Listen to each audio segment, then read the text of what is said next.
Protect your retirement savings today and see how easy it is to move your IRA or 401k into physical precious metals. Text SECURE to the number 989898 for your free Gold IRA Info Kit. Again, SECURE to 989898. Message and data rates may apply. What goes better with a meal? Bacon. At Heartland Steakco, they take their bacon seriously. From their double smoked hickory to their honey jalapeno, which brings sweet and spicy together for the perfect combination, to their all-new bacon flavors like whiskey peppercorn with its smoky richness, to their applewood double smoked bacon that's smoked over real applewood chips, to their all-new maple bourbon bacon, which brings out the subtle notes of maple and bourbon for a rich taste. Heartland Steakco has your bacon and USDA Midwestern beef ready to ship and delivered straight to your door. Don't wait. Order today for yourself, a friend, or anyone who loves that true Midwest taste. Ordering is easy at heartlandsteakco.com. And right now, when you spend $199.99 or more, you'll get free shipping plus 2 pounds of bacon with promo code BACON. Go and get your bacon from heartlandsteakco.com.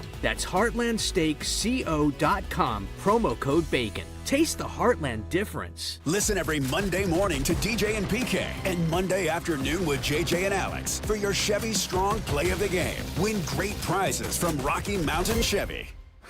Broadcasting from the Mountain Home Services Studio, this is 97.5 KZNS FM Colville, 1280 KZNS AM Salt Lake City, and 102.7 KSL FM HD2 Salt Lake City Midvale. This is 97.5, the KSL Sports Zone. It's time to get your morning started with the news you need to know. News update. This is what's trending with DJ and PK. Hashtag Utah Jazz. Here's Nurk again, finding Bailey, flying to the basket. Ace touches the stars and dunks it home. We're tied at 99. Ace Bailey flying through the lane, double clutching, ripping it through, and the Jazz have tied it. And Yusuf Nurkic has 14 assists. Castle spots Victor. Right corner three. Wee-wee. Victor Wembanyama. Yeldon Johnson. Extra pass. Fox left wing three. Yes, sir. De'Aaron Fox. Back-to-back threes. Spurs back up by 10. Victor will get it back left side. Victor. Bounce pass. Champagny spotting Castle. Right down Broadway. Slams it down. Tomahawk slam. And that might be the dagger here in Salt Lake. The Jazz keep digging holes. The Jazz keep fighting back. They were down big. They rallied and tied at 84. They fell behind. They rallied and tied it at 99. And then the Spurs went on a 27-10 win to close out, or 27-10 run to close out the game and win it. Markkanen didn't play. He was sitting there in street clothes, so it's really hard to sit here and assess the game and complain about what the team did or didn't do, because the guy they've got to have if they're going to win on a semi-regular basis is sitting there on the sideline again. We have been here before. This is game 45. We must endure another 37 games of this, and then perhaps they will be all in. So don't want to unload too much. I would just say that was way too many turnovers. That was 17 turnovers.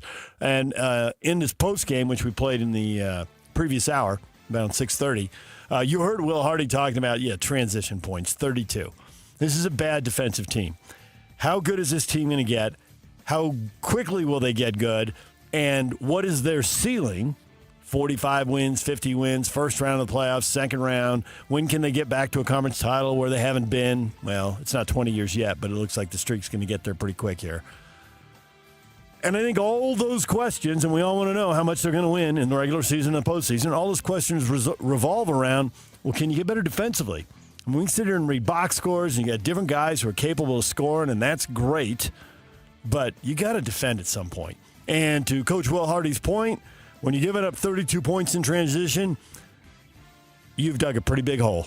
And it is hard to get the defense back and get set up. You could have Kessler there, but what does it matter if they're out running 2-on-1, 3-on-2 before he can get there to protect the rim? So next year, presumably, they sign Kessler in the summer, and he's back. We'll see. I guess I already had Ben scold me. What about the trade deadline? I don't think they're going to trade him. But I don't know. Sure, I guess if the deal's good enough, go ahead.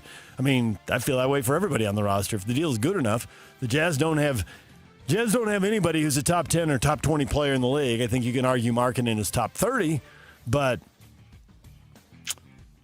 there's a long way to go here.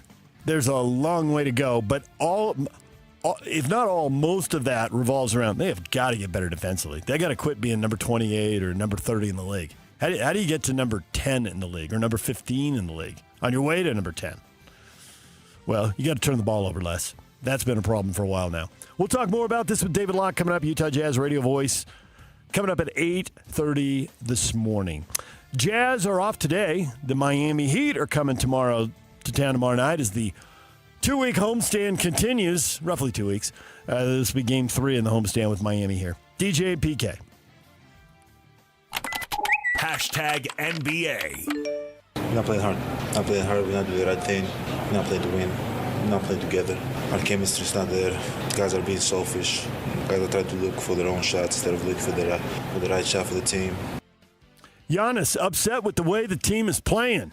My turn basketball. It's my shot. What about running an offense? What about he's getting bitter? Now, he's tried really hard not to be bitter, and I get it because nobody wants to hear multimillionaires who signed a contract whine, so he's in a tough spot here.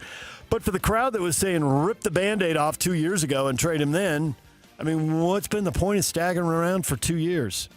Now, for a lot of the league, I think they're glad because they're worried he's going to end up with the Knicks or the Lakers. And the rest of America is sick of L.A. and New York being the biggest and the best and the most money, and they get what they want, and they have the spotlight. Now, the Knicks can't turn it into championships. They haven't won one since, I don't know what PK was in, junior high, elementary school? That was a long time ago. I'm trying to think what years they won. 1970 and 73, I think. So we're past 50 years now since they won. I mean, they get what they want, and they complain, and they cry, and let's face it, we're mad at the Knicks because the Giants win, and the Yankees and Mets are always getting whatever they want. It's New York as a whole. Seems like that's where it's headed. There's a trade coming. He's getting more and more upset. At some point, he'll ask out. The team doesn't want to be the bad guy. He doesn't want to be the bad guy. It staggers on. But you know what? If it keeps the Lakers out of the finals for a couple of years, I guess the rest of us are happy with it. Lakers star LeBron James deflected the criticism levied against him in a report by ESPN that says team governor Jeannie Buss and James have a strained relationship. James said he accomplished his goal of restoring excellence to the Lakers, and he doesn't care what anyone, including Buss, feel about it. James said, I thought it was good, but, somebody could see it that way. It's always two sides of the coin, how I represented this franchise and what I wanted to do to represent this franchise. Since when I got here until now, it's been with the utmost respect and honor and dignity, and I would say loyalty. I mean, bleep! I played here longer than pretty much any other franchise I played for besides Cleveland. Well, that only leaves Miami there. Did he get halfway down there and do the math that he'd been in Cleveland twice and realize he couldn't say that? That didn't make the most sense to me, but whatever. He has there been a long time, and they haven't been pathetic while he's there. They haven't been great either, and the championship they won was in the bubble, so the fans celebrated it, kind of, but not really. They didn't have home games. But it is what it is, and it's about to end. And there you go. And if you haven't seen the piece on the buses, if you love drama and sports, go read the ESPN piece. It took 20 minutes. I mean, it was long. It had a lot of quotes. I didn't know there were that many kids. And I didn't know there were kids from 2 marriages and that they're bickering. I mean, it's not that surprising once you know the whole story, but I didn't know the whole story. So it's out there if you want to go read about the whole soap opera. As far as the games, Kuminga, ankle and knee injuries, he's going to get traded. How hurt is he? He wants out. Things seem pretty jacked up in Golden State. It went from they were really good and they were a championship contender, 3-4 years ago to championship team 3.5 seasons ago to they're a contender to their middle of the road to, if they could have all their guys together, they'd be pretty good. But now they can't have the guys together at all. Kuminga's hurt. Butler's out. It looks like Kerr's out another half season. He hasn't signed it in an extension, so it's all coming to an end there. The Miami Heat, who will play the Jazz Saturday, went into Portland and got thumped 127-110 last night. And the Lakers went and played the Clippers in the Intuit Arena, and they got beat too. DJ and PK. Hashtag college basketball. College hoops, big weekend, starts tonight. Friday night basketball, Utah State at Colorado State. Tip-off at 8 o'clock. The Aggies, after a great start, beating up on the bottom half of the league, have lost back-to-back games. They went to Grand Canyon, lost. They lost to UNLV. Can they snap the streak here? They're 15-3 overall. They are 6-2 in conference. Scotty G's got the call. Pregame tonight at 7:30. Tip-off at 8. Tomorrow, it's Utah and BYU. 3:30, Big Fox. How about that? There's a platform. I like it. And that's a good time. That's 5:30 in the East. So people want to watch A.J. DeBonsa. All the NBA people can tune in and get a glimpse of him. So ought to be a lot of eyes on this game. Now, this is a great game at the Huntsman Center. I hope it is that competitive. This might be the wrong time to play BYU. They've had a week off. They've been a little fresher. They've had more downtime instead of playing twice a week. They basically had the midweek bye in the Big 12 rotation. So that ought to be a little fresher, and they're at home, and they have a little chip on their shoulder after losing for the first time since, was you kind of early December, Yak? What was the date on that game? That was a long time ago. I mean, it's more than a month since they've lost. Yeah, it's been more like a month and a half. Yeah, it's been a minute. So I would expect peak performance out of BYU. Really no excuses. You're at home. You're rested. You're angry. You've had time to prep for this. You're probably a little bitter that the game in Salt Lake was that close. I don't know how the rivalry to the fans, and the players will feed off the fans. Of course, the fans have it. But with the players moving around every year, it's not like you're a junior or senior and you've been playing Utah twice a year, maybe 3 times a year because maybe you had a big game in a conference tournament semifinal or final. I think the emotion that AJ showed at the end of that Utah game up in Salt Lake shows that he's into this thing. Well, I think the thing that helps is the first game was in the Huntsman Center, so all the BYU players got yelled at by the Ute fans who were there. And I think that's got them a little juice, and especially considering you just added the fact that they're coming off a loss to Texas Tech. Yeah. And the fashion they went down. Yeah. They did not like the last 9 minutes of that game. They played well for 31 minutes. Correct. It was certainly winnable. At least should have been close and dramatic at the end, but they got beat. Yeah, like when we talked about the Jazz, but 27 to 12 was the run down the stretch. It was 32 to 10 for Tech down the stretch against BYU. So that doesn't feel good. They've been off for a week and they're ready to get back in the win column. Weber State to Montana State, 6 o'clock. Southern Utah's at Utah Tech. They got a grudge match down there in Southern Utah. ESPN Plus for those games. DJ and PK.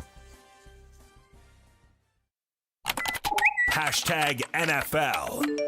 We will do what is best for this football team. With Tua or anybody else, to sit up here today and tell you that I have a great understanding of what we're going to do or which way we're going to go, that would be a lie because there's just too much work to do. There's too many conversations to be had at this point. A lot of respect for Tua, what he's accomplished in this league. I thought Quinn did a great job at the end of the season. We have to figure that out. We will, but today is not the day I can give you that answer.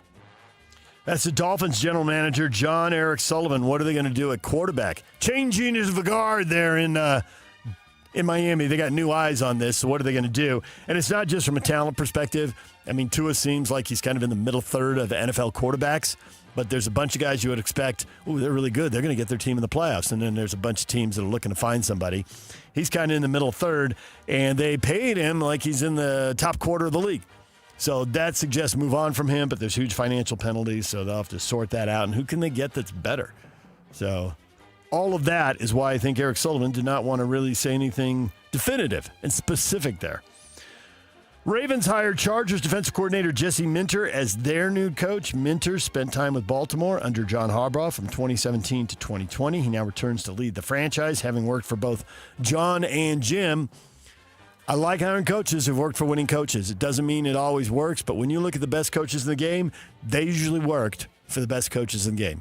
And you can go through coaching trees. You can look at Andy Reid and like, oh, well, he worked with Holmgren. Holmgren won Super Bowls. And you look at Holmgren, he's like, well, he worked with Lavelle, who won a national championship, and he worked with Walsh and won Super Bowls. And then Walsh goes back to Paul Brown. Everything goes back to Paul Brown and George Hallis and a handful of coaches. Well, and John Harbaugh worked for Andy for a long time. And right, yes. Eric Weddle gave his stamp of approval for Minter. He played for him with the Chargers, and he said that he thinks he's going to have a major impact with Baltimore. Colts acknowledged the existence of an FBI investigation into the death of former owner Jim Irsay and the potential involvement of a California doctor, whose last name I'm not going to be able to pronounce, who reportedly prescribed him pain pills and ketamine. Irsay died in May at the age of 65, was described as cardiac arrest. Haratunian? Haratunian. That's what I would have said. Yeah, okay. There you go. DJ and PK. #college football. 30 million people watched the championship game. The semis didn't do well. So I think there's two things they can do going forward with the schedule. They have got to tighten it up. There's too much downtime. It takes too long. One option, the semis, which were played on Thursday and Friday and weren't well watched, they could, and this would be a nod to those of you who love tradition, they could put a semi in the Rose Bowl on January 1st. And they can let the sun set over the sand games. And the Big Ten people who are driving the bus would be happy with that because they got a relationship and they'd like that. And they could put the Sugar Bowl in as the other semifinal, and the SEC, who's helping drive the bus, got a relationship there. And they could play the semifinals on January 1st. I think the finals are appointment viewing. People will find them whenever, wherever. Now, the other option is to put the championship game on the 1st. And I think it will always move around, and they will make people bid for it and pay them. So I don't think that they will play that in the Rose Bowl with the sun setting on the sand games. I don't think it's ever going to be locked down anywhere. I think it's going to move around like the Super Bowl. Those are the two calendars. That putting the championship game on January 1st makes the whole transfer portal thing a lot cleaner. And depending on where they put the transfer portal, maybe they could do something with coaches so that they're not taken off. I mean, the basketball coaches can be just as shady as the football coaches. But the one shady thing basketball coaches don't do, the football coaches do, is leave during the season or leave during the NCAA tournament. It doesn't happen. Basketball has a transfer portal. Basketball has recruiting, but they've separated their dates out from their tournament, so coaches don't take off. Transfer portal in basketball opens the day after the national championship game. And coaches don't take off. Correct, yeah. So not yet, anyway. Maybe they're working up the courage watching the football coaches. Sure. But right now, and we like that. Like, could you stay with your guys through your Sweet 16 game? Would that be okay? So there's an argument to put that championship game on the 1st. Now, there's also an argument for money and the most games. Hey, we don't want to get rid of the conference title games, and we want to add 24. I can see a calendar in the future where they play the semis on January 1st. But there's also a big push to put the championship game there. But anything else is crazy. The quarterfinals there, not a good idea. This is taking too long. Move it up, people. Let's go. Former Michigan coach Sharon Moore appeared in court yesterday, declared his innocence. So we'll see where that go. DJ and PK. #NHL. Self-pride or pride as a team is really important. We're proud of our homestand. We were proud of the way we played in December and how consistent we were. But the result kind of helped that. We're feeling confident. We're feeling good about ourselves. We have opportunity to learn today. We're doing it in victory, so can enjoy that. But if you get comfortable, that's how the game will humble you. So we need to stay uncomfortable, confident, and push forward and get better. That's the head coach, Andre Tourney. It's been an awesome stretch, 17 points out of a possible 20. This 10-game stretch, the first of the year, has been awesome. They are now sitting in the first of the two wild card spots at 56 points right now. Feels like there's, I'm going to say 6 teams fighting for 3 berths. The third spot in the West, and then the 2 wild cards. The third spot in the Pacific Division. So this is a massive game. Tomorrow, they play the Nashville Predators, 1st to 4. I think it's great that it falls to them. The way the geography sets up, it was always going to be the first or last game of the trip, and you're probably, in better shape at the first game and a little rested and not as fatigued. So this is a massive game tomorrow afternoon. They got to go get it. Nashville is only 4 points behind them. Of those 6 teams I was talking about that are in the race, the Mammoth have 56 points. They're the top of the 6. And Nashville is the bottom of the 6 at 52. And if Nashville wins tomorrow, it's only 2 points. Woo, look out. So they've done some great work here. They've made some headway, but they could give it back in a hurry. And the rest of this trip is really tough. Defending Stanley Cup champ, 2 of the top 3 teams in the East. It's going to be hard to get points. They really need 2 here, and it's a 4-point swing with Nashville. So it's not a playoff game tomorrow, but I think it feels like one. As much as one can in late January. Big game, 1:30. Pre-game starts, Adrian Denny, hockey afternoon in Utah, 12:30, and then the game gets going at 1:30 right here on the Zone. That's what's trending. It's brought to you by Shamrock Plumbing. There's no job too big or too small. Get the personal touch with Shamrock Plumbing. Coming up, Kevin Graham is talking Super Bowl with us at 8 o'clock. Who's going to the Super Bowl? We got AFC and NFC title games. We'll talk with Kevin about that. David Locke, radio voice of the Utah Jazz at 8:30. Cole Bagley, Mammoth insider for KSL Sports on tomorrow's big game at 9 o'clock. It's also a Utah Jazz tickets keyword contest. You can enter to win a 5-pack of tickets to watch the Jazz and the Warriors on January 28th. You listen all day for keywords during every show. The more keywords you get, the better chance you have to enter and win. Listen all day long. When you hear the keyword, go to KSLSports.com, enter to win, and because you know the keyword, you get an extra entry. So you get one just for showing up, and if you know the keyword, you get 2 entries, and you double your odds of winning those Jazz tickets. We'll tell you our keyword coming up in the 8 o'clock hour. DJ and PK, the question of the day is next. And now, a look at traffic from the KSL Traffic Center.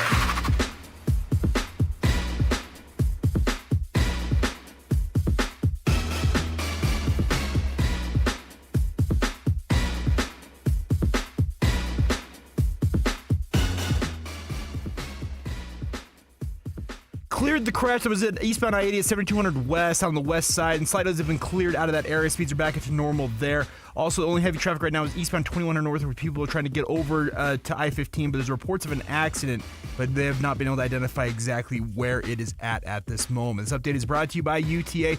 It's time to try UTA. Less stress, no traffic, and more U-time. Plan your trip today at rideuta.com. With your KSL traffic update, I'm Jake Hatch right here on 97.5, the KSL Sports Zone. Whirls around and down. 97.5, the KSL Sports Zone is your exclusive home of the Utah Jazz. And we want to send you to the Delta Center to see the Jazz in action. Listen every Tuesday for the Jazz Ticket Tuesday Sounder at 30 past the hour, every hour, all day long. And if you're caller number 12, you'll be on your way to an upcoming game. Buy one, you'll get one free. It's Jazz Ticket Tuesday, every Tuesday throughout the NBA season on your radio home for the Utah Jazz. 97.5, the KSL Sports Zone.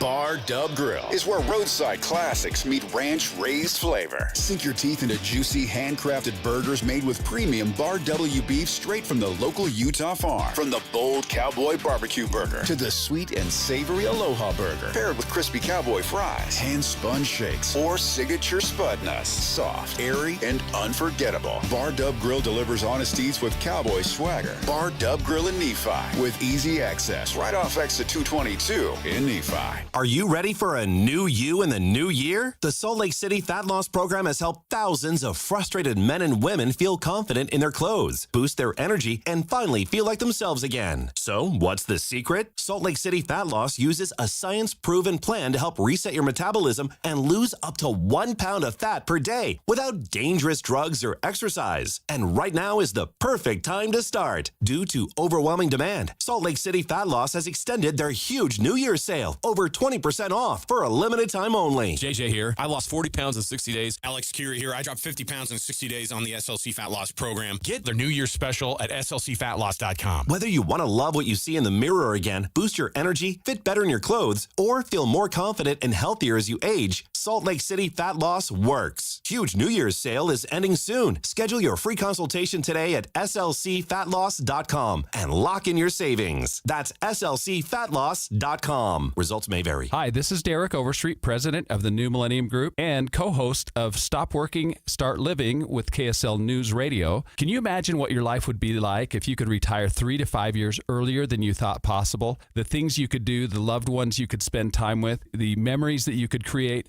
That's what our team at the New Millennium Group does. We'll walk you through the entire process every step of the way. If you'd like to get a copy of the 5-step proprietary plan that will help you retire 3 to 5 years sooner than you thought possible, give us a shout right now. 888-999-6370. That's 888-999-6370 or utahsfinancialplanner.com. Listen, most of our listeners right now have a tax problem, not a money problem. There's not enough money in Social Security Medicare as it is. Let us show you how you can significantly reduce your taxes. That's 888-999-6370, 888-999-6370, or utahsfinancialplanner.com. The Management Minute is a service of the MBA program and the Shingo Institute at Utah State University. I'm Professor Scott Hammond. When the critical mass of an organization is about defending the status quo, doing things the way they've always been done, then you see a certain pattern. I've seen this pattern at universities, government agencies, and businesses. First, the stories people tell about their work justify stagnation. Second, they punish and attack individuals who want to change. Often the top 10% of performers are treated like the bottom 10%. They're criticized and isolated by the protective culture so that they are asked or forced to leave. What is left is the middle, the average, the unchanged. What is left is mediocrity. Learn how to change a culture of mediocrity with an MBA from Utah State or a certificate from the Shingo Institute. Go to utahstatemba.com. That's utahstatemba.com. I'm Scott Hammond. Hope to see you in one of our classes. Finding great candidates to hire can be like, well, trying to find a needle in a haystack, but not with ZipRecruiter. Its powerful technology actively finds and invites qualified candidates to apply to your job. So while other companies might deliver a lot of hay, ZipRecruiter finds you the needle in the haystack. See why 4 out of 5 employers who post a job on ZipRecruiter get a quality candidate within the first day. Try ZipRecruiter for free at ZipRecruiter.com/free. That's ZipRecruiter.com/free. ZipRecruiter. This message comes from Viking, committed to exploring the world in comfort. Journey through the heart of Europe on an elegant Viking longship with thoughtful service, destination-focused dining, and cultural enrichment on board and on shore. With small ships that bring travelers closer to the destination, there's more time to explore. And every Viking voyage is all-inclusive, with no children and no casinos. Discover more at Viking.com. The KSL Sports Zone and Beehive Meals are honoring people that impact youth sports in our communities. Nominate the youth sports volunteer you know for the Beehive Meals Hero of the Week at KSLSports.com/contest. This is a Utah Jazz at 30 update on 97.5, the KSL Sports Zone.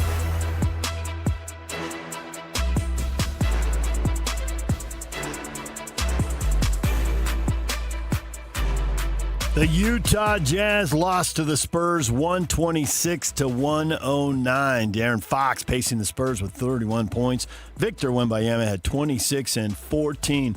Will Hardy liked how the team performed despite the loss. There's a lot of individuals who are, worthy of praise and showing so many signs of improvement, but to me it's about the collective right now. I'm so excited for where we are and where we're going.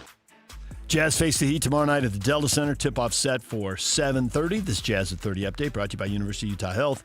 At University of Utah Health, hope is in our DNA. Learn more at uofuhealth.org.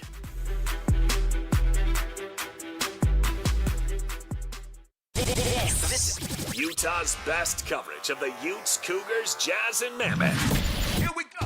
From the guys who have been there for all the biggest moments in Utah sports history. You're listening to DJ and PK on 97.5, the KSL Sports Zone.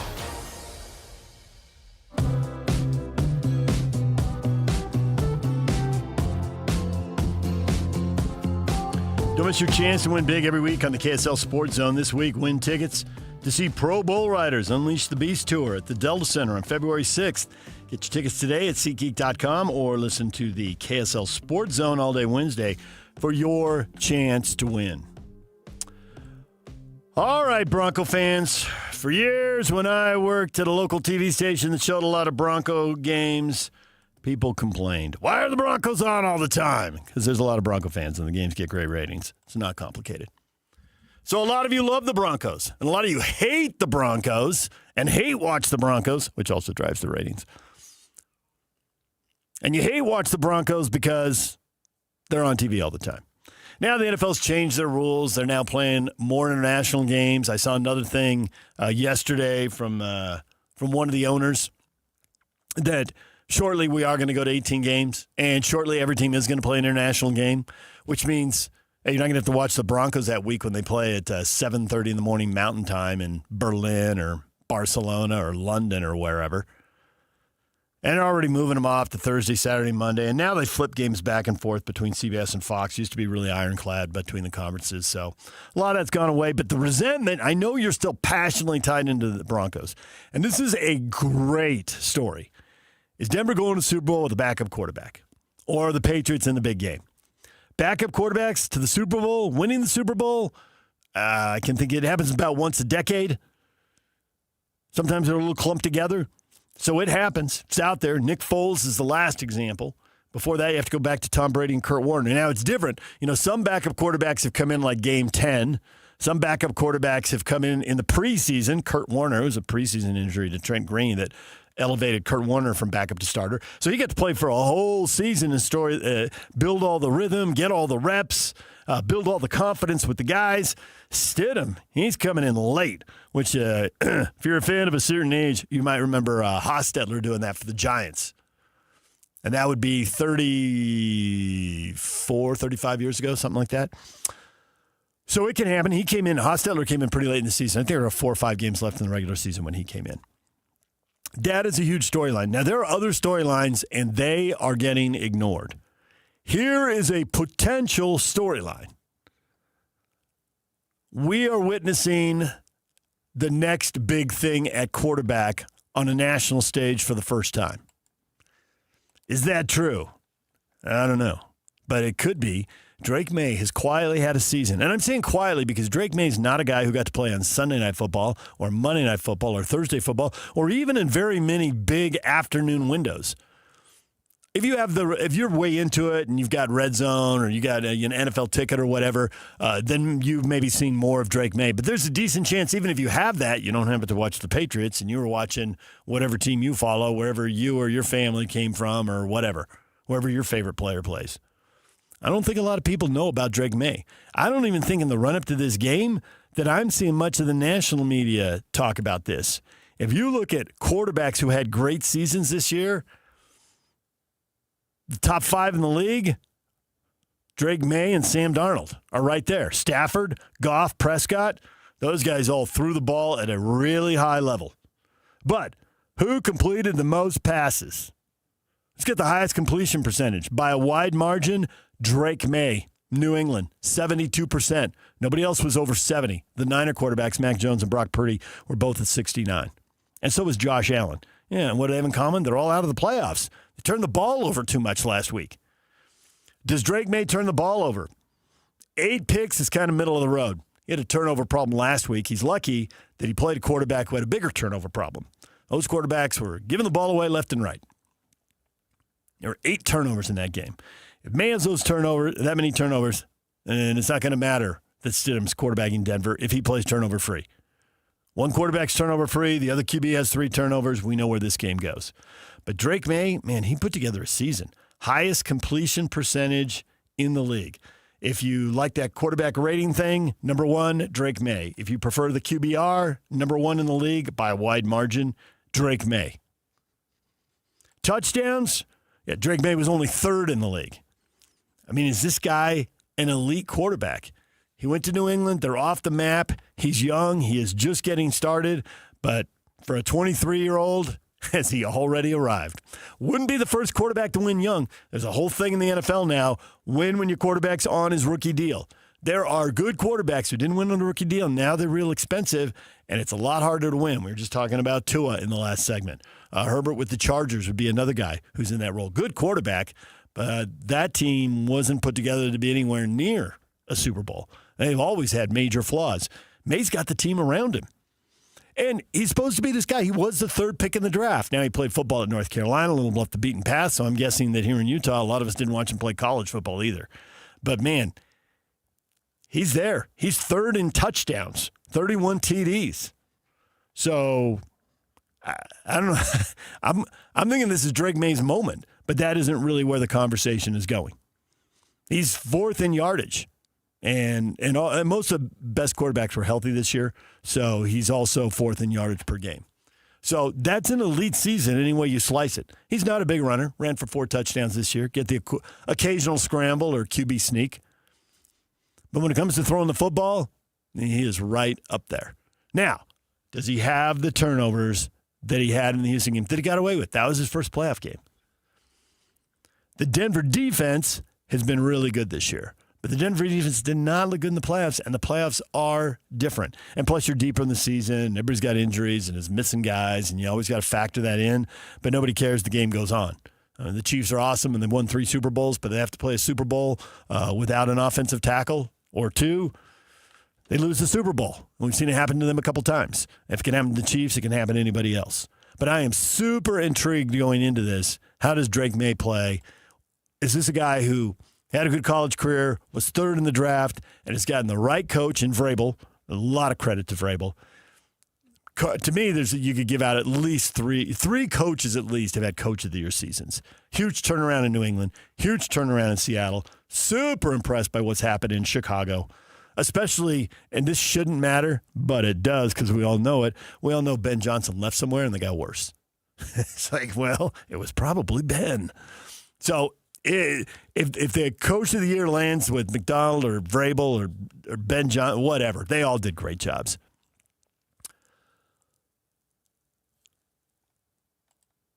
The hope here, David, Patriots, unfortunately, I hope I'm wrong. David, if you're a Bronco fan, I understand exactly why you would answer that. I get it. I think it's there for Denver to win because Denver's defense has been really good. They've got an elite defense. Didn't look like it last week. And maybe the Patriots were just handed the roadmap on what to do. And if May is dialed in, I can see that. And if the Patriots go out, I think Drake May and the offense are thinking, if we score 28, 31 points, New England's got an elite defense as well. Like, they're going to win. Like, 28-31 ought to be a winning number in this game. But because both Denver and New England defenses are good, if they get hold of this game, then you start wondering, well, what is the winning number? Is it 13? Is it 14? Is it 17 or 20? Because if this game ends up 17-14 or 20-17, I'm not surprised both the defenses have the pedigree to make that be true. That, to me, is what makes this so intriguing. So for Stidham, what kind of a game is it? This is a game where they're behind and they're down 10 points, and he's got to throw it every down. That's a problem. If they can run it a little bit, they can establish the play action, they don't turn the ball over, and they get the lead, and the defense is standing up, can Stidham get him to 17 or 20 points? Yeah, I don't see why not. And does that win? Those aren't usually winning numbers. But it doesn't matter what usually happens. It just matters what happens tomorrow afternoon. And can Denver get a couple turnovers and get out of there with a 2017 win? And left unsaid in all this, well, actually not completely unsaid because Daniel said it, Denver's going to win a close one, and they're going to win it with their defense and special teams. And that's the whole thing. If you think you can win with 17 or 20 points because your defense is really good and you can perform in the clutch and win a one-possession game, does your special teams give you a short field? You don't even need to break a punt return for a touchdown. Just do something that gives them a short field. Maybe they only have to go 30, 40, 50 yards instead of going 70, 80, or 90 yards. Don't have to have a huge number. You got to find a way to get one more point. One trick play, they're overplaying the run, whatever. One, and you get behind them, whatever it takes. Brian is on the confidence train. The Broncos will win and be just fine. Defense will be solid. Don't underestimate Stidham. Now, you could say Brian's a big old honk, just a big old super fan, and Brian may well be. But looking at Brian's photo, Brian is a fan of a certain age, and this is not his first rodeo. As a matter of fact, I think Brian would tell us, hey, all you clowns talking about this game, you're forgetting you've already seen this. And Brian, if that's what he's thinking, would be right. How did the Broncos win the last Super Bowl that they won? They won with Peyton Manning. But they didn't win with Peyton Manning. They won with Peyton Manning. My shoulder hurts. He could not throw the ball at the end. Their defense was awesome. But he didn't turn it over. He did know the game plan inside out. Stidham knows the game plan inside out. He's been there. He's been with the coach. Coach loves him. I think they were together in New Orleans, but I'm not positive. They know each other forwards and backwards. It's why there's a couple things here. Obviously, there's a talent drop-off, and this is a big, big problem for the Broncos. It's also not completely hopeless. I don't think a veteran coach like they've got in Denver, I don't think he does things by accident. And he's got a way of doing things. And when he breaks the way he does things, he does it for a reason. And Sean Payton, I mean, he does the media stuff, but he doesn't seem to enjoy it. He's not a million laughs. He is somewhere between Belichick and Parcells on the fun meter. So when he comes back and does a second press conference, he does it for a reason. Coaches don't do 2 press conferences. They do the media thing. It's what they do, and then they're done and they move on. And that's how a lot of coaches handle it. And honestly, I think it's how the best ones handle it. You get in there, you answer the questions with no attitude, just say whatever. Locally, Pablo Mastroni is very good at that. I know I sit in them. Will Hardy, I think, is largely good at that too. Will's been dealt a difficult hand here with this 3.5-year tanking rebuild going on. I think that when Sean Payton goes down, number one, it is a big, or when Bo Nix goes down, Sean Payton comes back into the room a second time because he wants to control the narrative. Bo Nix is out. We'll be good with Stidham. I know him. I see him practice. I sit in rooms with him and game plan and study film. He's ready. He went out there because he knew the narrative, and he wanted to set the narrative, and he wanted to put it out there in the public. And then it echoes back to the players. He did it on purpose. Now, is it all hot air? Is he just saying what he has to say? I think it was a smart thing to do. Whether it's actually true, I mean, that may depend on whether one receiver can hold on to a pass or not. You know, it's like, yeah, it worked, they won, or that was BS, they lost. Yeah, but it comes down to so many funky things. And it might not even come down to the quarterback. It might come down to a blocked punt like we saw in the college football title game. There's a lot of stuff that could happen. But when the Broncos won the Super Bowl the last time, Peyton Manning was running on fumes. That dude retired and went out on top. He was at the end. He had nothing left. He just couldn't throw his body. His mind could do it. His body just couldn't do it anymore. But they found a way to win. They were good on defense. They were good on special teams. He didn't make any big mistakes, and they won the Super Bowl. He was a better version a couple years earlier when they got smoked by Seattle. So it can come down to other things in quarterback play. But if there's one thing you want, there's a reason we never saw Stidham play this year. Bo Nix is better. Period. If he wasn't, this isn't what the coach wants. This is a blow for Denver. But they won a Super Bowl without great quarterback play last time they played. So, super intriguing game. Either they piece it together and this is a great underdog story. A dude is a good teammate and sits and bides his time and he gets on a big stage and delivers and helps his team win. That would be a great story. Drake May bursting out at 23 years old. I'm the next elite quarterback in the NFL. And when we sit here and do top 5 quarterback lists, Drake May was nowhere near it when we did that in the summer. Doesn't matter if it was us in this studio, whatever national people you follow, people who cover the NFL full time. It doesn't matter. Probably even in Boston, they didn't dream of this. But whatever important statistical category you look at, he's number 1, number 3, and number 4. So look out for Drake May. And the most important thing is look at the wins. And they were number 2 in the AFC. They are the 2 seed for a reason. They had a glorious turnaround. All right, more on football coming up with Kevin Graham, top of the hour. Coming up next, to change or not to change, to do something bold and different, or to honor history and tradition. We'll get to that next. Stay with us. And now, a look at traffic from the KSL Traffic Center. 2100 North and Lehigh remains the only trouble spot right now. Thick traffic on the eastbound side because of an accident at 2300 West in that area. Obviously going to add to extra delays considering the traffic load that area carries most mornings. Also, no other crashes right now on I-15 at regular speeds, both northbound and southbound as you go from Payson to Ogden this morning. This update is brought to you by GoPave Utah. Whether you park it, strap it, or pave it, GoPave Utah has your blacktop covered at GoPaveUtah.com. That's GoPaveUtah.com. Call them today once again or visit them at GoPaveUtah.com. With your KSL traffic update, I'm Jake Hatch right here on 97.5, the KSL Sports Zone. This is JJ and Alex. I got these. Joining us on the program right now, he's Bill Bender. He writes for Sporting News. How do people replicate what Indiana's doing, or is it really that difficult to replicate what Curt Cignetti and Indiana has done in just 2 years? People will try, but the thing for me is it's about Cignetti himself. Yes, he worked the portal, but so is TCU and Louisville and Colorado, and yes, he rebuilt this program in a hurry, but I think a lot of it's a reflection of Curt Cignetti, the talent evaluator. One point I was trying to make is I think he's going to end up regretting saying Google me because that's all people are going to want to know, right? And there's so much more to him than that. I don't think Indiana's going away. I think he's going to bring in this next portal class. They're going to recruit a little better. You're going to see it because I think he's that guy as the coach. If that continues, you're looking at a program that should be able to be pretty good next year. Catch JJ and Alex afternoons from 3 to 7 on 97.5, the KSL Sports Zone. David James here for Soda Weight Loss, SOTA, Soda Weight Loss. I'm on the program. It's been a little more than a week. Lost 5 pounds in the first week.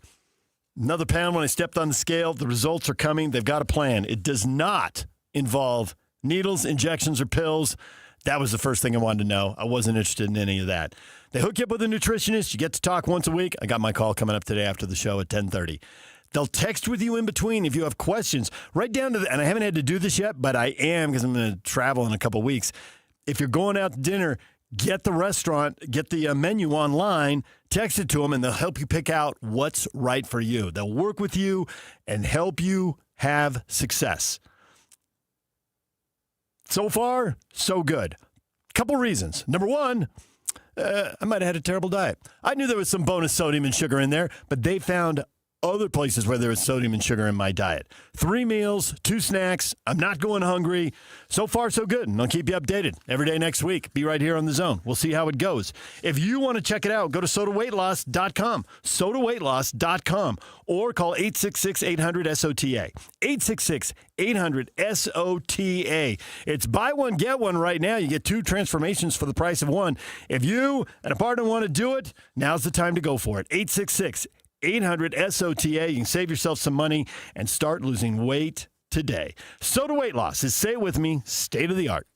What's better than a credit card with low interest? How about one with no interest? For a limited time, when you open a new America First Visa credit card, you'll enjoy 0% APR for the first 6 months. Transfer your balances from higher rate cards to your new America First card to consolidate debt and potentially save yourself a lot of money. That's 0 interest for 6 months. Interested? Then hurry to americafirst.com to apply today. Introductory variable annual percentage rate is subject to membership, eligibility, terms, creditworthiness, change, and conditions. Other limits and requirements may apply. Federally insured by NCUA. Equal opportunity lender. Looking for peace of mind and big savings on your home's essential systems? Mountain Home Services has you covered with their safety and savings plan. Here's what you'll receive. Front-of-the-line repairs when you need them most. Annual inspections for HVAC, plumbing, and electrical systems. Exclusive discounts on equipment upgrades, services, and repairs. Mountain Home Services is proud to be the first to offer upfront pricing with no hidden fees. Plus, every job comes with their 100% satisfaction guarantee. Call 801-543-2222. 801-543-2222 or online at mountainhomeservices.com and join the safety and savings plan from Mountain Home Services. Protect your home, save money, and enjoy total peace of mind. Mountain Home Services. Your home, their priority. Since 1954. Hi, this is Derek Overstreet, president of the New Millennium Group and co-host of Stop Working, Start Living with KSL News Radio. Can you imagine what your life would be like if you could retire 3 to 5 years earlier than you thought possible? The things you could do, the loved ones you could spend time with, the memories that you could create. That's what our team at the New Millennium Group does. We'll walk you through the entire process every step of the way. If you'd like to get a copy of the 5-step proprietary plan that will help you retire 3 to 5 years sooner than you thought possible, give us a shout right now. 888-999-6370. That's 888-999-6370 or utahsfinancialplanner.com. Listen, most of our listeners right now have a tax problem, not a money problem. There's not enough money in Social Security Medicare as it is.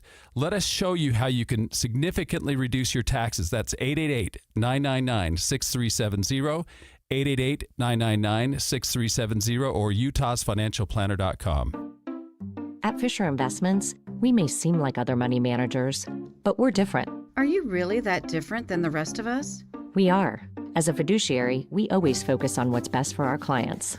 What services do you offer besides investing? We have a team of specialists in financial planning, estate planning, and more. Your clients rely on you for all that? Yes, we ensure clients receive unparalleled service at every step of the relationship. Okay, but you still sell commission-based products, right? No, because we believe that's a conflict of interest. We prioritize service over sales goals. So, then how do your fees work? We have a simple and transparent fee that's a percentage of our clients' portfolios. So we do better when our clients do better. Wow, we're more different than I thought. At Fisher Investments, we're clearly different. Learn more at fisherinvestments.com. Investing in securities involves the risk of loss. This is a Utah Mammoth at 50 update on 97.5, the KSL Sports Zone.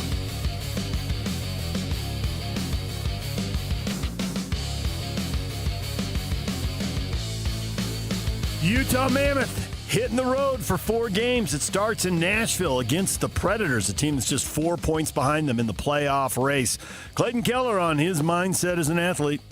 I'm smoother, I'm cleaner, I'm confident. Like, there's nothing to, be worried about or second guess. Like, it's just a second nature to me and something that I want to continue to get better at. And even throughout the season, just before practice, those little details, touches, like, I think it really does make a difference. Coming off a game-winning goal and a game-tying goal in the most recent outing. Puck drops in the Central Division Showdown tomorrow at 1:30. Coverage in the Zone starts at 12:30.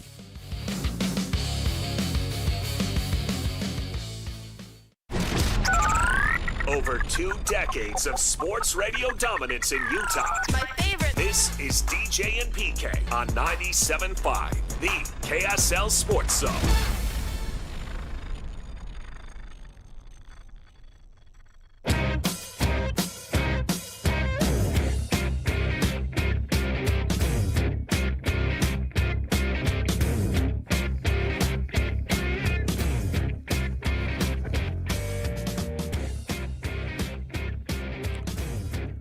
The KSL Sports Zone and BYU Meals are honoring people that impact youth sports in our communities. Nominate the youth sports volunteer for the Beehive Meals Hero of the Week at KSLSports.com/contest and listen every Thursday afternoon to JJ Alex for the winner. It's the Beehive Meals Hero of the Week.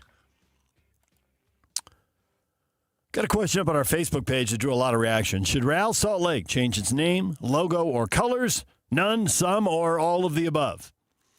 I posted that because RSL's put a survey out, and there are many questions in the survey. I've read them all and gone all the way through it.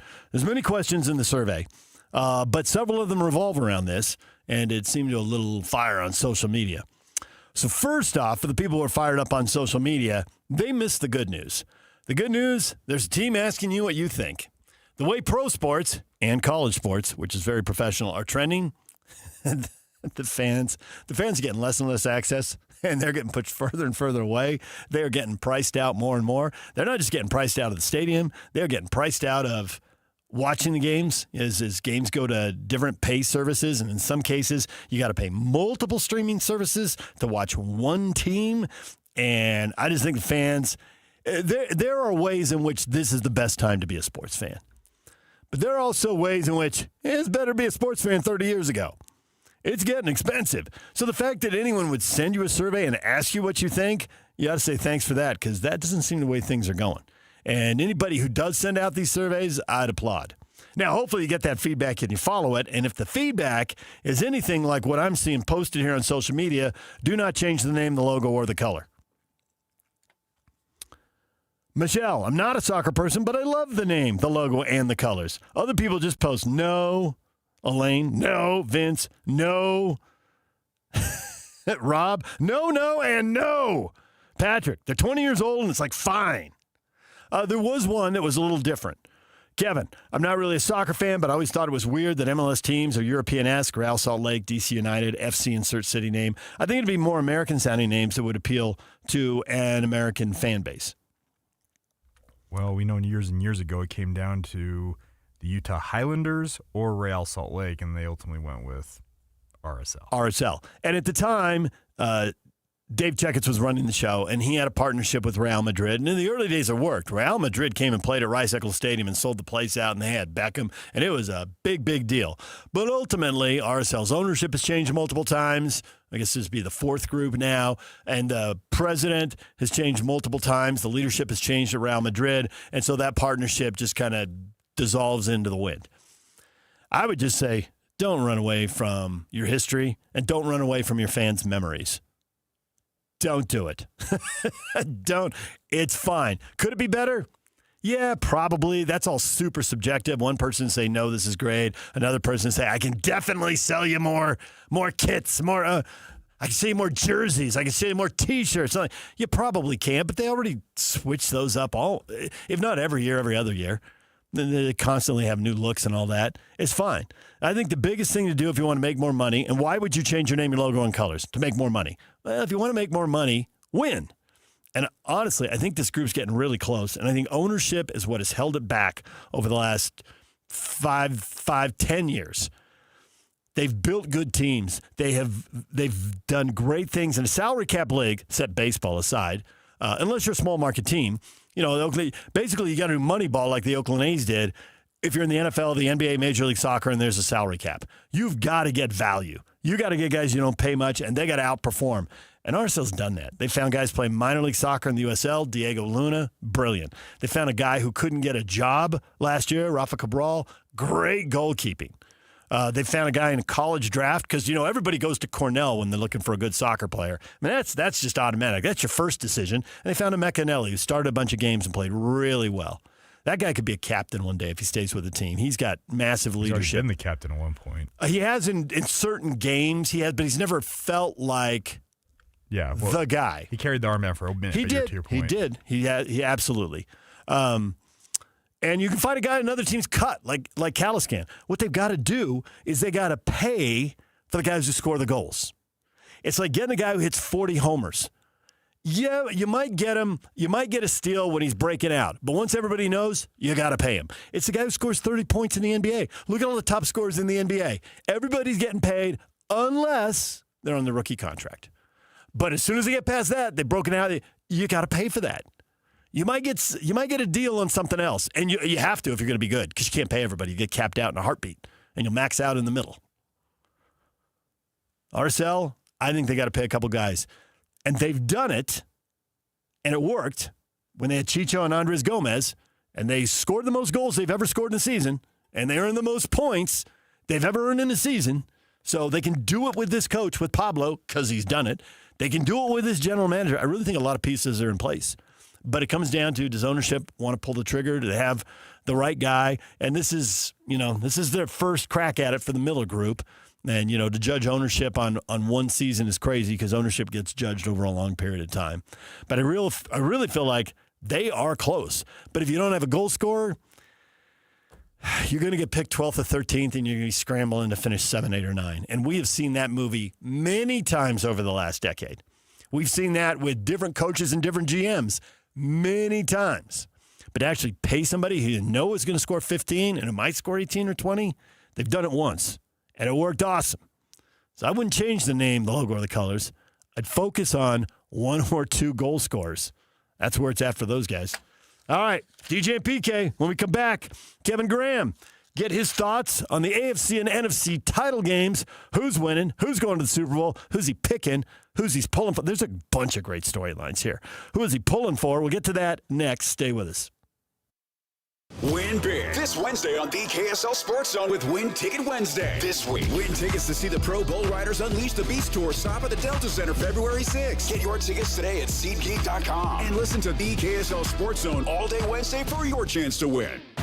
Want to get the latest info on Utah's newest sports franchise? Sign up for the Utah Mammoth newsletter. Get exclusive analysis, plus the latest news and notes on the Utah Mammoth. Sign up today at KSLSports.com for the Utah Mammoth newsletter.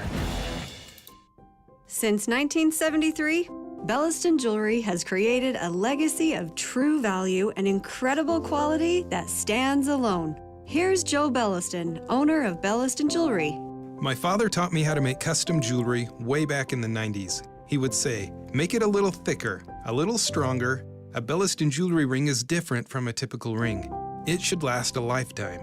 I continued that legacy 3 decades later when I created the Belliston Love Collection, our exclusive line of jewelry designed to be durable, comfortable, and stunning. I also designed Belliston Super Comfort Fit rings for men, the most comfortable men's rings on the planet. Come in to see and feel what makes a Belliston jewelry design different from a typical ring. Find us across from Weber State and see more at bellistonjewelry.com. Belliston Jewelry, made just for you, cherished for generations. bellistonjewelry.com. Fire up your backyard this season with Mountainland Supply.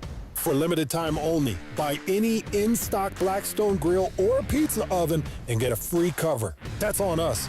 That's right, premium outdoor cooking plus protection at no extra cost. And there's more. You could even win free Mammoth Suite tickets. Don't wait, this offer won't last long. Visit your local Mountainland Supply store for more details or shop now at mountainland.com.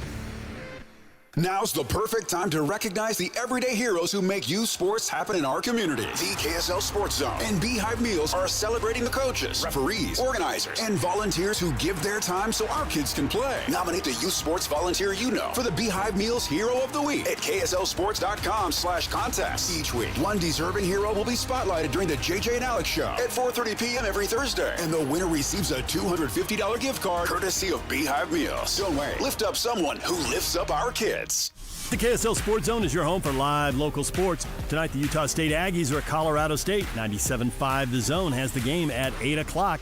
Tomorrow afternoon, the Utah Mammoth play in Nashville. Puck drops at 1:30 on 97.5 The Zone.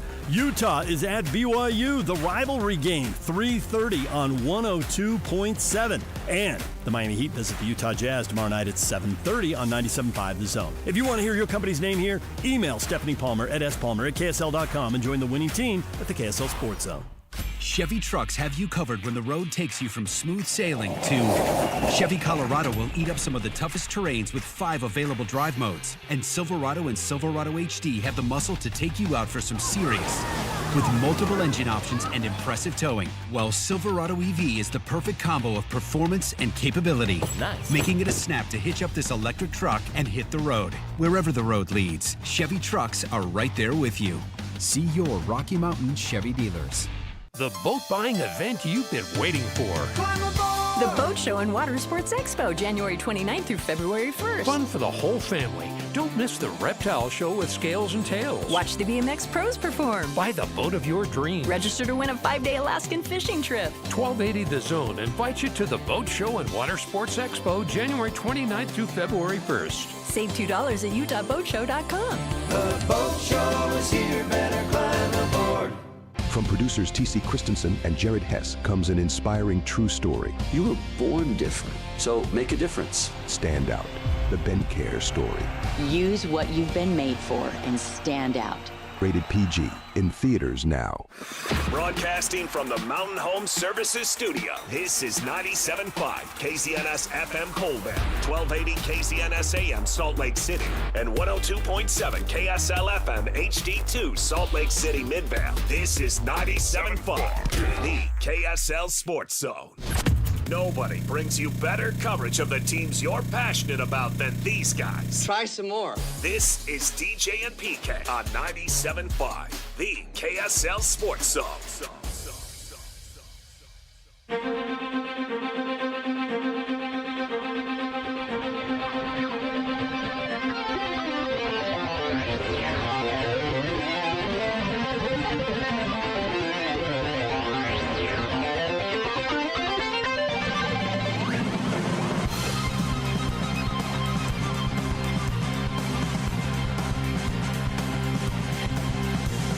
DJ, PK, and Kevin Graham. PK with the day off. Kevin Graham is here to talk football and laugh his head off. Good morning, Kevin. Good morning, DJ. Happy NFL Championship weekend to you, as well as PK, wherever the heck he is today. So, how are you, sir? Good. I'm curious here. You are as hardcore football fan as anyone I know. You are just way into it. You revel. I've talked football with you many times, and never once have I thought, Kevin's not even halfway done talking about this. He's got 10,000 more words, but I got to get on with my life. And so because you're so into the sport, I mean, you really do love it. I mean, you genuinely enjoy it, right? And it's what helps you identify with the audience, because the audience loves, a big chunk of our audience loves it too. But this is the first Saturday without football.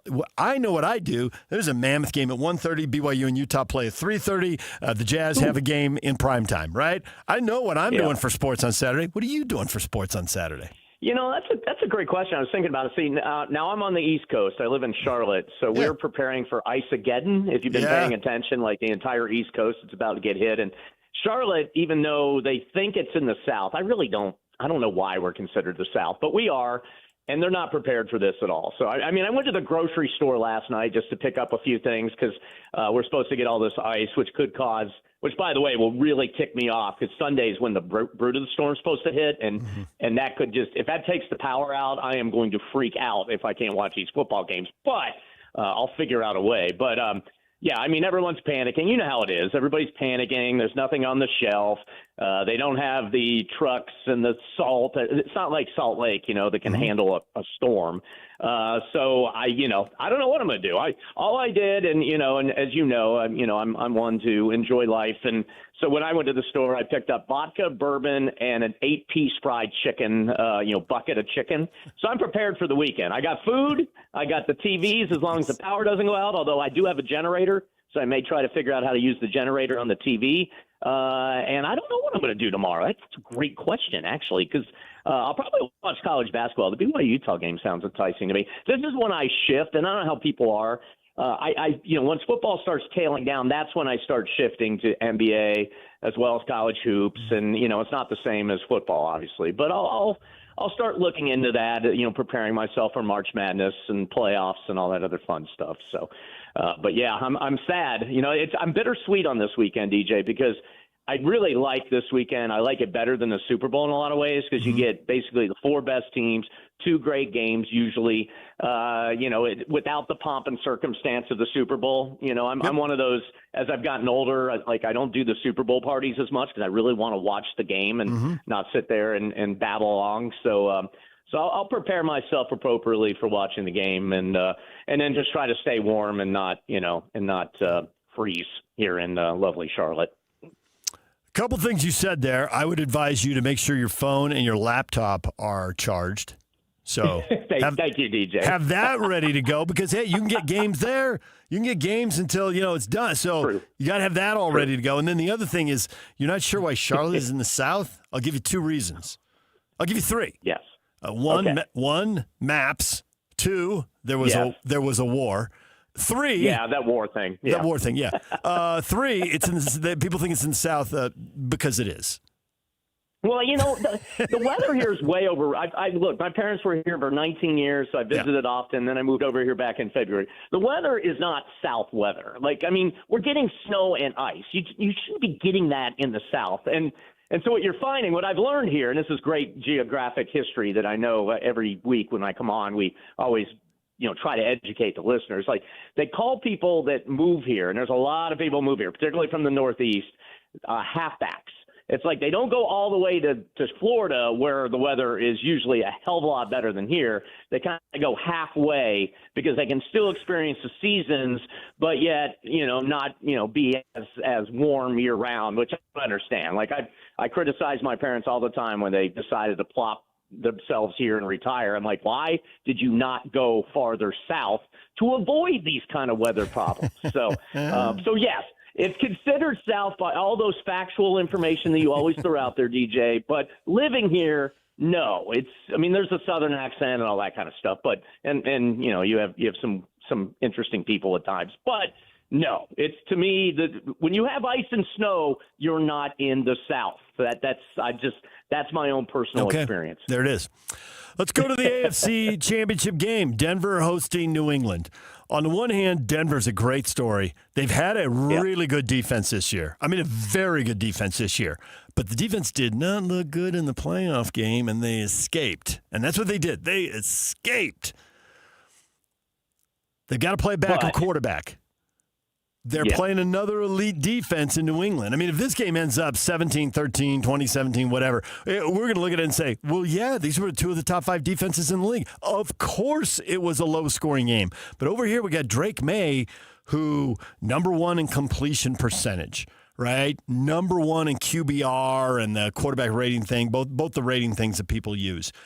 Top 3 or 4 in yards per game, touchdowns. This feels like a 23-year-old kid who was number 3, who got a good coach, who probably shouldn't have been on the market, but Tennessee apparently didn't know what they're doing.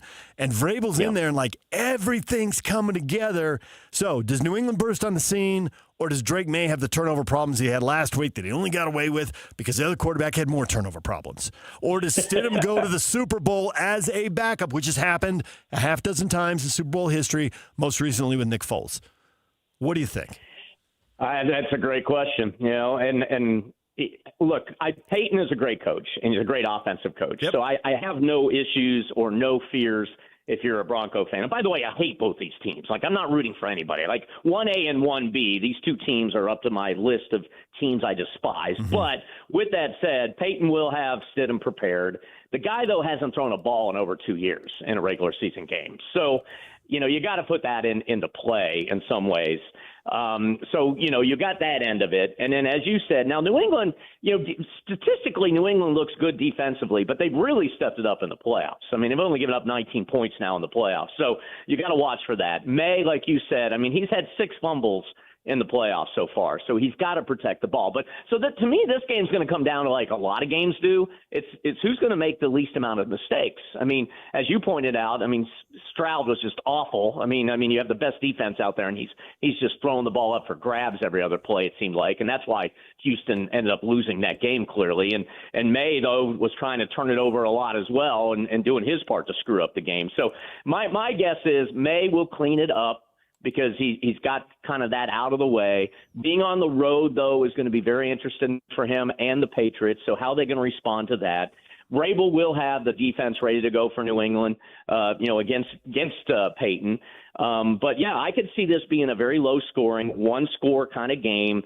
Who's going to make the least amount of mistakes, and whoever that team is going to win. The other wild card, too, and I think this is going to go for both games, is, and I hate to muck it up, but also – what crappy calls are the officials going to make to screw the game up as well? I mean, I dug in a little bit, and the referee for the game for Pats Broncos, 7th most pass interference calls during the regular season. So 7th on PIs. And as we know, PIs have been the thing, it seems like, in the playoffs, particularly last week in that, Buffalo Broncos game. And then, in the Seattle Rams game, which I'm sure we'll get to, the referee for that game has thrown the 9th most flags in the regular season. So it's great for the NFL to put 2 refs in there that clearly like to, have the camera shine on them by throwing penalty flags left and right. So that's the other thing that you got to play in a wild card that we just won't know until the game is played. I find it interesting that in both college and the pros, and this is true at Utah and BYU, I saw it multiple times watching those teams all season long. I've seen it in the college football playoffs. I've seen it in the NFL playoffs. Defensive backs are taught to hold.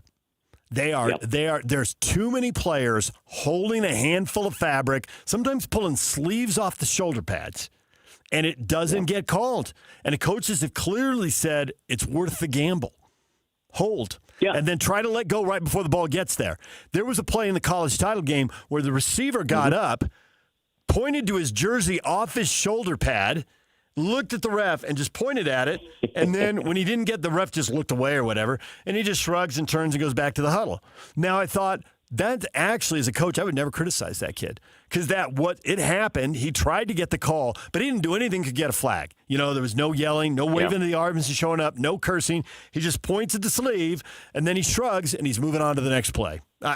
He's been coached up. Yeah. This is happening all the time. So you're right. And it's a spot foul in the pros. So it's a big penalty in college. It's a massive penalty in the pros. If you get a first down and 35 yards, I mean, good grief, that's huge. I know. Huge. Yeah, no, and it's a game changer, and I almost I read an article this morning actually that had some listings of how to make the game better on the referee front, and one of the ideas for the NFL was to eliminate spot foul and make it a 15-yard penalty, which I'm not 100% opposed to. The way that I get it, the refs have a tough job, and you're right. There's holding every play. On the offensive line, you can argue holding in the DBs. I mean, heck, I thought Miami was holding Indiana receivers all game long. And at what point, it's like the NBA refs. Like at what point do you stop calling fouls? I mean, I get it, but that's a huge play. I mean, seriously, like if you got a late game, you look at these NFL players and these teams, they're throwing the ball down the field, just throw deep. And it makes sense because more times than not, you're going to get a PI call, and suddenly you're in field goal range to win the game. So that's something they got to definitely look at. Playoff assist, I think, should be more involved in that as well.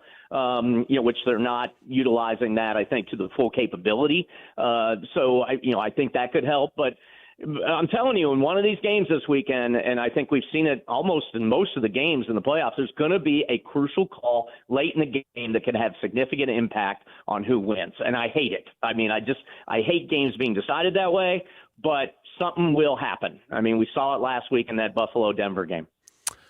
All right, let's get to the NFC title game. You referenced it. We are going to talk about it. Seattle's defense is also elite. I mean, we got 3 of the top 4 defenses in the league in the conference title game. So when people say defense win championships, you got to kind of look at it like, well, yeah, unless the Rams win it. But the Rams have the quarterback. Who threw for the most yards? Matthew Stafford did. Who threw for the most touchdowns?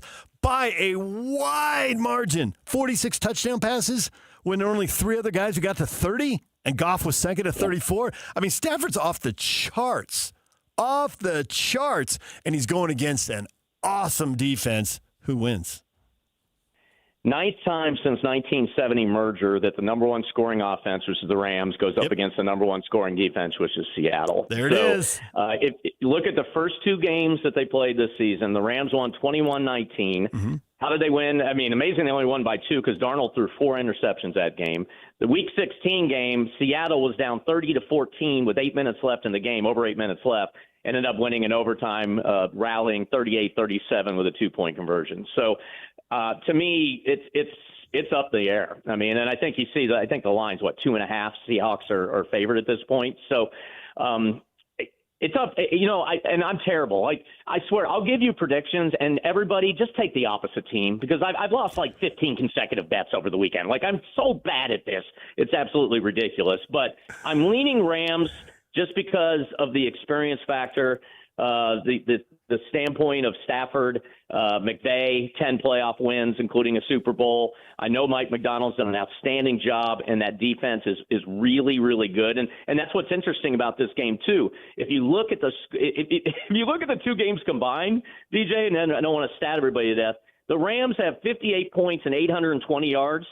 Seattle has 57 points and 829 yards. That's how even. Yeah. That's how even these 2 teams are matched up. So again, I got to go to the Darnold factor. And here's another one that popped off the page for me. And as I was doing some research on this, in Darnold going up against the Rams in the last 11 and a half quarters until that rally in Week 16. That means when he was with the Vikings last year in the wild card game against Chris Shula and the Rams defense, Chris Shula being the DC. And then the first 2 games this year, until that rally in the fourth quarter, Darnold against the Rams, 1 touchdown, 7 interceptions, 11 sacks. So Darnold, I mean, again, maybe it's the Jets bias in me. I just don't trust him. I don't trust him in the biggest game. That's why I would lean towards the Rams. But with that said, they have a great defense, and as we always talk about it, usually those best defenses are the teams that win, and they're at home, so that helps as well. So it's going to be fun. I think that one's going to be really tight, and I'm looking forward to seeing who comes out on top. Those 2 regular season games, it's hard to believe this one would be any different. I'm with you. Yeah. And the thing is, for all the stuff about Darnold, the Rams defense is the outlier. They don't fit with the other 3 defenses. They're not as good as the other 3 defenses. Over the course of the season, they're just not. And the fact that they coughed up a lead to Seattle and then lost in overtime, it's like you had a 16-point lead and you gave that away. You had the touchdown in overtime, you had the lead, you gave up the touchdown, and then you still could have bailed yourself out by stopping a 2-point conversion, and you don't. But they're like, oh, we're going for 2. You can't stop us. Yeah. Darnold might be playing the one defense thinking, okay, these guys. But you're right. We saw him melt down in 2 games into last season after he had a great year. So who's to say? And to your point, too, I mean, if you even look in the playoffs, it's not like the Rams defense has been awesome. I mean, they had to outscore the Panthers to win on the road 34-31. And then against the Bears, lower scoring last week, winning 2017. But look at that play they gave up to Williams to hitting Komet, late in that game to get the game into overtime for the Rams before the Rams finally won. And granted, that game was a little lower scoring, and part of that it was weather driven, obviously with the snow and the cold and all that was going on in Chicago. So I think that's a great point. I really think it really comes down to, does Darnold, and he's got an oblique injury supposedly and all this, does Darnold keep himself under control and be composed and not turn it over? And if he does, and if he lets the defense, perform and Stafford doesn't go off, I mean, the stats are a little deceiving because if you look at those first two games, as you mentioned, Stafford threw for like 450 plus yards in the first game, or in the game they lost, 457 to be exact. He only threw for 130 in the game they barely won, which is just weird, I guess, if you look at it that way. But but if the defense can figure it out and Darnold doesn't turn it over, then yes, I think Seattle's the team will go to the Super Bowl. And I'm not a Seahawks or a Rams fan, but I'm definitely going to root for either one of those teams against whoever wins in the AFC Championship game, just because I don't like either of those teams. So I'm excited to see what happens. There were 20 turnovers in the 4 divisional playoff games. Turnovers decided all of those games. The Rams won the turnover battle 3-0 in Chicago, but they needed that third interception in overtime to get the field goal to win the game. So as much as we can sit here and think play after play, the tipped ball, does it get caught, right? When a receiver, and ultimately the receiver is going to drop a pass, when it goes off his hands, does it go to the ground or does it pop up the air and get grabbed? There's so many fluky things, and these both feel like they should be one-play games. I mean, maybe they won't. The only one that wasn't last weekend was Seattle-San Francisco, and San Francisco was so shorthanded, missing so many guys. There've been a bunch of coaching hires around the league. Real quick, we're down to our last minute because we don't want you taking David Locke's time. He's coming up next. Of course not. Now, here comes a 10-minute answer. Any of the coaching hires strike you and there's still jobs open, but any of the ones that have been made strike you as awesome or horrific, or these are coaching hires and we never really know? On the head coaching front, Jesse Minter's supposed to be an expert, but is he going to be really better than John Harbaugh? I mean, did you really kind of downgrade there? But I also understand the theory that sometimes, a voice loses its luster being there for a long time. So, so Harbaugh going to New York's good. I laugh at Robert Saleh getting the Tennessee job. I only laugh because it just amazes me when a guy's 20-36 in his first coaching opportunity, he still gets a head coaching job one year after the fact. And that's just – it's the Jets. Yeah. I know. That's how pitiful my organization is. So, to me, it's both things. Everyone looks bad with the Jets, and everyone looks good with the Niners. The Niners are a very good organization. True. Ownership, GM, head coach. So, of course, you're going to look good, right? To me, what kills me is – But Saleh was with the Niners before he went to the Jets. So, I mean, and I get it. I do blame the Jets more than Saleh overall, but he did not do a great job with the Jets. So now he's going to Tennessee, which is a rebuild. And look, and same thing. You got a quarterback there at least, and you have a chance to move up. I think the most interesting hire of all of them, just because it's just going to be so funny to watch the two of them interact, is McDaniel teaming up with Harbaugh. I mean, you want to talk about the two most eccentric, weirdest personalities in the NFL, and now you got the two of them together on the same coaching staff. That's going to crack me up.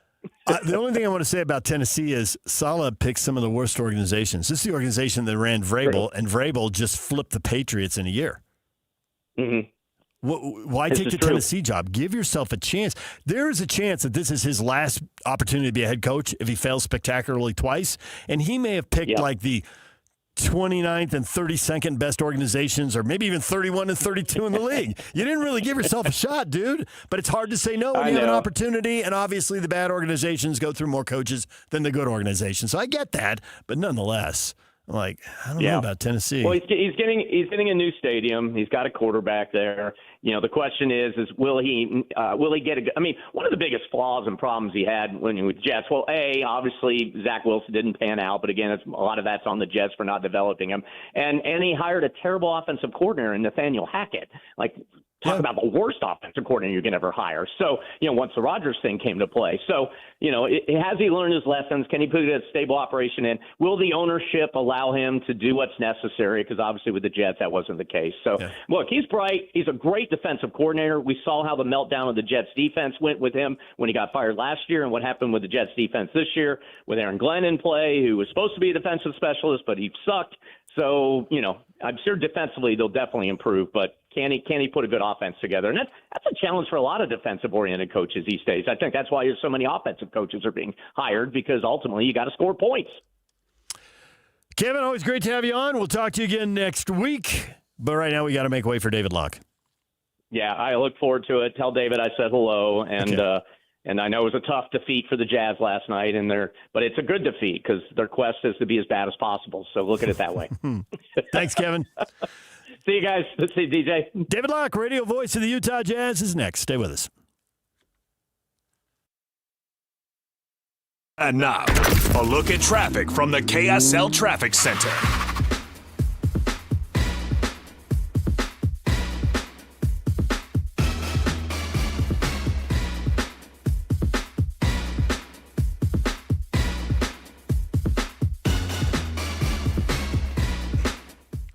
Crash northbound Mountain View corridor at on the Mountain View corridor at Harvest Hills Boulevard down in Saratoga Springs. One car has gone off of the road and down into the goalie, so obviously you can have a lot of delays in that area. Left lane is blocked and traffic is heavy all through that. Also, I-15 back to running free and clear after an earlier slowdown on the major thoroughfare. This update is brought to you by the Whipple Service Champions. They're Utah's most trusted name for heating, cooling, plumbing, and electrical services. Call them today at 385-273-7167 for your free estimate. With your KSL traffic update, I'm Jake Hatch right here on 97.5, the KSL Sports Zone. This is Jake Scott and Ben Anderson. But Keontae George and his career high 43, 15 of 28. That was an efficient 43, if there is such a thing. He continues to be the story of the season for the Jazz by a mile. For the first time last night, Will Hardy called Keontae a star. I don't think I've heard him call him that before. He said, our fans are watching, one of our own grow in front of their eyes, and, he's really turning into a star. Coaches can prop up their players, coaches can pat them on the back, but for him to call him a star, I think does just kind of give you some insight on how the Jazz are now viewing their basketball team. The Jazz know Lowry's a star, and they view Keontae as a star, and they're going to go try and find a third piece or whatever they have to pair next to him, or maybe Ace Bailey can develop into it. I'm telling you, when they have the green light to make it happen, they're a good enough team to win 40 games. Catch Jake and Ben weekdays from 10 to noon on 97.5, the KSL Sports Zone. Texting enrolls you into recurring automated text messages. Consent not required to purchase. Message and data rates may apply.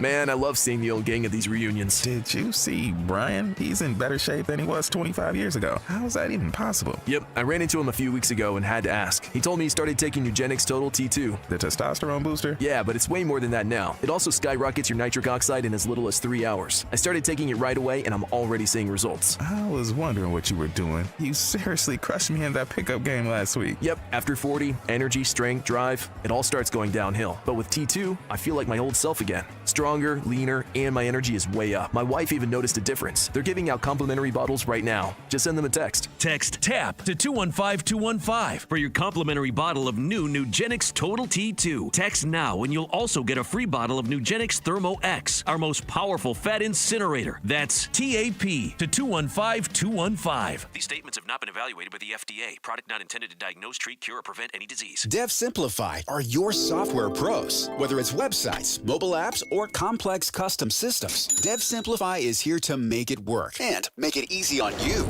Need help building software or ongoing management? You've got both. DevSimplify.com designs, develops, and manages the process so your deadline stops slipping and your team stops guessing. Maybe you're stuck in the middle. AI can start a project. Freelancers can build pieces of it. But without real project management, teams get stranded halfway through. DevSimplify.com brings the roadmap, the pit crew, and the finish line. When a software project slows down, breaks down, or stalls out entirely, DevSimplify, the software pros, can turn that chaos into to beautiful completion. DevSimplified.com. From the start or in the middle to finish and beyond. Ready to move? At DevSimplified.com, you can always schedule a quick and free project assessment. But right now, you can get a complimentary discovery session with 5 hours free. DevSimplified.com, your software pros. 10 years ago, Les Olson IT set out to do more than fix copiers and printers. We set out to become the IT team Utah businesses count on. Today, we're proud to celebrate a decade as Utah's managed IT service provider, trusted by thousands of local companies for secure, reliable tech support. Thanks for trusting us. Here's to the next 10 years of innovation, protection, and partnership. Visit lesolson.com to learn more. Olson IT. Now's the perfect time to recognize the everyday heroes who make youth sports happen in our community. The KSL Sports Zone and Beehive Meals are celebrating the coaches, referees, organizers, and volunteers who give their time so our kids can play. Nominate the youth sports volunteer you know for the Beehive Meals Hero of the Week at KSLSports.com/contest. Each week, one deserving hero will be spotlighted during the JJ and Alex Show at 4:30 p.m. every Thursday. And the winner receives a $250 gift card courtesy of Beehive Meals. Don't wait. Lift up someone who lifts up our kids. Hi, this is Doug Ryden. For years, I've been telling you about products I truly believe in and that we use in our home. And one is Kinetico. We all know the downsides of hard water, tough on home appliances, frustrating spots on shower doors, but it also affects your personality. When you shower, does the water feel invigorating? Hard water can leave your skin feeling sticky and itchy. A Kinetico soft water system changes everything. It's like having a luxurious spa experience when you shower, making your daily routine something you look forward to. Kinetico, it's a difference you can feel. Their patented system uses far less salt than competitors, and they're exclusively focused on water softeners. They're the experts in their field, and they'll show you the difference for free with no obligation to buy. Call Kinetico Quality Water Systems of Salt Lake, an authorized independent dealer, at 801-576-8600, or check them out online at softwaterutah.com. Start enjoying your water. Spoil yourself every day. Bull riding, the perfect fusion of strength, skill, and pure willpower. It's the PBR Salt Lake City at Delta Center, February 6th and 7th. Tickets available at deltacenter.com. This is a Utah Jazz at 30 update on 97.5, the KSL Sports Zone.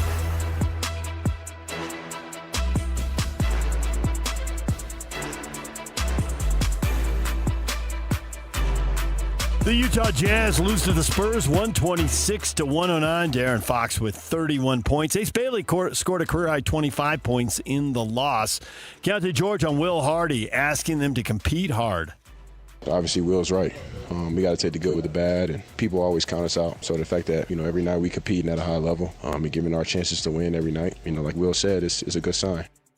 Jazz face the Heat tomorrow night at the Delta Center with tip-off set for 7:30.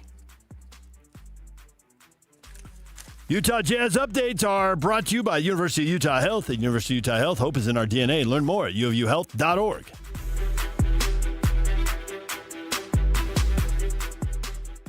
This is Utah's best coverage of the Utes, Cougars, Jazz, and Mammoth. Here we go.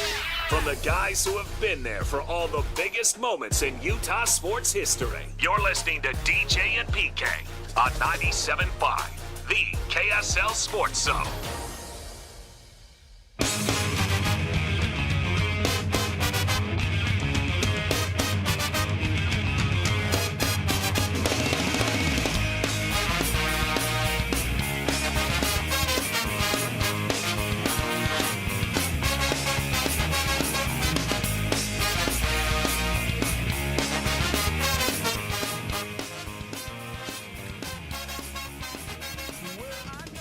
DJ, PK, and David Locke. PK with a little time off, but David Locke is here to talk Utah Jazz with us. David, good morning. Good morning, David James. What an honor. Friday morning, talking to you.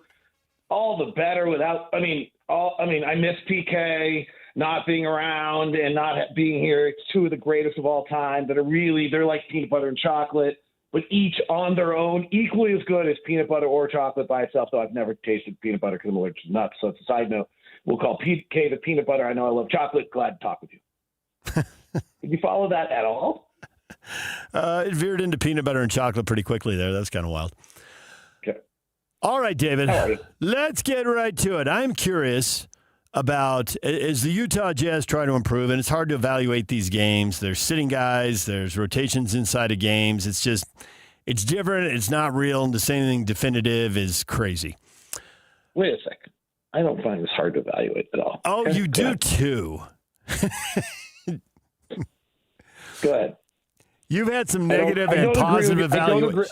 I don't agree with your opening statement. Okay, continue.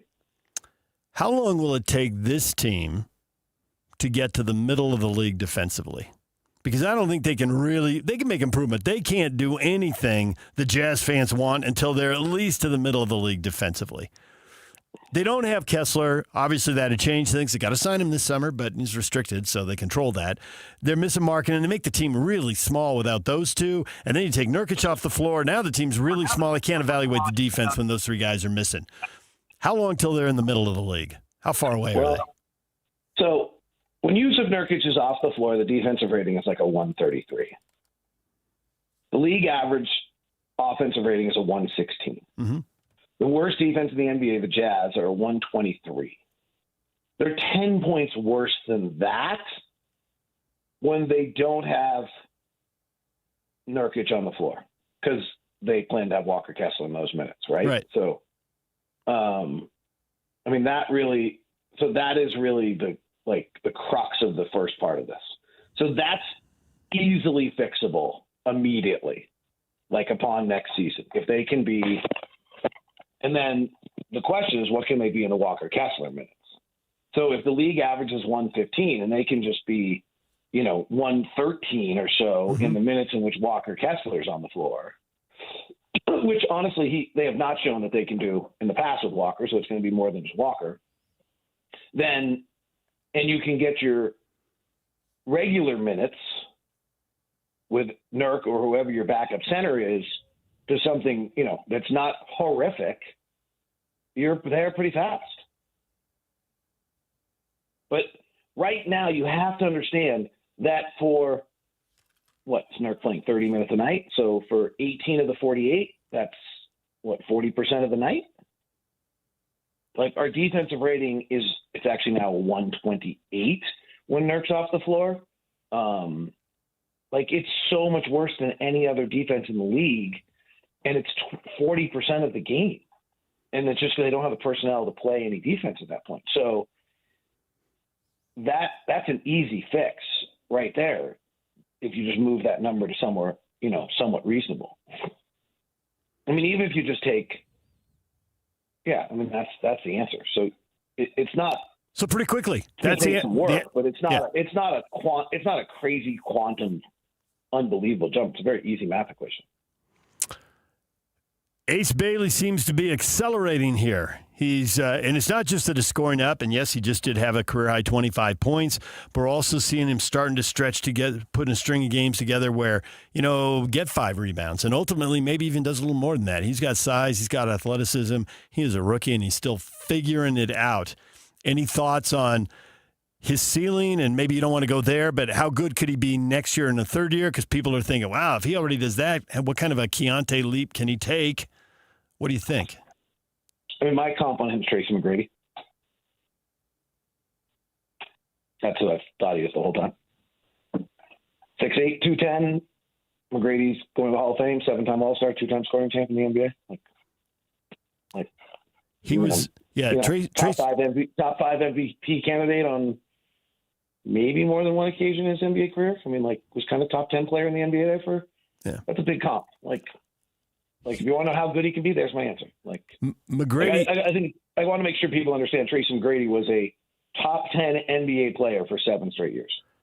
There's that, but there was also very little success in the playoffs. Now, maybe that's more a team thing, but there were a lot of first round and outs, including one with the Jazz in a fabulous 7-game series. And so maybe there are some holes in his game, despite all the awesome stuff you're talking about, which is true. But maybe there's some holes in his game in the postseason, and maybe it's more mental than physical, and probably an argument for that too. I don't know. You want to address that in the comp?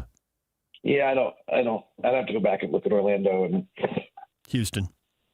Yeah, and figure that out. I mean, the only thing I'd say on Tracy that Vince Carter was his cousin, and I remember Vince was playing until he's low in his 40s, and Tracy retired at, I think, 32. And, the answer on that was that Tracy just didn't enjoy the game if he didn't get his 20 shots a game or wasn't the lead dog. He didn't want to stay in the league like Vince did, but that's fine. That's his choice. Right. I'd have to go back and I'm not comping Ace Bailey to Tracy McGrady to the level of playoff performance detailed here. I'm just conceptually giving you what kind of player do you think he can be? I think if Ace Bailey, I think he scores an easy 20. He scored 20 in back-to-back games with very little to his game right now. When he suddenly starts adding to his game and shooting more, and suddenly, Tracy shot 20 times a game. I don't know if that's really what Ace Bailey does right now. That seems like a big jump, but if in fact that is what he does, then if you're shooting 20 times a game, you're not getting 8 points on back cuts also. It's hard to do both of those things at the same time because it's hard to be shooting and back cutting. It's actually, you can't pass yourself. So there is a level where some of the other stuff goes away. Not out of flaw, but literally you cannot pass yourself. So his game will evolve and change. But it's interesting. That's a crazy comp. That's ridiculous. That's a stupid comp. It's a high level. Let's just be perfectly honest. Anybody who knows basketball who's listening right now is what the are you talking about? You literally just comped him to a guy who's an top 10 NBA player for 7 straight years, and you've watched him play 40 games that have been average with sparks. So it's a stupid comp by me, but if everybody wants to go crazy, that's my guy. I think he reminds me of Tracy McGrady, and Tracy McGrady barely played at 18 and 19 years old. He was, as a rookie, his first 2 years, 7 points and 9 points a game, but he peaked at 32 points a game and at 28 and led the league as a 23 and 24-year-old. So, try that on for size right there. Ace can get his shot off anytime he wants. That's clear. If he gets a better handle, he's going to be able to rise up on that mid-range jumper anytime he wants. He'll be able to take 6 or 7 or 8 threes a game. The question is going to be whether he ever learns how to get to the free throw line. He is allergic to the free throw line right now, and so was Tracy McGrady early in his career. McGrady, I think, averaged, I looked at it a long time ago, about 1 free throw a game his rookie year and 3 free throws a game his second year, and then did what Keontae's done and went to 5, and eventually, when he was the scoring champ, went to 10. I don't know that Ace Bailey ever goes to 10, but if he can get a handle – the question on Ace's development is going to be whether he has enough ball control to be able to draw fouls. Do you expect a lot of action at the trade deadline, either from the Jazz or around the league, either, both, neither? I don't expect a lot from the Jazz. It doesn't really make sense to me to line up. If you're adding someone right now, it has to be someone who's so good that it precludes you from wanting to participate in free agency next year. So if someone has to be available that's such a good player and such a perfect fit, that he takes up the cap space that you would use in free agency for the offseason for, restricted free agency like Austin Reeves or Peyton Watson. I don't think that player's available. And then there is this looming thing that, frankly, we probably don't want to add a huge amount of talent in February. And so it doesn't line up. I think the question that gets interesting is whether any of the veterans ask to be bought out so that they can go play for a playoff team down the stretch. But I think one thing that's happened here is that Nurkic loves it here, loves Will in having a wonderful year. Kevin Love seems to be really, really happy and enjoying himself. And I actually think these guys would probably bypass that for the possibility of being able to be here next year in some capacity. But I don't know that for a fact. That's the one thing that gets interesting. If any of the veterans ask that, hey, could I go play? My agent has found me a spot on a playoff team where I can contribute. Can you buy me out? That's the only. I don't see any of those salaries being moved for players or things of that nature. It just complicates things. I think we're going to have an incredibly active trade deadline because there's about 5 or 6 teams who are really desperate to add a piece. Minnesota's got to do something about their bench. Their last 2 losses are bad, and their bench is giving them nothing. Houston needs to add something. Detroit needs to add a secondary ball handler. New York needs to shake things up. They seem to be in a pretty desperate situation unless just national media is blowing up something. But they have lost like 10 of 13 and have been ranked 27th in the league defensively now for 45 days. So there's a lot of teams that I think are going to the table with an urgency. The only question is whether in some way the new collective bargaining agreement really neuters the ability of teams to be able to make moves. But the landscape is ripe for teams to make moves because there's teams that need to make moves. I mean, even minor deal, but like we exposed something in San Antonio last night that Kelly Olynyk, who I love dearly, cannot play an NBA playoff game. And so I don't think they need more than Luke Cornett and Victor Wembanyama in the playoffs, but they might. And so if there's a backup center that's available, San Antonio needs to add that because Kelly last night, that wasn't good. So I think that, all the teams have pretty severe weaknesses somewhere right now that need to be rectified. The only team that actually doesn't is Denver. So they're just waiting to get healthy. And maybe Oklahoma City doesn't. Denver and Oklahoma City are pretty fine. Everybody else needs to fix something. Nurkic has back-to-back triple-doubles, and there's a great quote from Will Hardy that I really enjoyed about you. You think, hey, let's try this, and then that worked. Let's try this a little more, and then talking about how running through him, letting him pass from the free throw line area, high post, whatever, top of the key, and then pretty soon you just say, forget about it. Let's go. Let's just do it. Let's just do it nonstop. Now, he was viewed very differently in Phoenix. Doesn't this just underscore something that has been true? All the changes in the NBA over the decades, find a coach who believes in you. Because when somebody doesn't believe in Nurkic, his stats are terrible and people are thinking he's done and he's spent and blah. And then you find a coach who do believes in you and you're posted back-to-back triple-doubles. I mean, it's night and day, but I think if it's one thing, it's a coach who believes in you and wants everything to run through you. Yeah, man, circumstance. I mean, yeah, and then Nurkic has a reputation that when he's not being used as he wants to, that it's not that it's pretty acrimonious, right? Yeah. And so then is that his fault or, not. It also depends on your roster, right? Like this isn't happening if Kessler is healthy, right? Right, and to defend Mike Budenholzer in Phoenix last year, he's got Bradley Beal, Devin Booker, and Kevin Durant. You're not running your roster. You're not running through Yusuf Nurkic. Yep. Right? Like Kevin Durant is not coming off an off-ball screen. You diagram an off-ball screen for Kevin Durant, he's going to look at you and go, what are you doing? Give me the ball on the left block, mid-post, and let me do my thing. Yeah. Like you watch Houston right now, that's obvious right now also. Like I think Houston's a terrible tug-of-war to watch late in games between whether they're posting Şengün, whether Amon Thompson goes one-on-one, or whether Durant gets the ball, and they look super uncomfortable. But it's because you're not telling the third, fourth leading scorer in the history of the NBA or whatever Durant is, hey, by the way, I need you to come off a double stagger left to right and curl in the lane. And he's going to look at you like, why? Like, why am I doing that? Give me the ball at 16 feet on the left side. I'll pull for a jumper and hit it. I don't need to go through all that hassle. Yeah. And Bradley Beal, certainly, you're not going to get him to do it either. And Devin Booker, you're not going to get him to do it either. I mean, I had a really interesting moment last year with an NBA coach. I'm going to leave his name out because I don't know if he meant it on the record or off the record, where he was complimenting Will and all the things we run. And then he basically said, God, it'd be fun to have a team where I could do that. Yeah, right. And he's got he had two, maybe, I'm trying to think. So at the time he had two Hall of Famers who they're not going to do that. No, veteran guys are going to do what they're going to do. And they got leverage. Right. Right. And so, and this is one of the best coaches in the NBA, was just like, God, Will's stuff is amazing. I love this, and I love this pattern. I love that route. And he's like, it'd be super fun to be able to do that. Like, that's literally what he said. It'd be super fun to be able to do that. And so, to defend the coaches who didn't use Nurkic right, there's probably a circumstance to why, I guess is my point on that. Yeah. But yeah, I mean, one thing to note, last night's offensive rating was a 107, so it was fun, but you can't win a basketball game with a 107 offensive rating. But it's, Nurk's really versatile. And I think, if you look at Keontae's career high game, what jumped out to me was the amount of different ways Will got in basketball. I thought Will was brilliant in that game. So they ran a bunch of what I call, we call it simple thing. It's like a pick and roll to set up a pick and roll.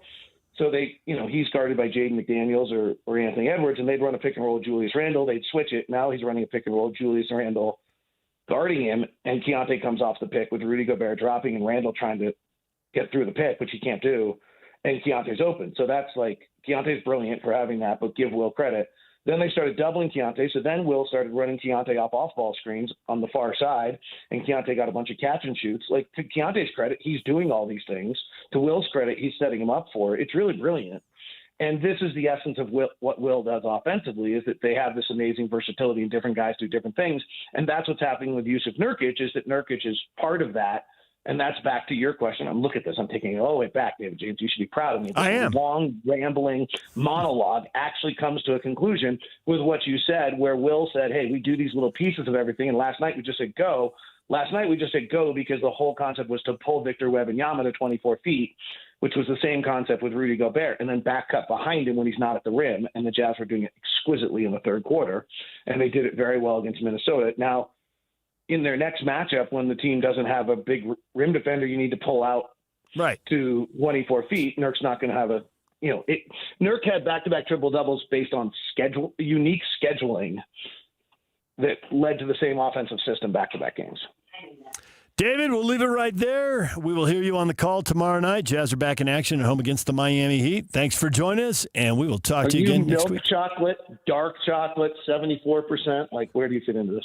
I'm all about the dark chocolate, but I'm currently doing soda, so I'm off the chocolate. There's an amazing amount of sugar in my diet. A lot of it I knew about, but there was some I didn't know about. Wait, you're doing what? I'm dropping the LBs. It's going to be 10% less of me. No chocolate? Nope. Can I tell you a quick story? There's no quick stories in your world, David. You cannot. I was listening to a Peter Attia podcast about if I stopped eating sugar, that I could live 7 years longer, like immediately. Yep. And then I thought about it. I'm 55. I'm pretty healthy. Barring something dramatic, I'm probably living to 80, 85, right? So then my thought was, so I got 30 years with sugar or 35 without. Give me the frickin' chocolate. I'll just leave you with this. When we did Summer Fitness Challenge 2000, the last time I got in really good shape, what, a quarter of a century ago? I got to be better at this. There was a trainer who said very definitively, sugar is the most abused, most dangerous legal substance. No, not legal. It is the most dangerous, most unrecognized substance we have. Like, people know there's a bunch of illegal drugs that are bad for you, right? And people know, hey, there's a downside to alcohol, okay? And they know, but nobody talks about sugar. That was his point. Nobody talks about sugar, but there's a huge downside to it. That's the point he was trying to make. And so, he's right. Yeah. How am I supposed to survive on no sleep when I can't drink 7 cups of coffee? I need a little sugar. David, you figure that out and come back with an answer next week. All right. See you. All right. Thank you. David Locke, radio voice of the Utah Jazz. Good to have him on every Friday right here on The Zone. Cole Bagley is going to join us just after the top of the hour. He is the Utah Mammoth insider for KSL Sports. That was an awesome homestand. It has been a fantastic 2026, but now they're hitting the road for really difficult games. We'll talk with him at the top of the hour. Stay with us. Whirls around and down. 97.5, the KSL Sports Zone is your exclusive home of the Utah Jazz. And we want to send you to the Delta Center to see the Jazz in action. Listen every Tuesday for the Jazz Ticket Tuesday Sounder at 30 past the hour, every hour, all day long. And if you're caller number 12, you'll be on your way to an upcoming game. Buy one, you'll get one free. It's Jazz Ticket Tuesday, every Tuesday throughout the NBA season on your radio home for the Utah Jazz. 97.5, the KSL Sports Zone. David James for Soda. If you're looking to lose weight, now is the time. Soda Weight Loss has a deal for you. If you join the program, your partner can do it for free. Buy one, get one, and you're probably going to stay more committed if two of you are working on it together. If you want to know more, go to the website, sodaweightloss.com. They got a whole plan. There's no pills. There's no injections. They work with you 3 meals, 2 snacks. I haven't had to deal with a lot of hunger unless I'm an idiot and I forget my snack, which I've done a couple of times. But the plan is there. They're taking the sugar out of your diet. They're taking the sodium out of your diet. The weight loss is happening for me. The pounds are coming off. There's another pound off the scale when I got on this morning. I'm only about a week, almost a week and a half in. I can see the progress. Lost the 5 pounds on the way to 10. You can see it happening. If you want to find out more, And you don't trust me, go to Google. There's 9,000 Google reviews. See what they have to say. And you can find out more online at sotaweightloss.com. That's SOTA weightloss.com. If you want to talk to somebody, toll free, 866-800-SOTA, 866-800-SOTA, Sota Weight Loss. Say it with me. It's state of the art. At Peach Windows and Doors, they help homeowners stay in the homes they love while upgrading to the elegance, efficiency, and natural light of today. With hundreds of 5-star Google reviews, their clients know Peach Windows and Doors deliver what they promise. I wanted to replace standard-size French doors with a large custom sliding door. The update required checking a weight-bearing wall. Plus, I wanted a couple of different styles of windows. The new sliding door created a much brighter and open look. Peach was so helpful along the way with recommendations and ideas, and the installers were efficient and respectful of my space. I was thrilled with Peach Windows and Doors. Give your $1 million home the $1 million feel it deserves. Don't wait on that someday project. Visit Peach Windows and Doors Salt Lake Showroom. Schedule a free in-home visit. You can also explore at peachwindowsanddoors.com or just call them at 801-566-1255. Peach Windows and Doors, where amazing home transformations begin. Never have I ever called my sister from the finish line of my first marathon. Hello? You won't believe where I am. Are you running? Mile 26. I'm gonna make it. Switch to T-Mobile's 55 Plus plan and get iPhone 16e with its advanced camera system on us. Plus, 2 lines for just $30 a line. Guys, I can't believe it. I knew you could do it, babe. That was amazing. Mom, how do you feel? I feel great. I can't feel my feet. Let's take a picture, and then you may carry me to the car. Share every stride, every mile, every memory on America's best network. Switch to T-Mobile's 55 Plus plan and get iPhone 16e on us and 2 lines for just $30 a line.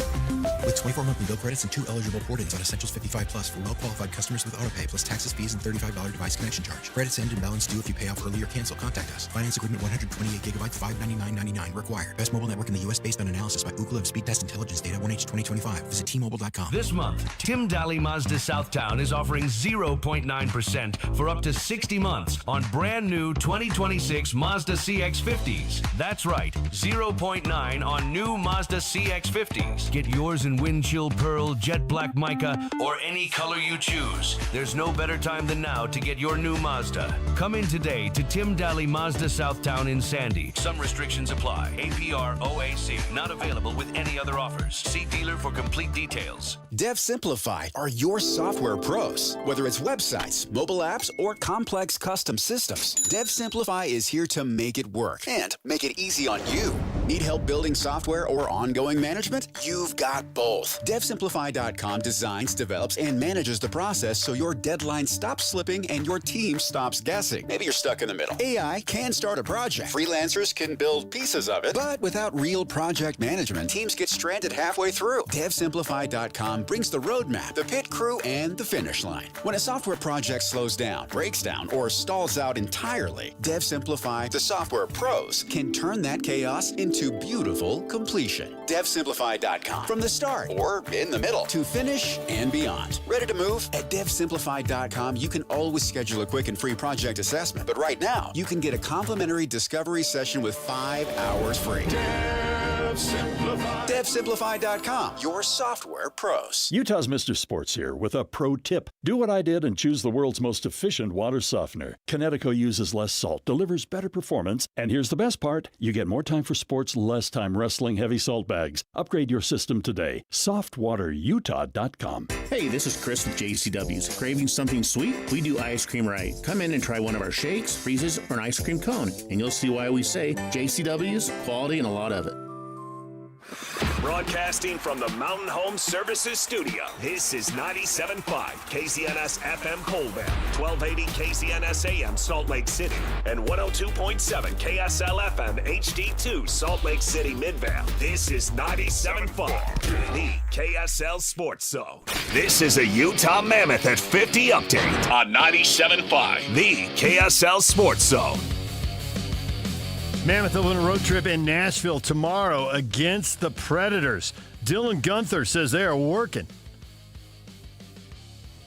Well, that's for the next hour. Sorry, Yak. Andre Turney on what makes Clayton Keller a great captain. It's like we always tell you, he's never satisfied. He always wants more. He wants to be an elite player. He's not happy just to be good. He wants to be great, and he's never satisfied. That's what makes him great, and that's what makes him the kind of captain we like. My bad there, Yak. I just couldn't save that one. Couldn't turn it around. Puck drop in the Central Division Showdown set for 1:30. It's an afternoon game. Coverage here on the Zone starts at 12:30 tomorrow. Over 2 decades of sports radio dominance in Utah. My favorite. This is DJ and PK on 97.5, the KSL Sports Zone.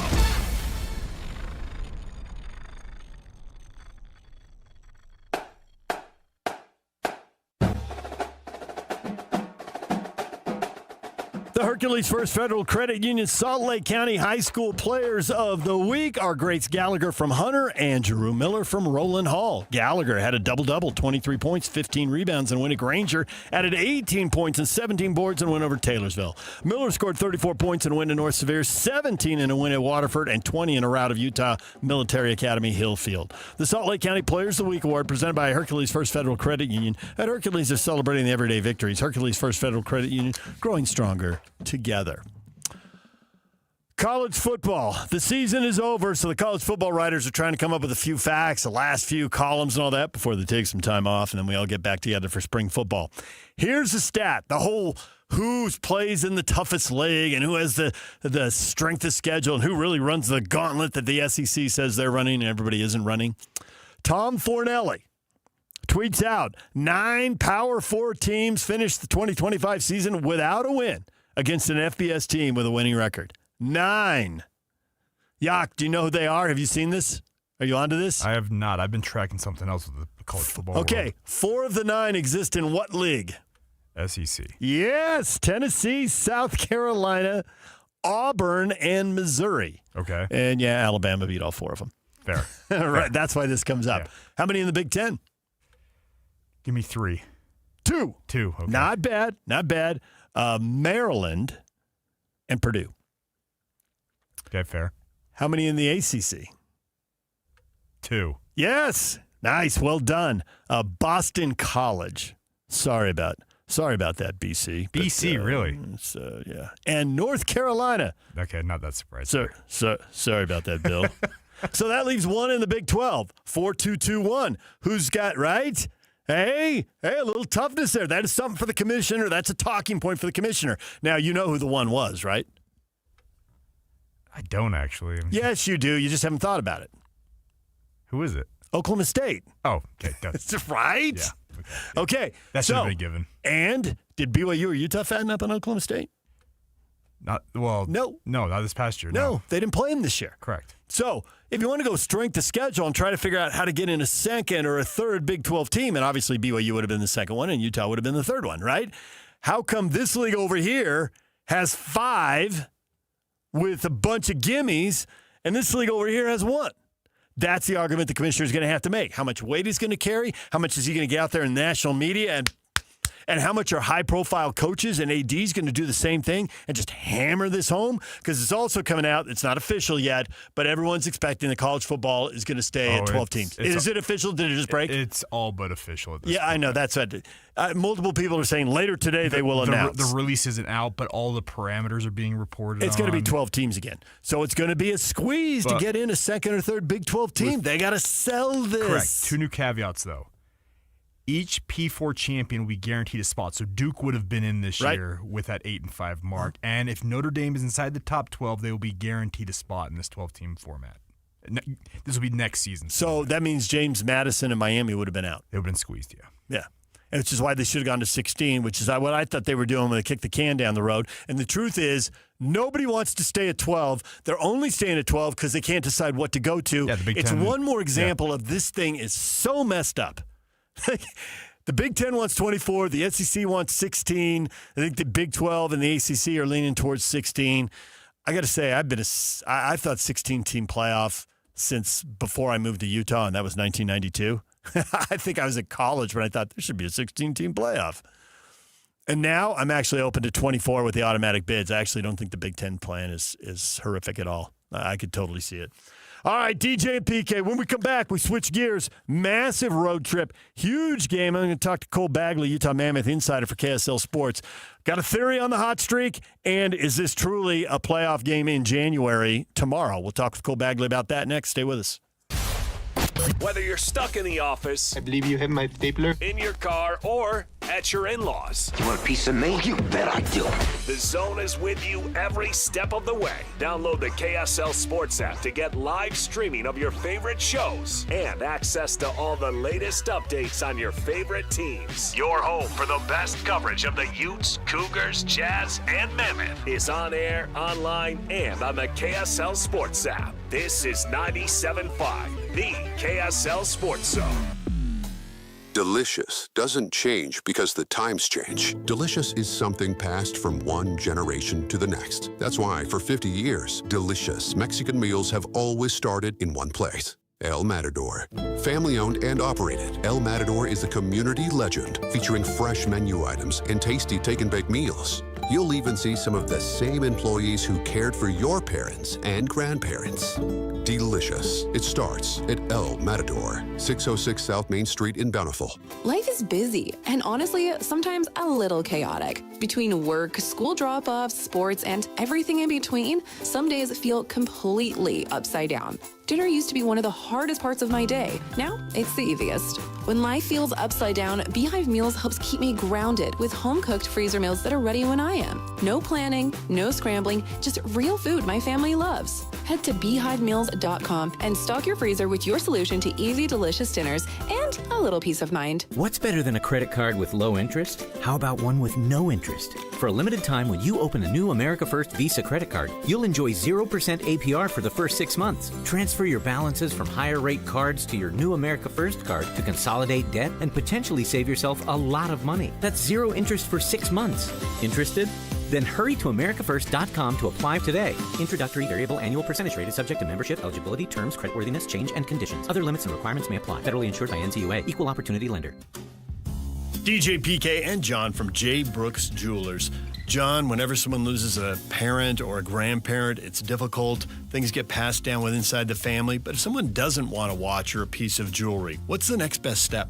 At J. Brooks Jewelers, we're happy to help you sort through such a collection of things to help you know what is real and what has value. Of course, repurposing the items for the family is always the best solution, but if no one loves or wants the piece, the estate experts at J. Brooks Jewelers can help guide you on the best way to handle the liquidation and, of course, in complete confidentiality. We have buyers all over the country that we've established to get the largest return possible for your jewelry, coins, or watches to retain as much money as possible for the family. So whether you want to repurpose and create a new heirloom or liquidate part or all of the estate, let me and my team help you decide the best way to proceed. Call and make an appointment today at J. Brooks Jewelers in Murray and Lehigh or online at jbrooksjewelers.com. Your trusted custom and estate jeweler. You don't know what you got till it's gone has never been more true than when your water heater goes out and you hop in the shower. Your body first shivers and then you go into survival mode by letting out a shrieklet, which is like a shriek, just smaller, followed by unnecessary running in place and jazz hands. Look, there are really only two kinds of people in this world that need cold showers, pioneers and plungers. So unless your name is Laura Ingalls or Joe Rogan, cold showers aren't for you. At Shamrock Plumbing, we know what to do when your ungrateful water heater stops showing up for work. Give us a call and we'll get you back to those scalding temperatures you've grown accustomed to over the years. Shamrock Plumbing.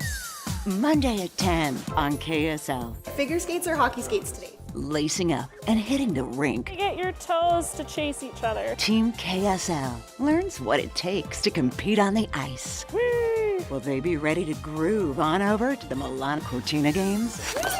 Or should they stick to their day jobs? It was so much fun. You guys learn really quickly. Watch Team KSL, competition on the ice, Monday at 10 on KSL. Hey, TC Christensen here. I'm thrilled to announce our new movie, Stand Out, the Ben Care story. My son Tanner and I have waited a long time for the right time to share this true story. Watch the trailer at standoutfilm.com. Stand Out, now playing. Listen every Monday morning to DJ and PK and Monday afternoon with JJ and Alex for your Chevy Strong Play of the Game. Win great prizes from Rocky Mountain Chevy. Nobody brings you better coverage of the teams you're passionate about than these guys. Try some more. This is DJ and PK on 97.5, the KSL Sports Zone.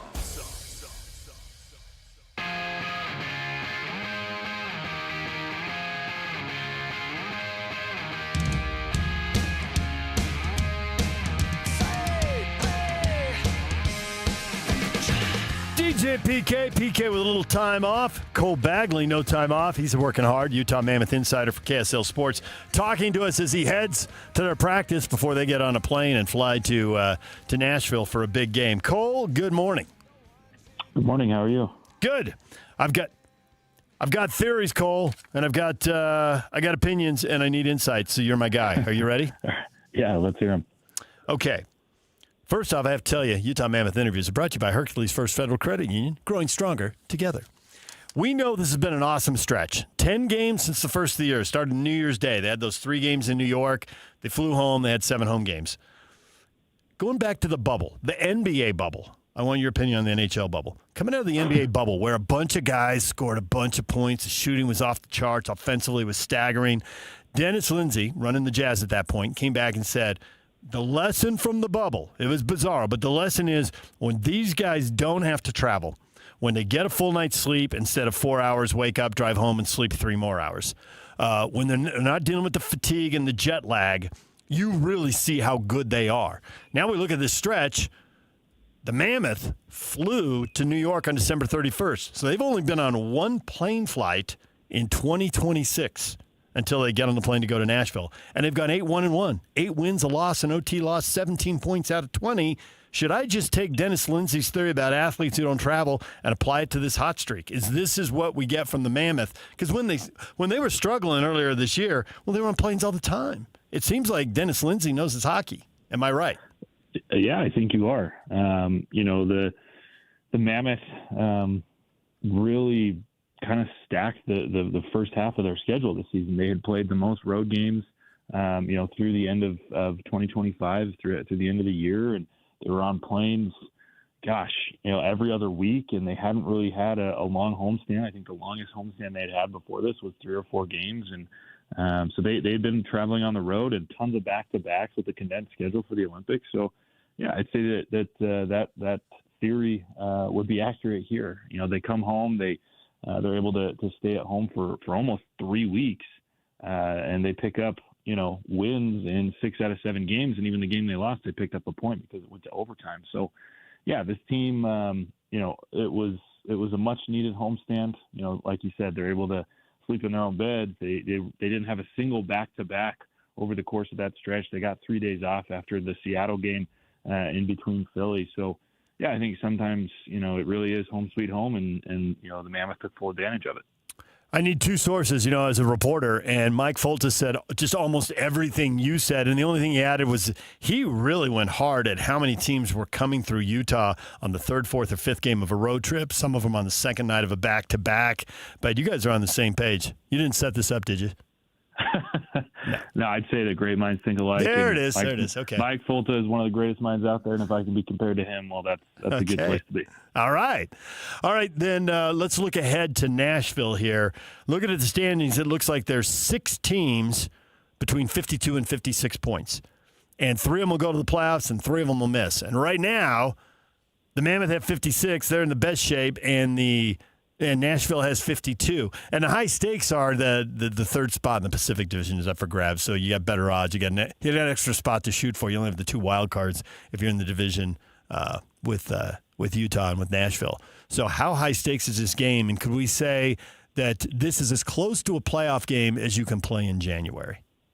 Yeah, 100%. This is one of those swing games, right? It could be a 4-point swing where, Utah – if they win, they'd be able to elevate themselves up to 58 points, while Nashville would stay at 52. And when you start to get kind of close to that 10-point difference, no matter if it's in a divisional spot, if it's in a wild card spot, that's when it becomes really hard for the team that's trying to make up ground. And so, they're going 4 straight on the road. They're playing some really tough teams. They're playing Tampa and Florida and Carolina, 3 of the best teams in the Eastern Conference, especially the Tampa Bay Lightning and the Carolina Hurricanes.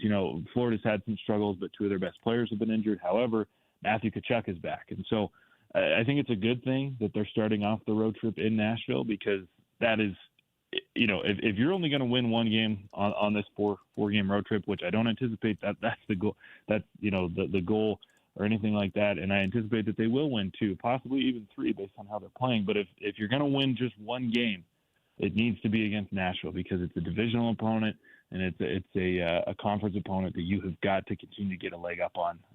As you know, they come into this these last few games here before the Olympics. You know, set yourselves up to be in a really good spot down the stretch once that tournament is over and everybody's back. And you know, when I talked to Bill Armstrong a few weeks ago, he had kind of talked about Logan Cooley's opportunity to return, and he broadened it a little bit. He said it could be before the Olympics, it could be after the Olympics. Utah needs to continue winning hockey games here through these next 5 or 6 so that Logan Cooley, so they don't have to rush him back. Yep. Right? You know, you need to keep him sidelined. You need to keep him, you know, resting and give him that additional 3 weeks so that instead of, 8 weeks to get healthy, he's got 11 weeks to get healthy. So I think, yes, keep going, circle this game tomorrow against Nashville. Make sure you pick up the 2 points, not only to just, bolster, your current standing, but as well to make sure that Logan Cooley gets more rest. Cole Bagley, Utah Mammoth insider for KSL Sports, joining us here. Obviously, the travel's a big factor in how well they're playing, but is a big factor right now, and not just right now, but going forward also, John Marino and Nate Schmidt is that second defensive pair playing like they're not, it's not 1-2, but playing more like it's 1 and 1A. Yeah, I mean, that might be kind of the most underrated storyline of this season is just how reliable those two guys have been. They don't have flashy games. They're not guys that are putting up, 30, 40, 50 points this season. But, I think it was last week. I'm not sure how this has progressed over the last few days, but they had the best plus minus of any pairing in the National Hockey League, of any line in the National Hockey League. So they're beating out MVP, type candidates with the best plus minus. And a lot of what that comes down to is just they're very even-keeled players. I think that's the best way to describe their game. Again, they're not flashy. They're generally not going to go out and win you a hockey game, but what they're going to do is they're going to be anchors on the blue line. They're not going to make very many mistakes. They're certainly not going to lose you any games. And occasionally, like we saw against Seattle, a guy like Nate Schmidt is going to rise to the occasion and help you win a game. And, John Marino has done the same thing. But they are a very reliable pair, and that's why they've been together for the vast majority of the season. And I think that's a big reason why Utah has had so much success overall. They've made a lot of progress. If you look back to this point last year, I think Utah's about 10 points ahead of where they were at this point. A lot of that has to do with how much better their defensive core is, right? Last year it was injury after injury after injury. They were having to trade for Oli Mata. They were having to, call up Maverick Lamoureux and, sign several defensemen before they landed on Nick DeSimone, whereas this year they're so much deeper. They're getting, they acquired Nate Schmidt in the offseason. We're getting a full year of John Marino healthy. We're getting mostly a full year of Sean Durzi healthy. And so, it just goes to show why they made sure to bring in so many defensive players to help this team. Obviously, one of the things that happened in the offseason was adding Schmidt in free agency. The other thing was the trade with the Sabres that brought Peterka to town. That was another big storyline. Are we just going to officially declare that a win-win deal now that Josh Doan has got 15 goals, 20 assists? The Sabres have turned it around. They're in a playoff spot in the East, and Josh has been given 7 years and $48 million in a new deal. Is that just a win-win trade then? Yeah, I'd say it is. And it was always – there's always going to be kind of an adjustment period for both players because it was different situations. Mm-hmm. Josh Doan was not a top 6 guy in Utah. Right. But now he's able to go to Buffalo and he's able to find himself a new role. He's able to get more playing time. He's able to, be in a place that, maybe values, his style of play a little bit more. And, Buffalo's had a lot to prove. I think everybody on that team is playing with a chip on their shoulders because they haven't made the playoffs in a very, very long time. And so, new opportunity for him, whereas J.J. Peterka, who I still believe is the more talented player, especially offensively, he came from a team that was struggling where he was arguably the number 2 option, and now he comes to Utah, and he's maybe your 5th, 6th option. He's still a top 6 guy, but, his role had to change. There's been an adjustment, and I still don't know that Peterka has really adjusted fully. I don't know if he's really found – where he can thrive on this team. He's changed lines a lot. He's been on the first line, he's on the second line, the third line. So I don't know that he's really been able to find the place that really propels his game forward. I don't know that he's found the teammates or the line mates that are going to help him succeed as much as possible. So, yeah, at this point, I'd say it's probably a win-win, but there is a lot more, I think, potential on the end of Utah once Peterka settles in, and maybe maybe they put the kid line back together eventually. Maybe Gunther and Cooley and Peterka eventually find each other again on a line, and, hey, maybe that propels him forward. So, it's one of those things where just different situations, I think, yielded, new results. Yeah. Well, Peterka's is 17 goals and 16 assists. So if he's still got room to grow and all that, then that could be pretty awesome. He's fourth in points on the team right now. So it's not like he's having a terrible year, but it sounds like you think there's still a lot of room for growth, and maybe instead of 33 points, he can be at 43 or 53 with Dylan Gunther leading the team. I don't know. I don't know what his ceiling is. I don't know if you do. I think. He had 68 points a year ago in Buffalo. I think that Peterka's ceiling is 60, 70, 80 points. Yeah.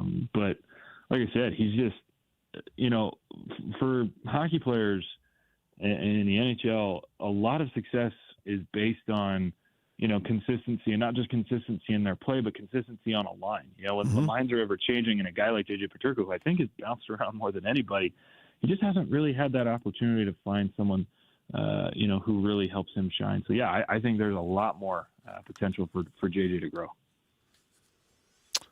What are your expectations for this road trip as far as if they come home with 4 points? I'm totally with you. The most important game is the first one, not just because it's the next one, which is a cliche and is true, and focus on the next game and all that, because of Nashville, because they're in the conference, they're in the division, they're in the playoff race. It's a 4-point swing. But if they come home with, is it 4 points? Is it 5? What do you think?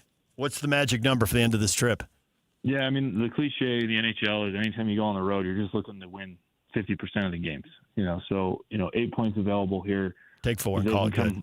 If they can come home with 4, it's a huge success, especially, with how many points they're able to stash away during the homestand.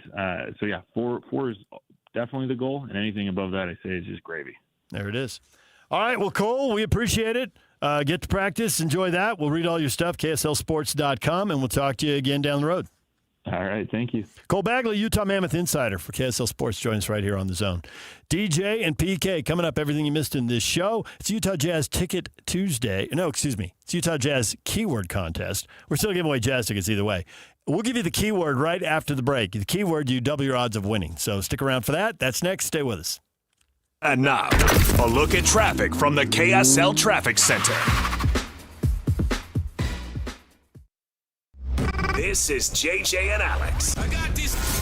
Joining us on the program right now, he's Bill Bender. He writes for Sporting News. How do people replicate what Indiana's doing, or is it really that difficult to replicate what Curt Cignetti and Indiana has done in just 2 years? People will try, but the thing for me is it's about Cignetti himself. Yes, he worked the portal, but so has TCU and Louisville and Colorado, and yes, he rebuilt this program in a hurry, but I think a lot of it's a reflection of Curt Cignetti, the talent evaluator. One point I was trying to make is I think he's going to end up regretting saying Google me, because that's all people are going to want to know, right? And there's so much more to him than that. I don't think Indiana's going away. I think you're going to bring in this next portal class. They're going to recruit a little better. You're going to see it, because I think he's that guy as the coach. If that continues, you're looking at a program that should be able to be pretty good next year. Catch JJ and Alex afternoons from 3 to 7 on 97.5, the KSL Sports Zone. If you're looking to lose weight in 2026, now is the time to start. Don't let that New Year's resolution fade away in January or February. Try Soda Weight Loss. They've got a deal right now, special promotional offer. Join now and your partner joins for free. You can get 2 transformations for the price of 1. You can look and feel younger. Want to drop 5, 10, 15 years off the way you look? Lose weight. Things I liked about soda, the reason I'm trying it, no diet pills, no injections, also no hunger, no guesswork. They got a nutritionist. You have a call once a week. You can text on the days that you don't call if you have a specific question, something you want to know. I've done it. They get back to you. They answer your questions, and they'll give you a plan. 3 meals, 2 snacks. They're taking the salt and the sodium out of my diet. I'm losing weight. It's a little pound lighter when I got on the scale this morning, pound lighter when I got on the scale yesterday morning. The weight, it's coming off because I had too much salt and too much sodium in my diet, and the portions, May or may not have been out of control. I really don't want to talk about it. So there you go.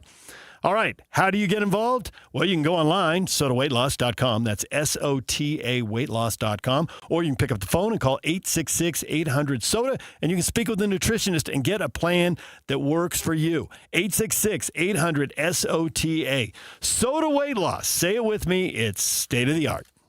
New year, new deals. At Paris RV, we're blowing out the 25s, and many of the manufacturers are throwing in extra rebates. Hook up to the open-range conventional 177BH with bunk beds, only $13,878, $159 a month, zero down. Or climb aboard the Solera 22N motorhome for only $78,888 or $647 a month, 10% down. Or load the toys into the Voltage V-Series 3500 toy hauler for only $69,577 or $563 a month, 10% down. Come see me at Paris RV. Paris RV is your locally owned, family-run RV dealership. We strive hard to find the very best RVs for the price. With 4 locations, over 1,000 RVs in stock, 42 service bays, and 4 super parts stores, we're sure to help take your family on the best RV vacation. Check out our perfect family bunkhouse trailer, the 26BH, that sleeps 9 for $19,995 or $227 a month, zero down. Life is short.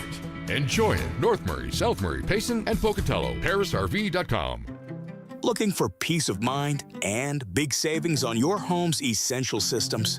Mountain Home Services has you covered with their safety and savings plan. Here's what you'll receive. Front-of-the-line repairs when you need them most. Annual inspections for HVAC, plumbing, and electrical systems. Exclusive discounts on equipment upgrades, services, and repairs.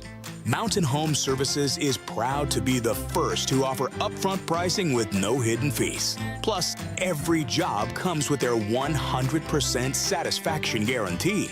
Call 801-543-2222. 801-543-2222 or online at mountainhomeservices.com and join the safety and savings plan from Mountain Home Services. Protect your home, save money, and enjoy total peace of mind. Mountain Home Services. Your home, their priority since 1954. Fire up your backyard this season with Mountainland Supply. For limited time only, buy any in-stock Blackstone grill or pizza oven and get a free cover. That's on us. That's right, premium outdoor cooking plus protection at no extra cost.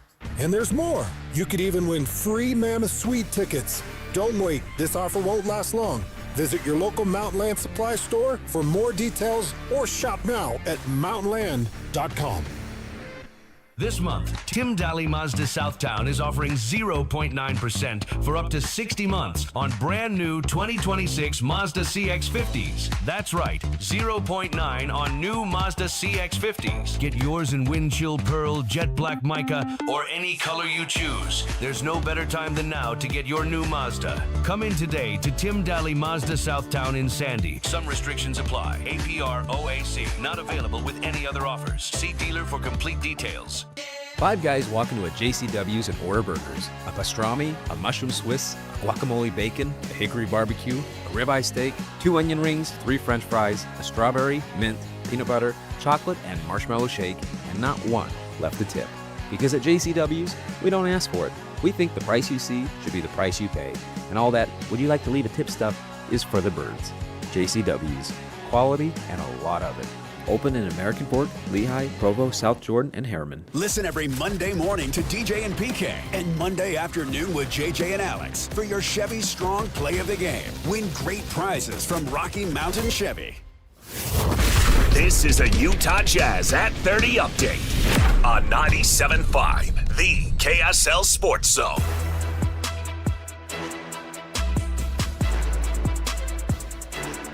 The Utah Jazz lost to the Spurs 126-109. De'Aaron Fox leading away with 31 points. Ace Bailey scored a career-high 25 points in the loss. Will Hardy on what Ace Bailey is capable of as a player. Over the course of 82 games, you can get hot and you can bomb away, but I think we're wanting so much more from Ace. In some ways, it's probably my fault that he hasn't had the bomb away game because I don't want him to bomb away because he has way more to offer than just that. Those days will come. This Jazz at 30 update brought to you by University of Utah Health. At University of Utah Health, hope is in our DNA. Learn more at uofuhealth.org.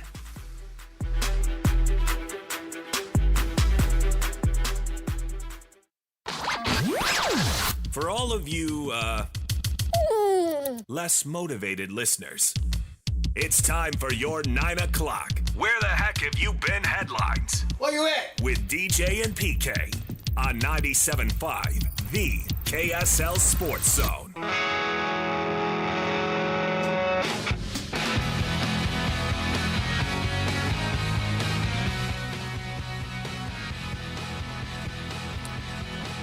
Slacker Radio Headlines brought to you by Trajan Wealth. Call Trajan Wealth today, your local trusted financial fiduciary. Call them at 801-210-6800 or visit the website at TrajanWealth.com. Love that bite from Will Hardy right there. I just thought there were so many things in that bite that are spot on. And you know why you love it? Now we just heard it. That's okay, Yak. Thanks. Will Hardy just in the update there talking about, yeah, he's scoring. Yeah, he can bomb away and be a big-time scorer. And earlier this week, I was talking about there ought to be more 20-point games out of this guy. He's averaging 10.9. Well, now he's gone 20 and 25 back-to-back, and he set a new career high. His old career high was 21. The 30-point game is coming. The 35-point game is coming. There's probably a 40-point game out there somewhere for Ace Bailey, I assume. But Will's spot on about he can do more things. And we're seeing it. And these things are happening. I mean, the next thing to look at, how about rebounding? How about you become a better rebounder? Well, a guy who's averaging less than 2 rebounds a game in his rookie year is averaging almost 4.5 rebounds a game in the month of January. It is coming. The last 5 games, he's been averaging over 5 boards a game. He had 6 rebounds last night to go with his 25 points. There's more he can do. Now, earlier in the show, we talked to David Locke. Wherever you get your podcast, go to YouTube, our KSL Sports page, go to KSLSports.com, Apple, Spotify, whatever. And the first thing with David Locke is, if this team's going to get better, they can't be at the bottom of the league defensively. Now, I don't want to go too nuts now, even though I see a lot of bad defense. I see guys looking the wrong way. Just bad. Just bad. Individual guys have to get better. Bryce Sensabaugh, you got to get better, Bryce. You got your back to your man. You're lucky he didn't zoom right past you and get a layup. That kind of stuff doesn't have to wait for Walker Kessler. But realistically, on the whole, they're playing too many games. We're playing every game now without Walker Kessler, and they're playing a lot of games without Markkanen. And Locke goes into specifically how the defense falls apart when Nurkic leaves. You got 3 big guys there, and when you take 1, 2, or 3 of them out of the lineup, the defensive stats we look at for the season are going to be terrible. But nonetheless, they have to get out of the bottom of the league. They have to get out of the bottom third. They got to at least get to the middle third, which Locke is fairly optimistic about, and you listen to it, he'll explain why. But part of that is Ace Bailey growing up. We know he's going to get bigger, stronger, put on weight, all that kind of stuff. I mean, he's going to grow in his body. He's still 19 years old. He's way early in this process. He's also 6'9", super athletic. All the dunks, all the oohs and ahs, justifiably so. Let's see that same level of athleticism at the end of the floor. Imagine if you've got Kessler blocking shots.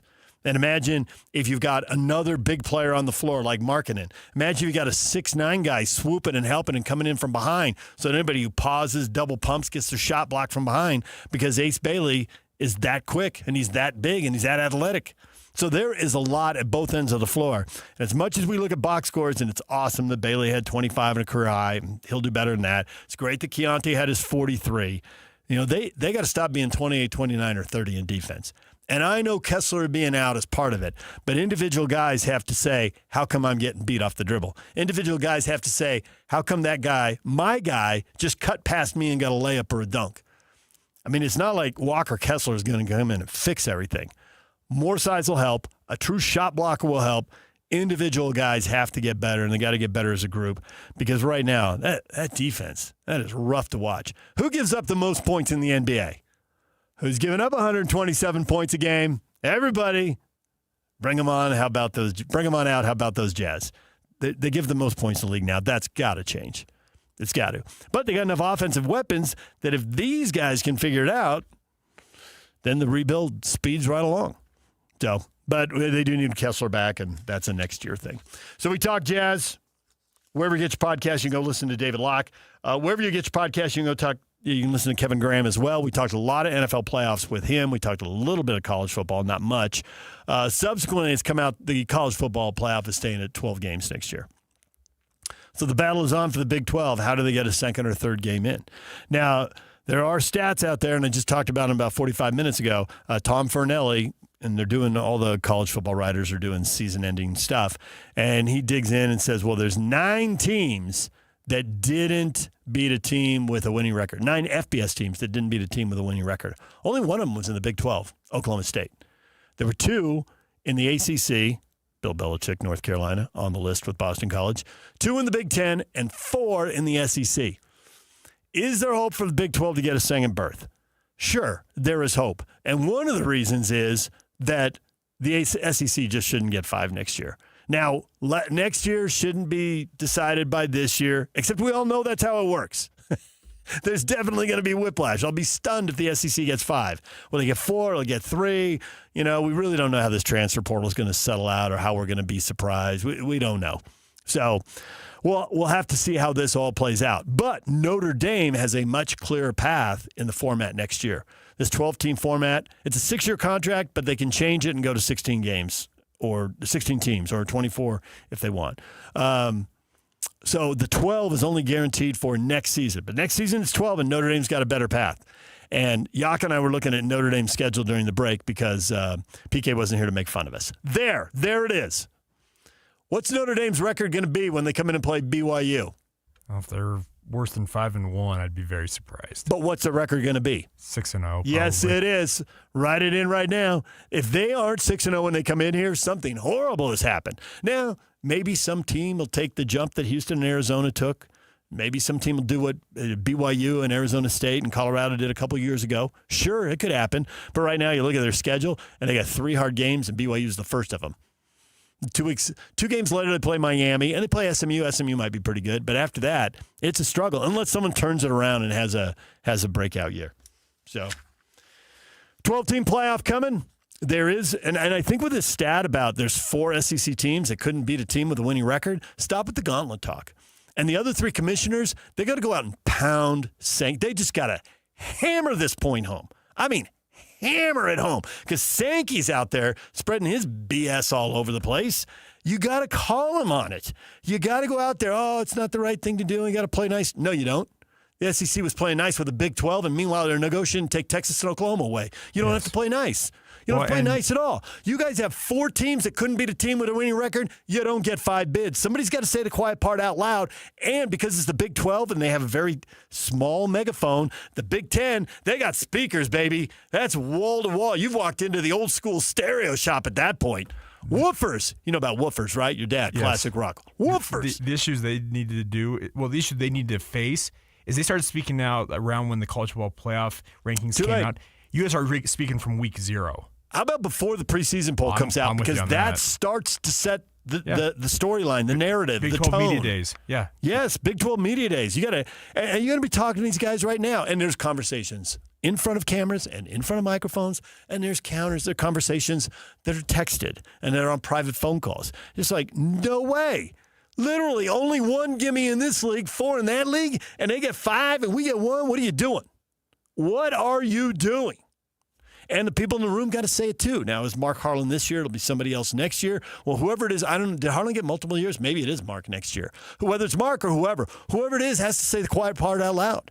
He was finishing out the term that Mac Rhodes. Yeah, so I thought I think Rhodes was in his final year. I did. I thought it was a one-shot deal for Mark, So but it doesn't matter. The Big 12 will be represented. There's somebody. Whoever it is. Yeah. It doesn't matter. Whoever it is has got to say, because it's just completely out of whack. It makes me think that the Big 10 saying, let's go to 24 and let's give everybody 4 berths, and each conference will play 3 games on title weekend, one that decides the champion, and both those teams will go, and then have games for second and third. Now, I don't think they've been willing to give the ACC and the Big 12 4, but I think the ACC and the Big 12 have some data points from this year where they can say, yeah, give us 4, just give everybody 4. That's 16 bids. And give the group of 5 2 so they don't sue us and the Senators don't pass something. That's 18. And Notre Dame in that world is always going to be 1, so that's going to be 19. You're going to have 5 spots left. And you can still take care of your 5th team, and then you can play it out and win it on the field. And going to 24 is the equivalent of going to 68 or 72 or whatever the NCAA tournament is doing. 16 is equivalent to 64. And that may be where we go for a while, but I bet we go past it. But it's 12 teams next year, so that's the deal there. Wherever you talk football, go listen to Kevin Graham. Our YouTube page, KSLSports.com. A lot of talk back and forth. He and I both had some stats, some numbers, and no matter how you parse it, these conference title games, unless you get a bunch of turnovers and some big special teams play, it had to be close. It had to be one-possession games. That's why the point spreads are where they are. I mean, these games are expected to be close. New England's favored by 4.5, and Seattle's favored by 2.5. Stidham's out. Now, these are two elite defenses, two of the top 4 defenses in the NFL. So if this game ends up 17-13, 17-14, 20-17, something like that, get a special teams player too. Don't turn the ball over and take your shot when the opportunity presents itself. There's a path for the Broncos to win this. It's not a good path, but there's a path. It can be done. They got the defense. And here's the thing. Maybe the Patriots help them. Drake Mays had too many turnovers. He has not been great. Their defense has been fantastic in the postseason, just like it was in a regular season.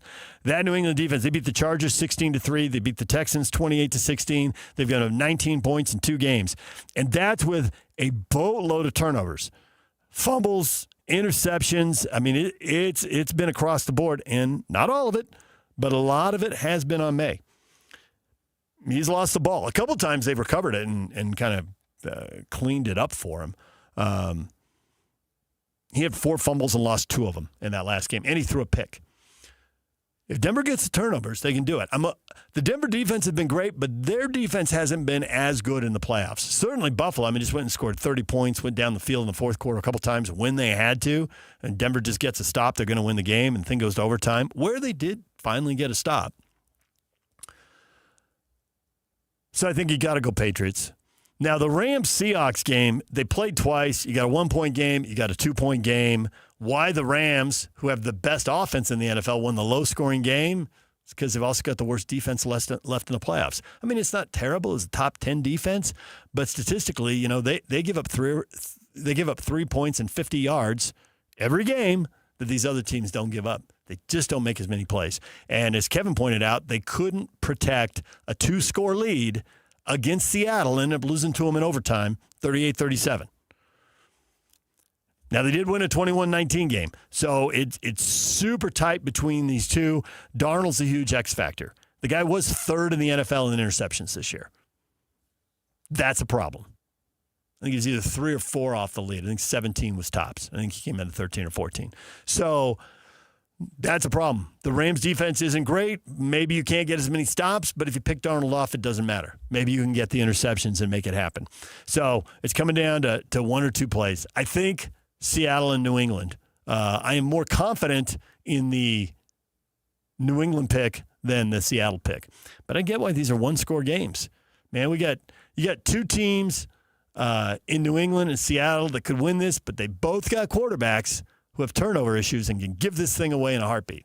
And you got Stidham. There's only one quarterback that we're 100% sure of. So if you're picking the Rams to win the Super Bowl right now, I get it. But you're also picking what is clearly the worst defense left in the playoffs, and defense wins championships.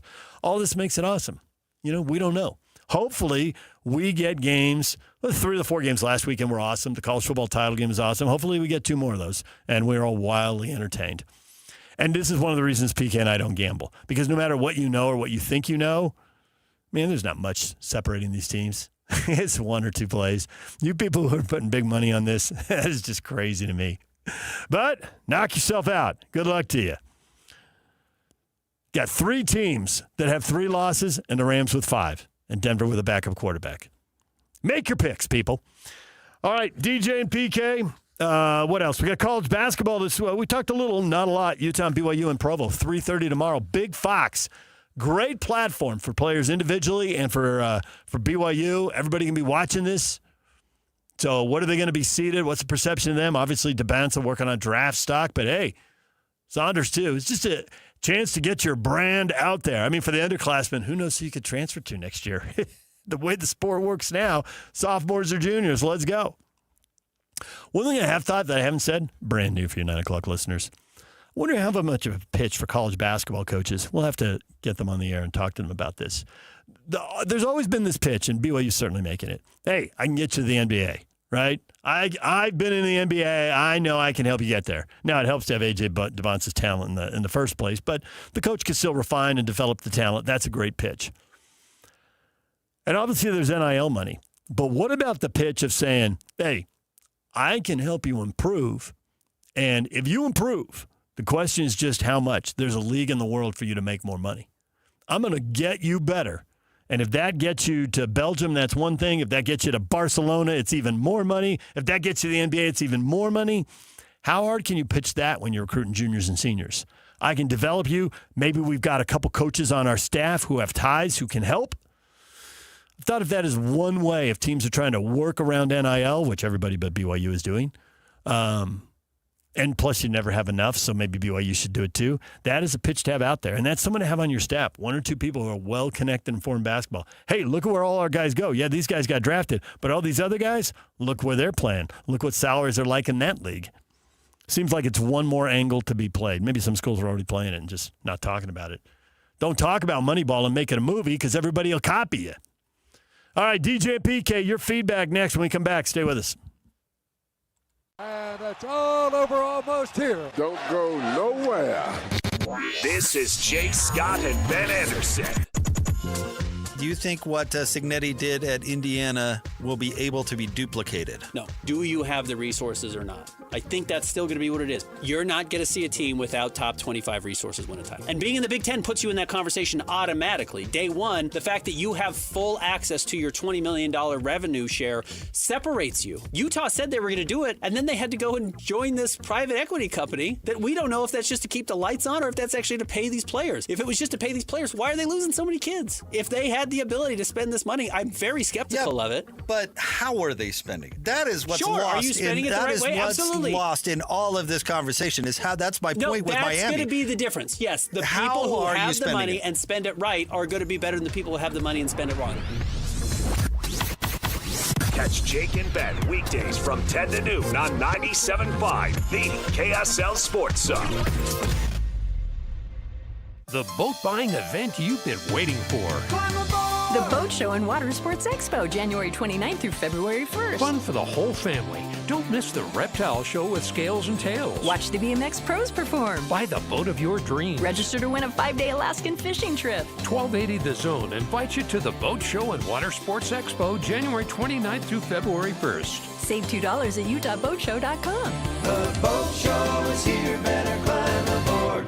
Do you feel behind in your retirement planning? Call Teton Wealth Group now, 435-255-6331, and our team will create for you your own complimentary Ascent plan that will show you how you can have a retirement full of purpose, prosperity, and joy. Just call Teton Wealth Group, 435-255-6331. If you're anxious about your finances in retirement, call Teton Wealth Group at 435-255-6331 for your own Ascent plan. That's 435-255-6331. The Management Minute is a service of the MBA program and the Shingo Institute at Utah State University. I'm Professor Scott Hammond.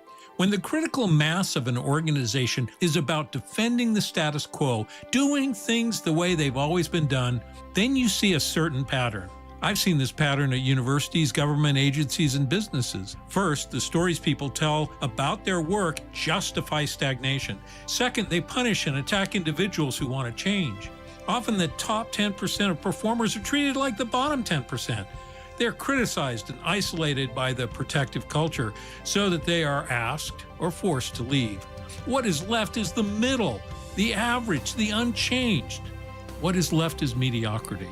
Learn how to change a culture of mediocrity with an MBA from Utah State or a certificate from the Shingo Institute. Go to utahstatemba.com. That's utahstatemba.com. I'm Scott Hammond. Hope to see you in one of our classes. What's better than a credit card with low interest? How about one with no interest? For a limited time, when you open a new America First Visa credit card, you'll enjoy 0% APR for the first 6 months. Transfer your balances from higher rate cards to your new America First card to consolidate debt and potentially save yourself a lot of money. That's 0 interest for 6 months. Interested?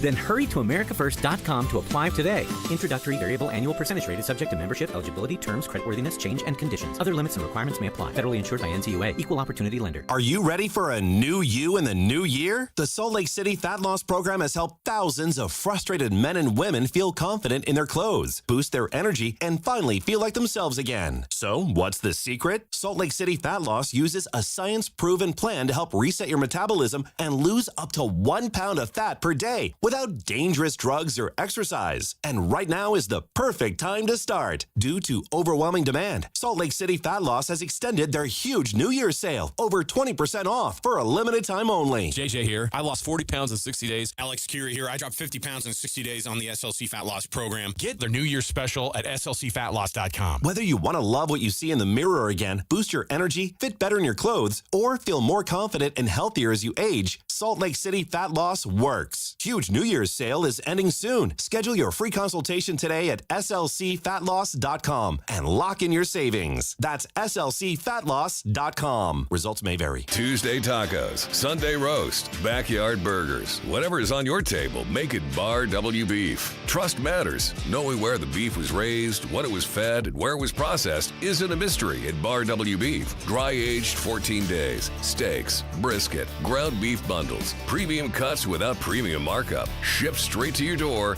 This is Utah beef. If you can't shake the hand of the rancher behind your beef, maybe it's time to try barwbeef.com or visit the store in Nephi. These days, many companies have turned to influencers to tout their products or services. But here at John Watson Chevrolet, the only endorsement we need is from our customers. Because of their feedback, we're proud to be Utah's best reviewed Chevy dealer.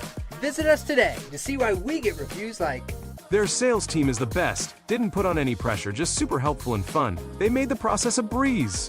John Watson Chevrolet, your 5-star Chevy dealer. 3535 Wall Avenue, Ogden.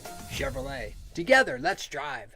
Les Olson IT is trusted for businesses providing state-of-the-art printers, copiers, managed IT services, and licensed security systems for Utah. Work smarter with Les Olson IT. Les Olson IT. This is a Utah Mammoth at 50 update on 97.5, the KSL Sports Zone.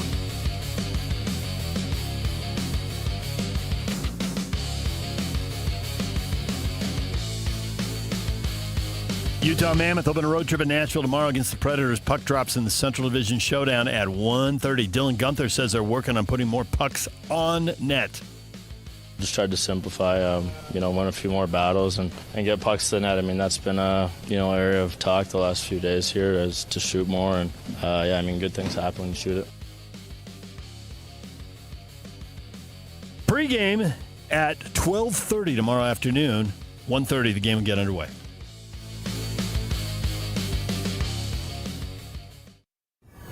And now, enough of us. It's time to hear from you. From all your texts, tweets, and posts. This is the best feedback of the day. Ooh, I was there. It's the best game of my life. With DJ and PK on 97.5, the KSL Sports Zone.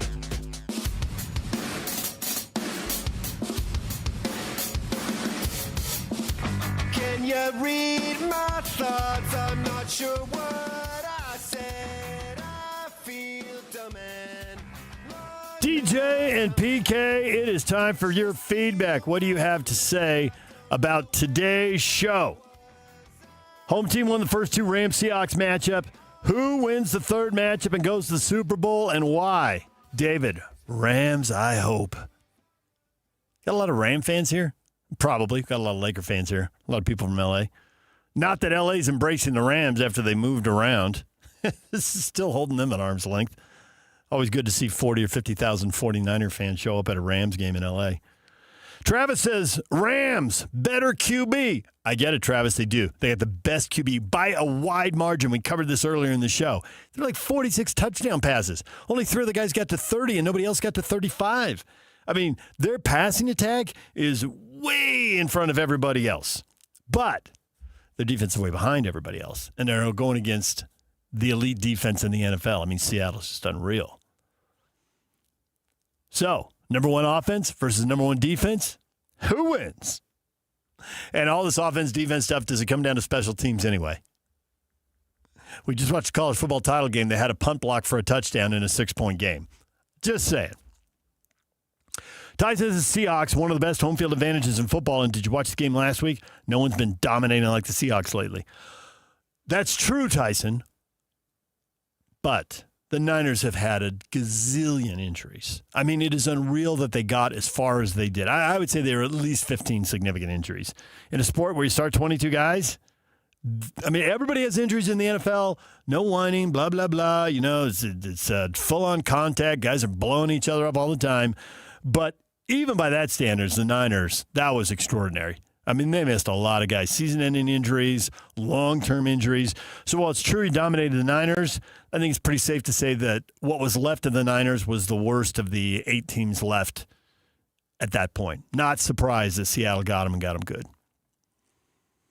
Vernon, it's going to come down to the wire. If this next game is anything like the last one in Seattle, it'll be a masterpiece. I give the edge to the 12th man. It's really tough playing in Seattle. I get your logic, Vernon. I see what you're saying right there. These two teams played twice. They split the games. The Rams won by 2 in regulation, and then Seattle won by 1 in overtime. So I don't see why it wouldn't be a close game. As far as you Bronco fans, plenty of Bronco fans weighing in as well. Is Denver going to the Super Bowl with the backup quarterback or the Patriots back in the big game? Explain. Bobby says Broncos all the way. Our D-line is coming after May. Stidham is going to have the game of his life. Hey, it could happen, Bobby. It's happened before. 6 backup quarterbacks have won the Super Bowl. It could happen. Nick Foles, lead the charge. Debbie, Broncos, please. No. A lot of Bronco hate in this area. No doubt about it. Elaine, it'd be great to see the Broncos advance. There's so many great Utah players on the roster. Yak, how many locals we got on the Patriots? We have Karis Tonga. Yes, you're right. And he made plays last week, too. They were calling his name. His first career sack last week. Yes. It might be just Tonga, huh? Oh, Christian's saying, Cheech is saying we have one of the Ellis kids. Is it Caden, maybe? We're going to have Ellis on Ellis Crime. All right, work on that. We got a poll question up. You can vote. My bad, I put it up too late this morning. We don't have as many votes as we should. I got it up late. Sorry about that. But go ahead and vote. Right now, what you're seeing is people are leaning towards the Patriots pretty heavily. But other than that, it's, we're almost 50 votes in now. 44% for the Patriots and the Seahawks, 37% for the Patriots and the Rams. Only 12% for the Broncos and the Rams, and 7% for Broncos Seahawks.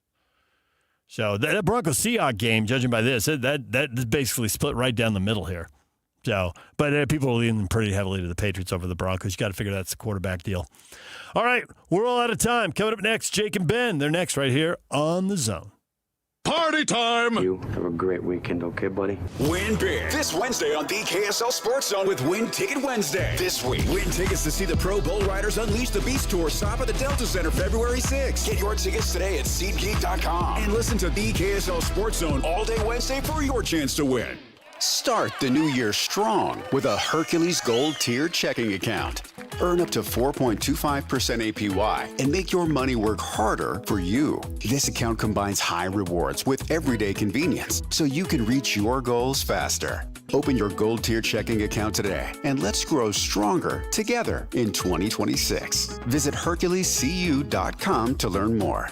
Hercules First Federal Credit Union. Growing stronger together for 80 years. Wesley Financial Group is not a law firm. Ask yourself this question. Is it really worth holding on to that timeshare that you know you need to get rid of? Here's the truth. The average maintenance fee just went up over 17%. That could have been 117%, and there's nothing you can do about it. When you buy a timeshare, you give them a blank check for annual maintenance and assessment fees. I'm Chuck McDowell, founder of Wesley Financial Group. For 15 years, I've helped over 50,000 families cancel their timeshare. Not sell it, not transfer it, cancel it. Did you buy a timeshare because they told you it was a great investment and your maintenance fees would never go up? That's a lie. Are you ready to get rid of your timeshare once and for all? Simply call us and I'll send you our timeshare exit kit that explains all your options for cancellation. Call Wesley now for your timeshare exit kit. 800-282-7766. That's 800-282-7766. 800-282-7766. Get the latest Utah sports headlines delivered to your inbox with the KSL Sports Newsletter. From the Jazz, Utah Hockey Club, BYU, Utah, Real Salt Lake, and more. Be in the know of all things sports in the state of Utah. Visit KSLSports.com to sign up for the KSL Sports Newsletter. Chevy trucks have you covered when the road takes you from smooth sailing to Chevy Colorado will eat up some of the toughest terrains with 5 available drive modes. And Silverado and Silverado HD have the muscle to take you out for some serious. With multiple engine options and impressive towing, while Silverado EV is the perfect combo of performance and capability. Nice. Making it a snap to hitch up this electric truck and hit the road. Wherever the road leads, Chevy trucks are right there with you. See your Rocky Mountain Chevy dealers. Life is busy and honestly, sometimes a little chaotic. Between work, school drop-offs, sports, and everything in between, some days feel completely upside down. Dinner used to be one of the hardest parts of my day. Now, it's the easiest. When life feels upside down, Beehive Meals helps keep me grounded with home-cooked freezer meals that are ready when I am. No planning, no scrambling, just real food my family loves. Head to beehivemeals.com and stock your freezer with your solution to easy, delicious dinners and a little peace of mind. Utah Mammoth Hockey is back at Delta Center. Don't miss your chance to be part of the excitement as the Mammoth hit the ice all season long. Grab your friends, rally the family, and lock in your seats for the fast-paced, hard-hitting action. Great seats are available for most games, but they're selling fast. Head to UtahMammoth.com to get your tickets today. That's UtahMammoth.com. Your home for all things Mammoth hockey. DJ PK and John from J. Brooks Jewelers. John, you refer to yourself as a full-service jeweler. What does that mean? Once upon a time, before national stores and online sites flooded the market, your local family jeweler was the expert in your life that handled all your jewelry and watch needs. J. Brooks is that full-service jeweler today, where everything is handled by us, including appraisals, jewelry repair, watch repairs, as well as general service of all Swiss brands, and the most beautiful custom creations, including our new JBJ Bridal Collection. We can take your existing jewelry and freshen it up, or we can repurpose it completely with a fresh design using all of the sentimental parts that you already own. And of course, if she's ready for the upgrade you always promised, we can help you with a selection of a new larger diamond to say I love you more than ever. So whatever your celebration is, let J. Brooks help you any way you may need. J. Brooks Jewelers, Murray and Lehigh, and online at jbrooksjewelers.com, where women know what women want. Broadcasting from the Mountain Home Services Studio, this is 97.5 KZNS FM Colville, 1280 KZNS AM Salt Lake City, and 102.7 KSL FM HD2 Salt Lake City Midvale. This is 97.5, the KSL Sports Zone. And now, it's 10 a.m. Let's just get down to it. And it's time for your sports fix. Strap yourselves in, folks. From two guys who have covered the teams you're passionate about for years. We are professionals. This is Jake Scott and Ben Anderson on 97.5, the KSL Sports Zone.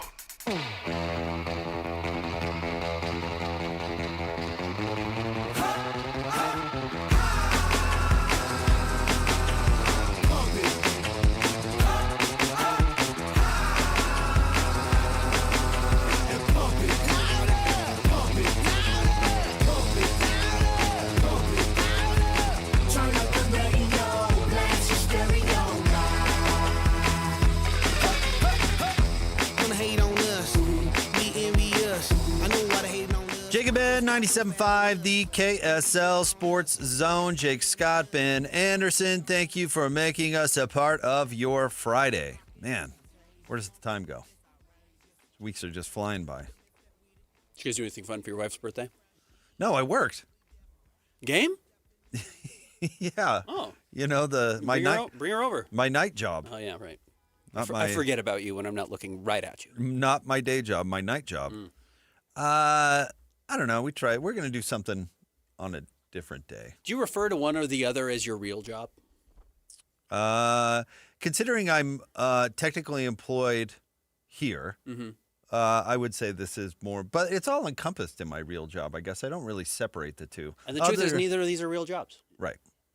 Other than I'm at different locations with different co-hosts and different producers. I mean, I really consider it all the same job. But I've been doing a day show and jazz broadcasts for 14 years. Which producer do you consider your real producer? I don't. Technically, you've been with Jamil longer. I don't look at it that way. But you should. I guess. You should. That there should be just one? No, that you should respect one more than the other. I don't agree with that.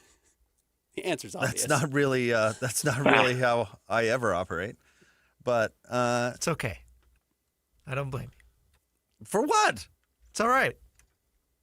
For happily working with two Team talented Jamil. people? Uh-huh. Yeah. Okay. Jamil has an Emmy. It's true. He does. He does have an Emmy. He's 25% of the way towards an EGOT. I Grammy, Oscar, Tony is going to be hard to get. I like them both better than Will Trubshaw. Thank Yeah. goodness he's Yeah. off the Jazz broadcast. Yeah. Distant third. Distant. Big Bill Trubshaw. Old Bill, Indiana grad. Oh, is he? Oh, Uh-huh. he's got a little Fernando Mendoza to him. By the way, quick side note, and I try not to spend any time on the Snap Talk if I can help it. But in the brief periods that I've spent over the last 24 hours or so, can the stupid Signetti thing go away? I mean, it was funny for like 10 minutes. The eye thing? The eye looking thing, the looking thing, like, yeah, okay. You know, it's like when you're old like me and trends trickle down to you. And it's like, I'm not even going to do this because I'd look ridiculous because this was, 4 years ago. It's like saying sus or something like that. You know what I mean? By now, if you're retweeting that stupid meme, you are the equivalent of whatever I am in society. Washed. Like everybody has already put that out there and talked about either, God, what are the dumbest ones? Like me watching for the DoorDash guy or something. Like it's been said. Can we please move on? Move on to the next thing. I hate that about this online culture. Like I honestly, after the 5,000th of them that I came across last night during the Jazz game, I was like, You've seen enough. there's something else going on in the world, right? Other than this stupid looking meme. Do people know what I'm talking about, or am I too Everybody online? knows what you're talking about.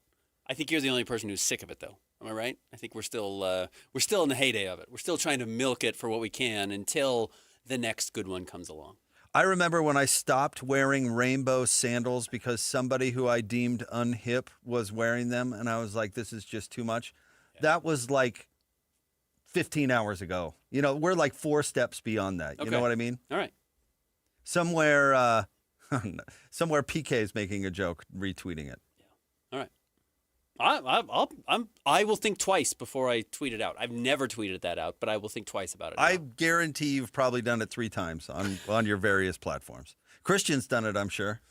My platform's all Cody Williams for some reason, totally accidentally, but he keeps doing funny things that are fun to tweet about. But you would think I'm the biggest Cody Williams fan on the planet if you look at tweet out the meme and go, this is Ben watching for Cody Williams to make another defensive stop. There we go. Lord. It's coming. Tomorrow I'm going to do it against the So Miami Heat. tired. So awful. I got it. He was looking at the spot or something. Yeah. No way. A surprise, like a good one or a bad one? Oh, okay. Is it Kurt Signetti? Hello. Hey, I'm driving on I-15. I was just curious who your favorite co-host is. Hi, Tim. I'm fortunate to have 2 great ones. Thank you very much. I thought he was going to say Eric Spiropoulos. Hey. Yeah. Look Ben in the eye and tell him you like me more, please.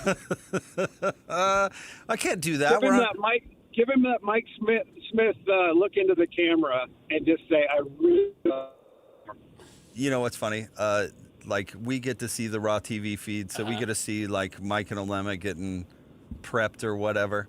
And Tim has noticed Mike's prep face, and you can mimic it pretty well. I'm pretty impressed. Okay. Yeah, it's very blue steelish. Yeah, he kind of gives the brow and a little bit of an adjustment. It's really something. First lips, yeah, he's got it. Hey, I'll let you get back to it. Hey, have you guys seen that new Signetti thing? That's so funny. I'll see you later. The great Tim Lacombe. Thanks for dropping in. That's why he's your better co-host. Look, I'm looking at it right now, and some idiot comedian I follow just put it out there. Yeah. When someone turns around in my driveway. Well, he's a professional comedian, so it must be funny. It's the best stuff. Terrible. Sorry. Can we talk about something else? Please. Yeah, I don't like fun. I don't like happiness. Okay, I like something original and creative. You know what Coach Lacombe just did? Original, creative. I bet if Jamil tweeted it, you'd think it was funny. Funny, yeah. If Jamil throws it out there. You're going to be like, yeah, you're my favorite producer. I don't find any of this funny. Not at all. It's great to talk to Tim. Always great to talk to Tim. Yeah. But no. The Jazz. Hey, can I tell you? Let me give this as a launch off spot for the Jazz. Listening to every single Will Hardy press conference, as I do, and Tim does up in the radio command center. I don't think I've ever heard him more encouraged by a 15-point loss. Mm-hmm. It was like he just won the title. And I'm not even criticizing, because the reason he was positive is really the whole theme of the season. And he went through, individual examples. But I did think that, like, we are in a bizarro world where the coach is doing cartwheels after the game, having just lost by 15, and really blowing it at the end. Yeah, they fell off. Where they became allergic to points. Yeah. They did in the second quarter and the fourth quarter. They didn't score. Like, Ben, this is funny why I notice things and how I watch games through the lens of my job. But I looked up, and it turns out it was like 3:18 left in the game. But I looked up at like 3 minutes left in the game at 1:09. Uh-huh. And what is special about the number 109? Nothing really. But there is something special to the number 111. 111. Arby's? Which means I have to do the Arby's read after the game, but people get free roast beef sandwiches, which most normal folks are pretty stoked about. You Arby and Horsey, or just Arby? I'll do it all. Yeah, give me both. Yeah, whatever. Yeah, either or, both. Yeah. I totally agree. The game ends, right? Because the game wasn't even. I think they were down when they scored to go to 109. I think they were down 8. I mean, the game wasn't really all that close at that point. But I thought to myself, like, oh, I better gear up for the Arby's read. They're going to get that for sure. Then at the end of the game, I'm like, well, I'll be darned. They were still on 109. Yeah. Did not score, not a free throw, not a point for the last 3 minutes and 18 seconds. But fell apart a little bit in the fourth quarter. And the Spurs are the better team. Certainly than the Jazz, not at full strength. But I did find Will Hardy's disposition after the game. I thought, wow, a long way from a masterpiece of dog-s. You know what I mean? Yeah. He played 4 players the entire fourth quarter. It was Ace Bailey, it was Yusuf Nurkic, it was Bryce Sensabaugh, it was Walt Clayton, and then Keontae and Isaiah Collier both shared some minutes. Keontae, I noticed this because Keontae, I think, had 21 in the first half, and he finished with 23, and it was like, what happened? He didn't shoot the ball in the fourth quarter. Yeah. He didn't. And I don't think Keontae's trying to not win games. Keontae's out there playing hard to try and win games, and certainly the Spurs pushed their defensive game plan towards Keontae to make sure he couldn't score. But I do think the Jazz, and I'm a little skeptical of a sudden rosiness from Will Hardy, that the Jazz are trying to really have to start losing games. Now, he was also very happy after the Minnesota Timberwolves win. He thought he called Keontae a star. But I do think the Jazz are going to continue to lose games, and I don't think he can come out and hammer a team over and over that he may also want to see lose games if he wants to hold on to this draft pick and use it to get out of the rebuild a little bit quicker. So I do wonder if it's hard to yell at a team that you're telling to lose. Not that he's telling them to lose. I honestly don't think Will Hardy has ever told a player, we're trying to lose this game. Never. I don't believe that for a second. I don't think he has said that. But I also think everyone recognizes what's going to be going on here. Yeah, I actually think you might be reading a little too much into it because I don't think he enjoys it. I also don't think he understands it. I don't think that was the reason he was in a good mood is because they lost. I think he was in a good mood because Ace Bailey was freaking awesome. No, the team is actually playing well. And a lot of his career, honestly, is going to ride on the development of a couple of key guys, in my opinion, Ace Bailey at the top. Mm-hmm. So I would guess that's why he was in a better mood. And that's what I thought was notable. Not that he was mother trucking the team, not, barking at him or whatever. Mm-hmm. It wasn't a performance that was worthy of that. But I mean, he was like, you could hear him smiling through the radio. You could. Yeah, absolutely. I mean, it was that was really the disposition. I don't think, honestly, deep down as a coach, I don't think Will Hardy enjoys, understands, or really is enthusiastic about participating in the tank. Sure. I really don't. I think that's totally fair. I don't know that for sure. You've definitely had more private conversations with him than me. But I don't think he was like, yes, we got the loss. Great news. Of course not. No. Great news, everyone. No. Is I stacked up another L on the back of my basketball card. I don't think he's wild about that. I don't think that's my opinion. Total speculation. That's what the Charlotte game was all about. He had his hand slapped that his team was playing too well, and he told them that they had to lose that game in particular because Charlotte is so close to him in the standings, and he leaned against the scorer's table all night and didn't coach. Yeah, I don't think he's happy about losses in general. I don't do think so he either. understands the task at hand. And again, I would also tell you, Danny Ainge, Austin Ainge now is the president of basketball operations, even Ryan Smith, who though Ryan Smith is probably a little more culpable for it, is that Danny and Austin and Will inherited this pick, this protected pick. They didn't choose to make this protected pick. This was a Dennis Lindsay decision. I believe Ryan Smith had already purchased the team at this point. I know he had. And okayed it. So in some ways, that is on his shoulders. But I'm sure Danny and Austin and Will just say, we're paying the price for somebody else. We are footing the bill with these losses now that somebody else set us up for it. We don't really have a choice but to do it. I don't necessarily agree with that. They didn't have to, continue to try and get under these top 10 or top 8 picks where it's been protected. But I do think they have some justification for saying, this is the bed that was made for us, not one that we chose.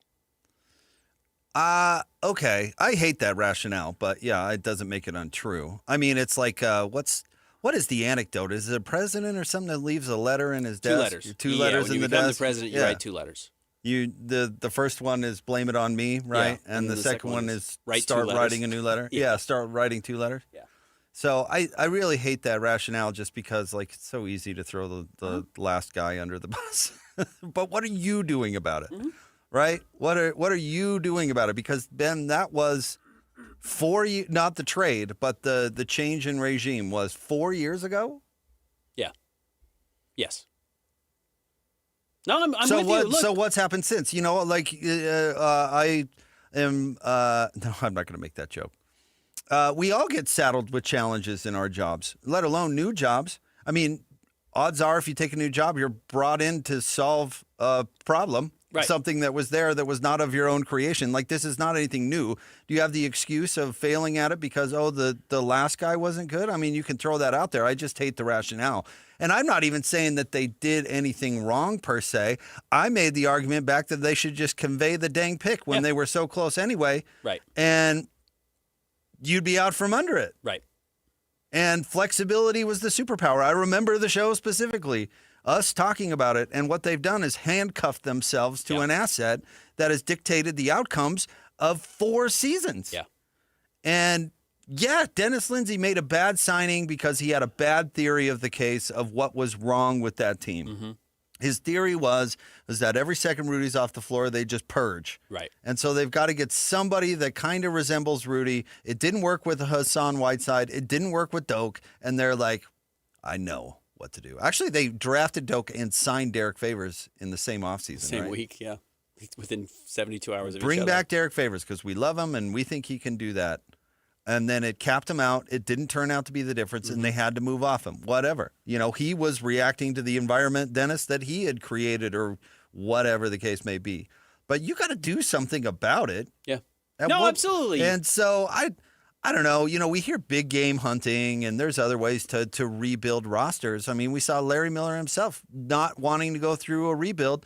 So in 2 off seasons, he rebooted with Darren Williams and Carlos Boozer and that team, which, by the way, was a record rebuild at the time. There was no franchise that had flipped it like that before. Like that? I agree with you. First of all, the Udoka Azubuike, Derek Favors 72 hours is the most consequential 72 hours in the history of the Utah Jazz. I mean, it's just what it did. I mean, other than probably Larry H. Miller rounding up the money to buy the team from Sam Battistone. I'm sure, yes, that there was a crazy couple of days there. Drafting Carl was pretty consequential. Sure, consequential. Absolutely mattered. But you think of what, for this current iteration, those 72 hours and the decisions made within that time frame have colored everything. What I will say that I think gets lost in this conversation and does get chalked up to the draft pick and a little bit is accurate, but I think gets missed is that the reason Will Hardy is happy last night and the reason why the Jazz are where they are today is because they have been waiting to get exactly what they have right now. And it doesn't actually have that much to do with the draft pick other than they didn't know if they could get here if they were sacrificing the draft pick to the Oklahoma City Thunder. And what I mean is I've been told, nearly verbatim, that the Jazz are waiting for one of their young players to break out to team with Lauri Markkanen. Almost verbatim by somebody who would know within the Utah Jazz organization. They are waiting for a young player, Jamil, to break out. The better of the producers. They're waiting for a young player to break out, to join Lauri, to build the team around. And if it wasn't going to happen, they were probably going to have to trade Lauri. Now, they didn't tell me that about Lauri, but that's kind of where I thought they were going to go. Lauri is very good. It just so happened that finally somebody broke out. Now, they had hoped it would have been Taylor Hendricks, or they hoped it would have been Cody Williams, or they hoped whatever. Finally, Keontae did it. It just took 3 years for Keontae to do it, but finally he did it. This is the door they have been waiting to open, coinciding with the draft pick, not necessarily due to the draft pick, but coinciding with this time frame. So I think everything has been thrown under that umbrella. It just so happens now that not only has Lauri broken through and Keontae has broken through, last night and over the last 2 games, your 19-year-old, who you drafted with the 5th overall pick, which was a result of you tanking to hold on and not convey this pick to the Oklahoma City Thunder, is turning into a very valuable piece and maybe to become a star at the same time as Keontae George and where Lauri Markkanen is. So it does all feel related, and I think they are, but I'm not sure those lines are as thick as people think, so much as they are a little bit coincidental of how you exit a rebuild, and the Jazz were not going to commit to exiting a rebuild until they had at least one player doing what Keontae is doing, and now it just so happens that Ace is in the same spot. Because Ace has been fabulous. For a couple games, and we'll see how it goes. He's got to put it together, but you see the athleticism and the length and all the stuff you can't really teach. And then I think his attitude could not have been better coming into the Jazz, which a lot of people questioned. I know we bring that up. How was that going to go, playing style, all that stuff. From what I could tell, I don't think you disagree, but ideal is the word. Has been a hard worker and has his head on straight. He's talking about defense in post-game interviews. I won't name the players because Ace had left the locker room at this point, but this was after the Timberwolves game, and there were 2 players on the Jazz specifically saying, it's crazy what happened to him before the draft, and it's such a shame because he is, quote, the best kid. That's the quote, and this is from a veteran on the team. He's, quote, the best kid. And they said what happened to him pre-draft was absolutely ridiculous, So for him to be where he is and have the approach he has and to also just be extraordinarily enjoyable to be around for everybody on the roster and has really kind of inserted some energy into that team that I think they needed, some of that youthful exuberance that teams can lose, has been a real positive. And you're right.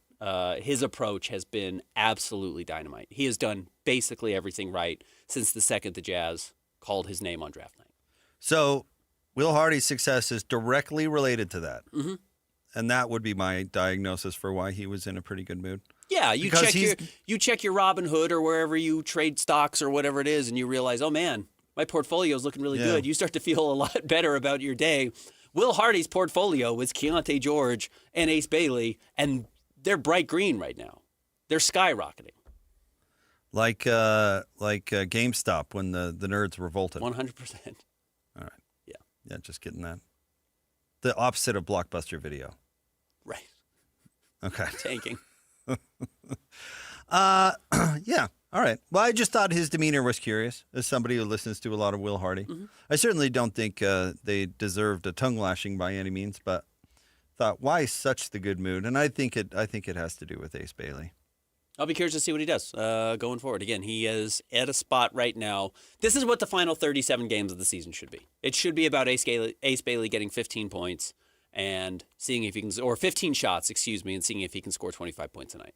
Because if he can, you factor that into what you do this summer. All right, stay tuned. We'll have top 3 stories of the day at KSLSports.com. Coming up next, our friend Jake Shapiro is going to jump on the show at the top of the 11 o'clock hour. We'll talk about the AFC Championship game. Mainly, I think we should talk to him about the Nuggets and Dion, though, frankly. That's what I'm thinking. That's where I'm going. I want Rockies baseball, baby. Dude, I'll fire a Navs question in there. Sure. They're the best team in hockey. Right. We'll get to the Broncos at the very end if we have time. If we have time. Maybe we'll record a special thing that you can only catch on the podcast after. No, unless you and Christian want to do it, I'm not doing that. Okay. All right, stay tuned. Top 3 stories of the day at KSLSports.com. Coming up next, Jake and Ben, 97.5, the KSL Sports Zone. Whirls around and down. 97.5, the KSL Sports Zone is your exclusive home of the Utah Jazz. And we want to send you to the Delta Center to see the Jazz in action. Listen every Tuesday for the Jazz Ticket Tuesday Sounder at 30 past the hour, every hour, all day long. And if you're caller number 12, you'll be on your way to an upcoming game. Buy one, you'll get one free. It's Jazz Ticket Tuesday, every Tuesday throughout the NBA season on your radio home for the Utah Jazz. 97.5, the KSL Sports Zone. Are you ready for a new you in the new year? The Salt Lake City Fat Loss Program has helped thousands of frustrated men and women feel confident in their clothes, boost their energy, and finally feel like themselves again. So, what's the secret? Salt Lake City Fat Loss uses a science-proven plan to help reset your metabolism and lose up to 1 pound of fat per day without dangerous drugs or exercise. And right now is the perfect time to start. Due to overwhelming demand, Salt Lake City Fat Loss has extended their huge New Year's sale, over 20% off for a limited time only. JJ here. I lost 40 pounds in 60 days. Alex Curie here. I dropped 50 pounds in 60 days on the SLC Fat Loss program. Get their New Year's special at slcfatloss.com. Whether you want to love what you see in the mirror again, boost your energy, fit better in your clothes, or feel more confident and healthier as you age, Salt Lake City Fat Loss works. Huge New Year's sale is ending soon. Schedule your free consultation today at slcfatloss.com and lock in your savings. That's slcfatloss.com. Results may vary. Now's the perfect time to recognize the everyday heroes who make youth sports happen in our community. The KSL Sports Zone and Beehive Meals are celebrating the coaches, referees, organizers, and volunteers who give their time so our kids can play. Nominate the youth sports volunteer you know for the Beehive Meals Hero of the Week at KSLSports.com/contest. Each week, one deserving hero will be spotlighted during the JJ and Alex Show at 4:30 p.m. every Thursday. And the winner receives a $250 gift card courtesy of Beehive Meals. Don't wait. Lift up someone who lifts up our kids.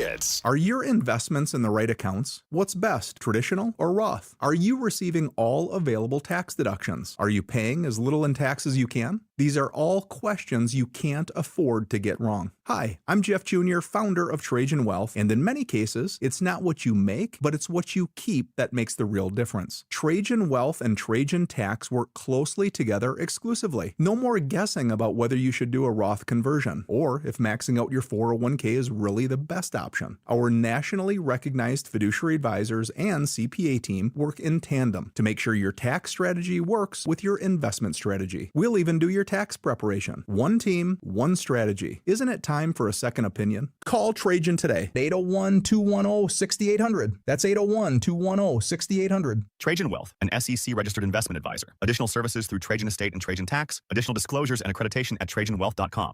Bear Lake's Monster Winterfest is January 30th and 31st. It's the biggest winter celebration of the season. Race the epic Monster 5K, brave the costumed Monster Plunge, and cheer on the cardboard boat regatta. Enjoy the chili cook-off, food trucks, fireworks, and tons of family fun in the snow and in the lake. Make it a full winter getaway. Plan your stay and discover more cold weather adventures at bearlake.org. bearlake.org. Alpine Home Medical, we bring wellness home. Hi, I'm Jay Broadbent from Alpine Home Medical, and I'm humbled to win Utah's Best of State for 2025 for the 15th year in a row. After 28 years, we're all about you. Over 1,700 5-star Google reviews and a 4.8 customer satisfaction score to prove it. We'll keep working hard for you. I've spent this year advocating with lawmakers for better Medicare reimbursement, ensuring you always have the best access to medical supplies you need. From Idaho Falls to St. George, our 11 stores are your home for comfort. When you hear Alpine Home Medical, think of that best of state experience every single time. Visit us online at alpinehomemedical.com. That's alpinehomemedical.com. Alpine Home Medical, we bring wellness home. Start the new year strong with a Hercules Gold Tier checking account. Earn up to 4.25% APY and make your money work harder for you. This account combines high rewards with everyday convenience so you can reach your goals faster. Open your gold tier checking account today and let's grow stronger together in 2026. Visit HerculesCU.com to learn more. Hercules First Federal Credit Union. Growing stronger together for 80 years. Monday at 10 on KSL. Figure skates or hockey skates today? Lacing up and hitting the rink. Get your toes to chase each other. Team KSL learns what it takes to compete on the ice. Woo! Will they be ready to groove on over to the Milano Cortina games? Or should they stick to their day jobs? It was so much fun. You guys learn really quickly. Watch Team KSL, competition on the ice, Monday at 10 on KSL. Listen every Monday morning to DJ and PK and Monday afternoon with JJ and Alex for your Chevy Strong Play of the Game. Win great prizes from Rocky Mountain Chevy. This is a Utah Jazz at 30 update on 97.5, the KSL Sports Zone.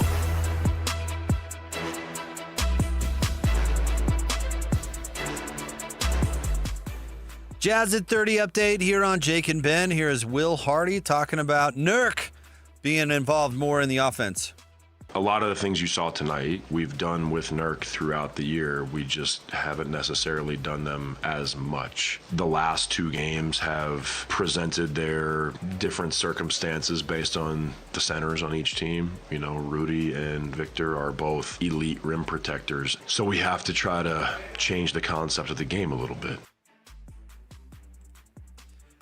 This update is brought to you by University of Utah Health. At University of Utah Health, hope is in our DNA. Learn more at uofuhealth.org.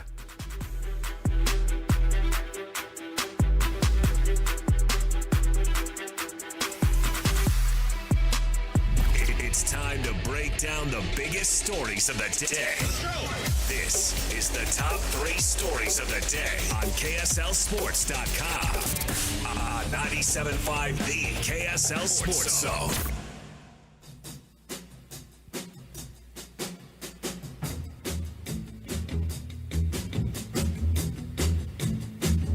When I woke up this morning, you were on my mind. And Jake and Ben, 97.5, the KSL Sports Zone. Time for the top 3 stories of the day at KSLSports.com. Brought to you by J. Brooks Jewelers. Cherish your love with J. Brooks Jewelers. Explore their expertly crafted engagement rings made from the finest materials. J. Brooks Jewelers. All right, Christian, where do you want to start today? Number 1, big weekend for the NFL Conference Championships on Sunday. Do you have one game you're looking forward to more than the other? No, I basically hate all these teams. I don't think I'm going to watch any of it. Good for you. I guess maybe the Rams Seahawks if I had to pick one. Because I kind of dislike the Seahawks less, maybe? Yeah, I like the Seahawks a lot. Let me ask you this. If you were an NFL GM, would you take a second-tier quarterback and beef up the rest of the team? I think it always sounds great in practice until you watch the San Francisco 49ers lose big game after big game. What do you mean including about in the finals? What do you mean? Because the Niners paid the quarterback and couldn't pay anybody else. I'm making the opposite argument. No, but sign Sam Darnold and that's pay what they did everybody. this year. But 2 years ago, that was their exact problem. They had the most loaded roster in all of the NFL, and Brock Purdy was making pennies. And they got to the Super Bowl, and all of a sudden he couldn't compete. He just was not at that level to be able to move the ball the way they needed to. At least he got the blame for it. So we have seen teams try this over and over. I don't think it's a coincidence that the last 20 years of the NFL have been dominated by Tom Brady and Patrick Mahomes. So if you can get one of the elite players, do that. Having the best quarterback is the most important aspect of it. Overpaying the wrong quarterback at the sacrifice of your rest of your team, though, is very bad. And that's what the 49ers somehow jumped from one ship to the other without bridging the gap at all in the middle, without enjoying any of the sweet spot. They went from underpaid quarterback, great team, but still can't win, to overpaid quarterback to mediocre team to can't win. There is a sweet spot in the middle if you're not going to have Brady or Mahomes. So we have one overpaid quarterback, 2 rookies, and a second-tier guy. Who's the overpaid quarterback? Stafford. You think he's overpaid? Well, for the point of this discussion, overpaid, underpaid is highly not paid. my Highly point. Like paid. highly Let's say highly paid, paid. using up Okay. the majority of your salary cap on one player. Yeah. There's only one of those teams. Everybody else has a budget quarterback in one way or another.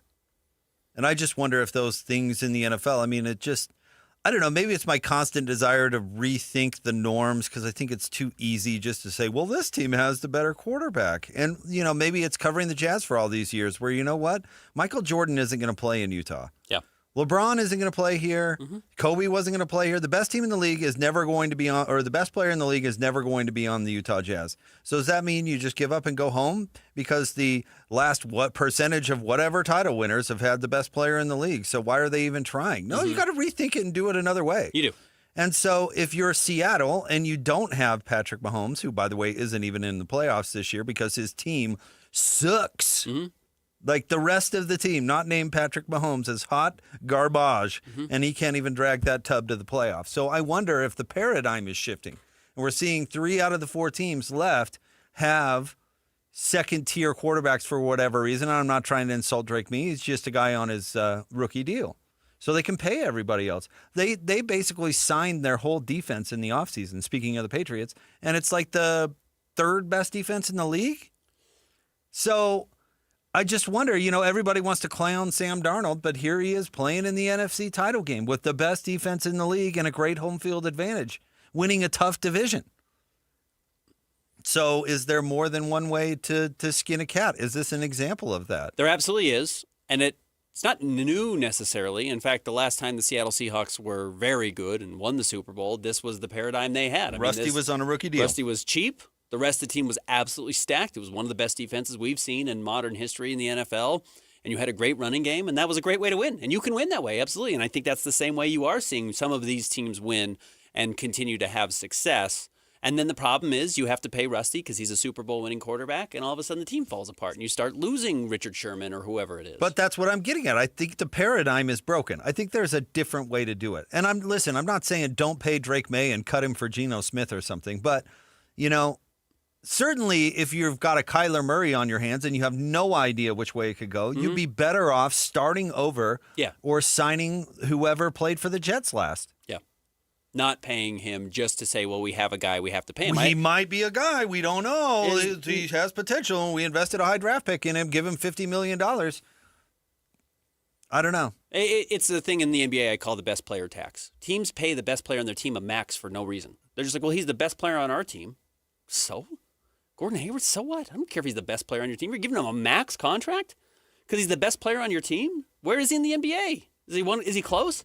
Because if he's not close and you're not close, you can't afford to pay one player too much money. If you pay him too much, it hamstrings the rest of your roster. Andrei Kirilenko got the best player tax, and it killed the Jazz for the next 5 years. You can't do that, and that's what these teams do with their quarterbacks. So, yes, I do think this is absolutely a legitimate way to win, and we have seen it succeed.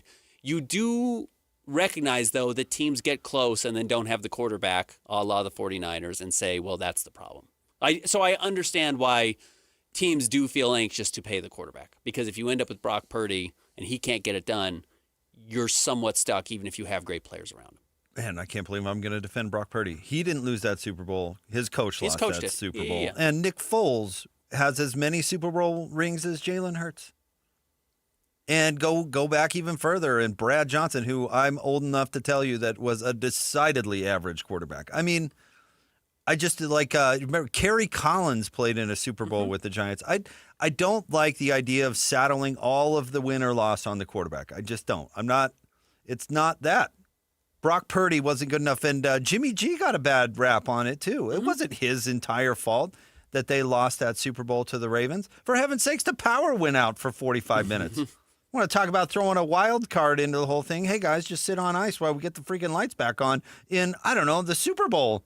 What I do... So that narrative bugs me. And what bugs me is Jared Goff gets traded, Matt Stafford then wins the Super Bowl, and everybody goes, see, Jared Goff was the problem. And Matt Stafford wasn't responsible for winning that Super Bowl. If you want to put it on one player, it was Aaron freaking Donald. The nuance that is being lost in this conversation, I'll see if I can pull up the stats really quickly here, is that it's not like these 4 teams, or I'll say the 3 teams outside of Matt Stafford, because we know how good Matt Stafford is. It's not like they're playing lousy quarterbacks. That's what I think can get lost. And we say, well, they're not highly paid. They deserve to be highly paid with the way they are playing. The numbers they are putting up traditionally only come from highly paid quarterbacks. I'll see if I can get Drake May going here quickly. But I can look at Bo Nix right now, and he had 25 touchdowns and 11 interceptions, and he had almost 4,000 yards. Sam Darnold, 25 touchdowns, 14 interceptions, just over 4,000 yards. Drake May, 31 touchdowns, 8 interceptions, 4,400 yards. Like, those are $40 million quarterback numbers, whatever Matt Stafford makes. Those are comparable. They just have them at a discount, whether they're rookies or because nobody thought Sam Darnold was good. I get it, but A, what are stats anymore? And B, if Denver pays throw picks, market rate or whatever it is, they will get worse. Of course. I totally agree with you. Because he is not the reason they have the best record in the league. I bet even a donk homer like Christian will tell you that throw picks is not the reason that Denver Broncos had the record that they have. Incorrect. Yes, that's a fact. Mm-hmm. So then if you pay him half your salary cap and have to cut the other half of the team, then how is that a smart decision? How is that earning it or being worth it? Yeah, in fact, I'd argue it's not. But silly franchises make stupid decisions and pay Deshaun Watson $1 billion, and then it sets the market for the next team. It doesn't make it. It makes it maybe justifiable if you're a cowardly owner, but it doesn't make it worth it. Was Kyler Murray worth it? You could look back and go, "Oh, those are $50 billion numbers." Right. But no, but the owner was too cowardly to make a PR decision, see Jeannie Buss, and do what was right for the franchise and just automatically gave him the money. The other owners were begging him not to give him the money.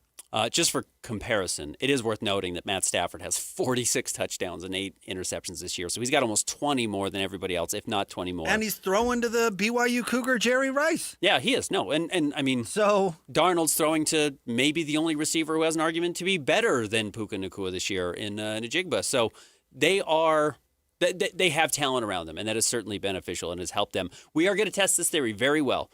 Stafford versus Darnold is the ultimate test of this theory, right? Journeyman quarterback versus a number 1 overall pick who makes all the money in the world. And then we're going to get a really good test in the Broncos-Patriots game, not because of what the Patriots are doing, but because you're replacing throw picks with Jarrett Stidham, who's a very run-of-the-mill backup, a very average backup, right? That guy can be signed every offseason on every team. So how does he perform? Can he get you to the Super Bowl because the rest of the team is so good? I think that'll be fun to watch. No, he won't. That's my whole point. If Denver wins, it will have nothing to do with Jarrett Stidham and have everything to do with the Broncos defense. That's what's aggravating about this. Starting, and you can get by with him. That's the argument, that you can get there with a player of that caliber as long as the rest of the roster is so good. What's next? Number 2. College Football Playoff announced this morning they are staying at 12 teams for 2026, but there are a couple of changes. I find the infighting between the SEC and the Big Ten hilarious. It's really infighting between Fox and ESPN. Yeah. Why? Do we have a problem? Yeah, we do. Is that you, Mickey, own all of the College Football Playoff. So part of the reason the Big Ten wants to go to 24 is so that you can't air all of the other of the College Football Playoff, and you have to sell it to Fox or bring them in on the next deal or whatever. Of course, the Big Ten wants that. 16, the Mouse is like, oh, if we have to expand, even though we have the market cornered on this kind of thing, we're not going to go to 24. What is relevant, in my opinion, is the minor rules changes that they're making to qualification. Okay. They're getting rid of the highest rated conference champion thing, which may sound good. I actually think it's rather not impactful. But if that rule were in place today, Ben, Miami would not have made the playoffs. Mm-hmm. And Duke and Notre Dame would be in because they're also adding the rule, which is also stupid, that if Notre Dame finishes in the top 12, they automatically get into. So I find the adjustment to the rules silly and really meaningless at the end of the day. I don't even know what they're trying to accomplish with this other than to pipe down the Notre Dame fans whose school should join a conference anyway. God, get over it. Yes, to clarify the changes, this is from ESPN. The Power 4 conference champions, Big 12, ACC, Big 10, SEC, will be guaranteed spots in the 12-team field, along with the highest-ranked conference champion from a group of 6. That includes the new-look Pac-12. Notre Dame will also be a lock for the playoff if it finishes in the selection committee's top 12. Had those rules existed this season, both ACC champion Duke and Notre Dame would have qualified for the playoff, and Miami would have been pushed out, like you just said. Indeed. So the important thing, I think, for the playoff is that they just tinker with it every offseason so nobody knows the rules, and they just keep the ball moving in a different direction so it doesn't make sense to anyone and there's something to argue about next year. That's what they should do. They should just continue to change the format as often as possible so nobody likes it. I actually think they're trying to fix something that maybe or maybe not doesn't need to be fixed, but this certainly doesn't. If only we had a thing on this show that we like to call that. Some type of feline that you keep stuffing into the structure of the home. Throwing cats in the wall. Yeah, yep. Maybe they should put more cats in the wall of this college football playoff. Throw another instead cat of just saying, back there. Cat in the wall, eh? Are there 12 teams that we think are the best 12 teams? There's your playoff. End of story. No, Notre Dame has to get a guarantee. And we have to make sure that the top 4 teams from the conferences all get guaranteed, regardless of whether or not we actually think they're good because they won the conference championship, even though maybe they backed into it a la a Duke, who's not a good football team. But you know why they have to keep stuffing cats back there is because the college football playoff is a mythical organization. It's Bill Hancock and a couple of bozos who are keeping their stranglehold on this power. Uh-huh. It's not a thing. It's not even like the NCAA. Correct. It's really just a group of random people that happen to be involved with the bowl system 20 years ago. Yeah. And they're trying desperately not to have you or me realize that this is a mythical organization, basically. Right. So every PR catastrophe that happens, they have to be like, oh, man, the enemy's at the gate. What do we have to do to shut these people up so they don't figure out that we are faking it? We have no-show jumps. Yeah, right. Like if you've ever known the inner workings of a bowl, like the bowl commission and the commissioners and stuff like that, it's just a title that gives you legitimacy enough to go on expensive junkets. That's it. Right. That is it. It's not a thing. It's not an official thing. Yeah. It's just people hoping that you never notice. There's no LLC. That they're putting money in their pocket. There's no phone to call. There's nothing. And they're just given that power somehow because nobody's taken it from them. And that's why, not just to bring this full circle, that's why they don't want it to go up to a bid with the TV. They want to just keep it quiet because right now ESPN is on their side and it gives them cover. Yep. But the minute all of us figure out that these idiots don't have any sort of control over anything, then they're they lose out. their power. Yeah. So we got to appease Notre Dame to shut them up. Yeah. Because once they figure out that we're just putting millions of dollars in our pockets, then we're really screwed. What's next? How do you say triple-double in Bosnian? Nobody knows. But, yes, we did see a second consecutive triple-double from Jusuf Nurkic last night. And we should probably talk about this more later. We don't have a lot of time. He is playing his best basketball less than 2 weeks before the trade deadline. And if you had said that before the season, the rule was trade him. Absolutely. If you can get anything for Jusuf Nurkic, you should absolutely trade him. And I do think that conversation has probably changed. Oh, I don't. I think it's still the same. And then the question is, should conversations change? It's dangerous to fall in love with what's right in front of you. What's interesting is how they've changed the offense to run through him, and he's actually really, really good at it. I mean, that's the whole reason he's gotten 2 triple-doubles back-to-back. It's also the reason Keontae George only took 1 shot in the second half or whatever, but it's effective. It's also one of the reasons why Keontae George is averaging 24 points a game. But if somebody, well, I don't know about that. I think Keontae having the ball in his hands more leads to more Keontae scoring. Yes, I think Keontae coming off a screen and having a wide open path in front of him over and over and over because of Nurk. But that's not what they're doing. That's not what they've done the last 2 games. They've given the ball to him at the nail, and they've said pass to back cutters, which has been really good. He's actually not setting screens. He's getting the ball in a position more dribble handoff. to make plays, which is like, think old Anthony Mason back with the Knicks. And he's really good at it. But if you can get an asset for his $19 million and figure out a way to get him off your roster for anything, you have to do it. Let's talk about it more. Wait, hold on, real quick. We can. But why would they? What's the argument? Not to keep the team happy because the young players love playing with him. I don't care. I'm trying to lose. Next. Well, you're trying to win next year, and if you re-sign him in the offseason, he comes back and he helps you win Now, next why year. would you re-sign? Because he's a free agent, so you can do that anyway. Why would you keep him? Because once you trade him, you do lose that touch with him. Unless you tell him, you say, "Hey, Nurk, we want you back. You We'll might be sign able you." to. Yeah, you might be able That's to. That's why the Rockets Chris Paul, that Rockets deal went through. Is he had 1 year left on his deal, and the Rockets said, "Hey, dude, we'll pay you. We'll take care of you. Don't worry about it." No, it's possible. I mean, if you really want him back, there's a million ways that you can take to get him back. They can. You can say, "Hey, Nurk, your team next year is going to be better because we're getting a second-round pick or whatever." Yeah. I don't understand the argument for if you can get anything for him, which I don't think you can.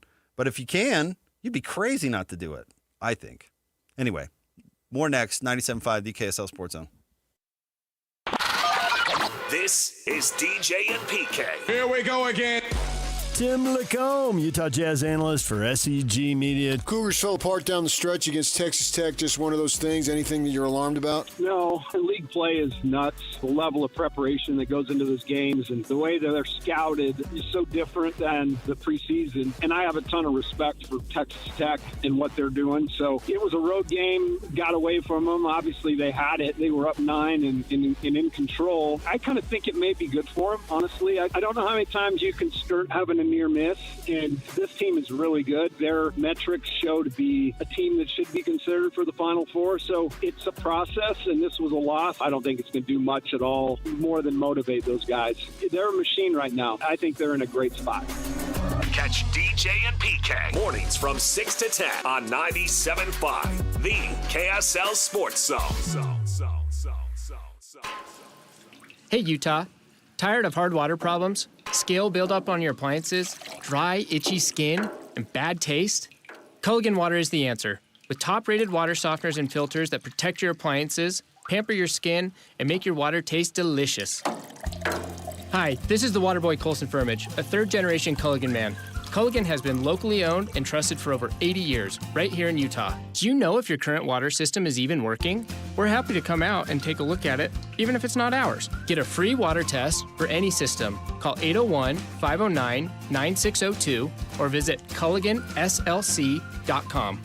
Huge savings are happening for a limited time. Get $1,000 off a Culligan water filtration system, plus a full year of free salt delivery. Don't wait. Get cleaner, better water for you and your family. Call 801-509-9602 or go to CulliganSLC.com. Culligan, water you'll love.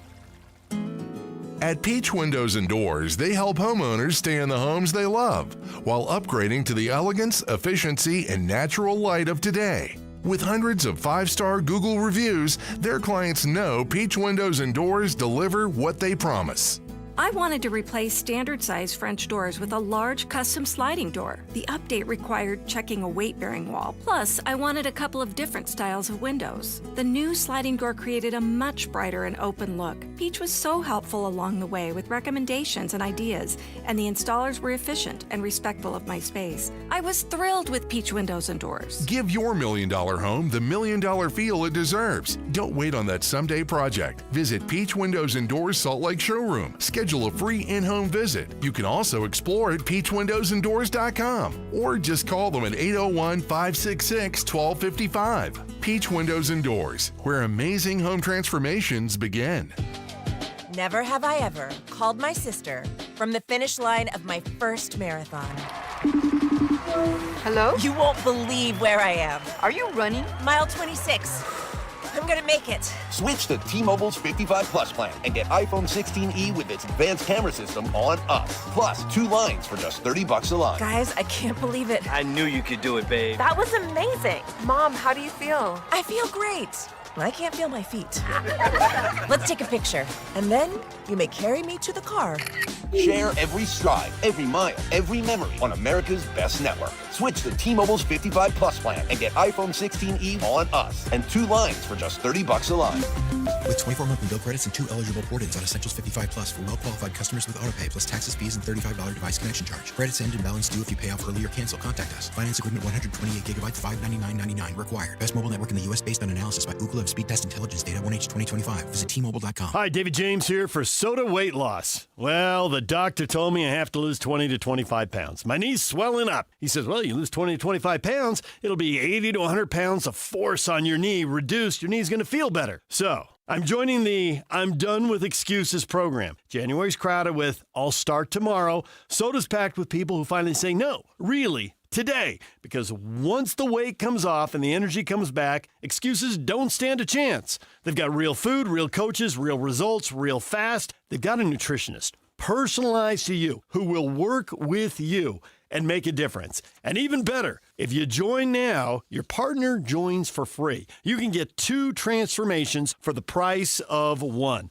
All you have to do is go to the website, sodaweightloss.com. That's sodaweightloss.com, or call 866-800-SODA, 866-800-SOTA. And you can speak with a nutritionist. Soda Weight Loss is, say it with me, state of the art. From producers T.C. Christensen and Jared Hess comes an inspiring true story. You were born different, so make a difference. Stand Out, the Ben Care story.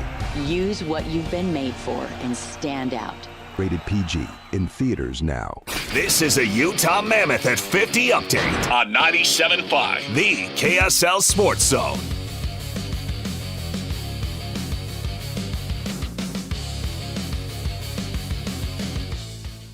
Mammoth at 50 update here on Jake and Ben. Here's the Bear, Coach Torney, on what makes Clayton Keller such a good captain. For us, doesn't change anything. We think that of him. He didn't prove anything to me tonight.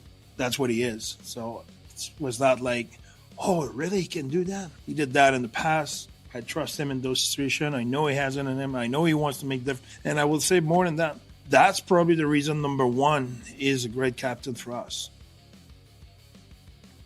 Stay tuned for Mammoth at 50 updates, 50 past the hour, every hour here on 97.5, the KSL Sports Zone.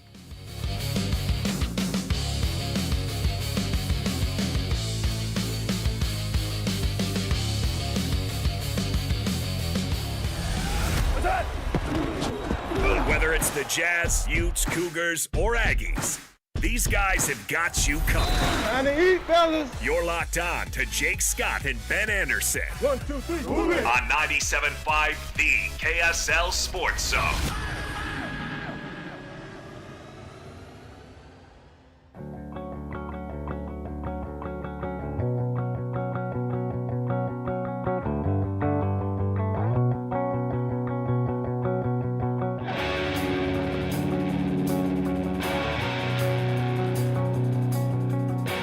Jacob Ben, 97.5, the KSL Sports Zone. Hey, you've got a chance to win a 5-pack of tickets to go see the Jazz and the Warriors on January 28th. Go see Steph. Listen to the station, the KSL Sports Zone, all day today for 1 keyword in each show. Then enter that keyword at kslsports.com/contest for your chance to win. The more keywords you enter, the better chance you have. The keyword for the Jake and Ben show, be ready for it. Here we go. Foul. Like the F-O-W-L. Not like the birds of the air. Oh. But like the call in basketball. F-O-U-L. Foul. Go to kslsports.com/contest and enter the keyword foul to be entered, and listen to the station all day for more chances to be entered. Ben, we actually just saw him talking about this on Armpit Show, but it's all over. Josh Allen is heavily involved in the Bills' head coaching search, according to multiple reports. Okay. I think this is an example. This is always a terrible idea. Mm-hmm. But it is an example of how this general manager, this Bean fellow, just has no idea what he's doing and wants to pass the buck at all costs. But if I were giving Josh Allen advice, I would say don't, because they're just going to throw you under the bus. Correct. So inevitably, when you hire Phil Rivers, which is the latest today that they're interviewing Phillip Rivers for their vacant head coaching spot. So when they decide to hire Phil and it goes south, you get the blame. Don't even do it. I don't understand why general managers would have the quarterback's input. I don't understand why the quarterback would participate. You're just setting yourself up for failure. And plus, if you're the general manager, what happens when you have to tell Josh Allen no? What happens when you have to say, hey, Phil can't do this? Yeah. I know you want Phil Rivers, but my Lord, we can't hire that guy. Are you kidding? Like a second-round draft pick over a receiver just tore apart the franchise. Can you imagine picking a head coach? This is so dumb. I don't know Josh Allen. Obviously, I've never talked to him. I know some people have because of his Wyoming connections. But I don't think people recognize, in my experience talking to athletes and also talking to coaches, how different an athlete probably thinks what a coach's job is and what a coach's job actually is. I think you make a great point. Now ask yourself, why is that? Why is that? Because players only care about exactly themselves. Right. And because they have tunnel vision and they don't care about the team. Which, by the way, is the right approach for players. Yes. You are an independent contractor. You need to think about yourself because if you don't, nobody else is going to. But it does cloud your judgment. And when it does not to make you a good analyst for hiring the next coach. And I'll add this. Football players, by and large, are not the smartest demographic in America. And just because you can read a defense does not mean that you have great judgment in other spots of your life. Yeah. And that's why your job is not to be a general manager, but it is, in fact, to be the quarterback on a football team. Right. Like some of my coaches growing up, Ben, a lot of people can identify with this. Some of my best coaches I hated. If I could pick a different coach, would I have? Yeah. Would I have been as good a player on the field or whatever? Probably not. Yeah. It's so silly. Anyway, the Bills, mark my words, Ben, next stop, Sucktown. Yep. That's my they're prediction. getting there quickly. Yep. All right, stay tuned. We're going to talk to Jake Shapiro about the Nuggets coming up next. Jake and Ben, 97.5, the KSL Sports Zone. Stay up to date with everything Utah Jazz related with the new Jazz Notes newsletter. Get draft updates, analysis, and be the first to know about every offseason move. Visit KSLSports.com to sign up for the Jazz Notes newsletter.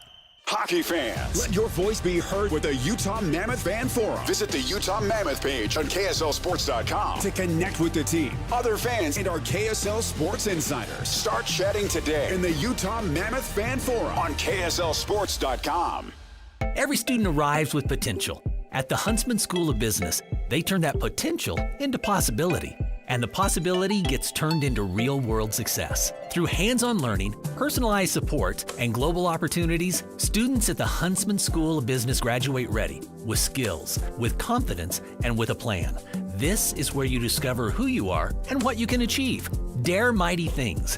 Visit huntsman.usu.edu. That's huntsman.usu.edu.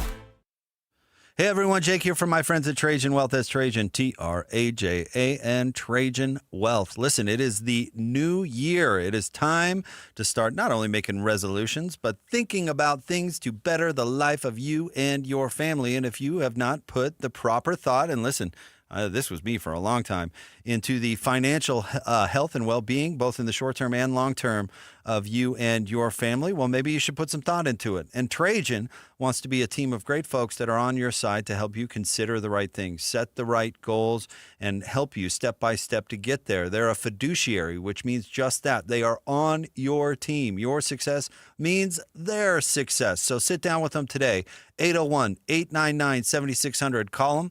They'll sit down with you for free. They have offices in Draper and Farmington, so they are close to you. I've done it. They make it oh so simple and concise. Trust me, it's very easy. 801-899-7600 or go to TrajanWealth.com. Advisory services through Trajan Wealth, LLC, SEC registered investment advisor, client paid advertisement. Additional disclosures at TrajanWealth.com, 801-899-7600 or TrajanWealth.com.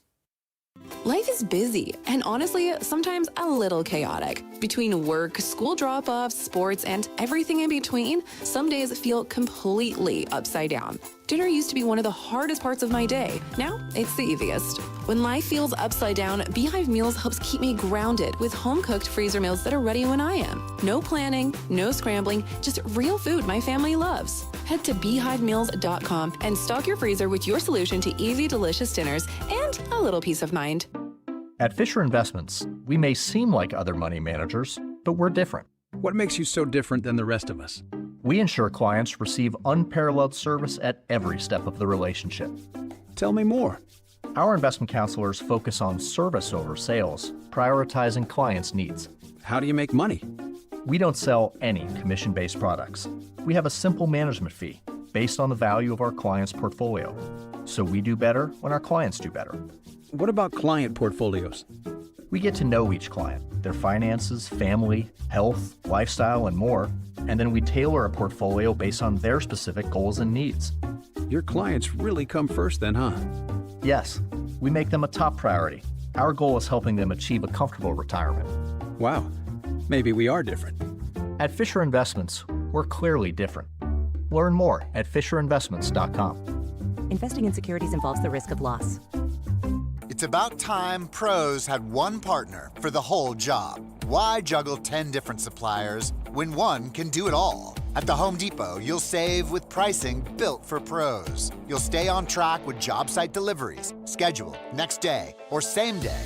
And you'll get every size, every finish, every job lot quantity you need. One partner for the entire job. That's how pros get more done. The Home Depot Pro. It's about time. If you're struggling with weight loss, start your journey at loseweightnow.co because Orderly Meds helps people get real results with proven GLP-1 semaglutide starting for as little as $74 a month. No waiting rooms, no confusion, just real support and guidance you can count on all year long. Get started today at loseweightnow.co. Individual results may vary. Visit loseweightnow.co and get started today. That's loseweightnow.co. These days, many companies have turned to influencers to tout their products or services. But here at John Watson Chevrolet, the only endorsement we need is from our customers. Because of their feedback, we're proud to be Utah's best reviewed Chevy dealer. Visit us today to see why we get reviews like, "Buying a car should be a fun experience, like a kid getting a new toy. And at John Watson Chevrolet, it was." John Watson Chevrolet, your 5-star Chevy dealer. 3535 Wall Avenue, Ogden. Chevrolet. Together, let's drive. So you want soft water, but the thought of hauling all those heavy salt bags and fussing with the water softener is more than you want to deal with? Do what I did. Check out Connecticut. Enjoy the softest water, lowest salt usage, and zero maintenance. Learn more. Visit softwaterutah.com. Tell them Doug sent you. Broadcasting from the Mountain Home Services Studio, this is 97.5 KZNS FM Colville, 1280 KZNS AM Salt Lake City, and 102.7 KSL FM HD2 Salt Lake City Midvale. This is 97.5, the KSL Sports Zone. The sports you love, the teams you can't live without. Get a sense of urgency! This is Jake Scott and Ben Anderson on 97.5, the KSL Sports Zone.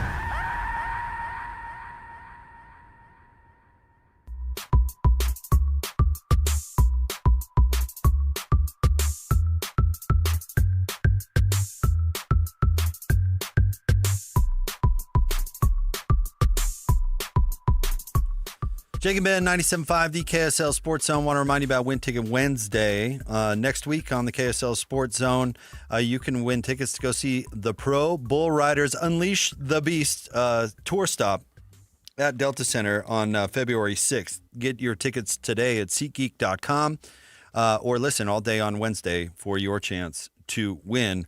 Yes, Christian, the Broncos are in the AFC title game. But we can talk to our next guest about many, many things. He's an analyst for Denver Sports 104.3. And, of course, we welcome him back to the show. He's our friend Jake Shapiro. What's going on, Jake? Hey, Jake.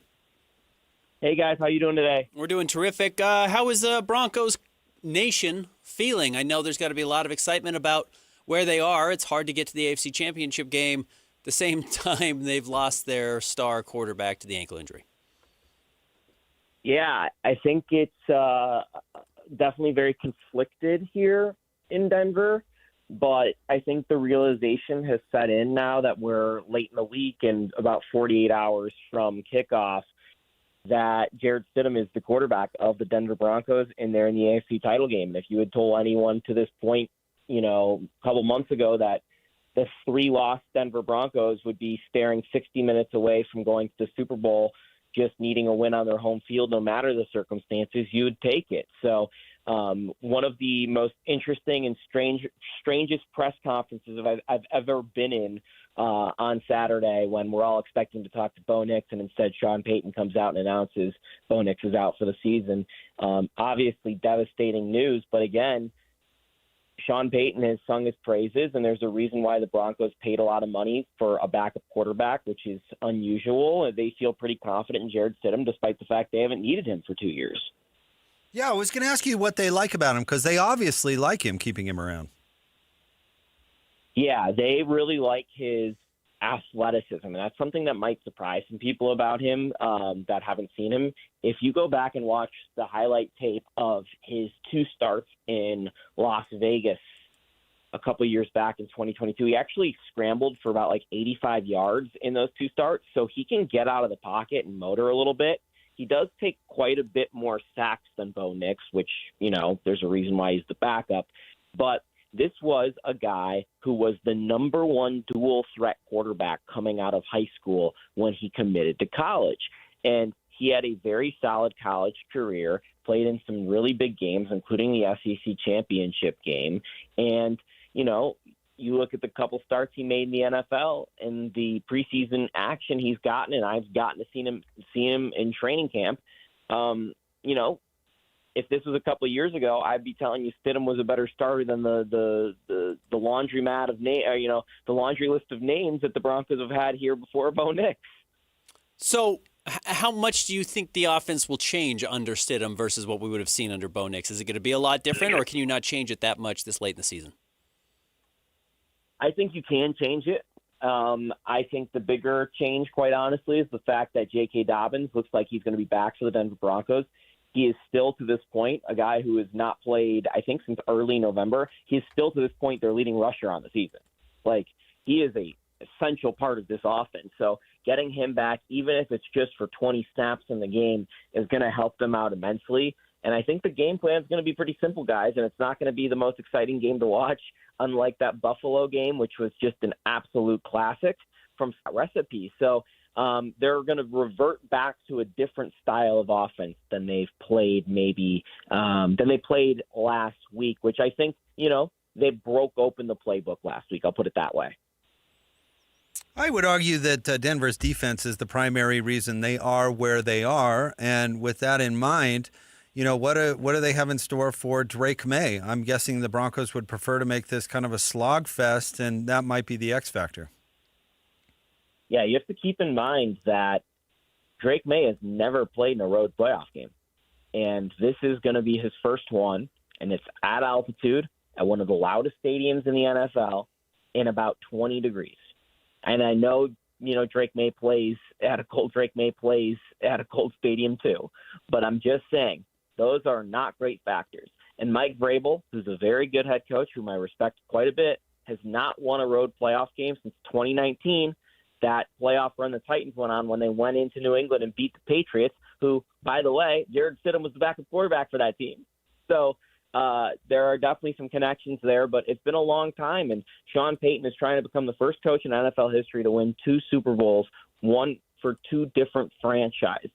And, that's been his goal the entire time he's been in Denver, and he's 60 minutes away from a chance to win that game. And, the Broncos had incredible fumble luck in that game against Buffalo. A couple balls bounced against the Buffalo Bills, a couple balls bounced right for the Broncos, right? Well, the New England Patriots fumbled the ball quite a bit. Ramondre Stevenson puts the ball on the ground. Drake May put the ball on the ground a couple times against Houston, and they got lucky as well. And part of football is getting lucky. So can the Denver Broncos create their own breaks again against a team who is not been in this position on the road in a huge playoff game in a long, long time, with players that are not used to this proposition, as well as the fact that they are accustomed to making that huge mistake. And the Broncos are accustomed to taking advantage of that huge mistake. With that said, what should put fear into the Broncos about what the Patriots are able to do and have done this season? Drake May was the best quarterback in the NFL this season, right?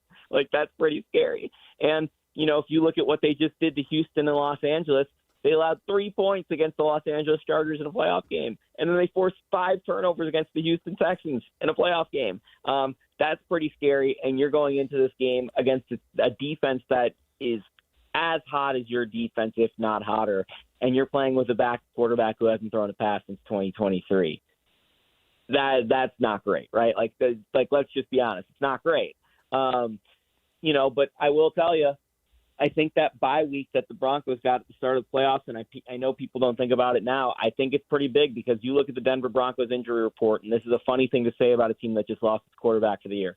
This Denver Broncos team is really, really healthy, and I think that's a really important factor for this game. While the Patriots have had some injuries up and down the roster, I know they're pretty healthy themselves for a team at this point in the season. But, like, the Denver Broncos have, like, one player out, and it's Bo Nix. Like, Brandon Jones also, that's a big name. He might return very soon here. We'll see if he can give it a go in this week's game. I doubt it. But we're talking about the Denver Broncos being down 2 of their 22 starters. Like, they're in a fantastic position. Their offensive line is phenomenal. And, I know the Patriots' defensive line's scared the heck out of C.J. Stroud last week. And like I said, Stidham has more of a sack issue than Nix, but that Broncos offensive line should hold. What's Sean Payton like to cover? He's a very good coach, but he is a pain in the behind to cover. I get that impression. He is very curt. He doesn't. Is there a soft side? I mean, does he have favorites within the media? What's his approach, or is he kind of cuts everybody off? What's your thought? I think he has a lot of respect, quite honestly, for what we do, which is cool because I've been around coaches who don't respect it. But at the same time, and it's not Belichickian in the sense that it's useless, but you can tell he's playing games sometimes to the media. And I think this week has been a great example of how he's backed Stidham. And I think he has said things, throughout the course there, you can track that he's really talking to his team, not talking to us, which is fine. Like, that's a really interesting approach. He's had a long checkered past as a person in the NFL, whether you look at some of the allegations that came up around Bountygate or some of the things that came up around the same time about the pills that were being distributed between the New Orleans Saints players and coaching staff. Like, this isn't a person that I would say is a kind person. I don't know that he has necessarily his favorites in the media. He definitely has people that he doesn't like. You can tell that. But I think he is mostly using the media as a tool, and his favorites are all some of the national guys. He likes a guy from the Washington Post. He tends to really relate with Diana Rossini. Like, there's a couple people nationally that he messes with that maybe locally he doesn't give as much to.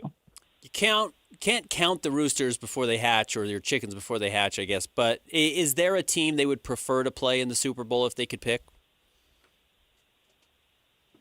I would have to say it's the Rams,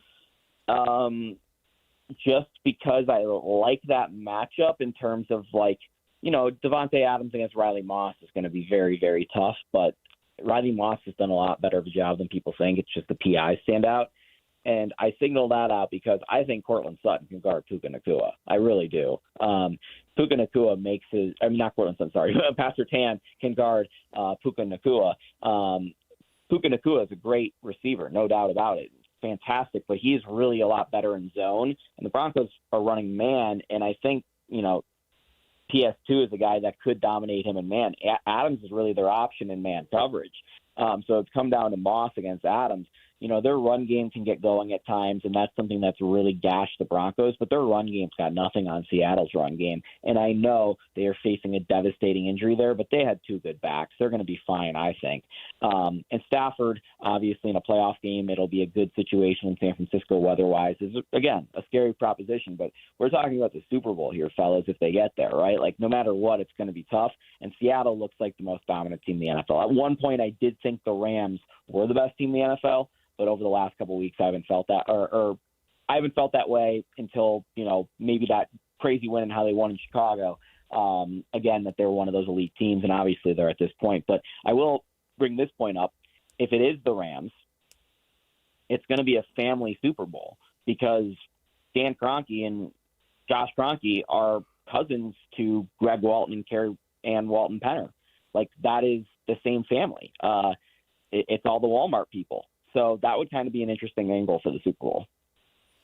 Switching gears a little bit because there are a couple of other things to cover with you, Jake. But I read that Colorado had a record-setting revenue this year. And then I also read that Deion Sanders is really pleased with his new girlfriend and is very happy. So my question to you is, do those two things translate into football success next year for the Buffs? The one question that is going around Boulder right now to me, the most prominent question, and there's a lot of questions, but the most prominent question, and it's right there in the contract language for new athletic director Fernando Lobo, who I thought did an incredible job for the New Mexico Lobos. Fernando Lobo has a bonus that triggers if he's able to generate $25 million of revenue for the Colorado Buffaloes before the end of the fiscal year 2026, which is about midsummer, okay? The reason why this is important is because even with the giant revenue figure you guys saw come out yesterday and was reported, Colorado has an expected budget shortfall in their athletic department of $25 million. Wow. So Fernando Lobo was brought to Boulder for one purpose and one purpose only. It is to generate even more money because the Buffaloes are staring down the fact that they pay way too much for a head coach who has not been able to get it done, who has seen talent walk out of the door just as fast as it's come into the door, and just had a 3-9 season for a team that's TV numbers and attendance numbers are actually going down comparatively to where they were a couple of years ago. And it's such a bad situation that Colorado, who only hosts 15 sports, 9 women's and 6 men's, is looking at the fact that they might have to cut one of those very few sports. And those athletic, and in that athletic department, those other sports have been far more successful than the football program. So Colorado is between a rock and a hard place, and Deion can be all happy with his new girlfriend, but some athletes might lose the fact that they have D1 scholarships here if they don't figure it out. I'm not good at this historically, but gun to my head, late January, I think the Denver Nuggets should be the favorite to win the NBA championship. How do you think Nuggets fans are feeling, and what would stop them from getting there outside of a Yusuf Nurkic injury? Yeah, obviously. Or excuse me, Nikola Jokic. We've got Nurk on the brain. Yeah, sorry, we've been talking a lot of Nurk lately. Yeah, here we had a debate between the two for a long, long time. Yeah, right. But they're obviously the health of the team. They need their starting 5 healthy. That's the number one proposition. And I would even put their starting 6. And I say 6 because Peyton Watson has been fantastic for this team. Western Conference Player of the Week a couple weeks back. He had 35 points last night. One of just a few players in NBA history to hit 6 threes and block 4 shots a night. I don't really even know who's going to start for this team when they're all healthy because it's been so long and this team's been playing shorthanded since the 15th game of the season. They went 12-3, then Christian Brown went down, and it's been a parade of injuries since. Nikola Jokic could come back as soon as Tuesday against Detroit, which would be huge. And the fact that the Denver Nuggets right now, with the amount of injuries they've had, are only 1 game back of San Antonio for second in the West, and they've gone 8-5 without the 3-time MVP of the league, who, by the way, was definitely about to win MVP again this year if he kept up that pace. It's just, this is an incredible team. They have the best offense in the history of basketball, according to offensive rating. Jamal Murray's finally turned into the second All-Star they wanted. Cameron Johnson was just gelling. Aaron Gordon is a perfect complement, and I think that this is a really telling stat, the one I'm about to recite. The last championship team that won and then the following year advanced just past the second round of the playoffs, not even gotten to the title, just advanced past the second round of the playoffs, was the prime KD and Steph Warriors. It hasn't happened in a long time. And I think something goes on with these championship teams where they hit a wall mentally. And I know that this Oklahoma City team is young and hungry, and I know their legs are going to be fresher than any of the more recent champions. So I don't expect it to maybe come as drastically, but I think you even saw in the last month or so that Oklahoma City hit some sort of wall because they've played so much basketball. So I feel more confident right now today that the Denver Nuggets are going to get through the Thunder than the opposite way around. Now, that is going to be the championship because it looks like right now Detroit's the best team in the East, and both of those teams, including San Antonio and Houston, will probably smoke Detroit. Are they going to be able to pay Peyton Watson this summer? It's up to them. He's a restricted free agent. They're already deep into the second apron because of Aaron Gordon and Christian Brown's contracts kick in next year. So the whole point of staying out of the second apron is to, one, be cheaper because you don't want to pay your tax bill, which Stan Kroenke and Josh Kroenke are known for being very cheap. You might see them, in fact, dump some money here right before the trade deadline to get under the luxury tax. So keep that in mind. Secondarily, the reason why you go not into the second apron is so you stay flexible. I would say, what's the point of being flexible when you know you have a really talented basketball player? But I think the thing they'll likely do if they're put into this spot, which they're going to be put into this spot because they decided to play it out with Peyton Watson, and they had to choose between Peyton and Christian. Well, you might see them now choose between Peyton and Cam Johnson, because Cam Johnson's under contract for next season as well. Nuggets have a first-round pick that they can trade at the draft. They can't trade it till the night of the draft. So you attach Johnson and your first-round pick out, and you clear that salary, and you maybe bring in a useful but low-making player, and you re-sign Peyton Watson. I think it works. So I don't know. I just think it says a lot of bad things about your program, quite honestly, if a guy performs like this and you develop him like this and you don't pay him long term. And I think the Nuggets honestly feel the same way. They've always loved Peyton Watson. It was just a situation of we can't afford to have another bad contract. We know Christian Brown is a commodity. We don't know Peyton Watson is a commodity, so we can't throw money at him. And it's turned out to work out great. Like, I'd rather Peyton Watson have this year in his final year for the Nuggets than move on and then start playing fantastic, right? So the Nuggets have a chance to perhaps find a player that will be maybe just as good as Aaron Gordon one day and as consistent as Aaron Gordon one day with his athleticism to replace him in that big forward spot, which is just a huge thing to say. Wow, looking at the weather, 22 degrees and snowing. Hey, at least you guys are getting snow. Yeah, I don't think we don't we've know what got that is we don't get snow anymore apparently. We don't either. It's been 60 and sunny since summer. Wild times. So it's actually kind of interesting. It's been a storyline here. The last Broncos game, the AFC Championship, or the divisional round game to get the AFC Championship game, was a 36-degree high, which this time of year, okay, that's not that cold.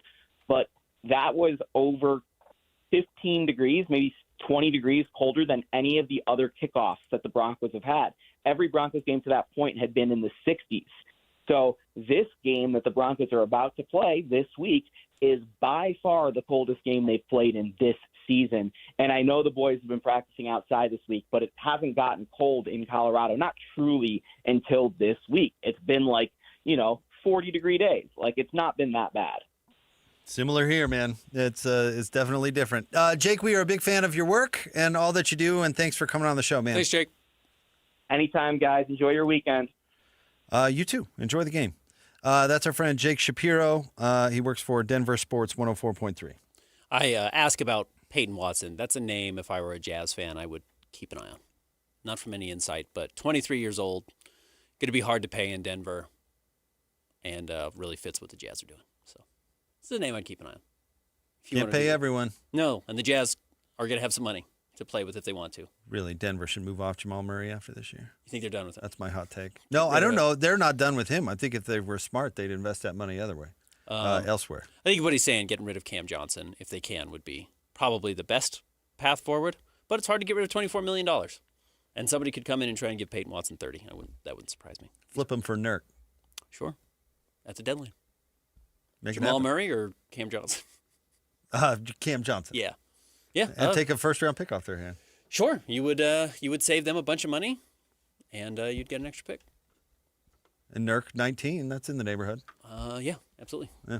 All right, stay tuned. We'll have more coming up next. Jake and Ben, 97.5, the KSL Sports Zone.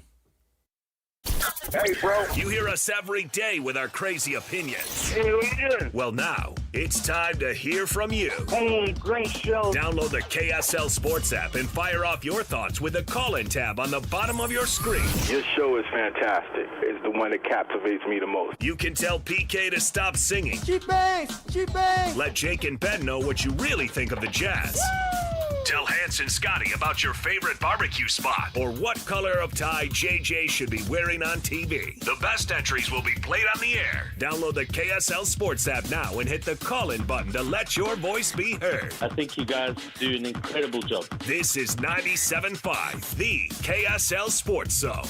These days, many companies have turned to influencers to tout their products or services. But here at John Watson Chevrolet, the only endorsement we need is from our customers. Because of their feedback, we're proud to be Utah's best reviewed Chevy dealer. Visit us today to see why we get reviews like, "Their sales team is the best. Didn't put on any pressure, just super helpful and fun. They made the process a breeze." John Watson Chevrolet, your 5-star Chevy dealer. 3535 Wall Avenue, Ogden. Chevrolet. Together, let's drive. At Peach Windows and Doors, they help homeowners stay in the homes they love while upgrading to the elegance, efficiency, and natural light of today. With hundreds of 5-star Google reviews, their clients know Peach Windows and Doors deliver what they promise.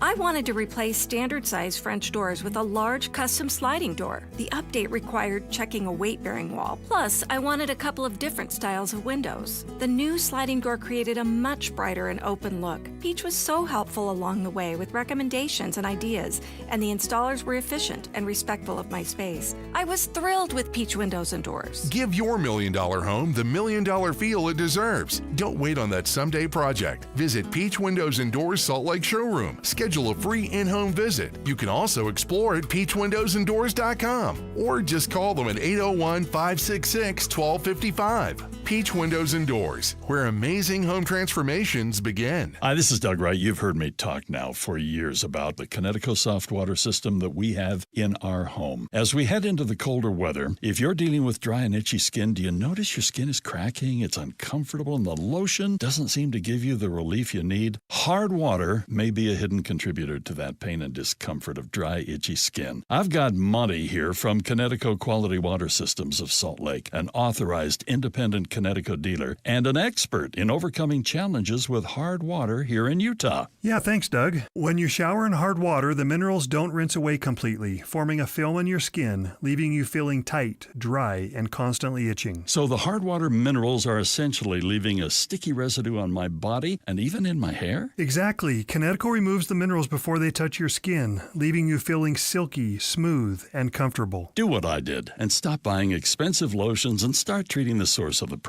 Find out how soft your water could be at softwaterutah.com. Hi, this is Derek Overstreet, president of the New Millennium Group and co-host of Stop Working, Start Living with KSL News Radio. Can you imagine what your life would be like if you could retire 3 to 5 years earlier than you thought possible? The things you could do, the loved ones you could spend time with, the memories that you could create. That's what our team at the New Millennium Group does. We'll walk you through the entire process every step of the way. If you'd like to get a copy of the 5-step proprietary plan that will help you retire 3 to 5 years sooner than you thought possible, give us a shout right now. 888-999-6370. That's 888-999-6370 or utahsfinancialplanner.com. Listen, most of our listeners right now have a tax problem, not a money problem. There's not enough money in Social Security Medicare as it is. Let us show you how you can significantly reduce your taxes. That's 888-999-6370. 888-999-6370 or utahsfinancialplanner.com. This message comes from Viking, committed to exploring the world in comfort. Journey through the heart of Europe on an elegant Viking longship with thoughtful service, destination-focused dining, and cultural enrichment on board and on shore. With small ships that bring travelers closer to the destination, there's more time to explore. And every Viking voyage is all-inclusive, with no children and no casinos. Discover more at Viking.com. Here's a tale of Linda trying to lose weight, but the med prices she found were all over the place. Hidden fees and markups made her jaw drop low. Then she found Good RX. Now she's in the know. GLP-1 subscriptions FDA approved. With clear upfront pricing. And same-day pickup. That's Good RX, the no-nonsense way. Save time and money on prescriptions. Get to goodrx.com/weight loss. GoodRx is not insurance. Hey, TC Christensen here. I'm thrilled to announce our new movie, Stand Out, the Ben Care story. My son Tanner and I have waited a long time for the right time to share this true story. Watch the trailer at standoutfilm.com. Stand Out, now playing. This is a Utah Jazz at 30 update on 97.5, the KSL Sports Zone.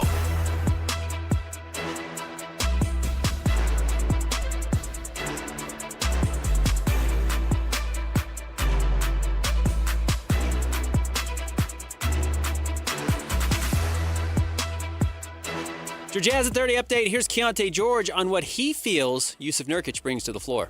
He's done his thing these past couple of games, but all year he does the most unselfish thing in basketball, I feel like, and that's screening. He screens his ass off. He talks. He's tough on the defensive end. You know he going to rebound. Like, he going to do all the dirty work for us. So just to see the skill come out, passing ability, y'all obviously knew about that, but, making shots, touch around the basket, I think that's big time for Nurk. Jazz at 30 updates brought to you by University of Utah Health. For you, for life, uofuhealth.org.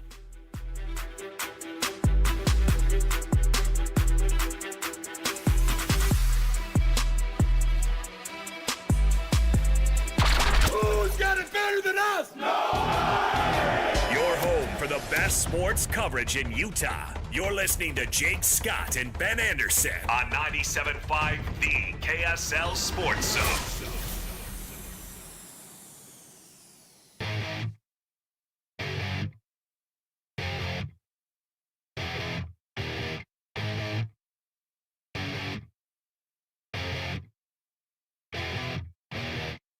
I'm having trouble trying to sleep.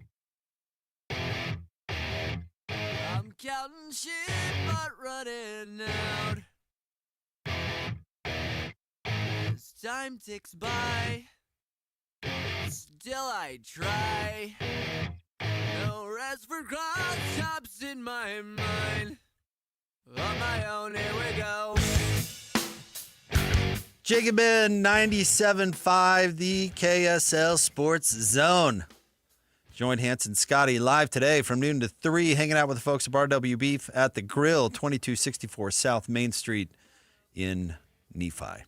Ben, real quick, I have two cocaine-related stories. Do you Let me want ask you this, Christian? When you upload our podcast, do you have to check that we talk about drug use as often as we do on the show? I don't. Oh, good. I don't know. Fantastic. Do you want the story with a local tie or not?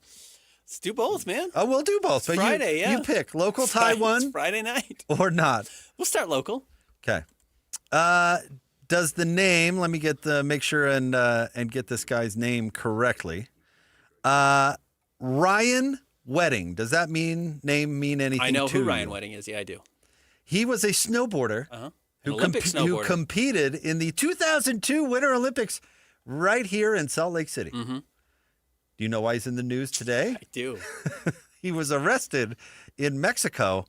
And Ben, this is one of the biggest drug runners on the planet. He's been a top 10.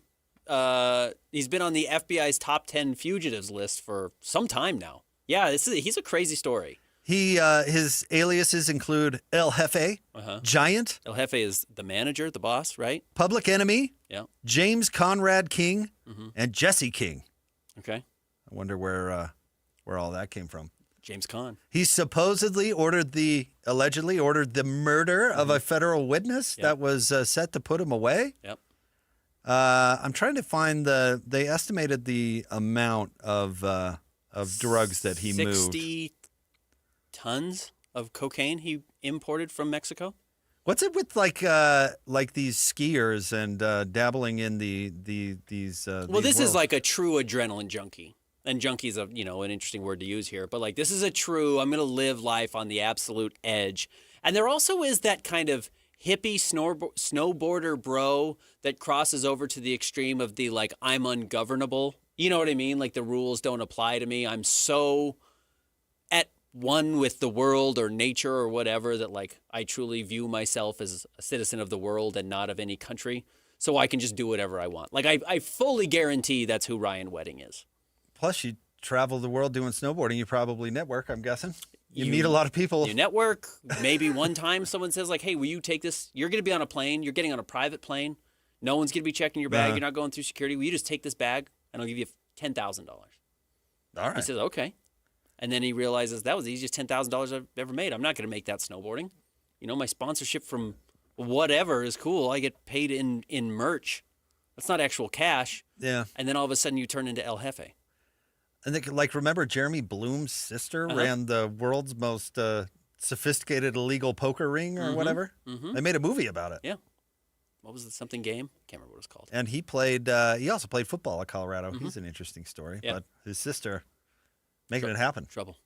So that's story number one. It does have a local No, but it's tie. like a huge arrest. It's a huge deal, yeah. Huge story. And then my second, and this one is more lighthearted. But by the way, this is how you defend yourself against allegations. Mm-hmm. Michael Irvin. He was on the sidelines. He was on the sidelines for the national championship game. Mm-hmm. And, you know, he did that famous belt celebration, and he was bouncing all over the place. Well, he's gone on his Netflix podcast, The White House, and has talked about it. And people blowing him up. I'll just read the quotes here, Ben. He says, I'm right there in front of the camera for 5 hours. So after the game, I do a little belt thing, and everyone sends me all that. Man, Mike, right now, he cooked out. I'm like, wait a minute, y'all. First of all, y'all know damn well Coke don't last 5 hours. I hadn't partaken in 20 years, but if you've got some 5-hour stuff, let me know. Stop it. Stop saying this stuff. The reason I find this entertaining, and I 1,000% believe Michael Irvin. Okay. His defense is using evidence gained through his sophisticated knowledge of the product. It's like, I didn't do this. You guys know dang well that there's no such thing as 5-hour cocaine. I don't know that, Michael Irvin. I thank you for teaching me. I guess I will take your word for it, though. Absolutely. That's how you defend yourself against allegations right there. Sure. Evidence-based defense. Sure. His antics are so crazy. They made fun of him on SNL. They had a fake Michael Irvin come on during. It was a very funny skit. And it was very funny during Weekend Update. Was it a cocaine bit? It was a Michael Irvin bit, and so yeah, he's doing the like bouncing thing and super high energy and being an absolute lunatic because Michael Irvin is a little bit of that. He's a little wild still. Well, if that were due to cocaine, obviously it would have worn off. It's his argument. I believe him. 100%. I don't know if I do, but I mean, sure, the 5-hour thing. I don't know. Probably, I don't know. Now, if he's trying to deflect, like, hey, you know, cocaine doesn't last 5 hours, but meth, however, then that's a different story. But I'm going to go ahead and believe Michael Irvin here. That's a good defense. Sure. You know me. You know my problems. You know I've done part it. of my problems. And you know this 5-hour cocaine doesn't exist. You think they're happy to see Michael Irvin come around?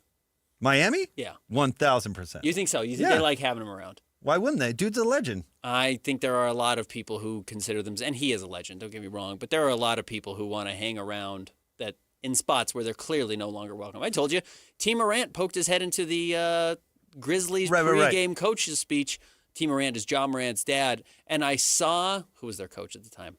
What was his name? Taylor Jenkins. I saw Taylor Jenkins' soul leave his body. Now. I watched a man die in front of me and still have to coach 40 games until he got fired because T. Morant popped his head in like Usher, thinking he was the star of the show. Now, my question to you is, why is T. Morant relevant, and how many people know that name?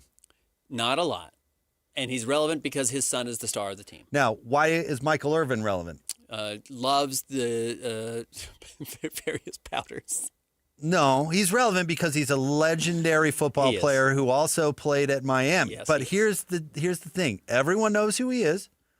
And the bad boy edge, the cocaine, if you will, is part of the attraction to Miami. You're right. So by having Michael Irvin around, like this is our bad boy receiver that's a dang legend. Came to Miami, ran amok, won national titles, went on to the Cowboys, it's all part of the package. Young moron 17-year-olds go, yeah, let's do this thing. And then Mike's over there doing the belt to the backside celebration. Everybody's fired up. He is a benefit to that program in a similar but not exact the same way that Eric Weddle is trying to be at the University of Utah. So, very different, but different approach. You would hope. Different reputation. But Eric Weddle could be sleeping on the sidelines, and he'd still be a benefit to that program. An asset. He's an asset to that program. And Miami's got a bunch of those. And they all kind of have an edge. Ray Lewis has an edge. It's Miami. It's what they sell. It's the U.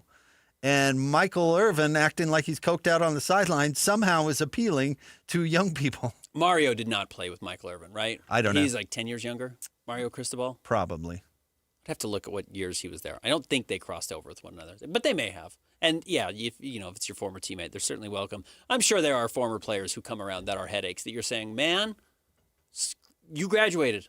Your time at this campus is over. I've got to ask you to stop coming around and trying to be a face of the program because this is not your heyday anymore. I would understand why. I mean, the fact that Michael Irvin is on the sidelines and is as close to the program as he is, you probably have to be invited to get there. I don't think you can T. Morant your way into that conversation. I heard, and this is a really extreme example, but I heard from a former USC football player, and this was on a podcast, by the way. It's not like I'm chums with someone. Yeah. In the late 90s. Talk about when O.J. Simpson came to practice. It was still, every player there was like, the juice is here. Oh, my gosh, big time. Like, he still carried that aura. And the murder, if anything, increased the, can you believe that O.J. is his aura? Yeah. You know, so sports is so funny that way, right? I mean, it's so different. You know, what happens on the field and why you're a legend on the field has nothing to do with, well, I shouldn't say nothing, but has very little to do with your off-field behavior or the decisions that you make off the field or what you do. The on the field eclipses all of it in a weird way. Yes, and then the off-the-field stuff can actually multiply your fame for some reason on the field. The fact that Michael Irvin was partying it up in Dallas in the middle of the playoffs and still balled out and won the Super Bowl or whatever is part of the... Yeah, Dennis Rodman. It's part of the aura, the infamy right adds or wrong. To it, Like USC, another USC example. There's not any way that one person on that dang campus likes Matt Leinart. There's no way that anybody enjoys the presence of that guy. I bet he's there 7 days a week. Yeah. And they're not going to kick him out. He's the Heisman Trophy winner. Yep. Because that is part of the draw. You can come here and be Matt Leinart. You can come here and hopefully make better decisions and be a Heisman Trophy winner winning running back like O.J. Simpson. Make better decisions. Be a better person. Much better. Be good on the field. Better off the field. Stay tuned. We wrap up the week. Coming up next, Jake and Ben, 97.5, the KSL Sports Zone. Zone for decades. Yes! But now you can watch the guys break down your favorite teams. Some viewers may find the following video disturbing. Viewer discretion is advised. Catch the video stream of DJ and PK, Jake and Ben, Hanson, Scotty, and JJ and Alex right now at KSLSports.com or by searching KSL Sports on YouTube. Utah's best sports radio is on air, online, and on the KSL Sports app. This is 97.5, the KSL Sports Zone. Throughout life, we have plenty of special occasions and events, whether it's a prom, a graduation, a mission call, a new job, or how about a wedding? Mr. Mac has always been there to help serve you for all of your monumental moments. Mr. Mac has been family-owned for more than 50 years, and that's important. And they'll make sure that you look and feel great, with affordability always in mind. The Mr. Mac family creates long-lasting relationships with their customers, and they've been doing it for generations. 9 locations across the Wasatch Front or online at MrMac.com. Attention Jazz Nation. The long wait is finally over. Mountain basketball is back and better than ever. Let's go! All tickets are on sale now, and you won't want to miss the action. Jump on the opportunity to watch your favorite players live and in person. Whether you're after season tickets, mini plans, or single game matchups, the Utah Jazz has got your back. There's a plan for every fan. Don't miss out. Secure your seats today and be part of the excitement all season long. Let's go! Visit UtahJazz.com today. Bar Dub Grill is where roadside classics meet ranch-raised flavor. Sink your teeth into juicy, handcrafted burgers made with premium Bar W beef straight from the local Utah farm. From the bold cowboy barbecue burger to the sweet and savory Aloha burger, paired with crispy cowboy fries, hand-spun shakes, or signature spud nuts. Soft, airy, and unforgettable. Bar Dub Grill delivers honest eats with cowboy swagger. Bar Dub Grill in Nephi with easy access right off exit 222 in Nephi. Since 1973, Belliston Jewelry has created a legacy of true value and incredible quality that stands alone. Here's Joe Belliston, owner of Belliston Jewelry. My father taught me how to make custom jewelry way back in the 90s. He would say, make it a little thicker, a little stronger. A Belliston jewelry ring is different from a typical ring. It should last a lifetime. I continued that legacy 3 decades later when I created the Belliston Love Collection, our exclusive line of jewelry designed to be durable, comfortable, and stunning. I also designed Belliston Super Comfort Fit rings for men, the most comfortable men's rings on the planet. Come in to see and feel what makes a Belliston jewelry design different from a typical ring. Find us across from Weber State and see more at bellistonjewelry.com. Belliston Jewelry, made just for you, cherished for generations. BellistonJewelry.com. Chevy trucks have you covered when the road takes you from smooth sailing to Chevy Colorado will eat up some of the toughest terrains with 5 available drive modes. And Silverado and Silverado HD have the muscle to take you out for some serious. With multiple engine options and impressive towing, while Silverado EV is the perfect combo of performance and capability. Nice. Making it a snap to hitch up this electric truck and hit the road. Wherever the road leads, Chevy trucks are right there with you. See your Rocky Mountain Chevy dealers. Hi, David James here for Soda Weight Loss. Well, the doctor told me I have to lose 20 to 25 pounds. My knee's swelling up. He says, well, you lose 20 to 25 pounds, it'll be 80 to 100 pounds of force on your knee reduced. Your knee's going to feel better. So I'm joining the I'm Done With Excuses program. January's crowded with I'll start tomorrow. Soda's packed with people who finally say no, really, today. Because once the weight comes off and the energy comes back, excuses don't stand a chance. They've got real food, real coaches, real results, real fast. They've got a nutritionist, personalized to you, who will work with you and make a difference. And even better, if you join now, your partner joins for free. You can get 2 transformations for the price of 1. All you have to do is go to the website, sodaweightloss.com. That's sodaweightloss.com. Or call 866-800-SODA, 866-800-SOTA, and you can speak with a nutritionist. Soda Weight Loss is, say it with me, state of the art. From producers T.C. Christensen and Jared Hess comes an inspiring true story. You were born different, so make a difference. Stand Out, the Ben Care story. Use what you've been made for and stand out. Rated PG, in theaters now. Hey, this is Chris with JCW's. Not feeling a burger? We've got you covered. Try one of our hot ribeye, turkey, or BLT sandwiches, and you'll understand why we say JCW's, quality, and a lot of it. This is a Utah Mammoth at 50 update on 97.5, the KSL Sports Zone.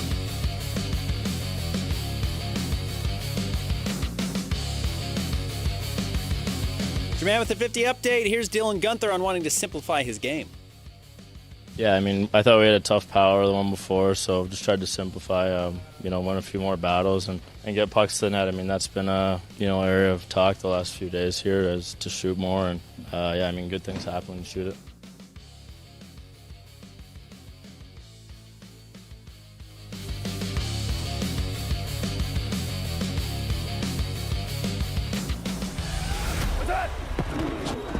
Whether it's the Jazz, Utes, Cougars, or Aggies, these guys have got you covered. Time to eat, fellas. You're locked on to Jake Scott and Ben Anderson. 1, 2, 3, move it. On 97.5, the KSL Sports Zone. Two niggas on the airways, talking sports. They got him made Jake's and also loves his tie guy. Ben's got style with his scarf. Oh my.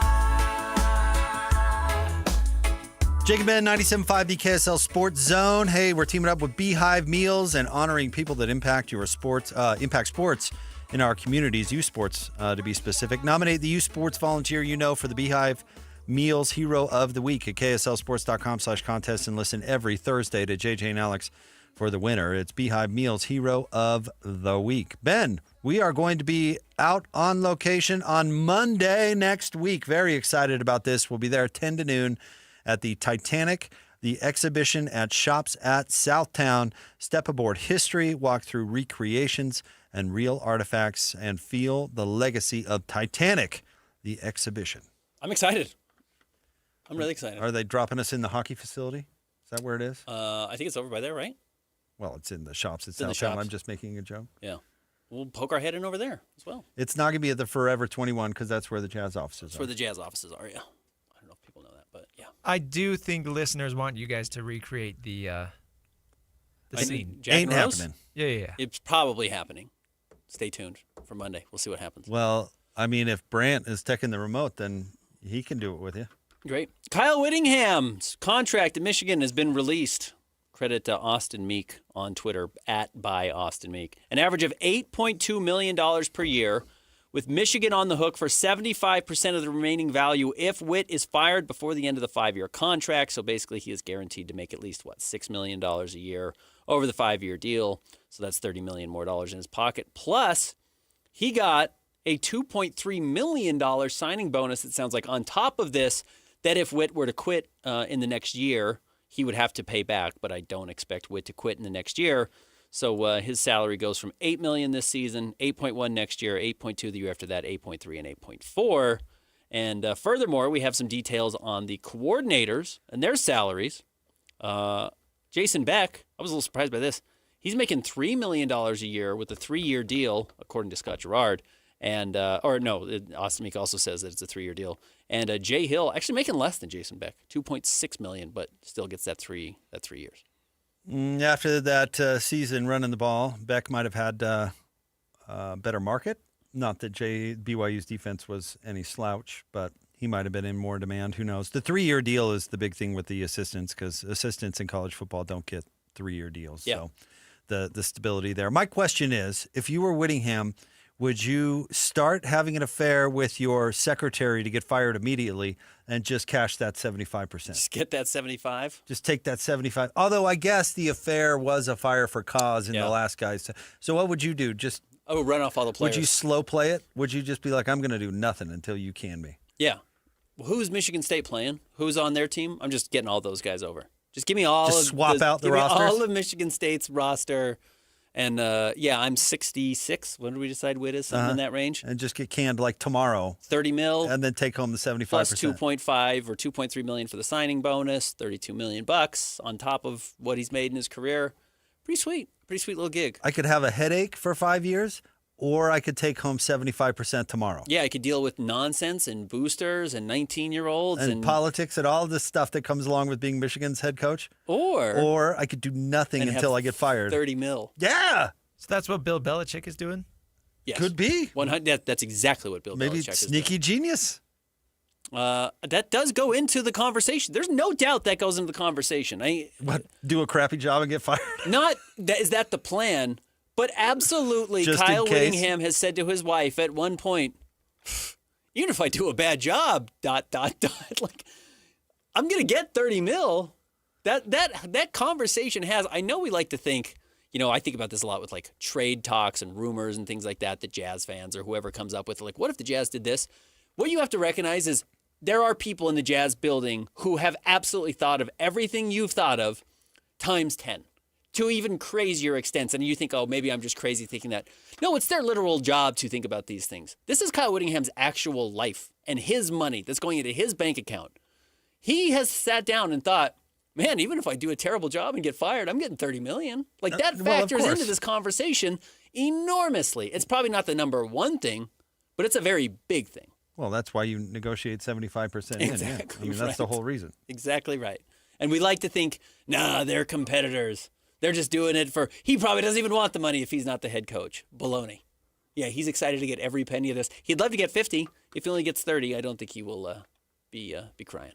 All right, stay tuned. Hanson, Scotty G are coming up next. We'll talk to you next week Christian. on the Jake and Ben Show, 97.5, the KSL Sports Zone. Hockey fans, let your voice be heard with the Utah Mammoth Fan Forum. Visit the Utah Mammoth page on KSLSports.com to connect with the team, other fans, and our KSL Sports insiders. Start chatting today in the Utah Mammoth Fan Forum on KSLSports.com. Get the latest Utah sports headlines delivered to your inbox with the KSL Sports Newsletter from the Jazz, Utah Hockey Club, BYU, Utah, Real Salt Lake, and more. Be in the know of all things sports in the state of Utah. Visit KSLSports.com to sign up for the KSL Sports Newsletter. Are you ready for a new you in the new year? The Salt Lake City Fat Loss Program has helped thousands of frustrated men and women feel confident in their clothes, boost their energy, and finally feel like themselves again. So, what's the secret? Salt Lake City Fat Loss uses a science-proven plan to help reset your metabolism and lose up to 1 pound of fat per day without dangerous drugs or exercise. And right now is the perfect time to start. Due to overwhelming demand, Salt Lake City Fat Loss has extended their huge New Year's sale, over 20% off for a limited time only. JJ here. I lost 40 pounds in 60 days. Alex Curie here. I dropped 50 pounds in 60 days on the SLC Fat Loss program. Get their New Year's special at slcfatloss.com. Whether you want to love what you see in the mirror again, boost your energy, fit better in your clothes, or feel more confident and healthier as you age, Salt Lake City Fat Loss works. Huge New Year's sale is ending soon. Schedule your free consultation today at slcfatloss.com and lock in your savings. That's slcfatloss.com. Results may vary. Are you looking to upgrade your home this year? Advanced Window Products is your local window and door manufacturer that sells direct to the public. That's right, celebrating 40 years serving Utah since 1986. And right now, it's the New Year, New Window Sale. Get $2,500 off when you buy 10 windows or more. Our windows are made right here in Salt Lake City. Sales and installation are all in-house, meaning no middleman markups. You get the most affordable, high-quality custom windows in the state. We build it, we install it, and we guarantee it for life. Every window comes with a lifetime warranty, labor, glass, and parts included, serviced by our local team, and the warranty is transferable to the next homeowner. Financing is available too. Save now, pay later, with payments as low as $150 a month. Buy local and support the local economy. Don't wait. Buy 10 windows or more and get $2,500 off. Beat the rush and call today. Call us at 801-850-9100. That's 801-850-9100. Or visit us at advancedwindows.com. I remember brushing my hair and looking down and thinking, oh my gosh, do I have any hair left? I used to look at women with thick, beautiful hair and think, why doesn't my hair look like that? My thinning hair is making me feel so old. If you want thick, healthy, gorgeous hair, then you need Hair Volume from New Nordic. With clinically proven ingredients like apple extract, biotin, and millet, Hair Volume nourishes your hair follicles to promote thicker, healthier-looking hair. Say goodbye to shedding, thin, and dull hair, and hello to thick, healthy hair with Hair Volume. Since taking Hair Volume, the shedding has all but stopped. Now, instead of being jealous of other women's hair, I have friends who are jealous of mine. My hairdresser couldn't believe the difference in my hair. Now she's using Hair Volume too. Available as a tablet or delicious gummy, Hair Volume is available online at Amazon and NewNordicUSA.com, or find Hair Volume in the hair care aisle at your local CVS. Dev Simplify are your software pros. Whether it's websites, mobile apps, or complex custom systems, Dev Simplify is here to make it work and make it easy on you. Need help building software or ongoing management? You've got both. DevSimplify.com designs, develops, and manages the process so your deadline stops slipping and your team stops guessing. Maybe you're stuck in the middle. AI can start a project. Freelancers can build pieces of it, but without real project management, teams get stranded halfway through. DevSimplify.com brings the roadmap, the pit crew, and the finish line. When a software project slows down, breaks down, or stalls out entirely, DevSimplify, the software pros, can turn that chaos into beautiful completion. DevSimplify.com. From the start, or in the middle, to finish and beyond. Ready to move? At DevSimplify.com, you can always schedule a quick and free project assessment. But right now, you can get a complimentary discovery session with 5 hours free. DevSimplify.com, your software pros. Broadcasting from the Mountain Home Services Studio, this is 97.5 KZNS FM Colville, 1280 KZNS AM Salt Lake City, and 102.7 KSL FM HD2 Salt Lake City Midvale. This is 97.5, the KSL Sports Zone.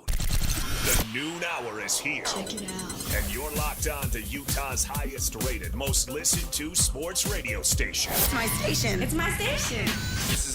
This is Hans Olsen and Scotty G on 97.5, the KSL Sports Zone.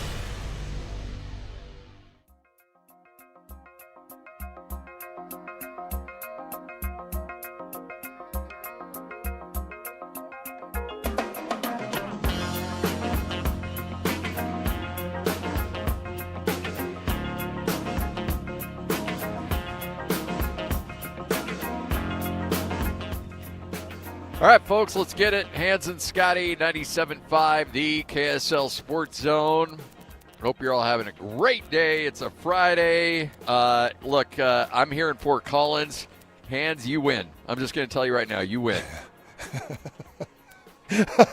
That's it. Of course I win. You win. I'm at Bar Dubs, bro. By a country freaking Nephi-sized mile, you win. I just got big bear hugs from Jeremy and Bart, man. I'm winning in life. I'm just about ready to take down a pot roast, man. It was awesome because I walked in and the first thing Bart had was a full pot roast meal. Extra steamed carrots, extra steamed onions. He's got it loaded with beans. I wanted the extra gravy. It's piled a mile high with the fried onion rings. Like, I've already got this pot roast plate in my face. And guess what else he's bringing out today? And this is all payback, Scotty. Oh, I know. For you and Bart were firing off filet mignons at me. Yeah. This is all payback. Bart is rolling out a massive table with about 48 ounces of prime rib. He's got the au jus. He's got the creamy horseradish. It's got a beautiful crust on the exterior. I am going to get to dive into the classic prime rib of the new steak restaurant side of Bar Dubs. And so, yeah, I win. I win. Yeah, Bart, I was texting Bart earlier today, and he said, man, I'm bummed you're not here because we got prime rib. And Bart is one of the most wholesome, nice people on the planet, and I felt bad, but there was a long string of expletives that I sent him that I don't necessarily feel guilty about. You didn't cuss at a rancher, did you? You can't cuss at a rancher. Man, these guys live by a different code. You don't use foul language. You just take people to the train station. That's how they live here, man. Yeah, I know. That's true. Oh, man, when he was like, yeah, we got prime rib. Too bad you're not here. I was like, oh, son of a... Anyway. But no, it's going to be great. And that prime rib, man, it's going to be incredible. But, that pot roast, dude. Don't sleep on that pot roast, people. Get down there and try that at the Bar Dub Grill. And the steakhouse is not too far behind. Steakhouse is actually just right behind, man. This is going to be a lot of fun. I'm excited to talk to Bart. Hopefully we can catch up with Jeremy and talk about the steakhouse side of things because we really don't have a steakhouse like this within any type of driving range where they're taking steak straight from the ranch to your plate.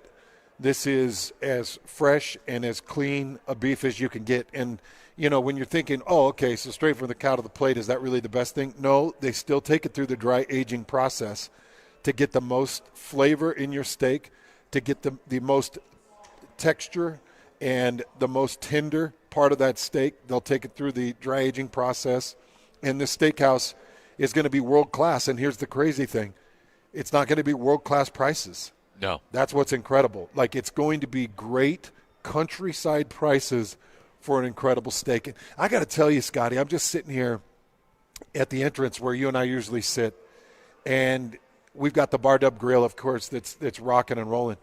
And I'm just watching people walk in and out of here. I mean, this place is just very busy, and I can tell people got big smiles on their face when they're walking through the front door because they know they're going to dive into one of those spud nuts or they're going to jump into one of these amazing pot roast dinners or one of these great burgers like the Aussie burger that has the fried egg. It's got the onion rings. It's got a bunch of – oh, Scotty. Oh, no. Bart just put the Bar Dub Steakhouse menu in my hands. Do you want to hear some of the menu? Oh, yeah, hit me on this. I want to hear this. By the way, this menu is beautiful. The menu is a is a full hard leather bound, and then it's got these beautiful black corner end holders, and just a really gorgeous menu. So I can tell Bart and the crew put a lot into building out this menu. But let's go to the appetizers. All right, so on the appetizers, we're going to start with the Tuscan Bar W meatballs. And these Bar W meatballs have an artichoke olive salsa, a celery root puree, some smoked tomato cream sauce, and a balsamic glaze, and some shaved Parmesan. So this is the all Bar W beef Bar Dub meatball. We're going to go to the smoked burnt ends. He's going to have tender and crispy, slow-cooked barbecue beef with caramelized root beer barbecue sauce, some spicy crema, some crispy onions. It's going to have scallions, and it's going to be smoked right at your table. So you're going to get these burnt ends smoked at your table. Okay, hold on. Now this is the crazy thing. Listen to this, Scotty. So smoked burnt ends, tender and crispy, slow-cooked bar dub beef at your table. It's going to be smoked at your table.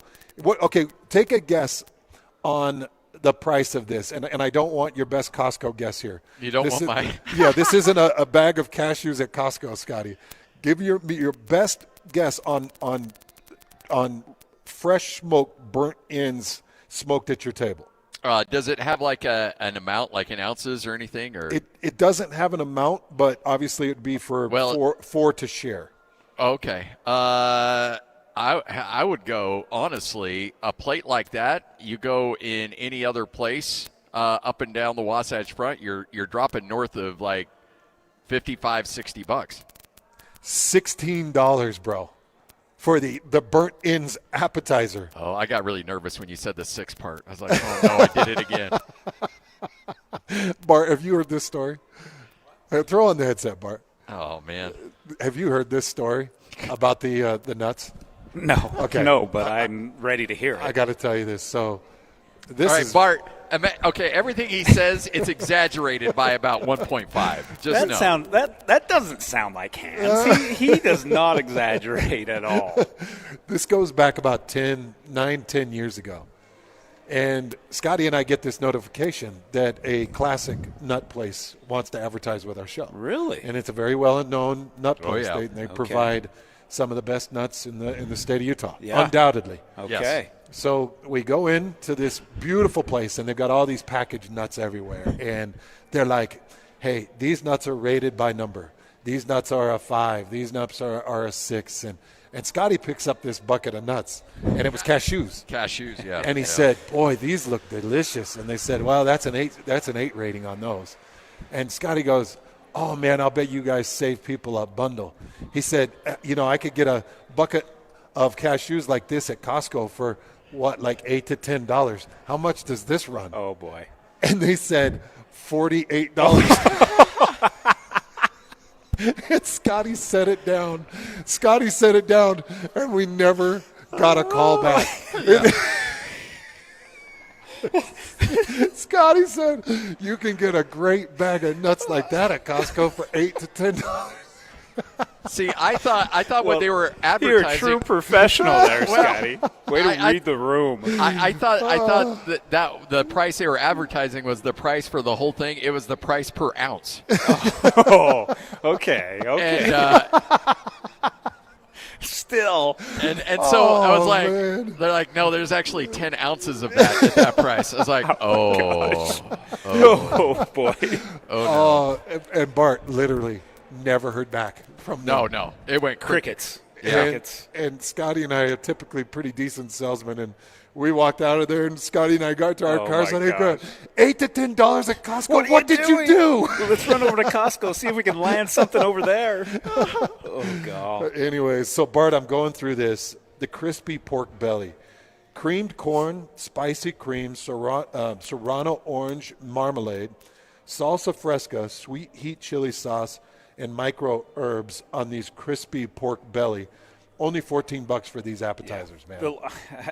When we were going through this, I'm like, there's a lot of people that are going to come and just get appetizers for their meal. Oh, yeah. Oh, yeah. And the proportions are so big. Well, okay, so tell me the smoke burn ends. It jumps out to me the most. I got to show you a picture of it. Well, and it says smoked at your table. So is what that it comes yeah. is, it comes in on a plate, and then the burnt ends are on the plate, but then it's covered with a big glass dish. Yeah. That's just, so you and they see the pump smoke. the smoke in there. So you see the smoke. So he brings it, Oh. and that's the cool part of this appetizer is the reveal. So you don't know what's in this because you just see smoke. Oh. And then he lifts that glass thing off, and the smoke detectors go off, the sprinklers come on, but it's just smoke. And they $16? Yeah. It's phenomenal. Has phenomenal. Has Corey reviewed the prices and margins? He's reviewed a little bit. He's given a little pushback, but he's all in. Oh, he's my gosh. all in. Crispy pork belly. Scotty, I know you love pork belly. Oh yeah, nothing's better than a good pork belly. That's just candy right there when it's done right. And everything at Bar Dub is done right, and I can't imagine what you guys can do with some pork belly right there. Holy smokes! Yeah, that sounds good. They got Colosso shrimp cocktail. They've got the fire grilled beef thigh sticks. They've got the fire grilled butternut squash. And then they've got the coconut shrimp. These are all your starters, your appetizers. You're still on the appetizers too. Yeah, he's these lost. Are he's appetizers, lost man. in the words of the appetizers. I am in the details of the sauces and the preparation.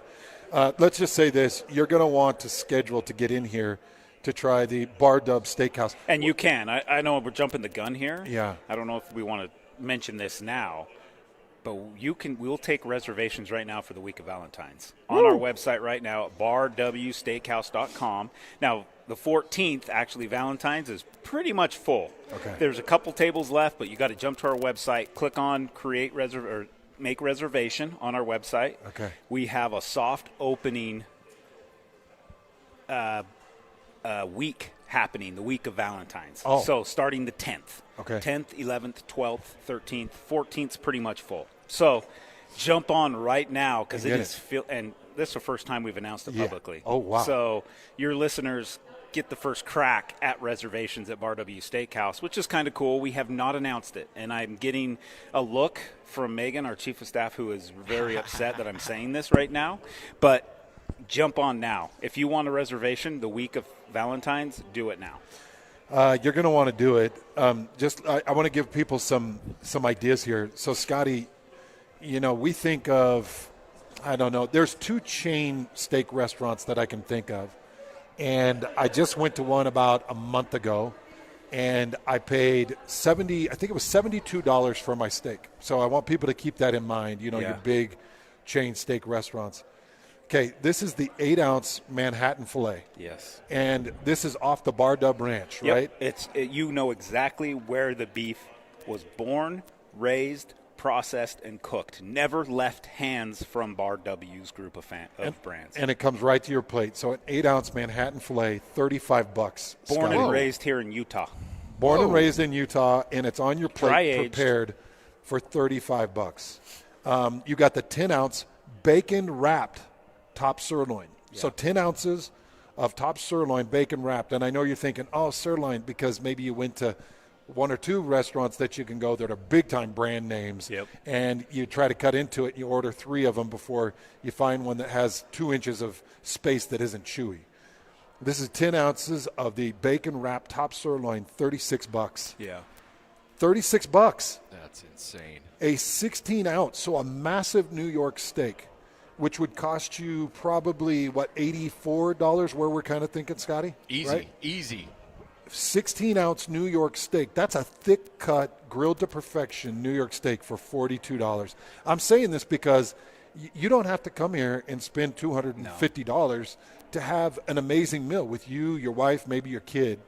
You come in and you can actually get the best steak of your life, and you get it for a great price. Yep. This is our dream, Scotty. I think a lot of people are going to think, this steakhouse is going to be priced out of our budget. Absolutely not. It's fine dining. You're getting a world-class experience at our steakhouse. If you've been to the grill and you've seen the building and you've had our beef, you're getting the elite world-class experience. The steakhouse is no different, but we are pricing it in a way that you can experience our product, experience an unbelievable cut of meat and sides. and not have to go broke doing it. Oh, Scotty. Oh, boy. Scotty. Uh-oh. Oh, Scotty. This is killing Scotty. Scotty. I am not happy about this. They just brought out a big plate. Oh, man. And I am looking at the plate. The steam is coming off of the country fried chicken. Oh, boy. So this is a country chicken fried steak. I'm looking at this. You know that's my thing, man. It's got a soft spot for it, does he? Did you do this on purpose? Did you bring this smell out on No, purpose? I deny it, Scotty. It was not me. Okay, so I'm looking at this, and the Maybe. steam's coming off of this. It's a country chicken fried steak. It's served with smoked Gouda cheese sauce. What? It's got garlic herb mashed potatoes that are stuffed here next to it, and there's broccoli and carrots. You can take the broccoli and carrots off. Actually, I'm going to run those through the cheese sauce. How much? So what? You put this plate in front of me. It's steaming. How much is a plate? Like, okay, let me guess on this. Okay. Because I don't have the price of this. Don't Costco this thing. Okay, this is. I'm looking at this. This has got to be closer to 12 ounces, 10 to 12 ounce fried steak. I'm lifting the plate up. The plate's almost 4 pounds, 4.5 pounds with the plate. Okay. It's a nice plate, by the way. Yeah. I'm going to guess $48. Okay. What is it? That's interesting. $48. What's Scotty's guess? Scotty, what's your guess on this? Well, after the nut fiasco, I'm going to go $115. We need some Prices Right music. Boom, boom, boom, boom, boom. Wherever it goes. Yeah. You're not even close. You're not even in the same zip code. What is this plate? How much would it be? $26. Stop it. I'm not even looking at it, and I know that's underpriced. $26? Oh. $26. Yep. For the mashed potatoes, this cheese, like all of the sides, or are the sides separate? Oh, it comes with all that. So $26 for this whole plate. Yep. Holy cow, Scotty. If you were to stick 2015 Hans's face and 2015 Scotty's face side by side, that's how big this plate is. You've seen Andre the Giant's hands. Yeah. This plate looks big in his hands. This is awesome, Bart. Man, Yeah. what an incredible deal, man. These prices are incredible. So people can schedule for Thanksgiving. Yes. Well, for Valentine's. Yes, the 10th we're doing just the kind of a VIP exclusive soft opening the week of Valentine's. Okay. And they'll be back in our banquet hall. And you're gonna get the steakhouse experience. The 10th through the 14th, go to our website, barwsteakhouse.com. You can make your reservation right there if a time is available. Now, we try to keep in the parties at 4 or less. So if you've got a larger party, you can split your party up, make 2 reservations. Okay. Right? But we want everybody to be able to come in and experience, and they are filling fast. I know the 14th is pretty much already booked. So the 10th through the 13th, if you want to do an early Valentine's, do it. Our listeners are out there scheduling right now. Seriously, you're the first to hear of this. We have not announced it. So big thanks to Bart for letting our listeners be the first to go schedule it. Go schedule your table right now. Yeah, do it and right come now. out. These prices are for real. Yep. They're etched pretty much in stone. I'll say it, they're etched in leather. Yeah. Is what they're There's a few more edits, as you saw. There's some red marks on there. I saw. But that's it. All right. Get it taken care of. Oh, man. Hands, not okay, man. I'm sorry, Scotty. Not okay what you're doing. I understand. We did that to you, and I apologize. That did happen. I forgot that you were out once when we were down there. But oh my goodness. I'm so sorry, Scotty. But this chicken fried steak, and I think they did bring it out because they know. I think Bart knew. Yeah. Oh man. All right, we got a busy show. We got NFL playoffs to talk about. We got NBA to talk about. We've got NHL. Tell you what, the teams just keep racking up wins. We'll break it all down. Coming up next, 97.5, the KSL Sports Zone. This is DJ and PK. Here we go again. Tim Lacombe, Utah Jazz analyst for SEG Media. Cougars fell apart down the stretch against Texas Tech. Just one of those things. Anything that you're alarmed about? No, league play is nuts. The level of preparation that goes into those games and the way that they're scouted is so different than the preseason. And I have a ton of respect for Texas Tech and what they're doing. So it was a road game, got away from them. Obviously, they had it. They were up 9 and in control. I kind of think it may be good for them, honestly. I don't know how many times you can skirt having a near miss, and this team is really good. Their metrics show to be a team that should be considered for the Final Four, so it's a process, and this was a loss. I don't think it's going to do much at all more than motivate those guys. They're a machine right now. I think they're in a great spot. Catch DJ and PK mornings from 6 to 10 on 97.5, the KSL Sports Zone. Do you feel behind in your retirement planning? Call Teton Wealth Group now, 435-255-6331, and our team will create for you your own complimentary Ascent plan that will show you how you can have a retirement full of purpose, prosperity, and joy. Just call Teton Wealth Group, 435-255-6331. If you're anxious about your finances in retirement, call Teton Wealth Group at 435-255-6331 for your own Ascent plan. That's 435-255-6331. Since 1973, Belliston Jewelry has created a legacy of true value and incredible quality that stands alone. Here's Joe Belliston, owner of Belliston Jewelry. My father taught me how to make custom jewelry way back in the 90s. He would say, make it a little thicker, a little stronger. A Belliston jewelry ring is different from a typical ring. It should last a lifetime. I continued that legacy 3 decades later when I created the Belliston Love Collection, our exclusive line of jewelry designed to be durable, comfortable, and stunning. I also designed Belliston Super Comfort Fit rings for men, the most comfortable men's rings on the planet. Come in to see and feel what makes a Belliston jewelry design different from a typical ring. Find us across from Weber State and see more at bellistonjewelry.com. Belliston Jewelry, made just for you, cherished for generations. bellistonjewelry.com. Hi, David James here for Soda Weight Loss. Well, the doctor told me I have to lose 20 to 25 pounds. My knee's swelling up. He says, well, you lose 20 to 25 pounds, it'll be 80 to 100 pounds of force on your knee reduced. Your knee's going to feel better. So I'm joining the I'm Done With Excuses program. January's crowded with I'll start tomorrow. Soda's packed with people who finally say, no, really, today, because once the weight comes off and the energy comes back, excuses don't stand a chance. They've got real food, real coaches, real results, real fast. They've got a nutritionist, personalized to you, who will work with you and make a difference. And even better, if you join now, your partner joins for free. You can get 2 transformations for the price of 1. All you have to do is go to the website, sodaweightloss.com. That's sodaweightloss.com.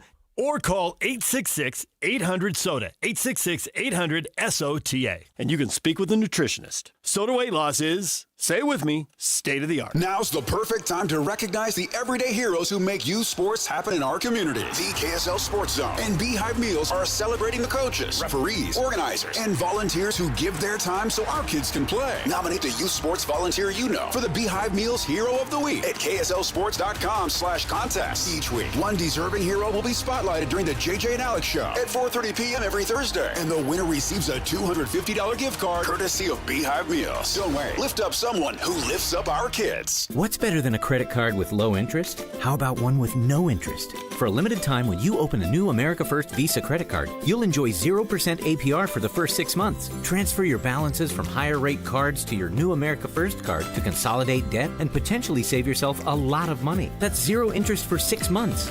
Interested? Then hurry to AmericaFirst.com to apply today. Introductory variable annual percentage rate is subject to membership, eligibility, terms, creditworthiness, change, and conditions. Other limits and requirements may apply. Federally insured by NCUA. Equal opportunity lender. Bear Lake's Monster Winterfest is January 30th through 31st. Enjoy the biggest winter celebration of the season. Race the epic Monster 5K. Brave the costume Monster Plunge. And cheer on the cardboard boat regatta. Discover more winter fun and book your weekend at bearlake.org. This is a Utah Jazz at 30 update on 97.5, the KSL Sports Zone. It is your Jazz at 30 update right here on 97.5, the KSL Sports Zone. One thing we know about the Utah Jazz, they've got some talent, they've got some ability, and they can go toe-to-toe with anybody in the league. We continue to play with anybody. We've played well and had good games against all of the top teams in the league. And, it's about sustaining it for more minutes. So, I'm really, really encouraged by what I'm seeing from this team. That is your Jazz at 30 update, brought to you by University of Utah Health, for you for life.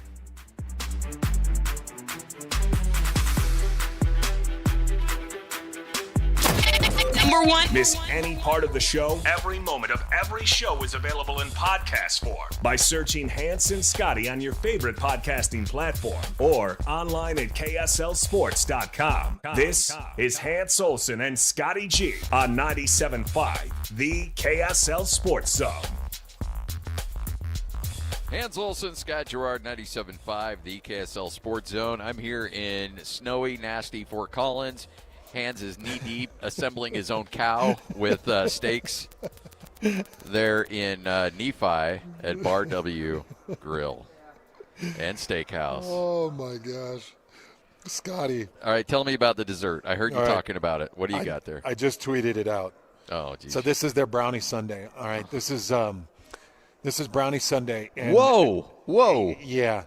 To put it into terms, this is a massive goblet. This is a full-blown King's goblet.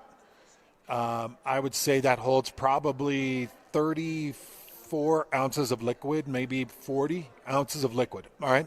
The entire bottom of it is stuffed full of a fresh-baked brownie. It's chopped up and kind of lumped in, and it's stuffed down on the bottom of this beautiful glass goblet. On top of those brownies sits a massive scoop of strawberry ice cream, a massive scoop of vanilla ice cream, and a massive scoop of chocolate ice cream. And I can tell this is all just fresh, creamy ice cream. I took a couple of bites just before we cracked the mic. Okay, now on top of those big scoops of ice cream, you've got puddles of hot fudge, you've got puddles of caramel, and you've got puddles of strawberry sauce. On top of that, they've got a big pile of fresh whipped cream. On top of that, they've sprinkled toasted coconut, and then pushed into the whipped cream is 2 massive chunks of peanut brittle. So you've got peanut brittle, you've got this toasted coconut in this whipped cream, you've got fresh strawberry sauce, caramel sauces, hot fudge, but it's all on top of these fresh baked brownies. And this is I would say it's a dessert for 4 probably, because it's massive. And you get this dessert for $16 for 4 people. Something like this at any other place, I'm not even kidding you, Scott, it'd be $35. It's that easy. big. Yeah. So okay. This is just fun down here. Let me ask you this. Let's hop back in the time machine, and it is 2019 Hans, 2019 Scotty G. Okay. Could you have finished this by yourself? I'm looking at it right now. I think even at my most gluttonous, I don't think I could have polished that off by myself. Oh, man, Scotty, we were heavy hitters, brother. Yeah, I know.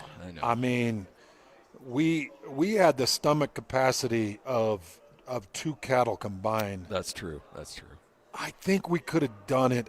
Now, we couldn't have put this on top of the chicken fried steak that I'm eating right now. With all of the you are cold-blooded. all of the sauces and these cheesy mashed potatoes, but I could do it. I could do it solo. I could have done it solo, I think, if nothing else was in my stomach. Yeah. So you're just starting with that dessert. You think you could have polished that off? It would have been close. I think so. Yeah, I think so. But I did tell you once that I could eat a half a gallon of ice cream in an hour.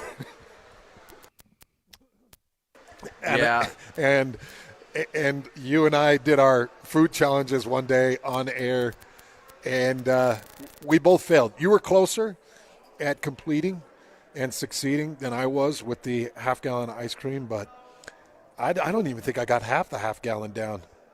The old lemonade challenge. The one thing that mine was the cheese sticks. The one that, and I knew that as soon as I started that, I knew that was going to get away from me. But the lemonade, that one still bothers me. I really felt like had I approached that better, I would have gotten that one. I think so, Scotty. I think you were cheated. I can't remember how you were cheated, but I do think you were cheated. It's something Lloyd did. Was it 2 liters? I can't remember what was the bet. I think it was 2 2-liters in 30 minutes, or maybe it was 3 2. I can't remember. It was a gallon. 2. It was a gallon. Yeah, that's right. And that's whatever. Right. So it's like a 2 liter and 3/4 of a 2 liter, I think. Yeah. Anyway, hey, we got AFC and NFC championship games coming up on Sunday, Hands. I am fired up for these. Obviously, I've got a vested interest in the Bronco-Patriot game, but the NFC game as Elway well. stinks. He stink. Football team stinks. You stink. Lloyd, not now. Don't do that to him. Sorry. I mean, my bad. I thought we were doing a sports radio show here. Do you want us to talk about this game or not? It's your call. Sounds like Lloyd doesn't. Well, it doesn't sound like we are. Oh, man. All right. So I guess that's a good point, Lloyd. But when you look at what's on tap, let's go Rams and Seahawks. Seahawks are playing great. Rams have experience. I think they've got the best quarterback, certainly in between those two, and the best quarterback remaining in the playoffs. I'm going Rams in this one. I know everybody's hopping on that Seahawk bandwagon, especially with that defense, but I think the Rams got the experience. They got Puka. They got the best quarterback. I'm taking Rams to beat the Seahawks. Well, if it's going to be the Rams, then it's got to be peak Puka, because you need everything that he can bring to the game. For those of you that did not hear Puka Nacua's numbers through the regular season with the LA Rams, they're astounding. This guy went out there. Now, he did play 16 games of the regular season, and he went for 1,715 yards. Now, just understand that breaking the 1,000-yard mark in the NFL, big deal. It's a big deal. It's very difficult to do, and it's a huge deal. Doing it when everybody knows that you're the dog. It's not like Puka Nacua a couple of years ago. He caught the league by storm. He caught them guessing. He caught them not game planning, and he did it multiple times. And still, defensive coordinators thought, that's just luck. I'll take my best island guy. I'll put him out there. We'll jam him up. And he still made people pay. And defensive coordinators started to figure it out kind of the back end of that year. And then he put together another great year. Everybody knew Puka Nacua would be the top target. Okay, so there's a couple things to take into consideration with Puka. First of all, old dog Matt Stafford is throwing him the ball. So old dog Matt Stafford, he knows how to get others in routes. He knows how to look off safeties. He knows how to hit at the break. And he and Puka have had some time together, so they're pretty comfortable with their timing. So that's a big deal. But every defensive coordinator knows exactly what Puka Nacua is doing. Yet he still goes out there into different types of bracket coverages, different types of zones. You're mixing coverages. You're walking guys up at the line. You're trying to find your most powerful corner so he can jam him in the chest, make sure that his ribs get broken as he's jamming him in the chest. And Puka's able to swipe off the hands. He's so powerful and fast with his hand swipe that he's able to break off that hard-pressed man coverage, and he can do damage. 1,715 yards. And he ends up with 10 touchdowns. Now, what's incredible, because of what Puka was doing, Adams is out there running free in the end zone and ends up with 14 touchdowns on the season, but only 789 regular season yards. So that's what Puka did in the regular season, 1,715 yards, 10 touchdowns, and he had multiple big play catches. And then we take a look at what Puka Nacua has done in the postseason. 2 games, 167 yards and 1 touchdown. If the Rams are going to win this game, it has to be peak Puka. It has to be Stafford to Puka, and there can't be a lot of stop there. If they want to get this win, it's got to be those two, because I do think the Seahawks are fantastic in pass defense. I think they're fantastic in game planning. And remember, I want to go with you because, Scotty, honestly, I know we joke about where my allegiance is. If I've got any allegiance, it might be the Rams because of my Uncle Merlin. And at least when I was young, my favorite quarterback, my favorite running back, and my favorite wide receiver were all from the Rams. It was Henry Ellard. It was Jim Everett. And it was who's my goggles guy, my running back? Eric Dickerson. And Eric Dickerson. So maybe it's Rams, so I want to see it. But, Scotty, can they really complete the road trifecta? It's so difficult, man. They've been away from home going back to the very beginning of January. Their last game on January 4th was at home against Arizona. Outside of that, on the road to Carolina, on the road to Chicago, on the road to Seattle. Now, Seattle's not a big jaunt. We're just getting in an airplane and going north a little bit. But still, man, we're playing in crazy stadiums. We're playing on other people's fields. The weather's not supposed to be overly terrible in Seattle. If they got this done, it would be one of the most amazing road runs to the Super Bowl that we've ever seen. And we have not seen a lot of those. The only one I could think of off my mind is the New York Giants. Back in the year that they beat the undefeated New England Patriots. Wasn't that a road run, Scotty? It was. It was a road run. And then, the Chiefs won 3 coming out of the wild card, but they had the first game at home, and then they had to go on the road to win the next 2. So that's not quite as nasty as what we've seen this Rams team go through. And here's the thing. Seattle is – it's not like going to Vegas where nobody shows up and you bring your fan base with you. You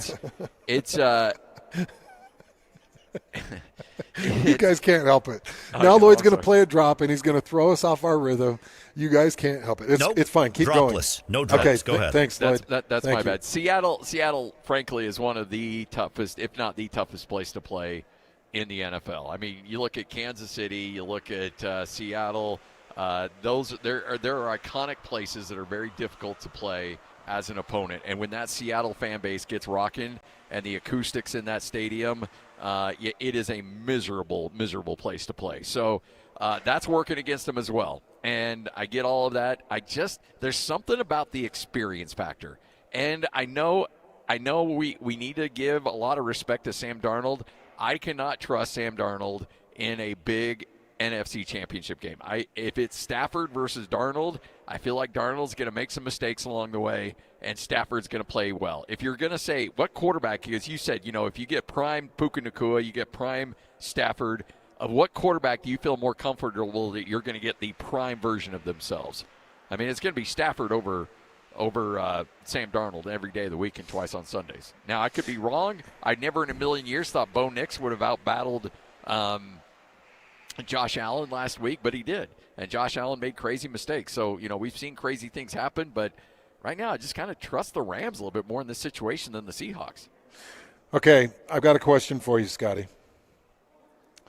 Because you've got a classic receiver matchup going on in this one. You've got former L.A. Ram great Cooper Kupp on the Seattle Seahawks side of things. And, of course, you've got Puka Nacua on the Rams side of things. You've got a couple of old dogs thrown to each of them, which I think is fantastic. This game is an interesting matchup. It's going to be fun to watch. Okay, here's the question. And by the way, I had to go look this up just for a point of reference. Remember, we got to go back to 2021 when we were talking about Cooper Kupp being the potential NFL MVP. You remember that? Oh, yeah. Okay, that year. Now, I just went through Puka Nacua's numbers. He was 1,770. Cooper Kupp in 2021 was 1,947.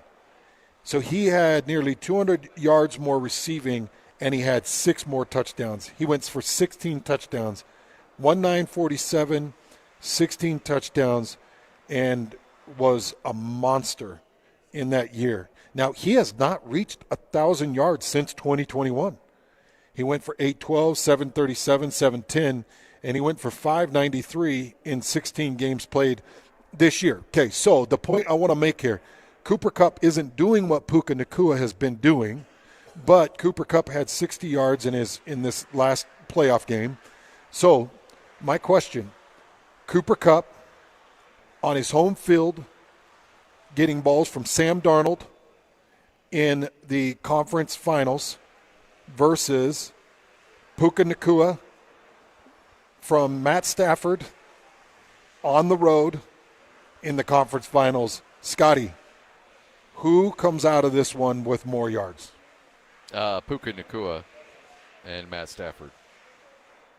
By a lot or by close? A lot. By I won't say a lot, but I bet I could see Stafford going for 260 and 3 touchdowns, and Puka getting 115 of those, and Cooper Kupp maybe 75, and Darnold throwing for 220, 210, somewhere around there.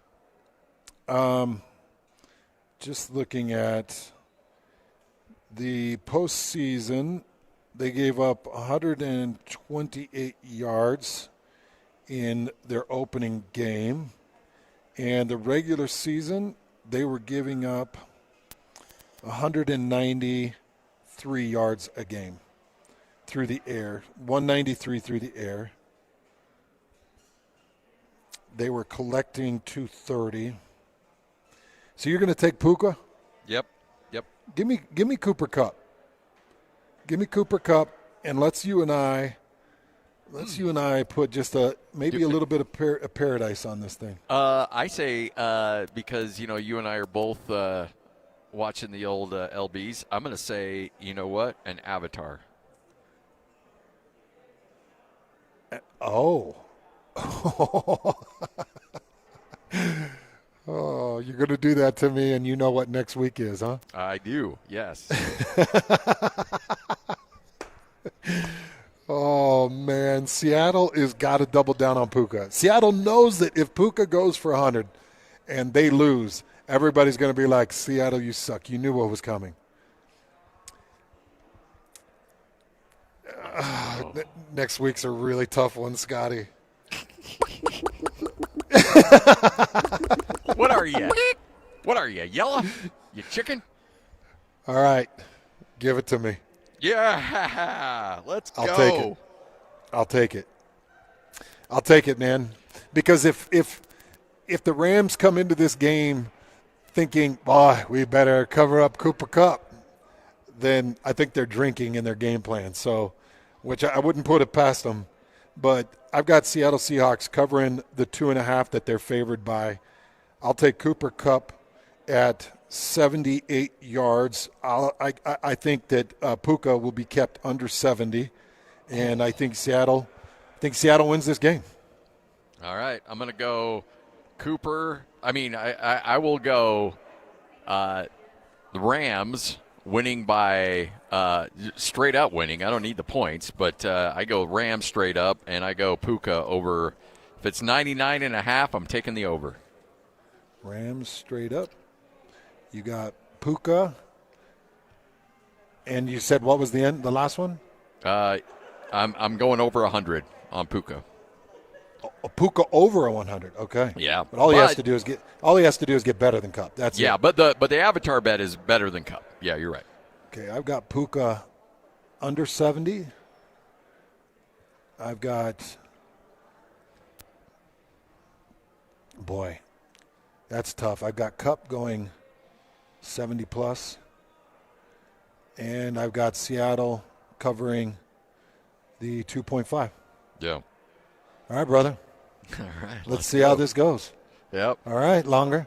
All right, Longer. Multiple bet, 2 bets, 1 cup. Should be a fun one. With that's coming up on. That's so fun. Hey, by the way, I still got your Avi locked and loaded, and you know what it is. I know. Lloyd's seen the one I've got for you, and Lloyd approved it. So the bet is that whoever wins this, what we just put out, and this is only Puka and Cooper Kupp bet. Whoever wins this or whoever loses, the winner gets to replace their Twitter avatar with any picture that they want for a week. Whoa. First off, it was 24 hours. Oh, I thought we did a week last time. I only had you on the 24 hours last time? Well, I think the first one was 24 hours, and then the next one I think was maybe 2 or 3 days, but I don't think it was quite a week. Okay. So But what do you I'll think? go a week. Let's do 2 days. Let's All do right, 2 days. Done and There you done. go. All right. All right, Hans and Scotty, what you may have missed coming up next right here on 97.5, the KSL Sports Zone. You've been listening to The Zone for decades. Yes! But now you can watch the guys break down your favorite teams. Some viewers may find the following video disturbing. Viewer discretion is advised. Catch the video stream of DJ and PK, Jake and Ben, Hanson, Scotty, and JJ and Alex right now at KSLSports.com or by searching KSL Sports on YouTube. Utah's best sports radio is on air, online, and on the KSL Sports app. This is 97.5, the KSL Sports Zone.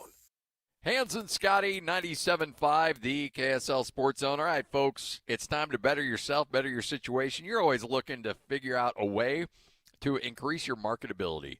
Be appealing to other companies. Be appealing to the company you're with now. Get that executive MBA program from Utah State University that's really going to focus on the foundations of business, leadership principles, the foundations of how to be a great leader, how to motivate a staff, the ins and outs of how to run a company, what you can do to help out in marketing and all these other aspects of business that you need that extra information so that you can elevate yourself within your company or be appealing to other companies and, frankly, increase your financial opportunities. It's an investment in yourself. Go to, frankly, just go to the registrar's office online at Utah State, and they'll waive the application fee. You can start any semester you want. You can go to any branch of Utah State. They've got so many satellite campuses up and down the Wasatch Front. You can do it completely online. You can knock it out in a year. You can knock it out in 5 years, whatever you're looking for.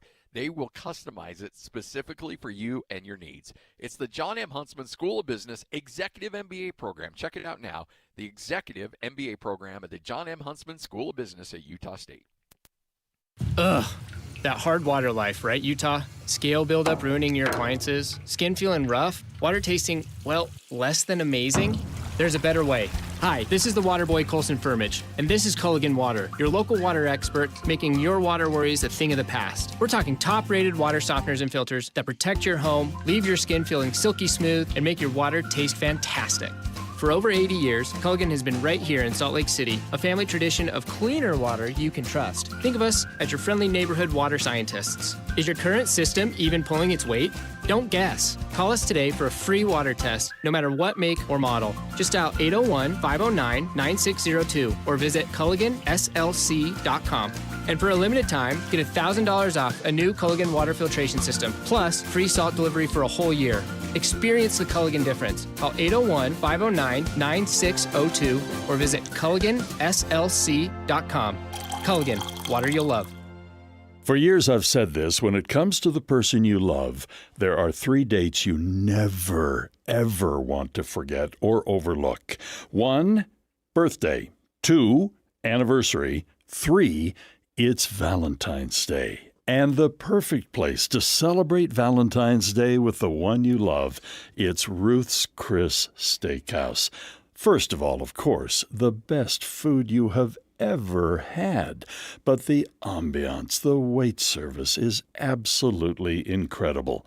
And we have 2 locations. One, Hotel Park City, up in the mountains after a day of skiing. That would be perfect. And of course also in downtown Salt Lake City at 275 South West Temple. The steaks are divine. You're going to love the seafood dishes, poultry, whatever it is, cooked to perfection at Ruth's Chris Steakhouse. Be sure to make your reservations now for Valentine's Day. DevSimplify are your software pros. Whether it's websites, mobile apps, or complex custom systems, DevSimplify is here to make it work and make it easy on you. Need help building software or ongoing management? You've got both. DevSimplify.com designs, develops, and manages the process so your deadline stops slipping and your team stops guessing. Maybe you're stuck in the middle. AI can start a project. Freelancers can build pieces of it, but without real project management, teams get stranded halfway through. DevSimplify.com brings the roadmap, the pit crew, and the finish line. When a software project slows down, breaks down, or stalls out entirely, DevSimplify, the software pros, can turn that chaos into beautiful completion. DevSimplify.com. From the start, or in the middle, to finish and beyond. Ready to move? At DevSimplify.com, you can always schedule a quick and free project assessment. But right now, you can get a complimentary discovery session with 5 hours free. DevSimplify.com, your software pros. Monday at 10 on KSL. Figure skates or hockey skates today? Lacing up and hitting the rink. Get your toes to chase each other. Team KSL learns what it takes to compete on the ice. Whee! Will they be ready to groove on over to the Milano Cortina games? Or should they stick to their day jobs? It was so much fun. You guys learn really quickly. Watch Team KSL, competition on the ice, Monday at 10 on KSL. Hey, TC Christensen here. I'm thrilled to announce our new movie, Stand Out, the Ben Care story. My son Tanner and I have waited a long time for the right time to share this true story. Watch the trailer at standoutfilm.com. Stand Out, now playing. Listen every Monday morning to DJ and PK and Monday afternoon with JJ and Alex for your Chevy Strong Play of the Game. Win great prizes from Rocky Mountain Chevy. This is a Utah Mammoth at 50 update on 97.5, the KSL Sports Zone. It is your Mammoth at 50 update. This is 97.5, the KSL Sports Zone, as the Mammoth coming off another impressive victory as Clayton Keller and the crew get it done in OT. You know, obviously knew that we weren't playing great, and there was a lot of mistakes and just dumb mistakes, really. And we just kept fighting. So many guys made key plays, Veg making saves. You know, we talked about it in the room after, but none of this happens if Schmaltzy doesn't back check and give everything he's got to strip, you know, them before they score the empty net, and that's the difference sometimes. So unbelievable play by him. That's your Mammoth at 50 update. This is 97.5, the KSL Sports Zone.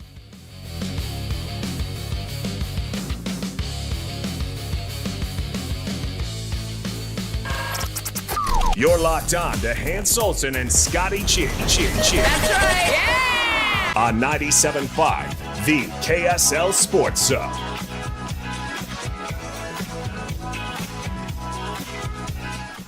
The great Craig Bullerjack's going to join us coming up in about 10 minutes from right now. But, Hans, I need you to set the scene for me because all I could hear during the break were sounds like I was watching like a 97 show on Showtime or something like that. Like, little red shoe.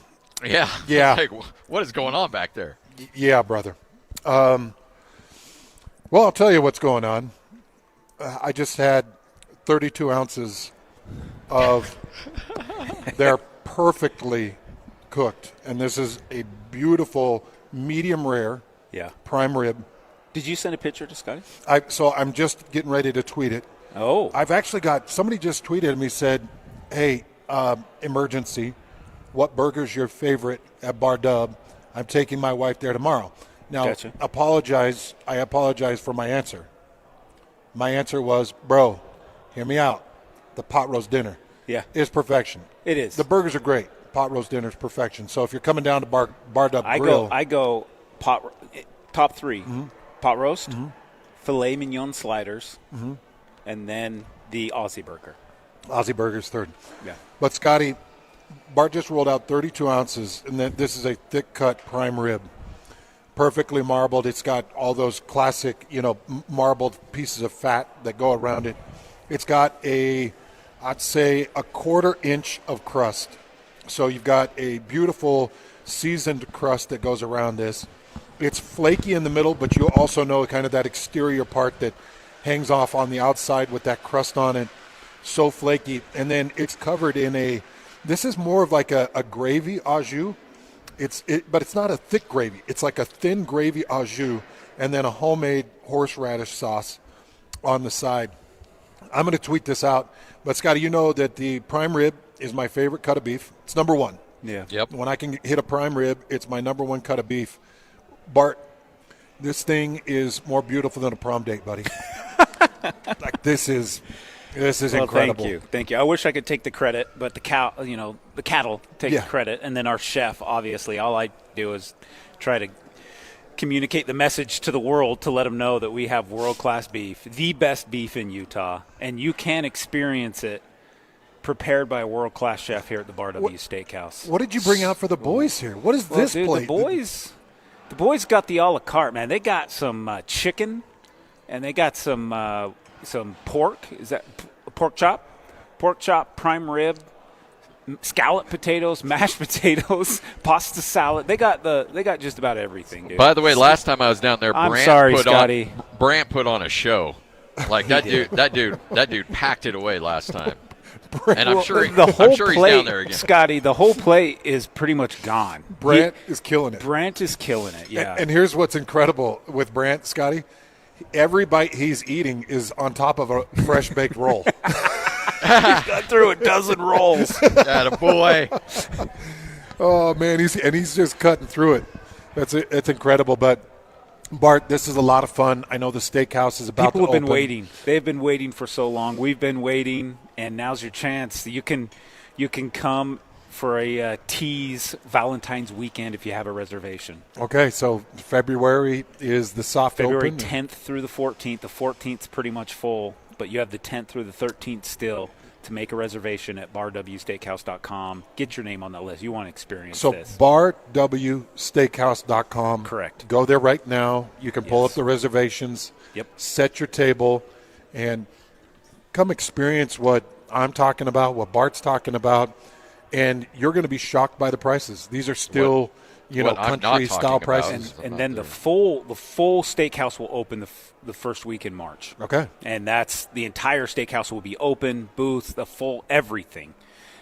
This tease that we're doing all through February, everything's done back in our amazing banquet hall. So the full experience and everything is first week in March. Sorry, Scotty, I cut you off, buddy. No, I said you're talking about and Hans is talking about. I'm not talking about because I'm not there. I mean, I would love nothing more, but, man, that's all right. You will get your day in the sun. This hurts me to my core. Like, I am in pain and anguish over not being there. And somebody just tweeted at me and goes, I can tell your disappointment when Hans was looking at the Sunday. I'm like, that's 100% true. FOMO has never been more real. A day into my shoes right now. Yeah. I was going to say, Lloyd, I mean, this is his daily. Another walk in the park. He has to listen to this daily when we're on remote. We're like, this is it, boys. Like, this is it. So this is how I'd put it. I don't care if you're in North Salt Lake. I don't care if you're in Kaysville or if you're in Brigham City. I'm just telling you right now, you'll never find a steak like this. Come in. Now, I'm going to give you my personal recommendation. Yeah. First of all, get your reservation to the steakhouse. Come in, get the prime rib. And now you might say, I'm not a prime rib person. When they hit it with this gravy au jus, it's a thin gravy and it's an au jus sauce and it heats the outside of the plate. And they hit it with this homemade creamy horseradish. And I would suggest get the medium rare. But if you need to go more medium to feel better about it, do it. The crust, the beef, everything is perfection. And you're not going to spend $100 on this plate. No. That's just not how they roll here. So get it done. Come out and check it out. And Scotty, I know that you put your name and your brand behind it as well as I do. I got to ask, how's the horseradish? Because you know I'm a horseradish snob. Oh, bro. That's the first thing Ken said. Oh, bro. This horseradish, so it's got just enough of the horse in it to make you radish. I don't know. Lloyd. Boo. Oh, stop. How do you boo that? That was a master class on improvisation right there. I don't know, bro. You know what I'm talking about when I'm talking about the horsepower of the radish, Scotty. This is not the St. Elmo's shrimp cocktail that wrecks your face. But it's just enough horseradish that it keeps it heat. But, you throw the creamy in there to keep it a creamy sauce. It's just amazing. Oh, man. Sounds great. Get down there. And, again, barwsteakhouse.com. That's the address, right, Bart? That's it. Yep, that's it. And they are taking reservations February 10th through the 14th. Now, you got to get there quickly because those are going to fill up really quickly if they haven't already. So get your reservations. Go down there and check out this menu for yourself. Again, barwsteakhouse.com. This is 97.5, the KSL Sports Zone. Whether you're stuck in the office, I believe you have my stapler, in your car, or at your in-laws. You want a piece of me? You bet I do. The Zone is with you every step of the way. Download the KSL Sports app to get live streaming of your favorite shows and access to all the latest updates on your favorite teams. Your home for the best coverage of the Utes, Cougars, Jazz, and Mammoth is on air, online, and on the KSL Sports app. This is 97.5, the KSL Sports Zone. This month, Tim Daly Mazda Southtown is offering 0.9% for up to 60 months on brand new 2026 Mazda CX-50s. That's right, 0.9 on new Mazda CX-50s. Get yours in windshield pearl, jet black mica, or any color you choose. There's no better time than now to get your new Mazda. Come in today to Tim Daly Mazda Southtown in Sandy. Some restrictions apply. APR OAC. Not available with any other offers. See dealer for complete details. A family office is a team built to handle the three biggest financial responsibilities a family faces: wealth management, tax strategy, and estate planning. Most firms only manage your investments and refer the rest out, hoping everyone stays aligned. At Trajan, we built something different. Your wealth, tax planning, and estate planning are handled together inside one firm under one roof. There's no guessing whether your CPA, advisor, and estate attorney are truly in sync, because our team works together every day on your behalf. When your financial life becomes more complex, your advice should become more coordinated, not more fragmented. One plan, one trusted team. Call Trajan today. 801-210-6800. That's 801-210-6800. Trajan Wealth, an SEC-registered investment advisor. Additional services through Trajan Estate and Trajan Tax. Additional disclosures and accreditation at TrajanWealth.com. DJ PK and John from J. Brooks Jewelers. John, whenever someone loses a parent or a grandparent, it's difficult. Things get passed down with inside the family. But if someone doesn't want a watch or a piece of jewelry, what's the next best step? At J. Brooks Jewelers, we're happy to help you sort through such a collection of things to help you know what is real and what has value. Of course, repurposing the items for the family is always the best solution, but if no one loves or wants the piece, the estate experts at J. Brooks Jewelers can help guide you on the best way to handle the liquidation and, of course, in complete confidentiality. We have buyers all over the country that we've established to get the largest return possible for your jewelry, coins, or watches to retain as much money as possible for the family. So whether you want to repurpose and create a new heirloom or liquidate part or all of the estate, let me and my team help you decide the best way to proceed. Call and make an appointment today at J. Brooks Jewelers in Murray and Lehigh or online at jbrooksjewelers.com. Your trusted custom and estate jeweler. New year, new deals. At Paris RV, we're blowing out the 25s, and many of the manufacturers are throwing in extra rebates. Hook up to the open range conventional 177BH with bunk beds, only $13,878, $159 a month, zero down. Or climb aboard the Solera 22N motorhome for only $78,888 or $647 a month, 10% down. Or load the toys into the Voltage V-Series 3500 toy hauler for only $69,577 or $563 a month, 10% down. Come see me at Paris RV. Paris RV is your locally owned, family-run RV dealership. We strive hard to find the very best RVs for the price. With 4 locations, over 1,000 RVs in stock, 42 service bays, and 4 super parts stores, we're sure to help take your family on the best RV vacation. Check out our perfect family bunkhouse trailer, the 26BH, that sleeps 9 for $19,995 or $227 a month, zero down. Life is short. Enjoy it. North Murray, South Murray, Payson, and Pocatello. ParisRV.com. Utah's Mr. Sports here with a pro tip. Do what I did and choose the world's most efficient water softener. Kinetico uses less salt, delivers better performance, and here's the best part. You get more time for sports, less time wrestling heavy salt bags. Upgrade your system today. SoftwaterUtah.com. The KSL Sports Zone and Beehive Meals are honoring people that impact youth sports in our communities. Nominate the youth sports volunteer you know for the Beehive Meals Hero of the Week at KSLSports.com/contest. Broadcasting from the Mountain Home Services Studio, this is 97.5 KZNS FM Colbert, 1280 KZNS AM Salt Lake City, and 102.7 KSL FM HD2 Salt Lake City Midvale. This is 97.5, the KSL Sports Zone. Looking for the latest on the Jazz, Utes, Cougars, and Aggies? Yeah! We've got you covered. This is Hans Olsen and Scotty G on 97.5, the Sports Zone.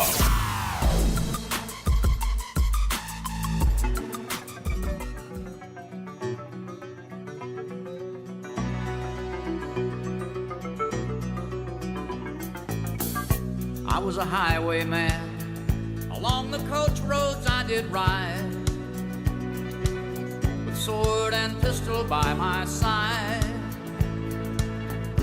Many a young maid lost her baubles to my trade. Many a soldier shed his lifeblood on my blade. The bastards hung me in the spring of 25. Well, it's been a minute. It's time to check in with the great Craig Bolerjack right here on 97.5, the KSL Sports Zone. Bowler, you hear the music, you know it's time for your weekly conversation with us schlubs. How you doing? No, hey, it's great to hear from you. It's been a while. It's been more than a minute, but, you know, you got to get through football, and all of a sudden, man, I tell you, the NFL is heading down the home stretch, too, and what's left? Little basketball before baseball starts. Man, Bowler, I got to say, man, I love and miss you.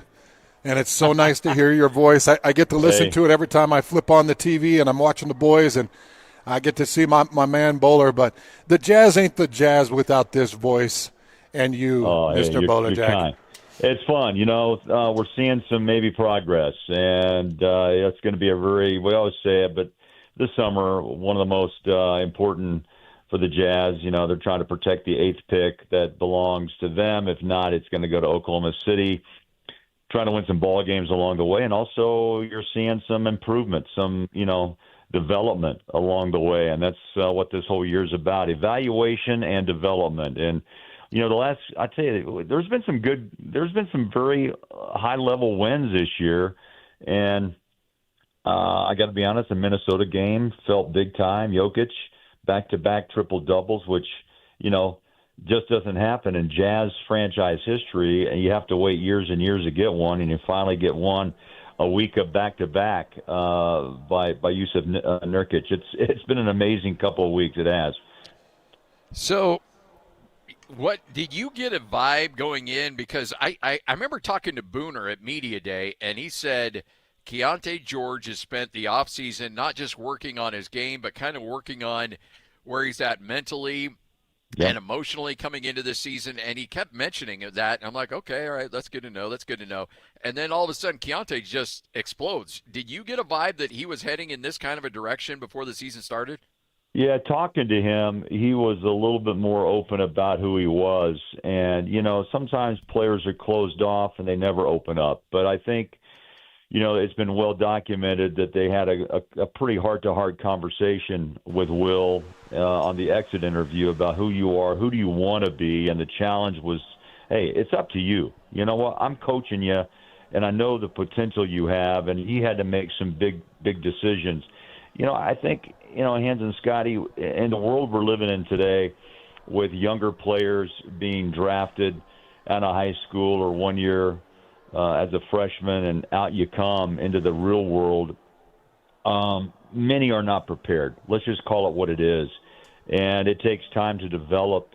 Some are angry, some are withdrawn, some don't know what it's like to be a leader because someone else has led. Yeah, they've been the big dog in the kitchen, but they didn't have to really put that much effort forth, right? And I think that Keontae's learned that he wants to be good. He wants to be great, is what Will Hardy has said multiple times. And talking to Key this year, I'll be honest, he's been more approachable. He's come and had conversations with Thurl and I, and he really decided to make a change in his life, you know, mentally and physically. And I got to give him credit for doing that. Either you wilt and you move on, and the Jazz may have moved on from him, but you know what? I think he decided this is who he wants to be, and he's put the effort into it. The body's prepared. The mind seems to be really in a good place, and it's only shown up on the floor, guys. It's really exciting to see what he was good, but what he's trying to become is great.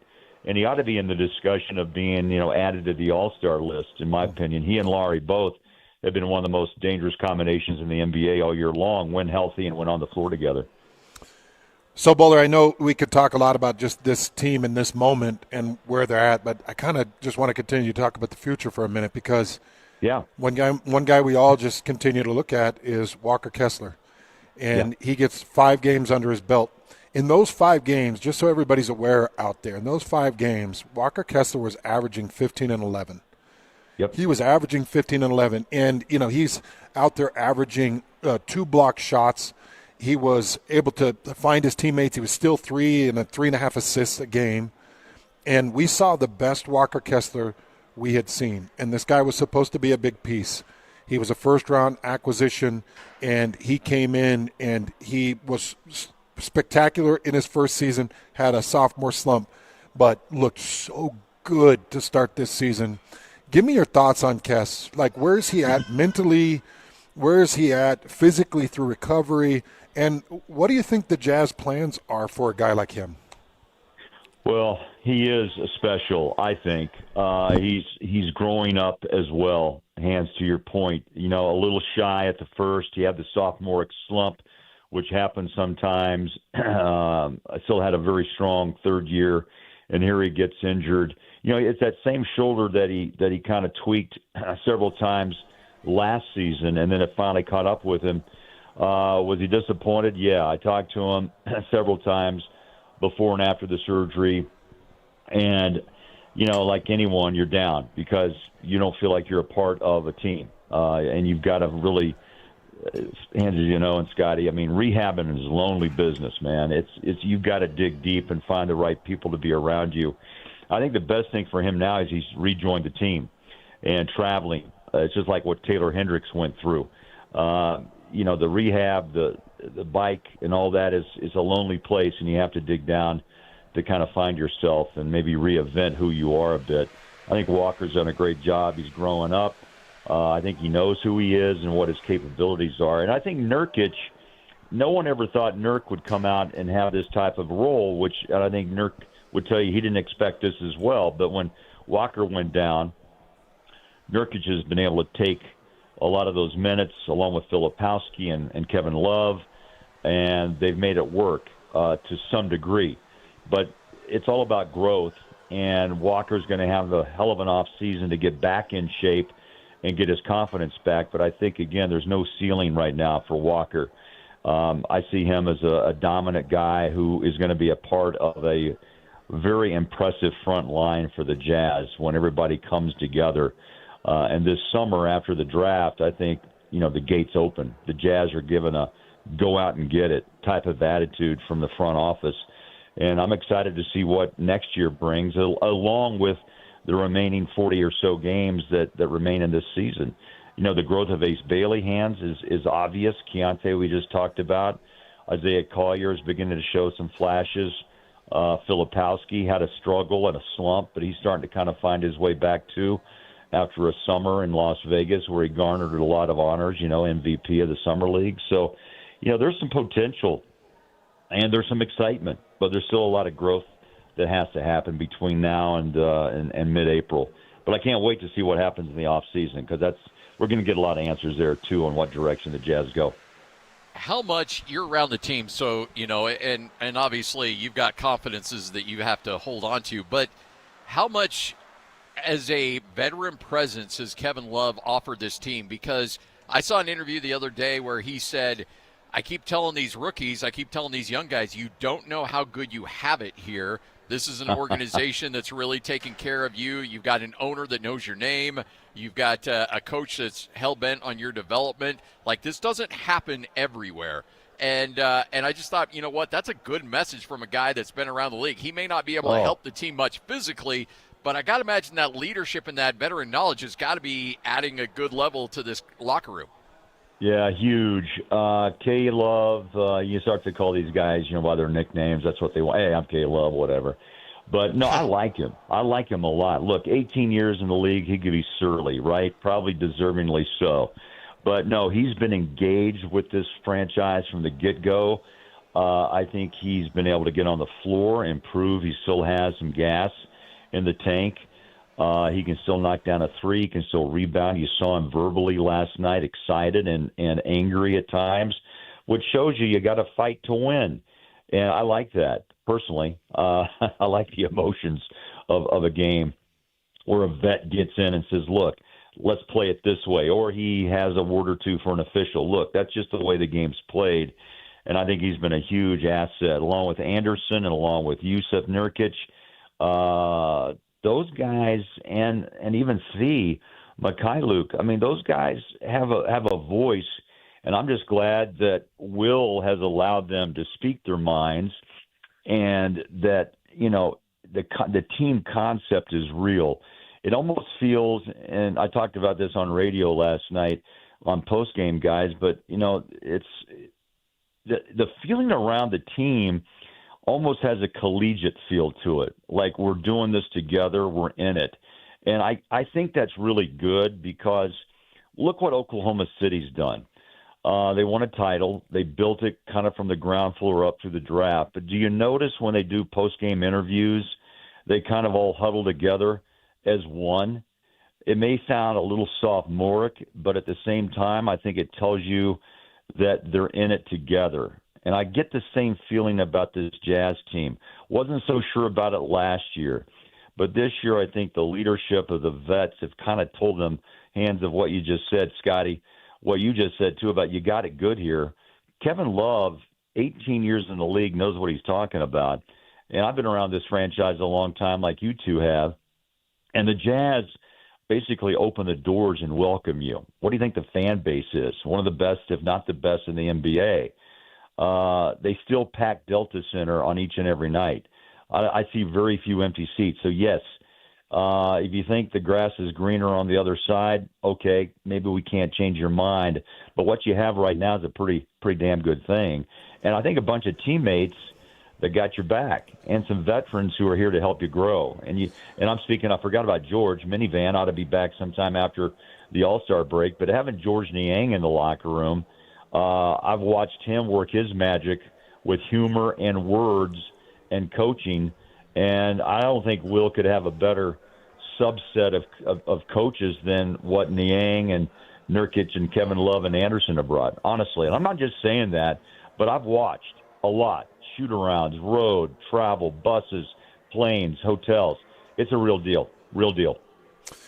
Let's talk a little bit more about Yusuf Nurkic. He had that, first of all, kind of set the scene, that the tip away, the dish out, the finish at the rim off of Wemby. Just talk about that moment. And then talk about, after that, I want you to talk about his back-to-back triple-doubles. And where is he getting this passing vision from? Because going 10 assists against Minnesota and then 14 assists against San Antonio, I'm just curious where that's coming from. Oh, I tell you, he you know, everyone thought he was dead in the water after the situation in Phoenix where Coach Bud just kind of shut the door, and then he went off to Charlotte, and then the Jazz is like a rebirth, hands honestly. You know, he wanted to compete against Wemby this week. He wanted to compete against Gobert. There could have been a situation where the Jazz thought maybe set him, rest him, but I think he pled his case to say, no, I want to take on the two of the best bigs in the league, and look what he did. I mean, he held his own. Wembanyama is an absolute freak of nature. He's a generational player, incredible outside-inside ability, covers so much space. It's ridiculous to see him, you know, about 5 feet away from you on the floor. It's like, you got to be kidding. But a talent, and Nurk showed his abilities too. Strength is one thing, and being a 7-footer is another, and I thought he held his own in both contests, and actually got a bucket or two off of Wembanyama with a hand right in his face and reaching out and using the glass to his advantage. But the double-doubles are something that is not very common in Jazz, you know, history. It just doesn't happen. You know, what was it, New Year's Day of 2024? JC, Jordan Clarkson finally broke a 15, 16-year drought or longer, you know, since Boozer had one. And now we've got two in a matter of 3 days. It's crazy. And you're right about his radar vision.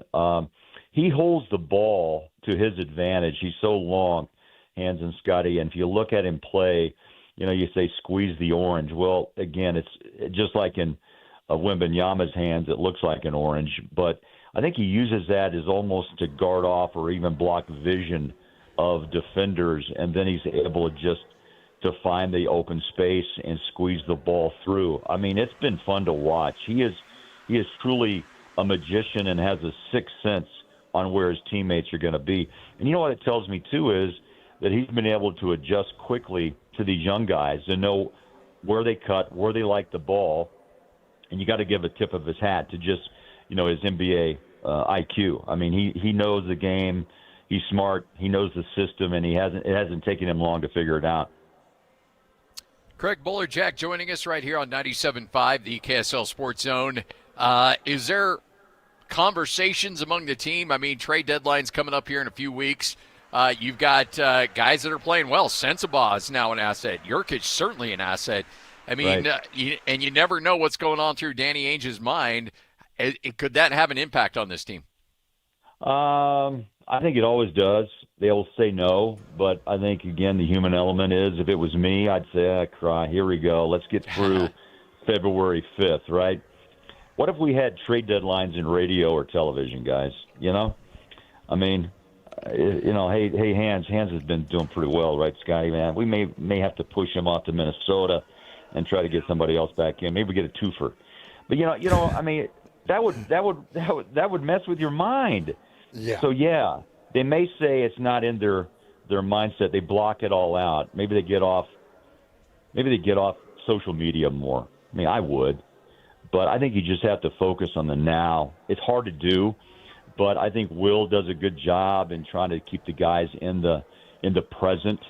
But let's be honest, agents, buddies, somebody else from another team, they feed them the info that's out there. And so it's got to be I think, a pretty tough time every year to think about, well, I may not be here. In a 2 weeks' time, I may be out the door and may be someplace else. And I know they forge really great relationships. Some teams don't, but I can tell you for sure the Jazz are a pretty tight group, and it'd be pretty hard to see one of these guys go. But it still is a business. I get it. And you don't know what Danny, both Austin and Danny and Justin Zanuck and even, Ryan Smith have up their sleeve on what they need or what they want to do. I know the biggest issue they have is to try to collect the 8th pick that Oklahoma would earn if they don't finish 8 or below.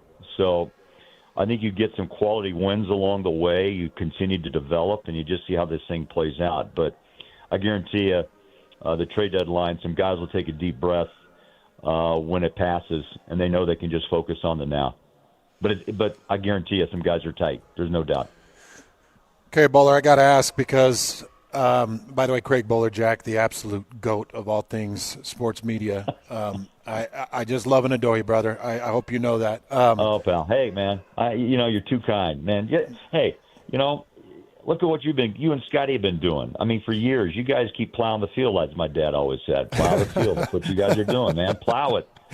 Speaking of plowing the field, now we're raising cattle in the field, and we're out here at Bar W Beef in Nephi, Utah. Oh, you ought to be in hog heaven then. I'm in beef heaven, brother. So so they opened up the Bar Dub Grill, which is great, and attached to it is now the Bar Dub Steakhouse, and it's got a soft open. People can go on and get reservations starting February 10th. They just rolled out the thick cut of prime rib for me with the au jus and the creamy horseradish sauce, and I just put 32 ounces of prime rib down, which I feel really proud of. Really proud of. Okay, so Craig Bowler. You've got the sweat? Yeah, I've got the sweats. Craig Bolerjack comes into Bar W Steakhouse. You've got every cut of beef, and it's cooked perfectly. What cut of beef is the great Bolerjack ordering? Well, here's my top 3, because being in Kansas City, I was a barbecue guy, and my mom was terrific on finding the best brisket around. I'm a brisket fanatic. I'm a T-bone fanatic, and I am a ribeye, bone-in fanatic. Oh, yeah. Yeah, got to be bone-in. If I could get a combo plate, that's how I would line it up. That's how I would line it up. The bone-in. And you know Bowler wants that blood just dripping right off it. That's like, just run the cow by and I'll just rip off a piece. Oh, I don't know if I want to go that raw, man, but I would love to have it medium. And I need a good barbecue sauce. But you know what you do after, if you can put 32 ounces down, Hans, I'm surprised that you're even breathing right now. That's 2 pounds, by the way, pal, or more. Yeah. Yeah, I did it, and I'm proud of it. And it's all protein. I'll run it off protein. after the show. Yeah. Okay. I'll run it. Yeah, run it off, lift, whatever you got to do. Scotty, I know you're in Fort Collins, right? I am stuck in Fort Collins, listening to Hans consume. I mean, what are you having? You going to have like a quarter pounder, or what are you doing? You know, right now I have got a Barbell's protein bar and a Rockstar energy drink is what I'm working on right now. So yeah, what a combo! A Rockstar energy bar and then. Is the protein bar, is it medium rare? What'd you have that at? Yeah, how'd you cook that? It's I took it out of the fridge. It's got a nice little firmness to it. I'm really excited about this. It's gonna be great. Yeah, throw some barbecue on that. Some barbecue sauce. It'll be perfect. Oh man, that's so funny. Bowler, you're the absolute best, brother. Thank you for taking some good time. Talking to you. It's been a while. Let's keep up and. Heck, man, All-Star break will be here before you know it. It should be a fun run to the finish line that I can't wait to see the summer. You know, it's all about evaluation, some tough decisions to make. And, you know, Ryan and the management group has talked a lot about, and will, you know, it's about who's going to stay and who doesn't. And it's a rough decision to make, but there's a lot of guys knocking on the door saying, hey, look at me. I like the fact that Collier has improved. Flip is starting to find his way. Walt Clayton. Won a national championship less than a year ago, and there's moments where you go, man, this guy is a tough nut, doesn't sweat, kind of like Stockton never broke a sweat, and Walt seems to be kind of always has that same demeanor. But there's some talent on this team, and I think it does excite Jazz Nation, and I think we're starting to see some of the process beginning to push itself forward. I can't wait to see what direction the Jazz go. Thanks, Bowler. You're the best. We'll talk again soon. All right, guys. Talk soon. Take care. There he is, the great Craig Bowlerjack right here on 97.5, the KSL Sports Zone. I'm here in Fort Collins, but Hans is knee-deep in beef at Bar Dub. Yeah, the prime rib was incredible, and I've got Bart hanging out here with me. And, Bart, you heard Bowler's order. What do you think? Can we get that done for Bowler? Of course, and we'll call it the Bowler Bowl. The Bowler Express? Yeah, the Bowler. Why don't you just open up a consulting business where you name menu items? Oh, man, if Bart and I were just going back and forth, Scotty, on some ideas coming up this year for potential expansion of the Bar W brand. Yes. And we were just laughing our butts off, man. Bar W is doing some great things. It's hard to think we get paid to do things like this. It is, but you've got great ideas, and I know that this Bar W, the Bar Dub Steakhouse, is going to blow up, and everybody's going to see it everywhere. I went and checked on the reservations as we've been harping on it. They're starting to fill up. Are they? So, yeah, there's still reservations available, Okay. though, so jump on it if you want. Okay, why don't you kind of just reset what people can do with the reservations? Yeah, right so we're not officially opening the steakhouse until the first week in March. But what we're doing is we're doing a series of these kind of like soft test opens here at the steakhouse in our banquet room with the full experience of our menu. And we've decided to do one the week of Valentine's Day, so the 10th through the 14th here at the steakhouse. You can come and have a lovely Valentine's dinner, but you need reservations. And so to do that, just go to our website, barwsteakhouse.com, and click on the button that says Make a Reservation. Pretty simple. Very easy. Very, very simple. Basic stuff, right? Nothing too complicated. Even an 84-year-old should be able to do it. Yes. And, pick your time, and if there's something available, it'll give you reservations around that time that's available. That we'd like to keep it to parties of 4 or less. And so if you've got a larger party, that's okay. You just make a couple. We just might have to split your party up. But we're ready for you. Our chef's ready for you. The menu's ready for you. This has been a long time coming, and we're excited that we are in the bottom of the 9th inning with the steakhouse. Well, I know this is something you guys have been working towards for a long, long time, and it's been fun. You know, Hans and I get down there every few weeks or so, and just to see the development and the progress every time we get down there, and you're like, it's a little closer, Yeah. and to see this come to fruition. I mean, it's been a labor of love for you guys. It really has. This was a vision that Corey and Emily had when we, started Bar W Beef and went it's been around for the 80s, but since we actually went public with it, created a brand, and went to market and build our processing facility, we knew we needed to create something where people could come and just experience what the Bar W difference is all about. You can come down and see our processing facility. We'll walk you back. We'll show you where everything is processed, how it's done, the state-of-the-art facility. But to really experience it and taste it, we needed something. And that's what the Bar W Grill and Bar W Steakhouse has become for us. And it has been a labor of love, Scotty, and a great vision of Corey and Emily to want to do this. And, yeah, we are in the home stretch. The grill's been open for the last 4 or 5 months. It's been killing it. I mean, the line has been out the door today. It's been awesome. Weekends are nuts.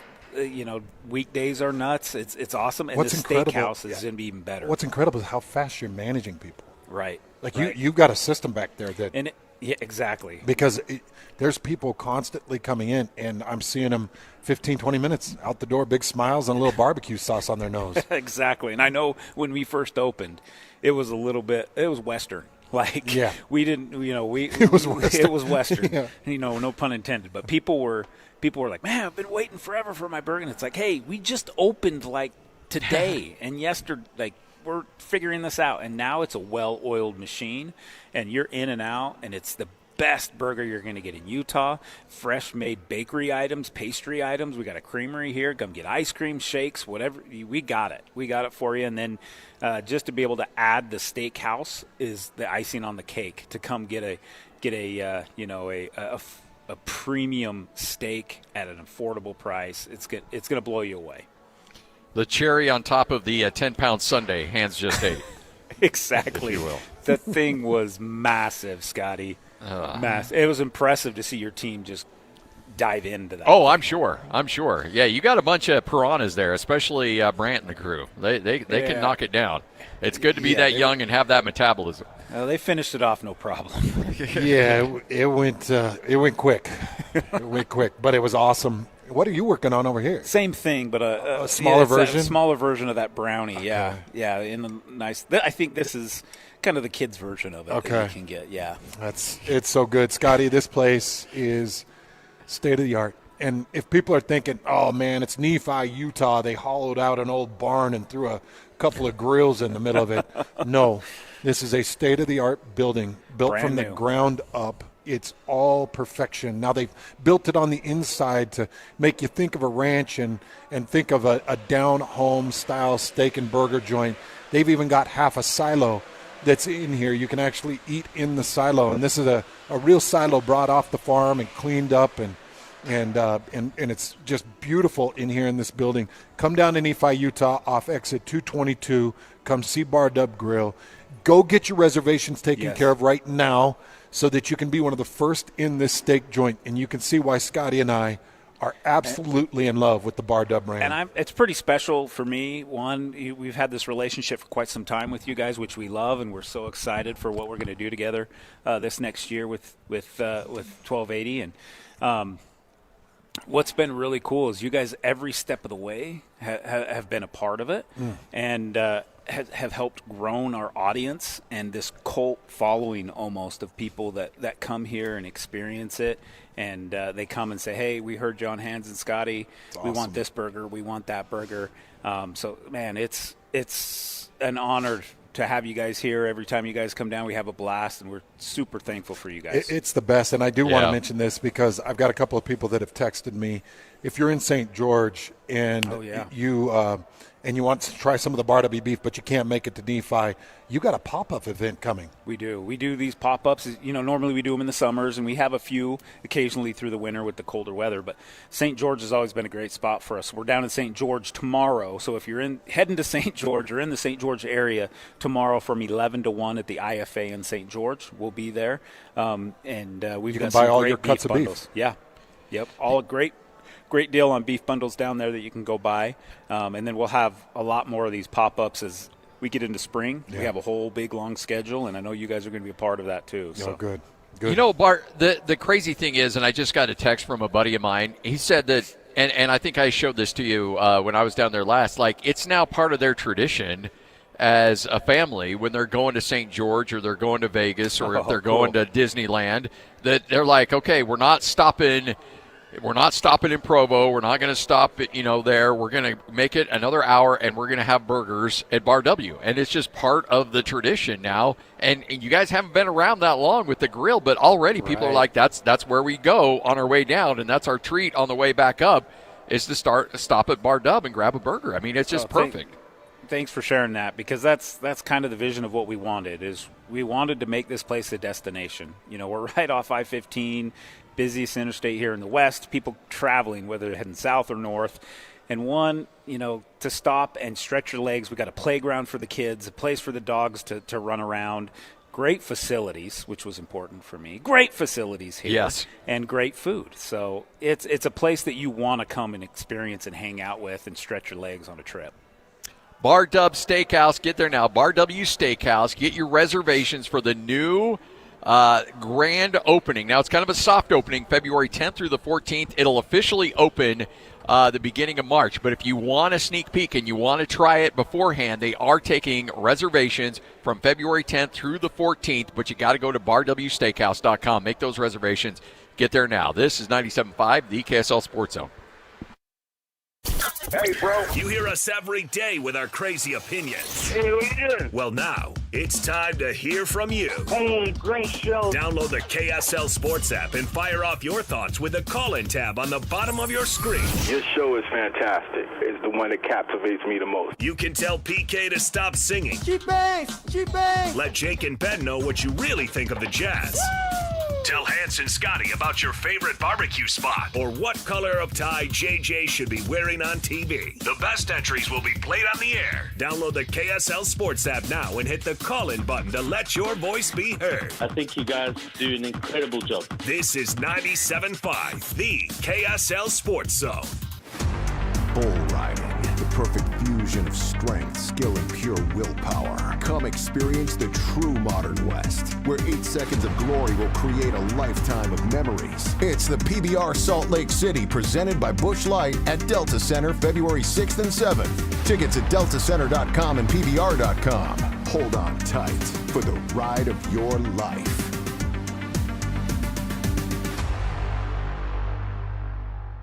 Bear Lake's Monster Winterfest is January 30th and 31st. It's the biggest winter celebration of the season. Race the epic Monster 5K, brave the costumed Monster Plunge, and cheer on the cardboard boat regatta. Enjoy the chili cook-off, food trucks, fireworks, and tons of family fun in the snow and in the lake. Make it a full winter getaway. Plan your stay and discover more cold weather adventures at bearlake.org. bearlake.org. Are you ready for a new you in the new year? The Salt Lake City Fat Loss Program has helped thousands of frustrated men and women feel confident in their clothes, boost their energy, and finally feel like themselves again. So, what's the secret? Salt Lake City Fat Loss uses a science-proven plan to help reset your metabolism and lose up to 1 pound of fat per day without dangerous drugs or exercise. And right now is the perfect time to start. Due to overwhelming demand, Salt Lake City Fat Loss has extended their huge New Year's sale, over 20% off for a limited time only. JJ here. I lost 40 pounds in 60 days. Alex Curie here. I dropped 50 pounds in 60 days on the SLC Fat Loss program. Get their New Year's special at slcfatloss.com. Whether you want to love what you see in the mirror again, boost your energy, fit better in your clothes, or feel more confident and healthier as you age, Salt Lake City Fat Loss works. Huge New Year's sale is ending soon. Schedule your free consultation today at slcfatloss.com and lock in your savings. That's slcfatloss.com. Results may vary. Are your investments in the right accounts? What's best, traditional or Roth? Are you receiving all available tax deductions? Are you paying as little in tax as you can? These are all questions you can't afford to get wrong. Hi, I'm Jeff Jr., founder of Trajan Wealth, and in many cases, it's not what you make, but it's what you keep that makes the real difference. Trajan Wealth and Trajan Tax work closely together exclusively. No more guessing about whether you should do a Roth conversion, or if maxing out your 401k is really the best option. Our nationally recognized fiduciary advisors and CPA team work in tandem to make sure your tax strategy works with your investment strategy. We'll even do your tax preparation. One team, one strategy. Isn't it time for a second opinion? Call Trajan today. 801-210-6800. That's 801-210-6800. Trajan Wealth, an SEC registered investment advisor. Additional services through Trajan Estate and Trajan Tax. Additional disclosures and accreditation at TrajanWealth.com. This month, Tim Daly Mazda Southtown is offering 0.9% for up to 60 months on brand new 2026 Mazda CX-50s. That's right, 0.9 on new Mazda CX-50s. Get yours in windshield pearl, jet black mica, or any color you choose. There's no better time than now to get your new Mazda.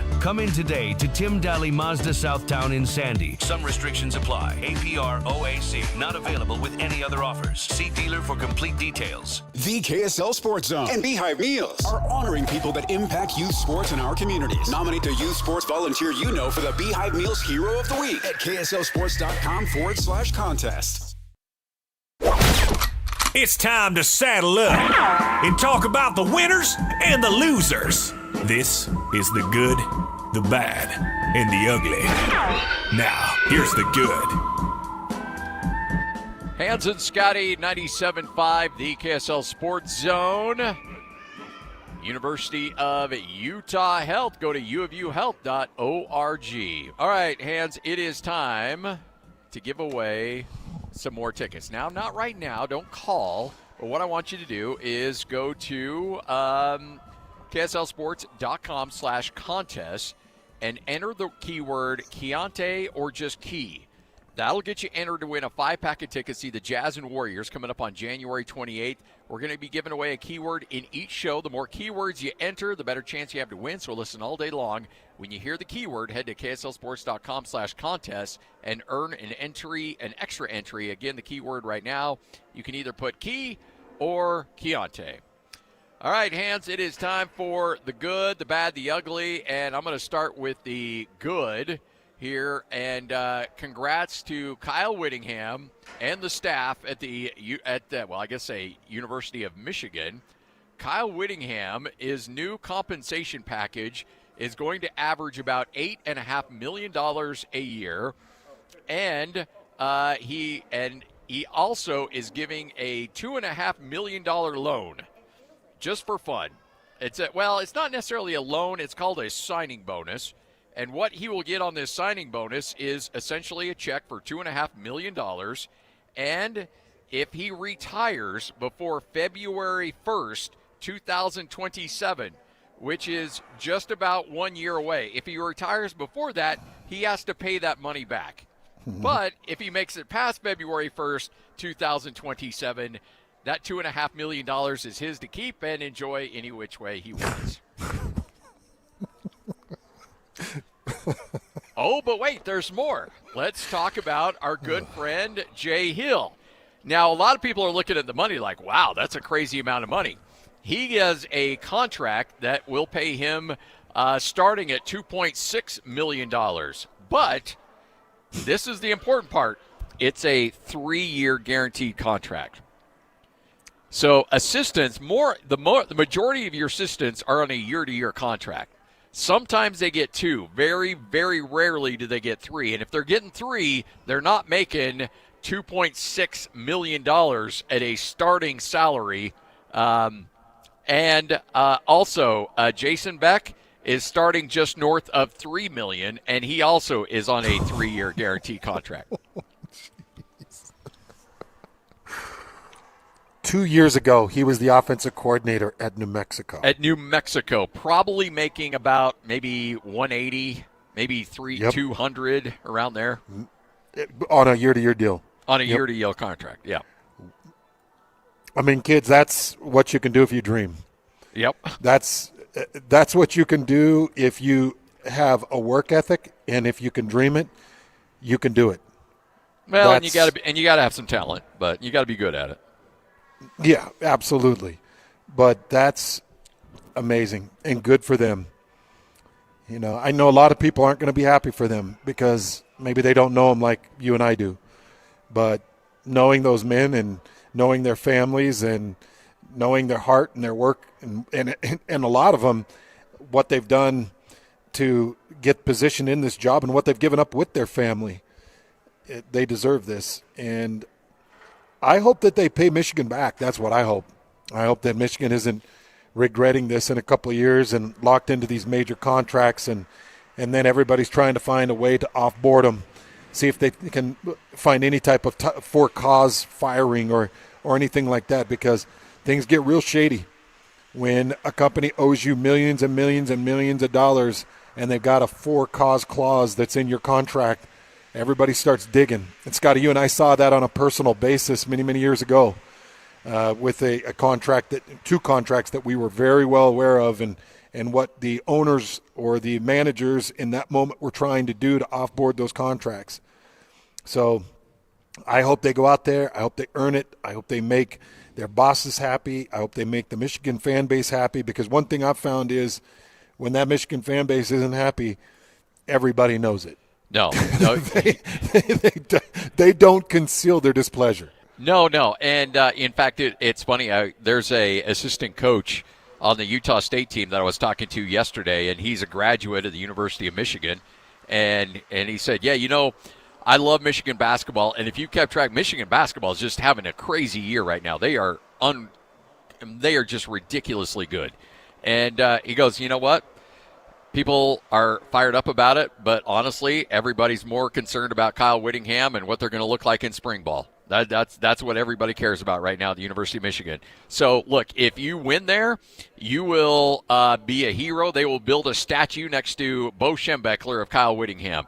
If you don't win there in a year and a half, 2 years, then you're probably kicked out the door. Oh, and by the way, if Kyle Whittingham is fired without cause, he will get, I believe the number was 80% of his full contract, whatever's remaining on it. Oh, my gosh. That's incredible. Yeah. Yep. So life is good. But, yeah, you remember the Brian Harsin thing in Auburn, where after his first year they didn't win, and they were trying to make up affairs that he was having with staffers at Auburn to try to fire him with cause. And obviously it was proven not to be true, but these boosters were trying to come up with any kind of dirt and stuff to try to run his name in the ground so that they could fire him and not owe him anything. Wow. So yeah, stuff happens. All right, Hans and Scotty, Whole World News coming up next. This is 97.5, the KSL Sports Zone. This is DJ and PK. Here we go again. Tim Lacombe, Utah Jazz analyst for SEG Media. Cougars fell apart down the stretch against Texas Tech. Just one of those things. Anything that you're alarmed about? No, league play is nuts. The level of preparation that goes into those games and the way that they're scouted is so different than the preseason. And I have a ton of respect for Texas Tech and what they're doing. So it was a road game, got away from them. Obviously, they had it. They were up 9 and in control. I kind of think it may be good for them, honestly. I don't know how many times you can start having a near miss, and this team is really good. Their metrics show to be a team that should be considered for the Final Four, so it's a process, and this was a loss. I don't think it's going to do much at all more than motivate those guys. They're a machine right now. I think they're in a great spot. Catch DJ and PK mornings from 6 to 10 on 97.5, the KSL Sports Zone. Tell you what, Advanced Windows is where you need to be. Right now, it's cold. It's miserable. Guess what? Pretty soon it's going to be hot, and it's going to be miserable. You want your windows to protect you from the hot air and the cold air. Well, you got to have the best windows on the planet. Advanced Windows Hands is going to make that happen for you. The attention to detail, the local customer support, the passion of the owners to make sure they give you the best product, it is unmatched on any level. Big shout out to Nate Orchard. Big shout out to Jake and Janitha and the amazing crew at Advanced Window Products. You just can't beat the people. I know you probably heard the name Nate Orchard and your ears peaked up a little bit. Like, Nate Orchard? Nate Orchard retired from the NFL, came back to our community to take over the family business. So now he and Jake have full direction of Advanced Windows. And what have they done with it? They've brought it to the biggest advertisers. They've spread it out across all of Utah, and now they're just building the best windows on the market. They're giving you the best prices. They're giving you the most integrity. I'll give you an example. We were sitting down talking with Nate Orchard, and Nate said that he just got a call from a woman that had installed the advanced windows back in the 1990s. And there was something with the locking mechanism, something with the framing. They came out, they fixed it, they replaced it, and they made it better. Lifetime warranty on these windows, people. So when you install the advanced window, you got a problem, they come out and they take care of it. I've got 5 advanced windows in one of my condos, and I absolutely love having the advanced product in my own life. They're incredible. Advanced Windows, give them a holler right now. They'll take $2,500 off when you swap out 10 windows or more. It's Advanced Windows. Give them a call right now, 801-850-9100. That's 801-850-9100. Ready for unbeatable deals? At Tim Daly Nissan Southtown, drive home a new Sentra starting at just $19,900. Need more space? Get up to $9,000 off new Pathfinders. Or grab a rugged Frontier for as low as $399 a month. With 99% approval, 0 down, and 90 days until your first payment. There's never been a better time to buy. Plus, every vehicle comes with the Tim Daly Forever Warranty. Only at Tim Daly Nissan Southtown. Do you remember when tankless water heaters were the big new thing? We all had a friend that was raving about how efficient they were, heating only the water that was needed, saving money, water, the efficiency, amazing. And then, sitting next to it was the ordinary water softener, regenerating soft water every night, no matter how much was used, using a predictable yet completely wasteful amount of salt.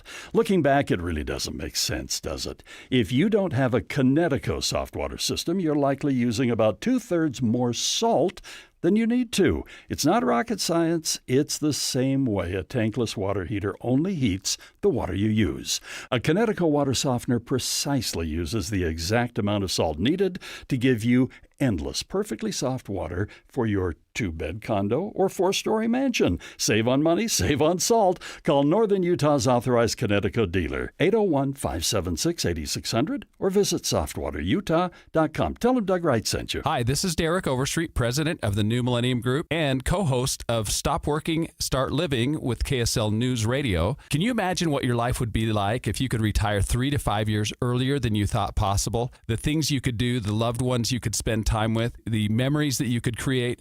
That's what our team at the New Millennium Group does. We'll walk you through the entire process every step of the way. If you'd like to get a copy of the 5-step proprietary plan that will help you retire 3 to 5 years sooner than you thought possible, give us a shout right now. 888-999-6370. That's 888-999-6370 or utahsfinancialplanner.com.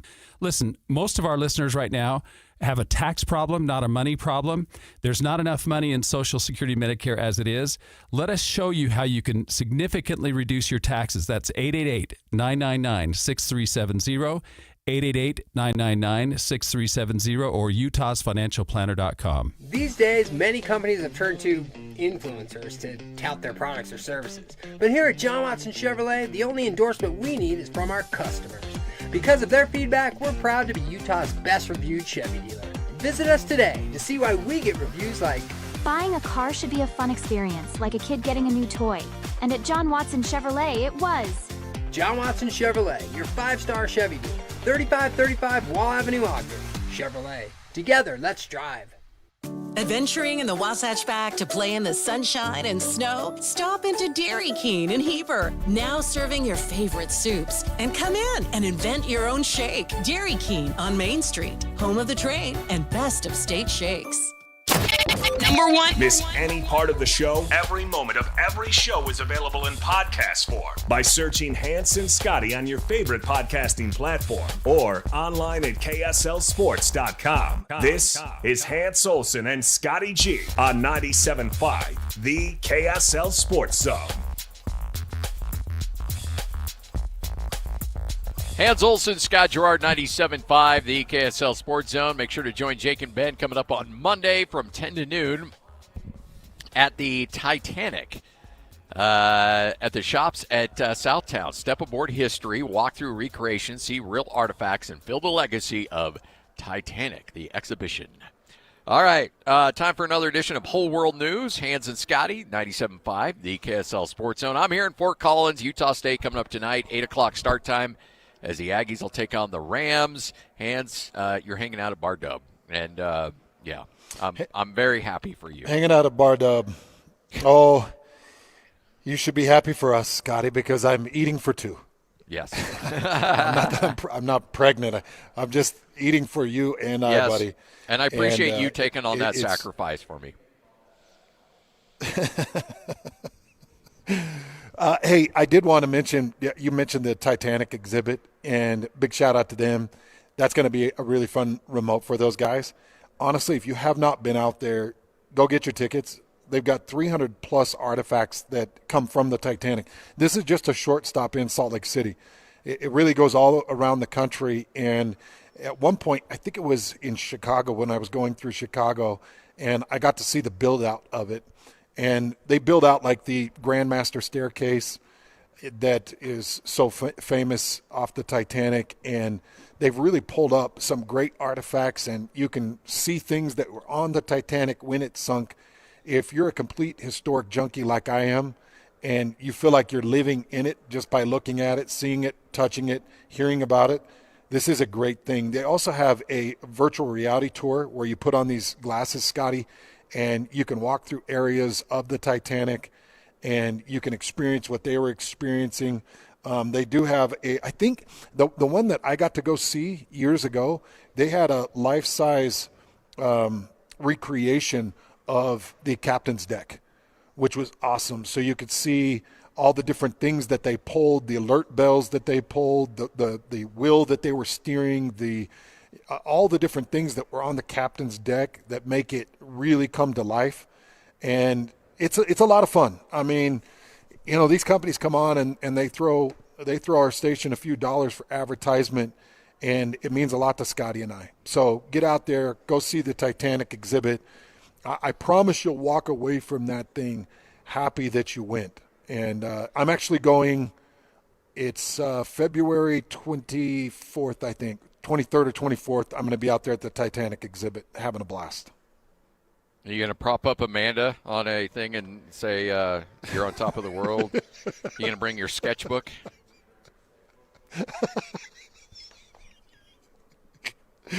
They did recreate Rose's room, and you can have a private sketch session. So that might be in the cards for me.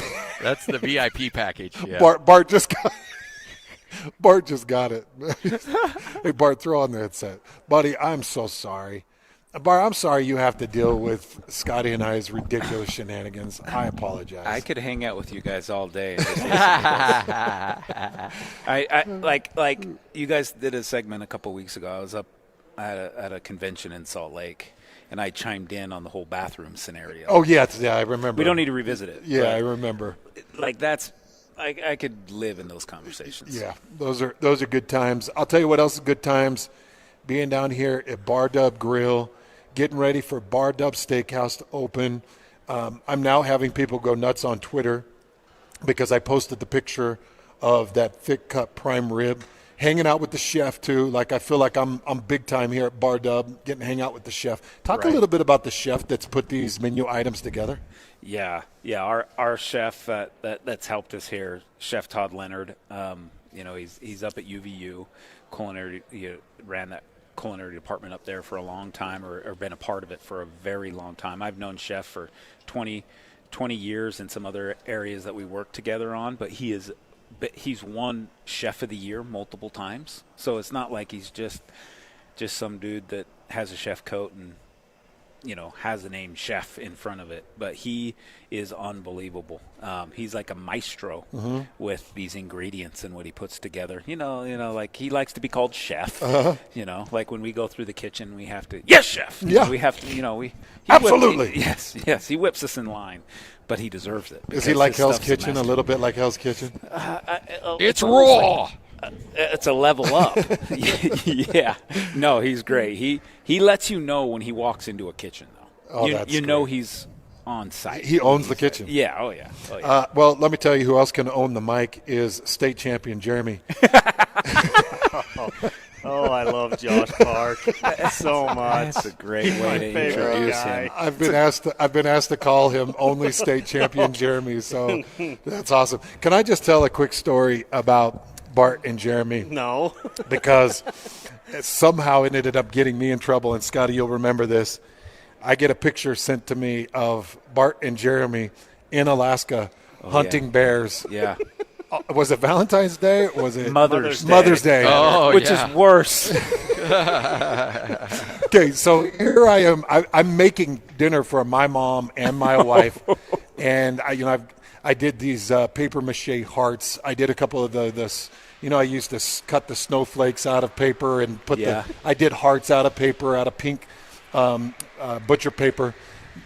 Put them on the wall, and I get this text, and I'm looking Son down of the year right there. as I'm cooking food. I look down, I'm like, my boys are bear hunting in Alaska on Mother's Day? What? Who are you guys? I'm still digging myself out of that hole to this day. Yeah, I haven't come clear of that. I had to use all of my deposits out of the wife bank for that one. I realized in that moment I am in the wrong world, and all I want to be is state champ Jeremy and the great Bart. But you guys have come together to just make this an incredible beef experience for everybody. And Jeremy, outside of the tiling you do, just talk about the other things that you're so proud of in regards to the Bar W beef product. Gosh, right from the just from the beginning of the entire organization, of what that's about. We actually just had a conversation with Corey the other day about how big of a benefit this entire project could be to not only the community but the state of Utah. Just with that ability to process our beef right here locally, to be able to have that ability is a big deal that a lot of times people overlook, So, what do you think of Jeremy's tiling, Bart? Well, I will say this: he is the only CEO that I've ever met. Yeah. That one can run a company with multiple entities, but also tile a bathroom, a backsplash, and not only can do it, demands that he does That he do it. Yes, because you can hire it out, which most CEOs will do.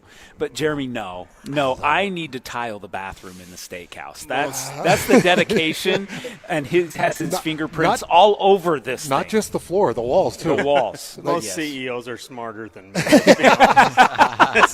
This isn't like world breaking that now new CEOs are going to start laying tile. I guarantee you can walk into any company. Who's your CEO? Did you tile this? You didn't? Oh, that's Yikes. so good. From Corey Wright to Jeremy to Bart to everybody else that's made this great, just come out and check out the Bar Dub Grill, check out the Bar W Steakhouse, and right now you can get reservations for the opening, which starts February 10th, but you've got to go to the website. You sure do, and it's just kind of a soft opening tease that we're doing before we open that first part of March. It's where you can come and experience it in our banquet hall and experience the menu and help us out too as we are unveiling and launching this thing. And we couldn't be more excited and proud that we get to do this on your guys' show. Nobody knows about this, and so we're unveiling this to your listeners first. We haven't posted it on social media. You guys get it first. Your listeners get it first. So the 10th through the 14th, go to barwsteakhouse.com, get a reservation, and they're filling up. Our hostess manager just told me 10 minutes ago that they are flying in. They're flooding in. So They've got openings though. So please. If you don't see the time, it'll give you a couple different options of times that you can actually reserve. So jump on there, do it. We're so thankful for you guys and all you're doing, and that's why we wanted to give your guys as listeners the first crack at it. Love it. Let's do it. We're so excited and proud to show you what we have to offer with that menu. Oh yeah, it's gonna be fun.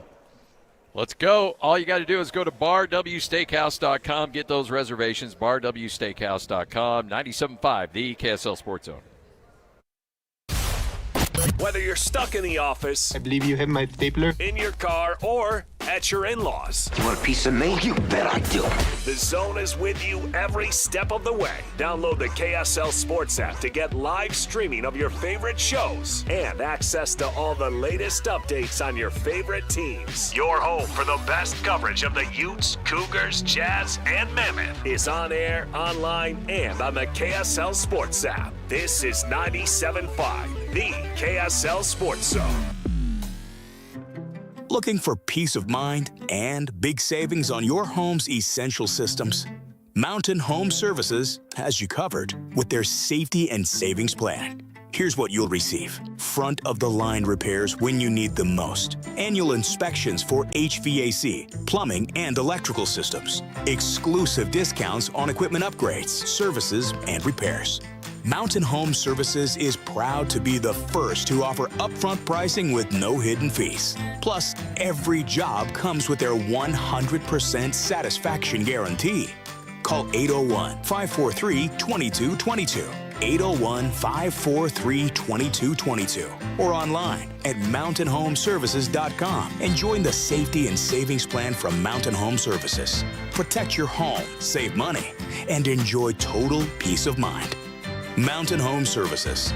Your home, their priority. Since 1954. Are you ready for a new you in the new year? The Salt Lake City Fat Loss Program has helped thousands of frustrated men and women feel confident in their clothes, boost their energy, and finally feel like themselves again. So, what's the secret? Salt Lake City Fat Loss uses a science-proven plan to help reset your metabolism and lose up to 1 pound of fat per day without dangerous drugs or exercise. And right now is the perfect time to start. Due to overwhelming demand, Salt Lake City Fat Loss has extended their huge New Year's sale, over 20% off for a limited time only. JJ here. I lost 40 pounds in 60 days. Alex Curie here. I dropped 50 pounds in 60 days on the SLC Fat Loss program. Get their New Year's special at slcfatloss.com. Whether you want to love what you see in the mirror again, boost your energy, fit better in your clothes, or feel more confident and healthier as you age, Salt Lake City Fat Loss works. Huge New Year's sale is ending soon. Schedule your free consultation today at slcfatloss.com and lock in your savings. That's slcfatloss.com. Results may vary. A family office is a team built to handle the 3 biggest financial responsibilities a family faces: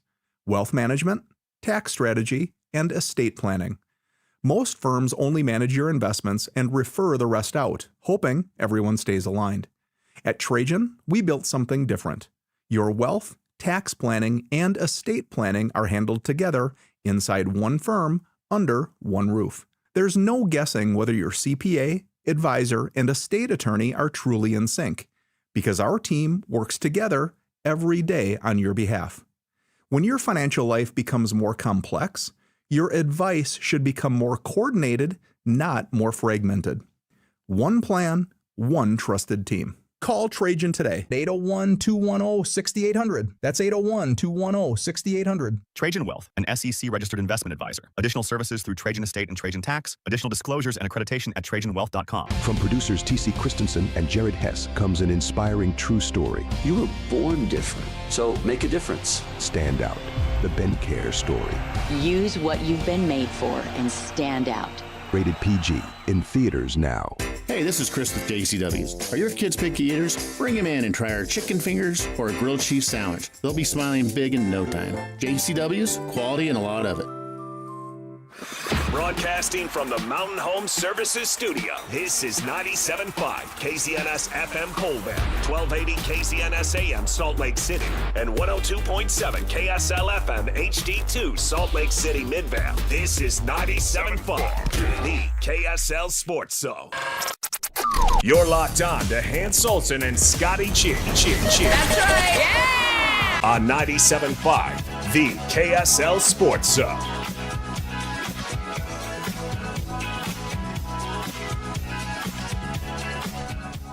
Hans and Scotty, 97.5, the KSL Sports Zone, AFC, NFC championship games coming up this weekend, helping break it all down. Frank Schwab, Yahoo Sports. Frank, how you doing? Hey, good. What's going on? Well, I'll tell you what, Jarrett Stidham, the legend of Jarrett Stidham, could grow this weekend. There seems to be a little bit of a quiet confidence. I don't know if it's just trying to fake it until you make it, but the Broncos genuinely seem like they're going to be okay with Stidham. What do you think? Yeah, I mean, I get it. I don't think Stidham's a bad backup quarterback. I just think he hasn't played. He's not as good as Bo Nix. And that's fine, but, you know, you go back a couple of years, first day of Sean Payton's first free agency with the Broncos, Jarrett Stidham signed a 2-year, $10 million deal, which isn't that bad for a backup quarterback. And then this offseason, when he was a free agent again, he signed 2 years, $12 million. They like him. they They legitimately think he's a good quarterback. He has done some good things, and only 4 starts, and the preseason, but he has looked good in those situations. And look, if there's any coach that's going to have that team ready, it's Sean Payton. Go back to a couple years ago, Drew Brees misses some time. Teddy Bridgewater, they go 5-0 with him. I think he's almost relishing this situation. He didn't ask for this. He didn't want this. This isn't ideal. But I almost think in some way Sean Payton's like, bring it on. Let's do this. Let's go win a Super Bowl with the backup quarterback. So I think the Broncos, I absolutely think the Broncos are going to be ready, and they're going to be very competitive in this game. This is going to be a fun one, and I think this has been as good a wild card and a division weekend that you could have. To this point, Frank, talk about just some of the performances that have stood out to you and how impressed you've been with some of these teams and these games, man. It's just been as good as it can get.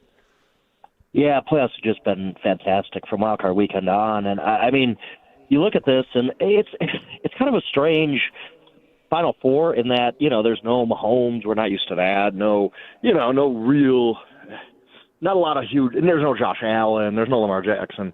But you have 3 teams that won 14 games. You have another team, the Rams, that a lot of people think that is the best team in football. So I think you've had a lot of – I think these are pretty much the right 4 teams. You could argue the Bills should have been there. That's fine. But I just think that we've had – this NFL season has delivered so many great games, so many great moments. You had the Caleb Williams pass last week, and the Broncos-Bills game was awesome. The wildcard weekend was great. We've just gotten to the point. I think we got 4 really, really good teams. I think this is a fantastic Final Four, and I think some people are a little lukewarm on it, and I don't know why. I think this is fantastic. I think this is absolutely like in a season where we've been kind of complaining that there's no great team, that there's just a bunch of parity. Well, there's a bunch of really good teams, and I think we got 4 of them still playing this weekend. All right, so kind of dissect what you think's going on in Buffalo, because you got an owner that's really shooting from the hip right now, and I think the locker room's not overly pleased with it. Just how weird is that situation brewing there? Yeah, I just don't trust that owner. I don't think he's very good. I mean, some owners they don't know what they're doing. I don't know if the Pegulas know really how to run an NFL team.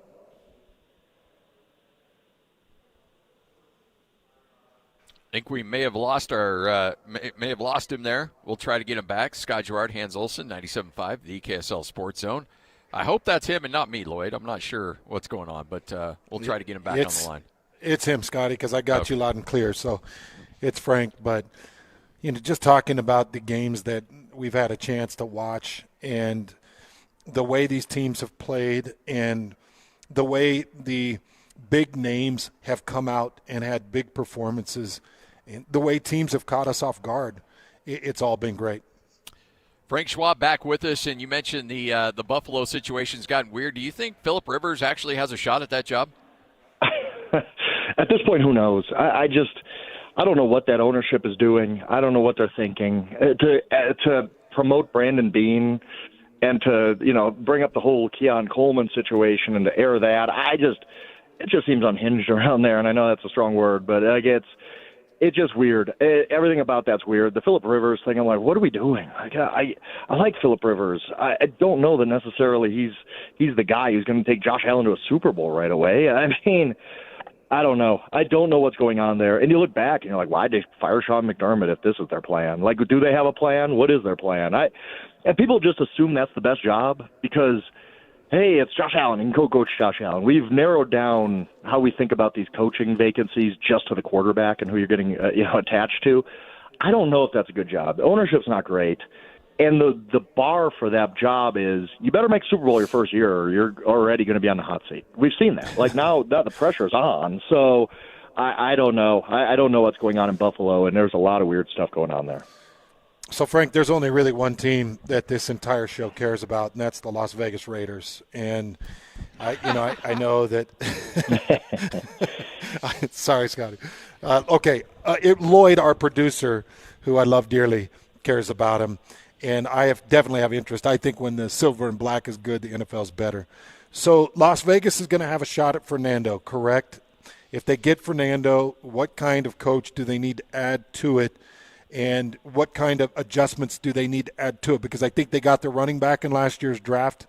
They're going to get their national champion Heisman quarterback if they can get him. But kind of walk us through how Vegas can become relevant once again. Yeah, and I mean, it starts with a quarterback. I mean, he's got to be good. And I don't know what to think of Mendoza. I think he's a great competitor. I don't know that he's necessarily like a elite quarterback, but I mean, could he be a Jared Goff type where you never look at him like, oh, this is one of the elite guys in the NFL, but yet every year he puts up stats and has a great system around him and runs that really well? Yeah, I could see that. I think that's fully on the table. So if he's that kind of a quarterback, and you put the one thing I wonder about is, look, if you hire, and I thought this about the Titans with Robert Saleh. I really like Robert Saleh as a candidate. I think he's going to be great. His second job, right? But now he's a defensive guy, and is Cam Ward going to be switching coordinators every year? Is this what's going to happen? Like, if a coordinator does well with Cam Ward, he's moving on to a head coaching job, and kind of like Baker Mayfield with the Bucs, right? So the same thing kind of applies to the Raiders, where, okay, you go hire one of these defensive guys you really like, Chris Shula, whoever, right? Well, then what are you doing, with Mendoza's development? If he does well year one, year two, you're going to find a new coordinator. So I almost think it's one of those rare situations where they should be pigeonholed into an offensive guy. And one of those guys who's kind of just out there and he hasn't been as buzzy as I thought he would be is Clint Kubiak. Like, could they land a Clint Kubiak? Could they get him? Because I think that would be a really good hire. Because then, look, with Caleb Williams, I know who his coach is going to be the next 8-10 years maybe, and that's Ben Johnson. I think the Raiders would be very much better off if they could find a head coach like that who you just say, okay, the Clint Kubiak, to name him again, Clint Kubiak is going to be in charge of Mendoza's development over the next 5, 6, 10 years, whatever it is. So I would be looking offensive if I was the Raiders, but I don't know if that job is that attractive. Like you said, the NFL is better when the Raiders are good. The Raiders haven't been good in 40 years. Like, they're a terrible franchise. Like, I don't know that I'd want that job. It seems like it's just a dead end for a lot of guys. So it's going to be very interesting to see who they hire. Frank Schwab joining us right here on 97.5, the KSL Sports Zone. All right, so, Frank, when you look at Seattle, you look at the Rams, you got a team that's got playoff experience, you got a Seattle team led by the resurgence of Sam Darnold, who all of a sudden now is a great quarterback in this league. How do you handicap this one? Because it's in Seattle. It's a miserable place to play if you're the Rams, but you like the Rams and the confidence that they probably bring into this thing. Yeah, it's really weird. We look back on previous meetings when there are some to get some clues how this team matches up, how that team matches up, and it's just strange to look back because we all remember Week 16. We all watched it. Great game, right? The Rams completely outplayed them and lost the game. Matthew Stafford had 457 yards. But you look back at the first meeting, the Seahawks outplayed the Rams. If Sam Darnold only throws 3 interceptions instead of 4, they win that game. And Matthew Stafford had 130 yards. That's 51 less than any other game this season. So what do you even make of that? Like, the team that has played better has lost. Matthew Stafford, one game he had 130 yards. The next game he had 457. Like, there's no pattern here. Like, what do we take out of this? And I think it just comes back to this is just a great matchup. I think it's really evenly matched. I think if you play this game 100 times, it's probably 50-50 or close to it. Great matchup. I think Seattle wins. Part of my reasoning is I just think they've had more rest the last couple of weeks, had the bye week, had the blowout win, low-stress game against the 49ers, where the Rams have gone on the road the past 2 weeks, and one of their games came down to the last minute, and the other game came down to overtime. Like, they're playing high-stress games. So I think Seattle's a little bit better rested. I think that home field advantage is legit. If you've been to a game in Seattle, you know how loud it is and crazy it is. So I think those things are in Seattle's favor, but again, I really do think this is a true coin flip. I think either of these teams, it's just going to be who catches the breaks because they're so evenly matched. Okay, if I could send the Frank Schwab Super Bowl matchup, what would it be? Not what it will be, but what you want it to be. Oh, what I want it to be. Yes. I would say Seattle. I think Seattle's been the best team, and I like when the best team goes through, but I'd be fine with either one of those teams. I really struggle with the AFC because on one hand, I think the Patriots, as constructed right now with the quarterback situations, the Patriots are better. But I think the Jared Stidham story is so good. It's potentially. Can you imagine? We've never seen anything like this. People talk about Nick Foles. Well, Nick Foles had like 4 starts in a regular season to get ready, and Jeff Hostetler had a couple. And this was a guy being thrown into conference championship weekend. If he wins a Super Bowl, if he wins, like, we would remember, like, he's 2 wins away from being immortal. And that sounds like a lot, but I can name every single quarterback that's played in a Super Bowl. You guys could probably name every. Like, Jeff Hostetler had a very forgettable career, and we all remember him immediately. Yeah. You know, there's a lot of good quarterbacks who have played through NFL history who we've forgotten about because they never made a Super Bowl.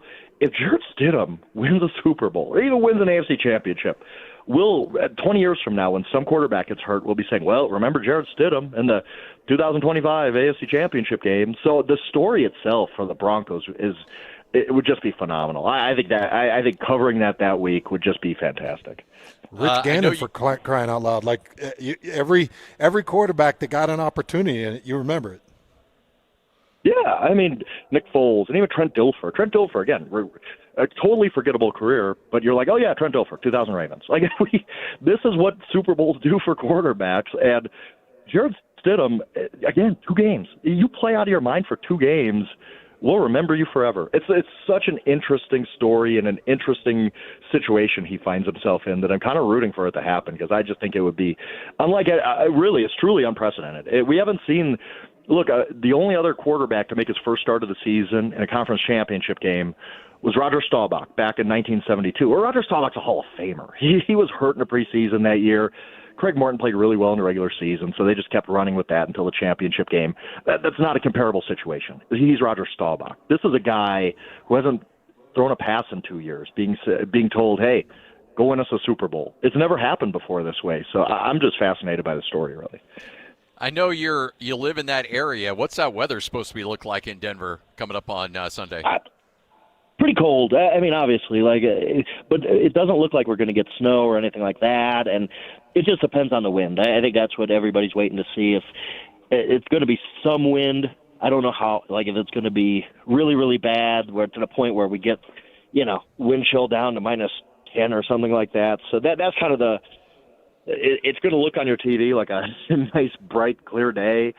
It's going to be cold one way or another, and it's just the wind that's going to determine whether it's unplayable and unbearable or just kind of it's 18 degrees. We could play through this. We're from New England and Colorado. This is typical winter weather.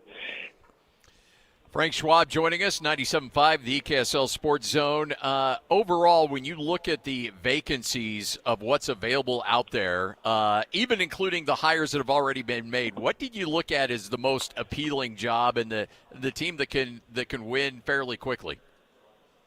And I guess the answer's got to be the Bills, even though I talked about how it is a tough job, like just because of the pressure associated with, hey, can you get Josh Allen to a Super Bowl? Like, there's a lot going on there, and that's not easy. Like, that's a difficult thing. But you look at the other jobs, and you're like, okay, well, that's still the best job. I mean, you would take that job over the others, and you look like Arizona. Why would anyone want that job? Why would anyone want to coach the Arizona Cardinals right now? Like, so you have a lot of jobs like that where you're just like, boy, this has a lot of pitfalls involved with it. So I think by far the Bills are the best job available, even with all of the pressure that's going to come along with it.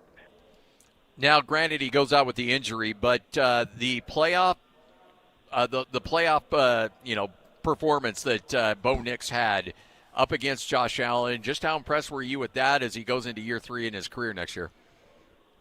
Yeah, I think if we're being honest about Bo Nix, it was an up and down season. There were times when that Broncos offense was just completely stalled and not looking good. And they go, 2-3 quarters just miserable and then somehow turn on in the fourth quarter and win. But I think the way it ended for Bo, he made some big plays. Even in that game, too, like for most of the second half, the Broncos offense was doing absolutely nothing. So they're going to have to figure out how to get more consistency out of him. He was pretty consistent as a rookie. So that gives you hope that there's something there and he could put it all together in year 3. But I think overall, I think the Broncos are very happy with what they have in Bo Nix. You got to obviously hope he gets healthy, that this doesn't linger at all for him, this ankle injury. I don't think it will. There's no signs that it will. So you get to a point where you just, the next step for Bo Nix is, okay, we've seen you play really, really well in stretches. we just need to do that for 4 quarters every single week. And I think that's what's going to keep him from, being just a good, solid quarterback to maybe being one of the NFL's better, like top, 6, 7, 8 quarterbacks is, can you do this week in, week out for 4 quarters, and not just in the fourth quarter, but 4 quarters. And maybe you won't need those fourth quarter comebacks because you're up by 21 points before the fourth quarter. Frank, we appreciate it. Look forward to it, and have a great weekend. Enjoy the games. Absolutely appreciate it.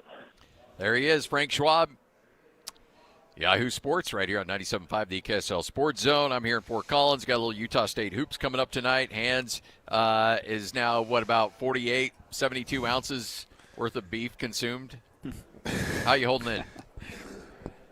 Well, let's just say it has been incredible. I started the day off with a chicken fried steak that was just beautiful. Some cheesy mashed potatoes that were incredible.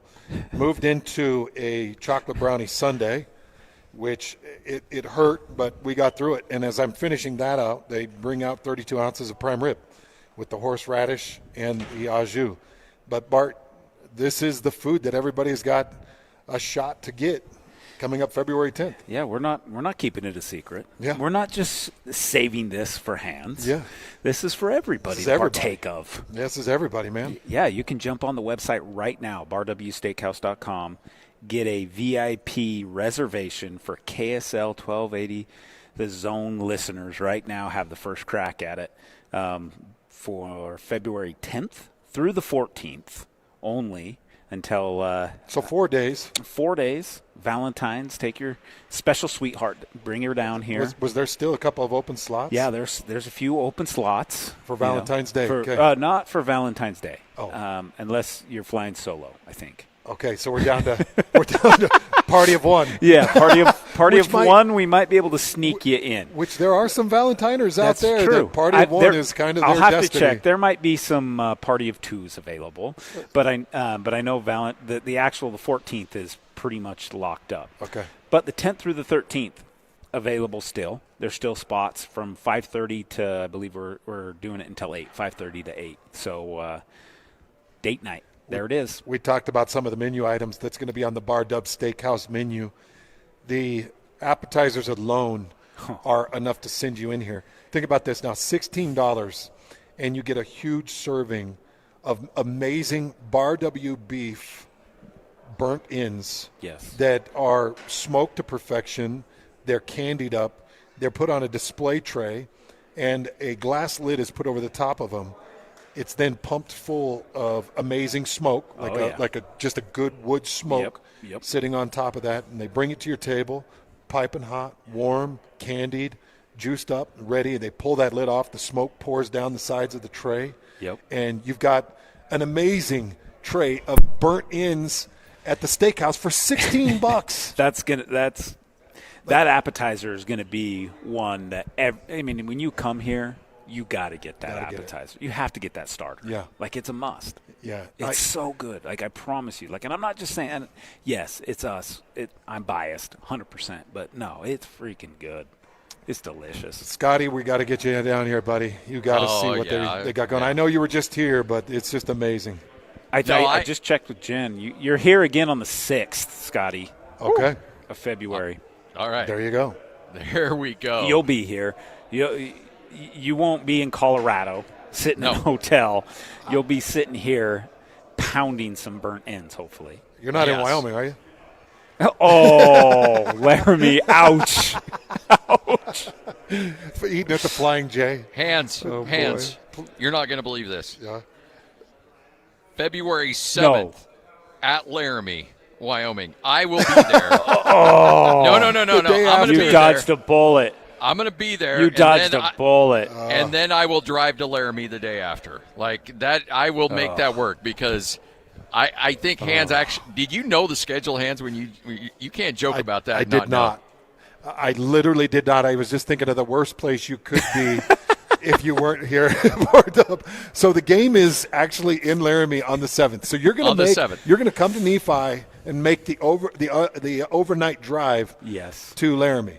Yes, I will do that because I do not care. I am not missing 2 remotes down at Bar W. That's just not going to happen. No, not on my watch. My boy. That's my go. boy. Scotty's always willing to bear the burden of driving if he has to. Yeah, I will take that sacrifice if it means. It's not far at all. Especially if it means those smoke burn ends, because burn ends, I mean, that's a delicacy. I mean, that's the cream of the crop when it comes to barbecue, and the fact that they're presented like that with the quality of that Bar W beef that's been dry aged 14 days, I can't imagine how good those things are. The whole concept of this, the range to plate, it's something that you cannot find anywhere in the state of Utah. And it's the incredible Bar W beef brand, taking it to the next level and grilling it up to perfection. Okay, so I consider myself a pretty darn good cook. I'm good with a smoker. I'm good with a hot plate. I'm good with a grill. And I do a pretty good job. And as you know, I've had probably 3 or 4 different Bar W beef prime ribs that I've brought home and I've cooked. Yeah. Chef Todd just does it different. Yeah. The crust on the outside, the perfect medium rare cook, his amazing original handmade horseradish, that kind of it's more of a creamy, almost a gravy au jus, but it's a very thin gravy au jus. And we know it's made from the radish of the horse. Yes, so. the radish of the horse. Yeah. Just enough horsepower to kick it. That's the Bar W difference. Yeah, it's the Bar W difference. And that's the best prime rib I've ever eaten in my life. Yeah. And I know that's what our listeners are going to get. So get on the website, get your reservations. You've got February 10th to the 13th. Yes. If you're a party of one, you might be able to slip in. Sneak in on the 14th. Maybe on the 14th, but come down and see what they're doing here in Nephi. Yeah. See why Nephi is now officially placed on the map. Yep. BarWbeef.com and BarWsteakhouse.com. Get to the website, BarWsteakhouse.com. Make your reservations. If you're a super lonely dude, that's okay. You can drown your sorrows in a prime rib on Valentine's Day with a single. But more importantly, you know what? You just got to try it out. It's BarWsteakhouse.com. Make those reservations now. 97.5, the KSL Sports Zone. This is Jake Scott and Ben Anderson.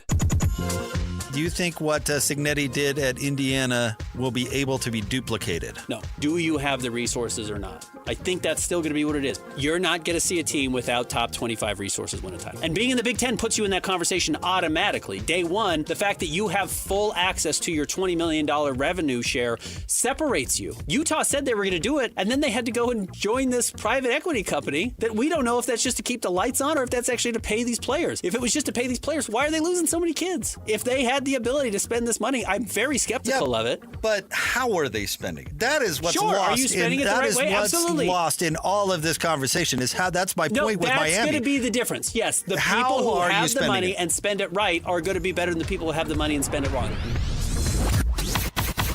Catch Jake and Ben weekdays from 10 to noon on 97.5, the KSL Sports Zone. What's better than a credit card with low interest? How about one with no interest? For a limited time, when you open a new America First Visa credit card, you'll enjoy 0% APR for the first 6 months. Transfer your balances from higher rate cards to your new America First card to consolidate debt and potentially save yourself a lot of money. That's 0 interest for 6 months. Interested? Then hurry to americafirst.com to apply today. Introductory variable annual percentage rate is subject to membership, eligibility, terms, creditworthiness, change, and conditions. Other limits and requirements may apply. Federally insured by NCUA. Equal opportunity lender. Ready for unbeatable deals? At Tim Daly Nissan Southtown. Drive home a new Sentra starting at just $19,900. Need more space? Get up to $9,000 off new Pathfinders. Or grab a rugged Frontier for as low as $399 a month. With 99% approval, 0 down, and 90 days until your first payment. There's never been a better time to buy. Plus, every vehicle comes with a Tim Daly Forever warranty. Only at Tim Daly Nissan Southtown. Bear Lake's Monster Winterfest is January 30th and 31st. It's the biggest winter celebration of the season. Race the epic Monster 5K, brave the costumed Monster Plunge, and cheer on the cardboard boat regatta. Enjoy the chili cook-off, food trucks, fireworks, and tons of family fun in the snow and in the lake. Make it a full winter getaway. Plan your stay and discover more cold weather adventures at bearlake.org. bearlake.org. The KSL Sports Zone is your home for live local sports. Tonight, the Utah State Aggies are at Colorado State. 97.5 The Zone has the game at 8 o'clock. Tomorrow afternoon, the Utah Mammoth play in Nashville. Puck drops at 1:30 on 97.5 The Zone. Utah is at BYU. The rivalry game, 3:30 on 102.7. And the Miami Heat visit the Utah Jazz tomorrow night at 7:30 on 97.5 The Zone. If you want to hear your company's name here, email Stephanie Palmer at spalmer@ksl.com and join the winning team at the KSL Sports Zone. Are your investments in the right accounts? What's best, traditional or Roth? Are you receiving all available tax deductions? Are you paying as little in tax as you can? These are all questions you can't afford to get wrong. Hi, I'm Jeff Jr., founder of Trajan Wealth, and in many cases, it's not what you make, but it's what you keep that makes the real difference. Trajan Wealth and Trajan Tax work closely together exclusively. No more guessing about whether you should do a Roth conversion, or if maxing out your 401k is really the best option. Our nationally recognized fiduciary advisors and CPA team work in tandem to make sure your tax strategy works with your investment strategy. We'll even do your tax preparation. One team, one strategy. Isn't it time for a second opinion? Call Trajan today. 801-210-6800. That's 801-210-6800. Trajan Wealth, an SEC registered investment advisor. Additional services through Trajan Estate and Trajan Tax. Additional disclosures and accreditation at TrajanWealth.com.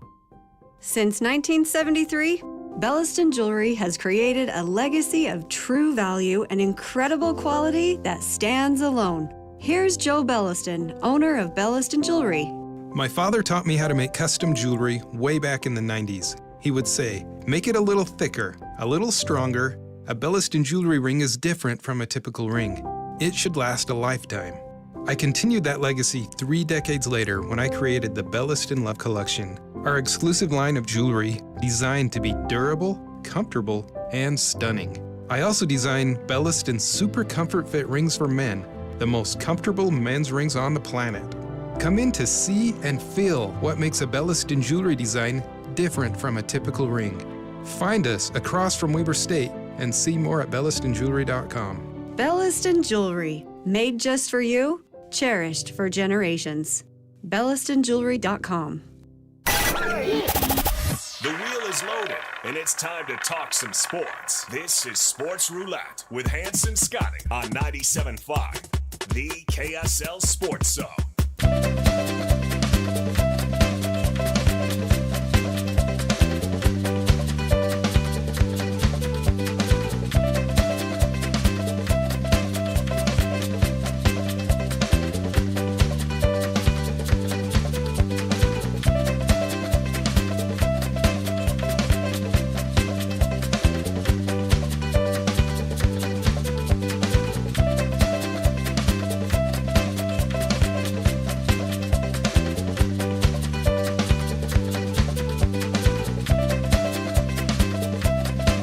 Hans Olsen, Scott Gerard, 97.5, the KSL Sports Zone. Time for another edition of Sports Roulette. We take that little white ball, we spin it. Wherever that little ball lands is what we end up talking about. U of U Health. Go to uofuhealth.org. That's uofuhealth.org as they bring you this segment. All right, with that, let's fire up that wheel.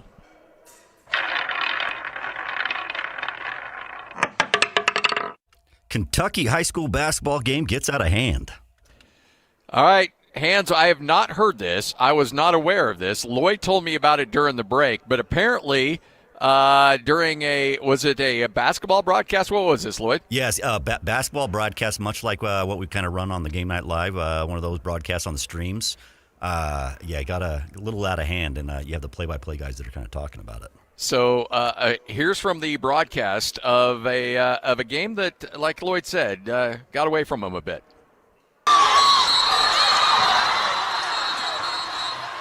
James, this go get Justin. And here we go. Let's get out of here. Let's get the ball game. Hey, look here. This ball game's got to get over. Yeah, let's go. This game's over. Ain't no sense doing this. We'll get somebody hurt bad. This game's over. Yeah, you can't get this. This game's over. And they just tell you dry. This ball game is over.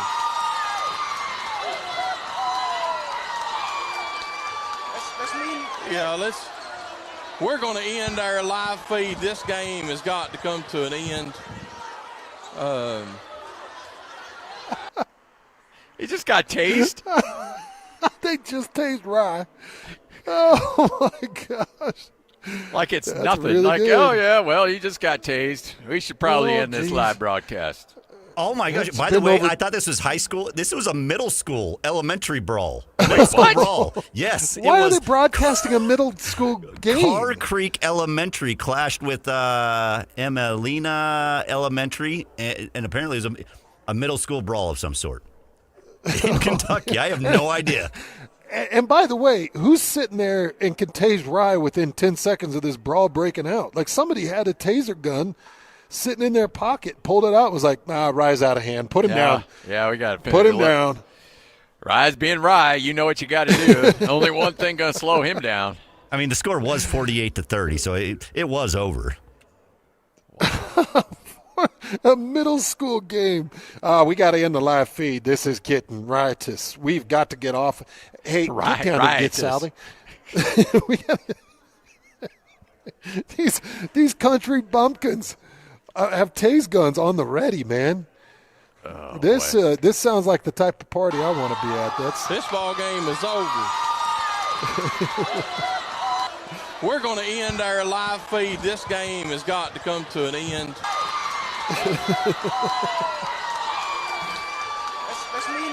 Let's.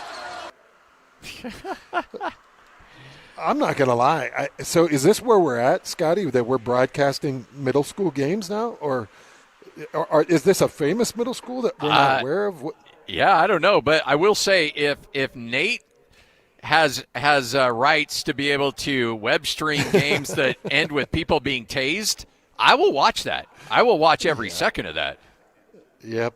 Even if it's just a possibility. Oh, yeah. Yep. Like, hey, guess what? Somebody might get tased tonight. We don't know. Stream starts at 7. Be there. I'm like, all right. I got my popcorn. Let's go. All right. Lloyd. Nate ends up being the one getting tased. Yeah, like it could be a player, could be a coach, could be the cameraman. We don't know. You can't get this. This game is over. And they just tased Rye. It's just tased Rye. All right, Lloyd, spin it.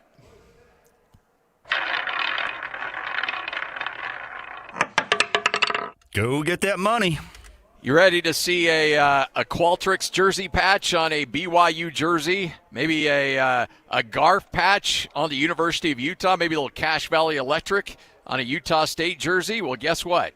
It's coming. The Division I cabinet of NCAA Athletics approved a proposal today to allow Division I sports programs to place commercial logos on or patches on uniforms, equipment, and apparel for any non-NCAA championship competition, including the regular season.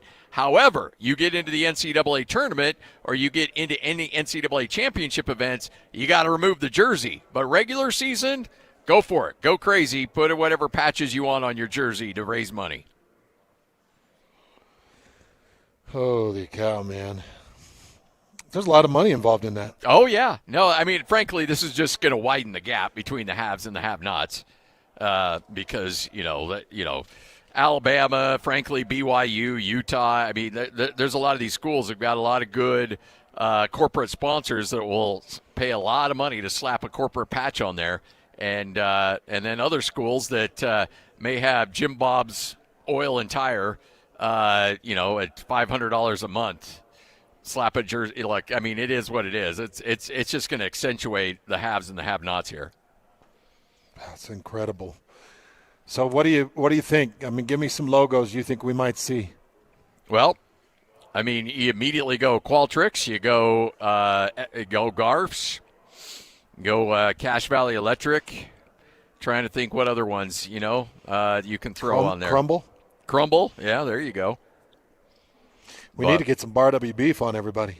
Yeah, put a big old. I mean, they've got such a great logo that they need. I'm always ready to rock that sweatshirt, those hats, and put that big old W on somebody's jersey. Let's go. I'm rocking the sweatshirt and hat right now, but yeah, the Bar W logo would be sweet. But I see what's going on, man. Everybody's got to make that money, and it's getting really expensive to field a team now.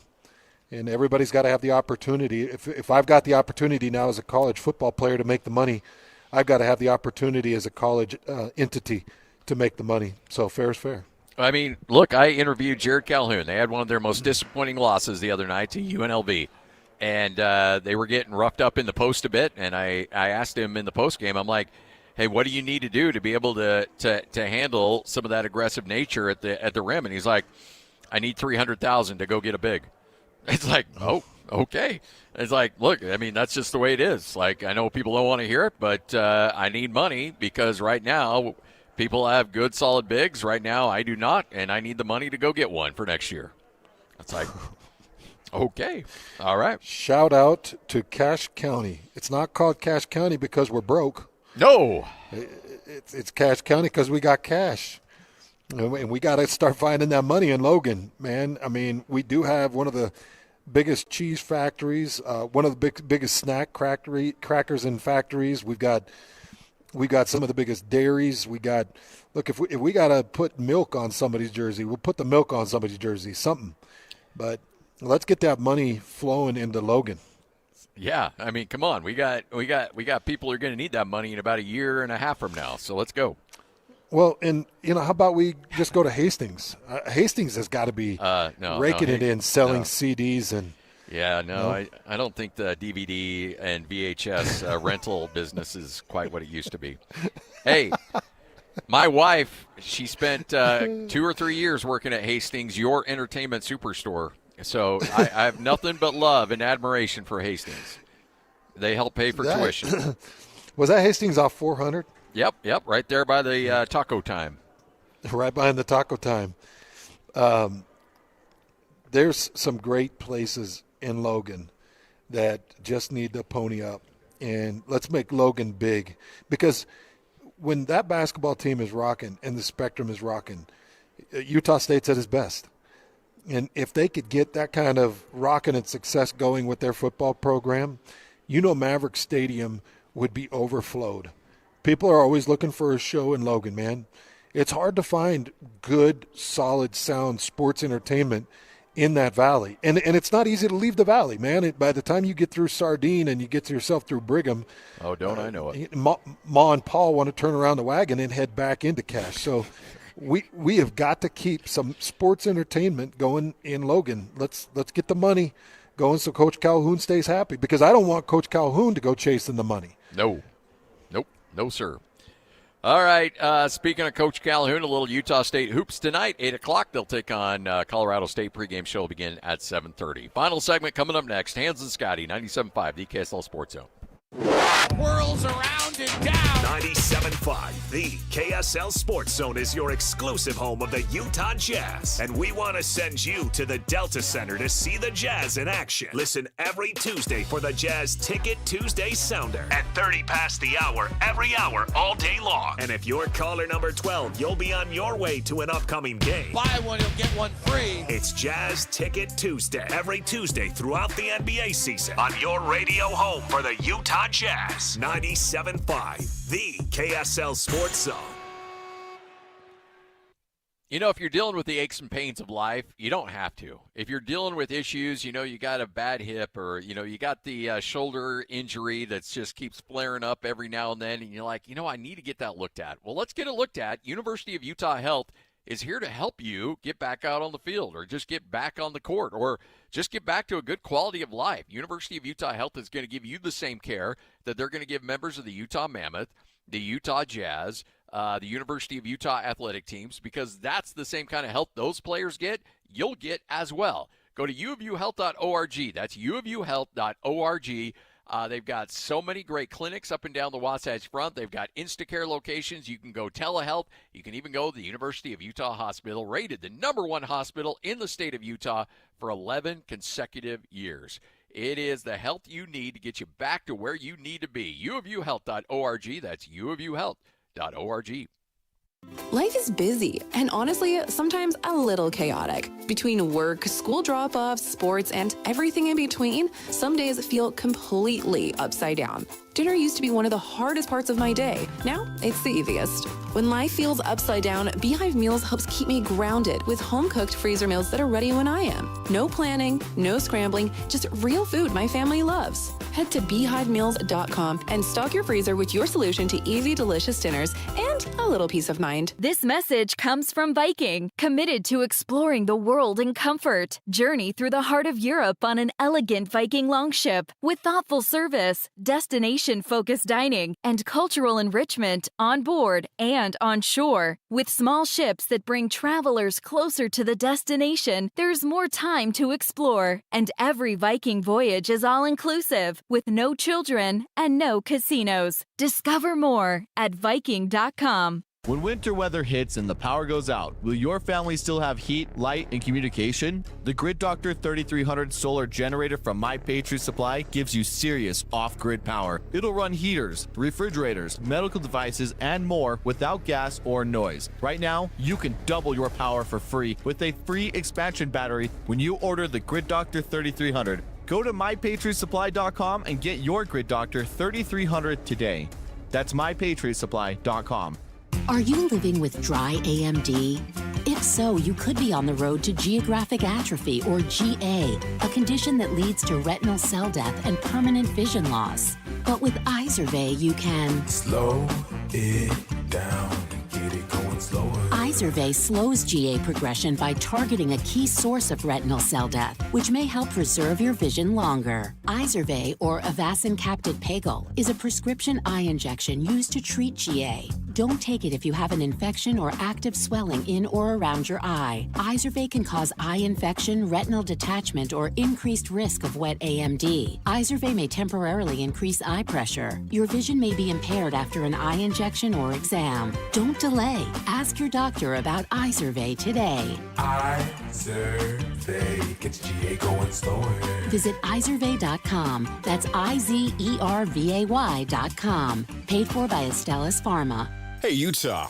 This winter, a fireplace makes all the difference. Grab a gas or electric fireplace from Croft Fireplace and get free basic installation up to a $695 value with qualifying purchase. Friendly staff, top quality fireplaces, and expert installs make it easy. Check out the Bountiful or Salt Lake City showrooms or croftfireplace.com/sports. Offer ends March 31st. Croft. Fires. Home. Hey, TC Christensen here. I'm thrilled to announce our new movie, Stand Out, the Ben Care story. My son Tanner and I have waited a long time for the right time to share this true story. Watch the trailer at standoutfilm.com. Stand Out, now playing. Looking for the latest on the Jazz, Utes, Cougars, and Aggies? Yeah! We've got you covered. This is Hans Olsen and Scotty G on 97.5, the Sports Zone.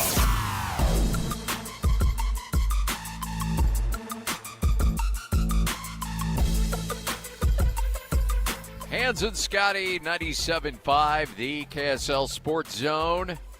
And a little bit of news here about the Utah Mammoth. The start game for their game tomorrow in Nashville, which was supposed to start at 2:30, has actually been moved up to 12:30. And now that's Central Time, so 11:30 our time because of the impending weather conditions in Tennessee. So you'll still be able to catch the game right here on the Zone. We'll have all the play-by-play action for you, but just know that game bumped up a couple hours because apparently Nashville is supposed to be hit with some nasty weather coming up tomorrow, and nobody wants to deal with that. So there you go. Game tomorrow, 2 hours earlier for the Utah Mammoth.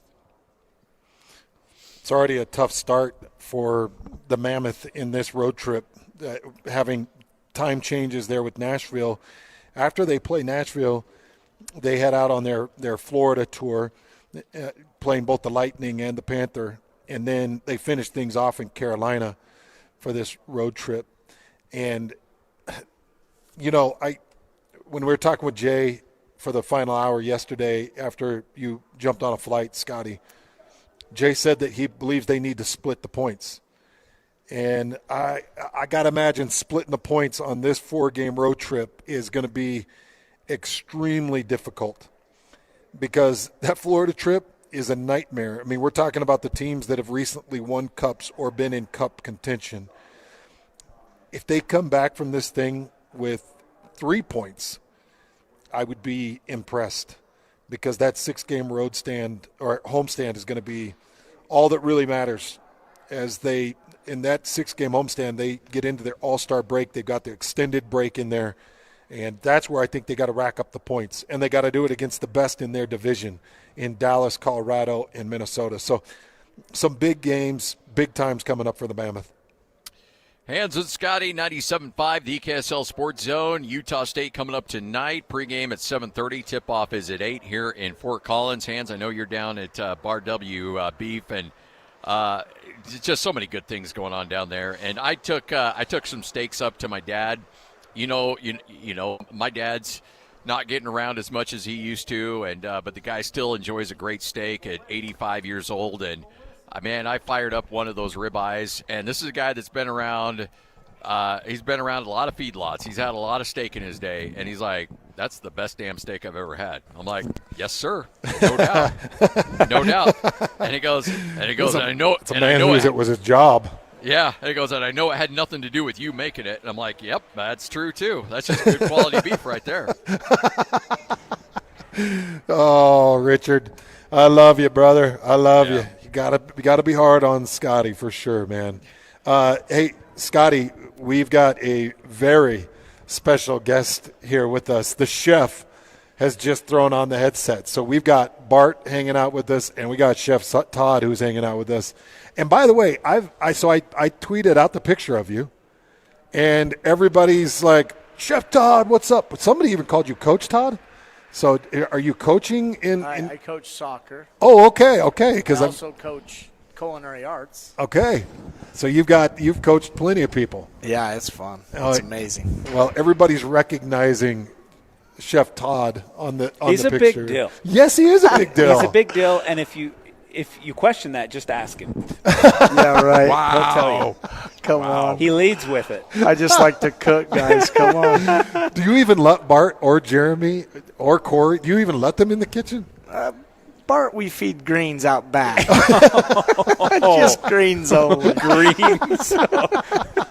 No, Bart's a meat eater. Oh, good. He knows I like my burger plain. We only eat bar dub beef. Yeah, that's good. Is this a dream come true for you? This is a dream. Everything about this is a dream. It's a world-class establishment, world-class beef, world-class ranch to table.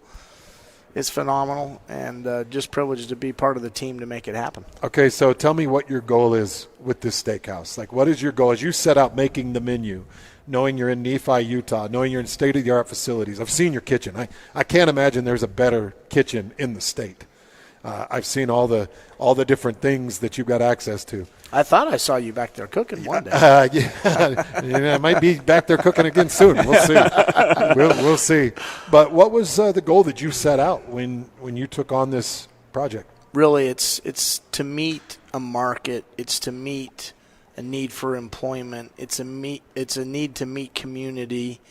But the goal really is to be able to have people experience our beef in a world-class setting. And not just that, to be able to allow as many people as possible and as many people who want to enjoy good food at a price that's going to shock most people.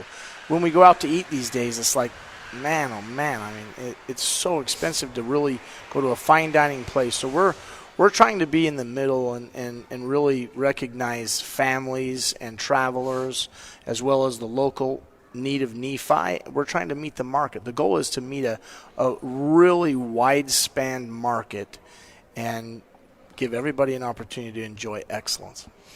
It is excellent. I had a nice, thick-cut piece of your prime rib, and it's got a beautiful crust. That reminded me from the steak from the Great Outdoors. Very petite. That was John Candy. That was the 86er. The old 96er is what you just downed. Only gristle left on that plate. But it was absolutely amazing. I told Bart, I said, I'm not even going to floss tonight. Like, I'm going to let that just savor it. Sit and ruminate in the mouth. Yeah, just savor it. Yeah, man, every once in a while I'll suck some wind through a tooth and be like, oh, that's good. That's good. There's another 4 ounces. I've got big gaps. So it's big gaps. Yeah. Well, we're glad you enjoyed it. But, that's the highlight of what we do. It's the food, from plating to the taste to the exquisite presentations to all the flavor we do to build up, all the way from the ranching all the way to the table. Farm to table, ranch to table, pasture to plate. It's what we do. Okay, because this is the last opportunity, I just want to shout out a couple of my favorites. If you're coming down, get the pot roast dinner that's at the Bar Dub Grill side. The pot roast dinner is off the hook. Okay, if you're going in and getting the Bar W beef, if you're just getting the beef package, get the sirloin. I think the sirloin cut, I had one last night. The sirloin cut is the best price, and it tastes like anybody else's ribeye or anybody else's New York. It is a fine, soft cut of meat because it's dry aged at least 14 days. So hit that. And then if you're coming into the steakhouse, let me just highly suggest the prime rib was as good as it gets. But guys, thank you. Chef Todd, thank you for today. Bart, thank you for today. And Scotty, I apologize, man. You missed a great day down here. I know. But you know what? We're going to be back down there on the 6th. Remember, you get your reservations for the steakhouse, barwsteakhouse.com, with the opening the 10th through the 14th, and then officially opened at the beginning of March. But you get that sneak peek coming up that week of Valentine's Day. So make sure to take advantage, barwsteakhouse.com. Back with you on Monday, Hans and Scotty, 97.5, the KSL Sports Zone. Whether you're stuck in the office, I believe you have my stapler, in your car, or at your in-laws. You want a piece of me? You bet I do. The Zone is with you every step of the way. Download the KSL Sports app to get live streaming of your favorite shows and access to all the latest updates on your favorite teams. Your home for the best coverage of the Utes, Cougars, Jazz, and Mammoth is on air, online, and on the KSL Sports app. This is 97.5, the KSL Sports Zone.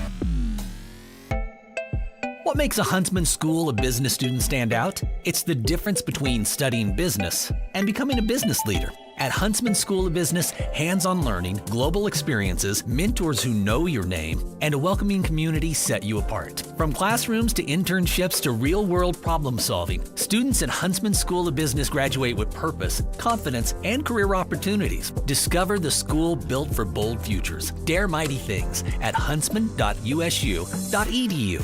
A family office is a team built to handle the 3 biggest financial responsibilities a family faces: wealth management, tax strategy, and estate planning. Most firms only manage your investments and refer the rest out, hoping everyone stays aligned. At Trajan, we built something different. Your wealth, tax planning, and estate planning are handled together inside one firm under one roof. There's no guessing whether your CPA, advisor, and estate attorney are truly in sync, because our team works together every day on your behalf. When your financial life becomes more complex, your advice should become more coordinated, not more fragmented.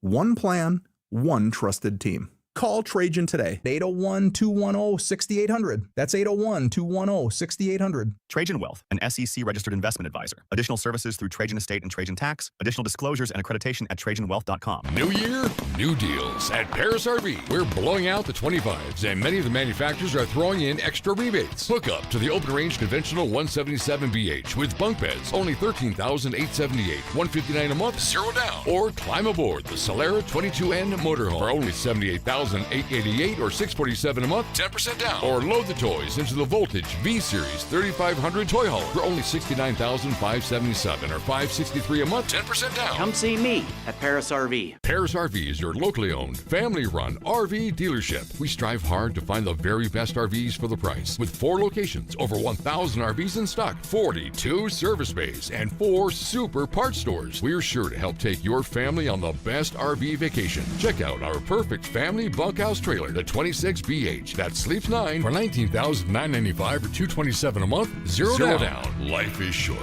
Enjoy it. North Murray, South Murray, Payson, and Pocatello. ParisRV.com. What's better than a credit card with low interest? How about one with no interest? For a limited time, when you open a new America First Visa credit card, you'll enjoy 0% APR for the first 6 months. Transfer your balances from higher rate cards to your new America First card to consolidate debt and potentially save yourself a lot of money. That's 0 interest for 6 months. Interested? Then hurry to AmericaFirst.com to apply today. Introductory variable annual percentage rate is subject to membership, eligibility, terms, creditworthiness, change, and conditions. Other limits and requirements may apply. Federally insured by NCUA. Equal opportunity lender. Broadcasting from the Mountain Home Services Studio, this is 97.5 KZNS FM Colville, 1280 KZNS AM Salt Lake City, and 102.7 KSL FM HD2 Salt Lake City Midvale. This is 97.5, the KSL Sports Zone. Hey!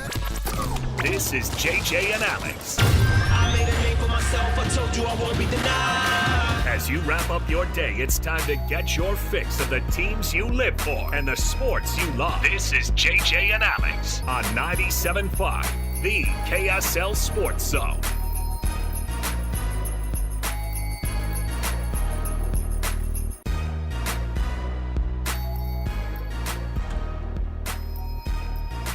All right, everybody, welcome on in. 97.5 KSL Sports Zone. Alex Curie, Jeremiah Jensen.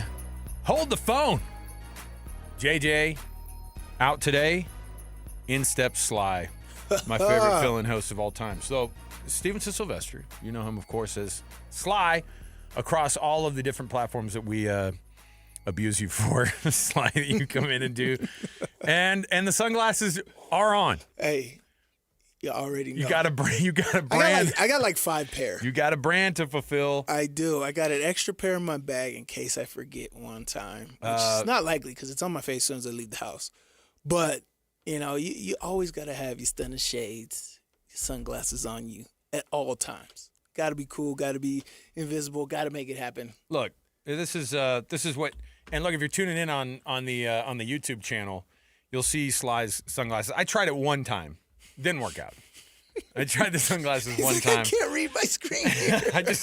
I just looked like I don't think it helped that it was those sunglasses that you put over other glasses, like my grandpa used to wear. I don't think that helped. It didn't help the image. So, yeah. It's all about you living it, man. You living it. Sly, I appreciate it on a Friday. And no better time to have Sly on, a guy who's played in conference championship games before on a NFL championship, conference championship weekend. The Super Bowl will be decided, at least the matchup of the Super Bowl will be decided this weekend, all thanks to what we're going to see this weekend. My Seahawks are in this thing. I don't want to overdo it with the Seahawk talk because I'm nervous about it. Because it's just like the Rams, they know this team. Yeah. And I don't care how good the defense is. Like, the Rams know how to play against that defense. I was looking forward to the Bears coming back and winning that game in overtime. I was cheering on the Bears like crazy. I did not want to see the Rams. So here we are, Rams, Seahawks, and then, of course, the Broncos with former Patriot Jarrett Stidham at the helm, just like we all wanted to see at the end of the season. So we'll talk about all those things and much more. Let's jump in right here. Let's kick off the program officially. Let's talk some college football, though, because the news, of course, officially broke this morning, and it was exactly what we thought was going to happen. You're going to get a college football playoff with only 12 teams. Let's kick off the program right here, and let's do it. It's time for the biggest story of the day. This is what made the cut with JJ and Alex on 97.5, the KSL Sports Zone. And, of course, the conference championships that we all saw kind of end in the way that the college football playoff was shaken out. The SEC had 5 teams. You saw some teams get rejected. You saw some sneak in. One of those teams that snuck in ended up actually being into the national championship game because that's how it works. Of course, as soon as you complain about Miami getting in, they're going to make a run, and they did. I am really excited about what the future of college football looks like, but today I am not. Yeah, I was going to say, you are? I'm going to go full Mark Harlan here, but today I am not. There is no reason, except for the giant egos in the room, that the college football playoff should remain at 12 teams, and yet that's what we're going to get next year. The Big Ten and the SEC, who are apparently the only dogs in this fight, have decided that that's the way it's going to happen. And that's it. So I'm disappointed because I think that more football is better football. I think that the 12-team system is okay, but we saw it not work this year. We saw it kind of not work the year before, and those are the first 2 years of it. Right. So, Sly, how with the 16 teams being shot down, I don't know. I don't know what to think about the whole thing. I get it. I get why they did it. I get that the SEC's like, I don't even want to have a conversation. So the tipping point was the Big Ten said, hey, we'll go to 16, but we need to open the door to the possibility of 24 in the future. And the SEC said, we're not going to move to 16 if you're – we're okay with 16. We don't want there to even be a conversation about 24 in the future. We like the 5+11 model. We had 5 teams in it this year, and we're going to get 7 in if things – or 8. Greg Sankey thinks 8 or 9 teams should get in every year from the SEC, and how'd that go for them? They still haven't gotten to the national championship game in the last 3 years. So I don't like it. I don't like that those are the two groups that are making this decision for everybody else in college football. Yeah, I mean, I agree with you. I just don't understand, like, why are we including everybody else if you guys have all the say? You know, whether we can do it or not depends on you guys. You guys got one more team. How many teams were the SEC having the 12-team playoff this year? 5. They had 5 in this year. They had 5 of the 12 already, right? You're close to 50% of representation, and you still don't even make it to the national championship game in back-to-back years.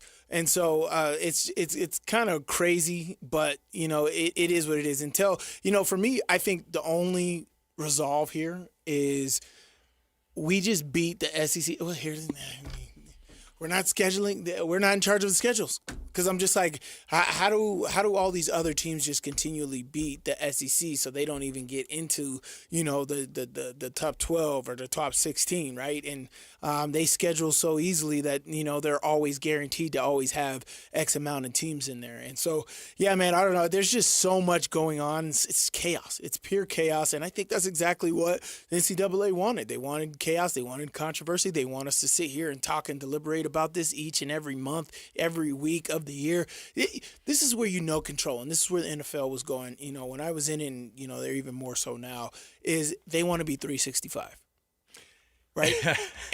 and college football right now is it's close to 365. We're talking about this every single day, every single issue, from a transfer portal, a transfer kid, who's going to look like on this injury report, on this, who's this new coach coming in, who's this, and we're talking about it all the way up until training camp. From schedule releases to pro days and these kids getting 6-7 extra years, and the Duke quarterback who's getting a mega deal from Miami and also getting his sister an NIL deal in the process. And so it is becoming 365. And so that's exactly what I believe the NCAA wanted, was this controversy to drive that. And why not just extend it a couple of years? Let's have no resolve and have you guys continue to argue, continue to debate, continue to talk about this for months to come. I just want I want there to be an expansion. The reality is that a 24-team playoff would give the SEC a ton of teams in too. I don't know what their big beef is. Maybe it's like Napolis, who's like, stop with all the expansion, bro. Is that what Greg Sankey's doing? He just doesn't want. It's just control. It's too far. Because then we're going to want 32, and then we're going to want 48. Well, here's my whole thing is, where does it stop? Where does it? That is the truth. But like, what's the point of the top 25 if it doesn't even matter anyway? Well, the top 25 is arguably not that important anyway. It's by not. By the time you but get if to you the have a college football 24-team playoff, it brings back some importance to that. But like, if I'm not in the top 15 and have a chance at the top 12, what does it matter? Right. And so I just think that a lot of these schools probably feel that way, and having the control all be in the SEC and Big Ten, who are at the table and they just can't agree with one another. It just sucks. And you're going to have another year where this year you're going to have, there was 3 2-loss teams that went out from Notre Dame, Utah, BYU, was it Vanderbilt? Texas. Vandy, I think, Texas lost 3. Texas was 3 losses, but like those teams were all making the argument, like, yeah, but look who we lost to. You know, this is the SEC, man. And I get it. Those teams actually in the 16-team playoff would have probably been in. All 4. Look, what was the final CFP rankings before everything got kind of figured out? And so here's what it turned out to be. So if we're just going to go the straight 16, but minus number 16 and then add the group of 5, it's just one of those things where you're going to have 16 would be USC. It's a real shame to have to kick USC out of this thing. But they were 16, and you would have seen Tulane elevated to that spot because they're the group of 6 champions. So it's the 5+11 model, and I'm not saying that would be it, but guess what? Notre Dame, BYU, Texas, Vanderbilt, Utah would all be in. So maybe it's because we have the recency bias thing where we say, no, that's what we want. We got to get these guys. We got to make sure that the little guy doesn't take over. Well, you have more SEC teams in there. There you go. But you're always going to have to include that group of 5 or group of 6 champion, whatever we're calling them now. I mean, I don't know why. I don't love it, but it is what it is because teams like USC, Arizona, and Michigan are all going to get left out because they're 16, 17, 18 going into that final week. Now, we don't know what the end of next year is going to look like, and I think because we had 2 teams here locally that we would have loved to see in college football playing. Give them a shot. Give them an opportunity. That's what Miami had. Yes. Give them a shot. And guess what? Texas would have won their first game probably in the first round. You know what I mean? Like, we poo-pooed them. Vandy was a 2-loss team, by the way. They ended up losing in their bowl game, but I don't think they really cared that much about it. Utah, Spencer Fano, and the Fanos would not have sat out. No. Of a college football playoff game. Am I wrong? No. And you would have had, and I bet Kyle Whittingham would have been coaching those college football playoff, or no? Do you think? Oh, yeah, he would have coached. Well, you wouldn't have had the conversations about Michigan until I don't think he would have. He probably was, wouldn't even announce that he was stepping down. No, I know. That would have been an internal thing, and when the timing was right to announce that publicly, they would have, because you don't want those distractions on your team. So, yeah, I think he would have coached throughout the CFP. I don't know how many. It's not Lane Kiffin. No, and I don't know how many. I don't know how many teams next year. I don't know what teams we're going to be looking at. Because what's great about college football right now is this could be we could have a total facelift of this top 16, top 17 next year. But that's why I think that the new version of college football is going to be. I call it the new version of college football because you have Indiana winning a national championship. If NIL wasn't what it is now, if we would have kept going in 2021 on the track and we would have just pretended like the NIL stuff and all the player revenue thing, that wasn't a thing, where would we be? We would have the same old. And they might have an expansion to 12 teams in the college football playoff, but you're not going to ever see a team like Indiana making that happen in the way the world used to be in college football. Alabama and Texas and Oklahoma have all the money in the world, and they still haven't been able to turn it around to make it mean something. And they're scared to death that these other teams and these other conferences are showing up and are able to piece together a roster. And what's even more scary is not even with the most money, but they're able to piece together talent that they can work, and they can get them to a 5th and 6th year of eligibility, and they can make that team go all the way to win a national championship, even if you're the losingest team in the history of college football, or one of the. They're number 2 now. Insane. So, look, and then everybody gets their wish at Notre Dame. Texas gets their wish. I know that the SEC probably doesn't love the idea of Vanderbilt being like a mainstay, but it's still an SEC team. Mm-hmm. And the team that went the furthest from the SEC was Ole Miss this year, without a head coach. His bonus money, by the way, Lane Kiffin, I think, got to $1.1 million. Because of the Ole Miss winning? Yeah. Oh, wow. But LSU had to pay it. LSU had to pay his bonus money. Which I don't think LSU had a problem with. No. I mean, especially if you've got Miami who's looking to spend maybe the most money I've ever seen spent on an athlete to try to get Darian Mansa to Miami from Duke. But there's a lot of legal hurdles to jump before that. But nothing that I don't know. Nothing that the money couldn't fix, right? I mean, if Miami shows up with a bag, then Duke will say, all right, fine. That's enough for us. That's fine. We don't want him anyway. He doesn't want to be here. Fine. And we're not going to lose any money. In fact, we'll make money on the deal. Great. You got to make a business decision with that. Because, you're buying out the contract. So the 16-team playoff to me just means, but I will say this. Until they fix how they do the 12-team playoff or the college football playoff in general, we're still hitching our wagon to these dumb bowl games that don't mean anything. Right. We need more games that mean something in the month of December, and we need to pull the rug out from underneath the world of bad bowls. And this was a way to kind of get down that road. You'd have had some bowls that would have meant more. If you want to make the Pop-Tarts Bowl the People's Championship, heck, make it one of the preseason games. You know what I mean? Or not preseason. Make it one of the first round games for the college football playoff. Right. Come on. Be smart about it. Go about your business.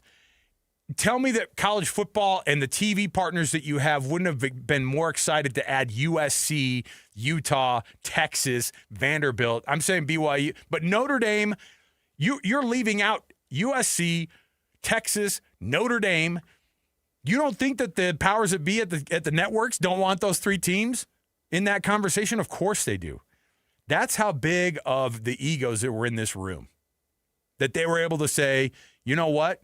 Our TV partners, they want a bigger field. They want more games that they can sell. They want more, they want this thing to be worth more.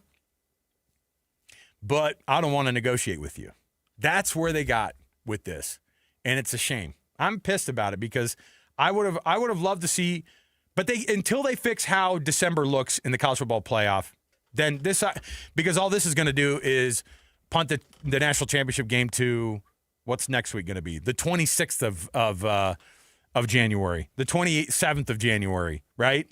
Yeah, the problem is like this hurts nobody, right? This doesn't hurt them at all to delay and check it out. Yeah, they'll still get their 5-6 teams in the college football playoffs in the top 12 that they do before, but at the end of the day, they're just like, you guys are the one vying for it, so what are you guys going to give up for it? So they're wanting other conferences, other teams to give up more to make this happen because it's no sweat off their back to deny this and extend this and continue the controversy, man. And that's why there's no leader. There's no continuum leader here where everybody has to answer to, and if there's a stalemate somewhere, who is making the decision on where to go with this, man? And so that's what sucks about this is you don't have somebody to create some resolve, have some answers for the people, these teams, these universities, and make it. But again, this controversy sells. Controversy is what everybody wants, and right now they're trying to fight for that 365. The notion they want to be recognized for 365 days a year. I want you to say the NCAA, say the SEC, say whatever the heck it is every single day of the year. Football, football, football of this program. Get old Byrne out of there. Oh, who'd we have on this week? Was it Bill Bender from Sporting News goes, do you know what Alabama's record is over the last 2 years? And in my mind, I was like, yeah, like 20, probably 24-5. They've lost a few games in there, man. 20-8. Alabama's lost 8 games in the last 2 years. And all Nick Saban and Miss Terry are turning over in their graves.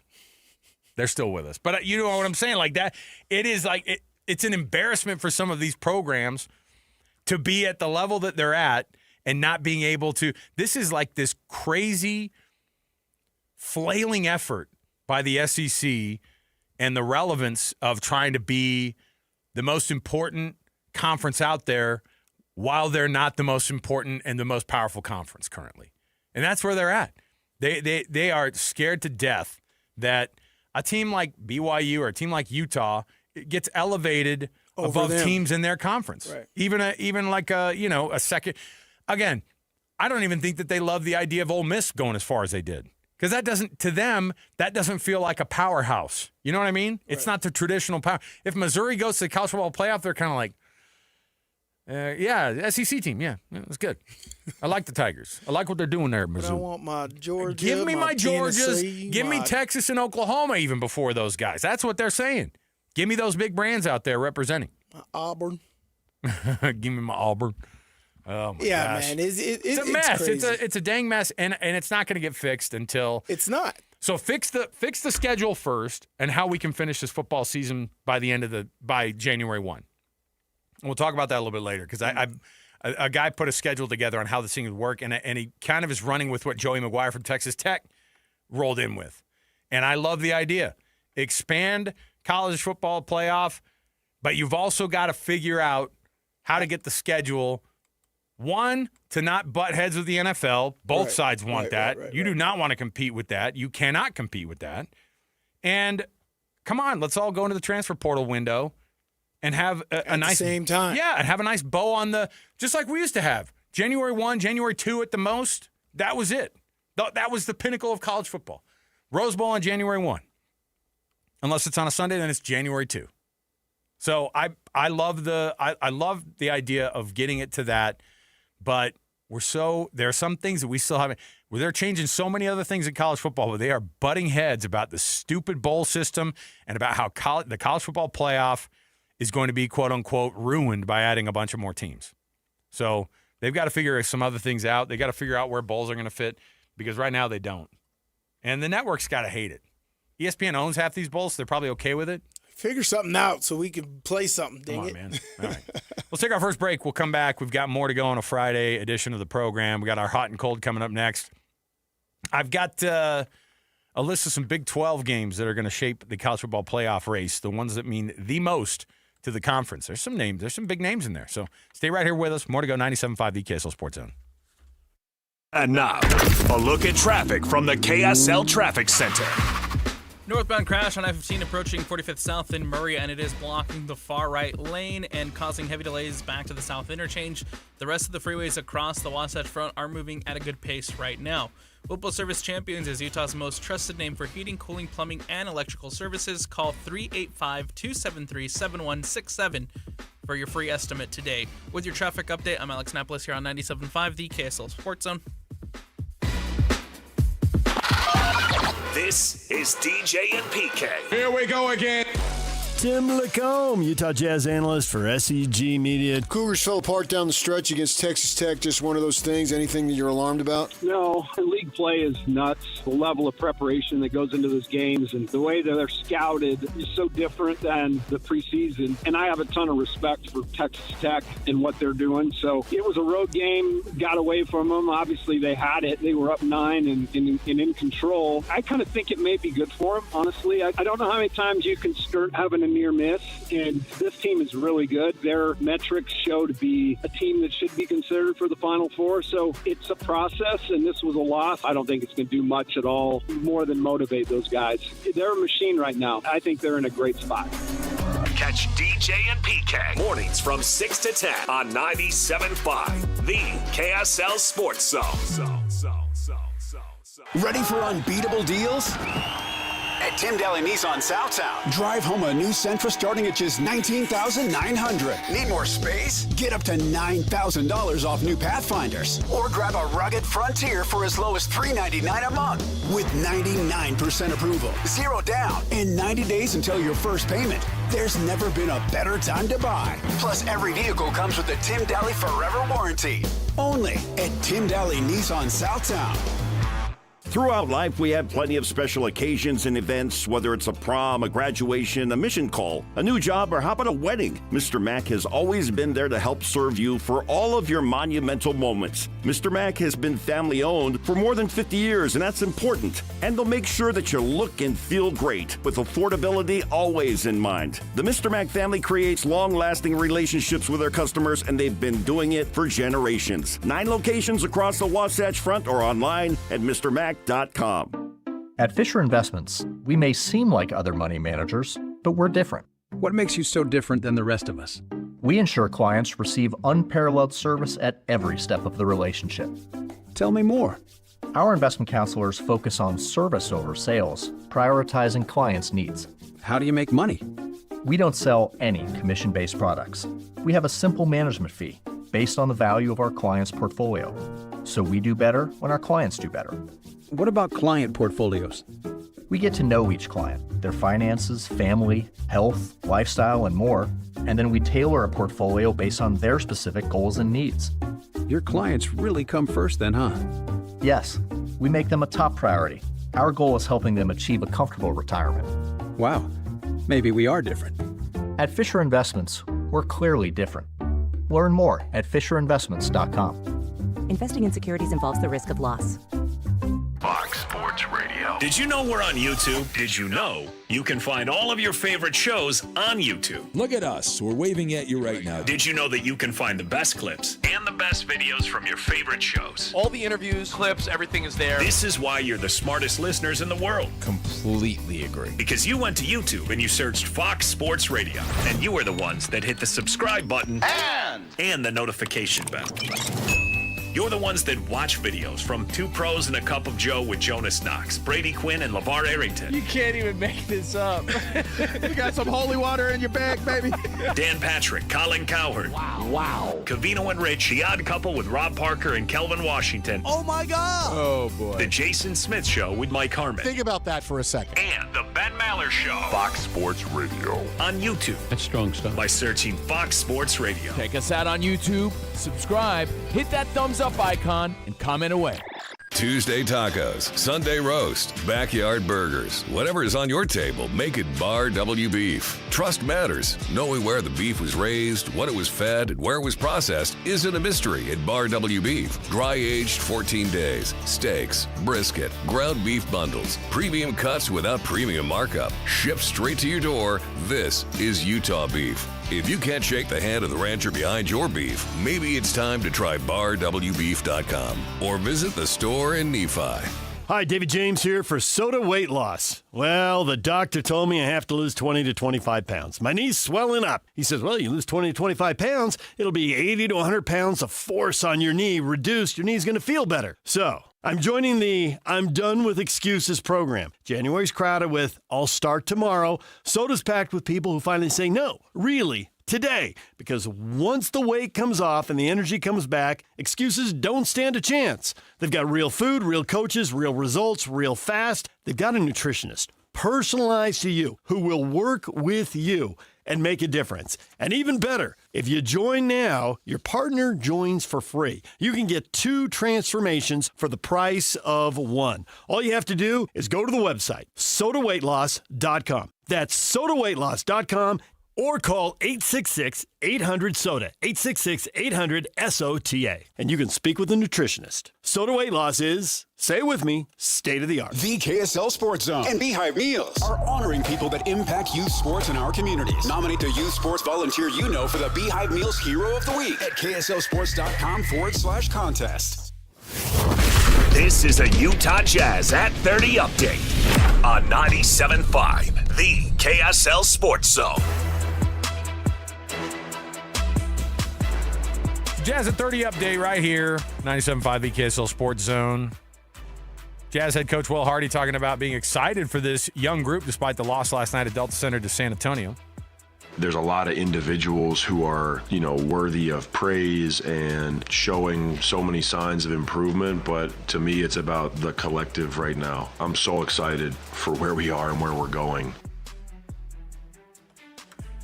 Jazz at 30 update brought to you by University of Utah Health. At University of Utah Health, hope is in our DNA. Learn more at uofuhealth.org. That's uofuhealth.org. University of Utah Health, for you, for life. Hot and cold next. Stay with us. 97.5 the KSL Sports Zone.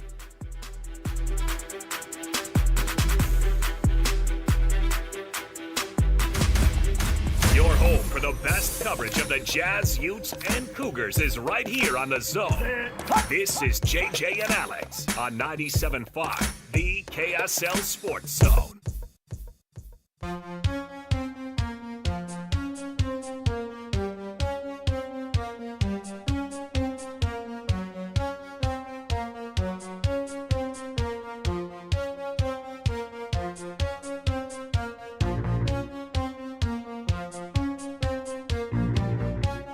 You should listen to this with just one headphone on. Yeah. Because all you hear is the, you don't have the boom, boom, bam, bam, bam, bam, bam. You just get bom, bom, bom, bom. If you're not fist pumping right now.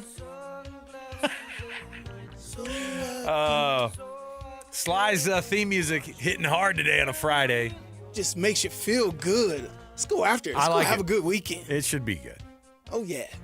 Seahawks, Rams, pit me and our producer Alex Napolis against one another. You know, since he's such an LA native himself. I get it. You root for who your parents root for. If dad roots for a team, isn't that what we're talking about? East LA, man. He grew up with the blue and yellow, man. Eric Dickerson days. Yeah, the first, or was it the second time in LA? Is this the third time they're in LA now? Second time. Just the second. All right, fine. I'm taking my shots here. Okay, by the way, in terms of like uniform game, the Rams have the best. They have the best uniform still in the playoffs. I'll stand by that. All right, Phil Knight. That's great. Why would I give anybody else in the NFC West any better uniforms? But see, here's what I'm saying is that the Rams have this blue and yellow that's sharp, and they have the horn helmet, which is great. I have to admit, the Seahawks. Oh, hands down. We're still searching. What I'm saying is, if they went back to the blue, the silver totem Seahawk, the you old talking about Sean Alexander days? Pre-Sean Alexander. Oh. I'm talking about Steve Largent. Give me the Largent royal days. blue. Give me like I said, the totem Seahawk, like the one that's like it's almost cartoon looking. That's a silver dome. You get that silver helmet with the sharp green and blue Seahawk on there. You have that touch of green in the come on. That would have been great. And they wore it a handful of times this year, but when they do the color rush and they look like highlighters, that's my team, but I hate it. You hate it? If they wear the fluorescent this weekend, I might die. I love the colors. They don't do that for the playoffs, do they? No, I don't think so. I think they have to be. I think they have to be straight up in the playoffs. The rivalry jerseys, don't even talk to me about them because they're dumb and they look compete, bad. Yeah. I don't get it. It's like a grayscale. They're like, let's do it in sepia. It should look really clean. Make it look like, hey, I think if you the make intern's it to colorblind, let's get something for him so he doesn't feel left out. Get him all grayscale stuff. Come on. If you make it a conference championship, I think the throwbacks would be awesome. Yeah, you could. And that you're would at be your a home throwback place. dream for your AFC championship. Because look, you're at your home place. You should be able to decide. Because like when the Cowboys are playing at home, their home unis are whites. Right. And not every team's like that. Right. Because you guys were all black and yellow, right? I'm telling you. And then on the road, you're whites on top. No. What was it? Reverse? It depended on the place that you went. Because I'm telling you, Tennessee, Tampa Bay, with my rookie year, I'm like, why are we wearing our black jerseys? Because we were hot. Oh, yeah, because they want you to wear them. Oh, yeah. Oh, yeah. Miami That's made good. us wear. Oh, yeah, that's definitely an advantage. They took advantage of that. I didn't understand that until like a fifth game. We're in Miami. I'm like, why are we wearing? It's hot. Why are we wearing black? Miami told us that that's what we have to wear. So, and then in December, it's not like that because it's not as hot. So if the Seahawks were to roll with the royal blues, they would make the Rams wear their whites, which is what they're going to have them wear anyway, I would assume. So, and then the Seahawks would win that uniform contest for the week. I love the silver helmet, man. It just feels like, although they were terrible when they wore those, so maybe not. I don't know. It's nice to see them win with those jerseys on sometimes. Okay. Hot and cold. We got a segment for you here. Our hot and cold segment brought to you by Croft Fireplace. Upgrade today with free basic installation on qualifying purchases. Croft Fireplace, where warmth becomes home. Appreciate them coming on board, being our newest member of the KSL Sports family, Croft Fireplace. All right, so here are the biggest games. Here are the biggest games across the Big 12 this year. And there are going to be some teams that are going to go cold this year. And I think one of those teams. That's what's so interesting. you want to know which team? They already kind of started getting cold already. I think it's the Arizona State Sun Devils. And I feel bad because Kenny Dillingham, I like the dude. I like him in the Big 12. I like the attitude that he has. But right now they're reverting back to what they've always done. Win a conference championship and then start falling off. They lost 5 games this year. Hey, they beat Tech at Sun Devil Stadium this year. Great. But they lost 4 regular season games. They lost their bowl game. They went 8-5 after a season when they went 12-2 and went to the college football playoff and won the Big 12. I think that fall, especially with Sam Leavitt going out of town. Did we figure out a quarterback for them yet, by the way? Is there for Arizona State? Is there a Mendoza available somewhere in the country? Oh, good. The Kentucky quarterback. Okay. Well, now I feel better. I mean, I assume they throw the ball a lot at Kentucky, but they also lose a lot. So I'm not sure. I'm not sure what Arizona State's going to be. But one of the first games that they put on this list was Arizona State at Texas Tech. Now, if you steal a win at Texas Tech, at Texas A&M. They go to Texas A&M. They go College Station in week 2. And if Arizona State goes in and steals a win at College Station, that shapes the college football playoff because Texas A&M will have a loss hung around their neck real early. I don't think that Arizona State's going to be in the conversation for a college football playoff because I think the conference schedule will see them lose probably 3 games. But did you see this too? So Arizona State has to play their first game in London. I think that's a cursed game, man. I'm in remember London. Remember when Kansas State and Iowa State. Kansas State and Iowa State played last year? It was a disaster of a weather game. It was ugly. There was a fight between family members. Avery Johnson's K-State never recovered the rest of the year, right? Right. And Iowa State had a nice start. The first good 3 weeks. But it was I think they were undefeated through 7 games. They were a blunder after that. And then they started to struggle. And now their whole team just transferred to Penn State. That is so weird. I mean, it's not, I know why it happened, but I mean, it's 38 guys who went from Ames, Iowa. Not just 8. 38 plus the entire coaching, almost the entire coaching staff. So that's a 2-deep roster. Now, this is an interesting one because I think Kansas State, they're going to have Colin Klein come in as their head coach this year. We'll see how he does. But Houston is a real outlier because they had a 10-win season, and we forget about it, and they ended ranked in the top 25. That might be the best job that Willie Fritz has done his entire career. Right. I mean, amazing to win 10 games in Houston. And we forgot about it because there were 4 10-win teams in the Big 12 last year. And so you looked at them and went, yeah, but they're not as good as Utah. They're not as good as BYU. They're definitely not as good as Texas Tech. We'll put them down here. It's still Houston, man. But I'm going to see how they do. They play Kansas State 3rd week of the season. Now, this is a big one. October 17th, Napolis, you were right. October 17th is when BYU hosts Notre Dame. But the key part about that is where? It's in Provo. They're hosting them. You think that's a big deal? It's one of the only times Notre Dame's going to have to hit the road. I think that's a big deal. The last time they were at LaVell Edwards Stadium, I was a student at BYU, and I watched them get the absolute doors blown off of them. I remember that year it was like USC and Notre Dame both came in. I mean, that was Thunder and Lightning era. Matt Leinart was handing the ball off to Reggie Bush and to, what's his name? Rondell White? Who was it? Lindell. Or Lindell White? Yes. Okay. That was the Thunder and Lightning combo, right? And I think that, I mean, if you're looking at, so the Notre Dame series, they've only played 7 times, and BYU's 2-5 all time. Yes, here it is.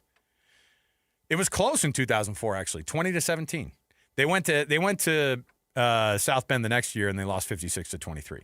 But I've seen Notre Dame come into that stadium, and obviously the 2 times that they've lost to BYU, the 2 times that, BYU won that game in 2004, and they won the game in 1994. That one was the one where, that was one that you see pictures around the stadium, they have that game up. So the 2 times they've played BYU at Provo, they've lost. And that's why I say that's the most interesting fact, is because I've played at LaVell Edwards Stadium, and I know it's not easy. That is a dangerous territory for opponents to go into. There's just so much going into it, and now they got all kinds of stuff going on at LaVell Edwards Stadium. It is extremely difficult to play in. And for me, why I say it's important is because essentially Notre Dame's, 3 losses, and they're not in the – we looked at their schedule, and they got a pretty cake schedule going ahead. But if they slip up twice, right, they play Miami again. So if Miami beats them, BYU beats them, and they slip up another time, they're not making the playoffs. Playoffs?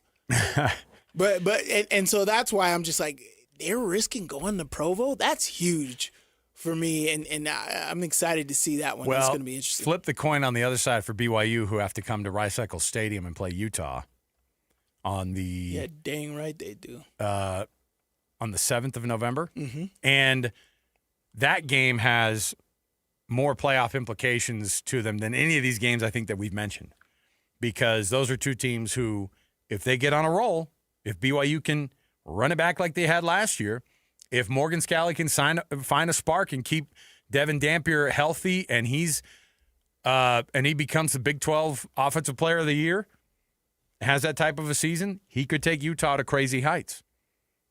And Utah could spoil BYU going as far as they want to go. And BYU could solidify themselves. I was actually looking, Annapolis, this is phenomenal stuff. I was looking at my notes, okay? And I was like, I got to bring this up to Annapolis. I went through and I looked at some of our predictions, and I have it down. The actual date, July 25th of this year. So we already knew about Retzlaff, okay? Mm-hmm. And we made some predictions. Some of them are awful. You ready for this? Big 12 or ACC end up with 3 teams in the college football playoff. That didn't happen. It was close for Big 12. They had 1. So they didn't get 3. I know, but they could. They that could was close. have. Yeah. Utah, BYU could have made it. Here are the other ones I said.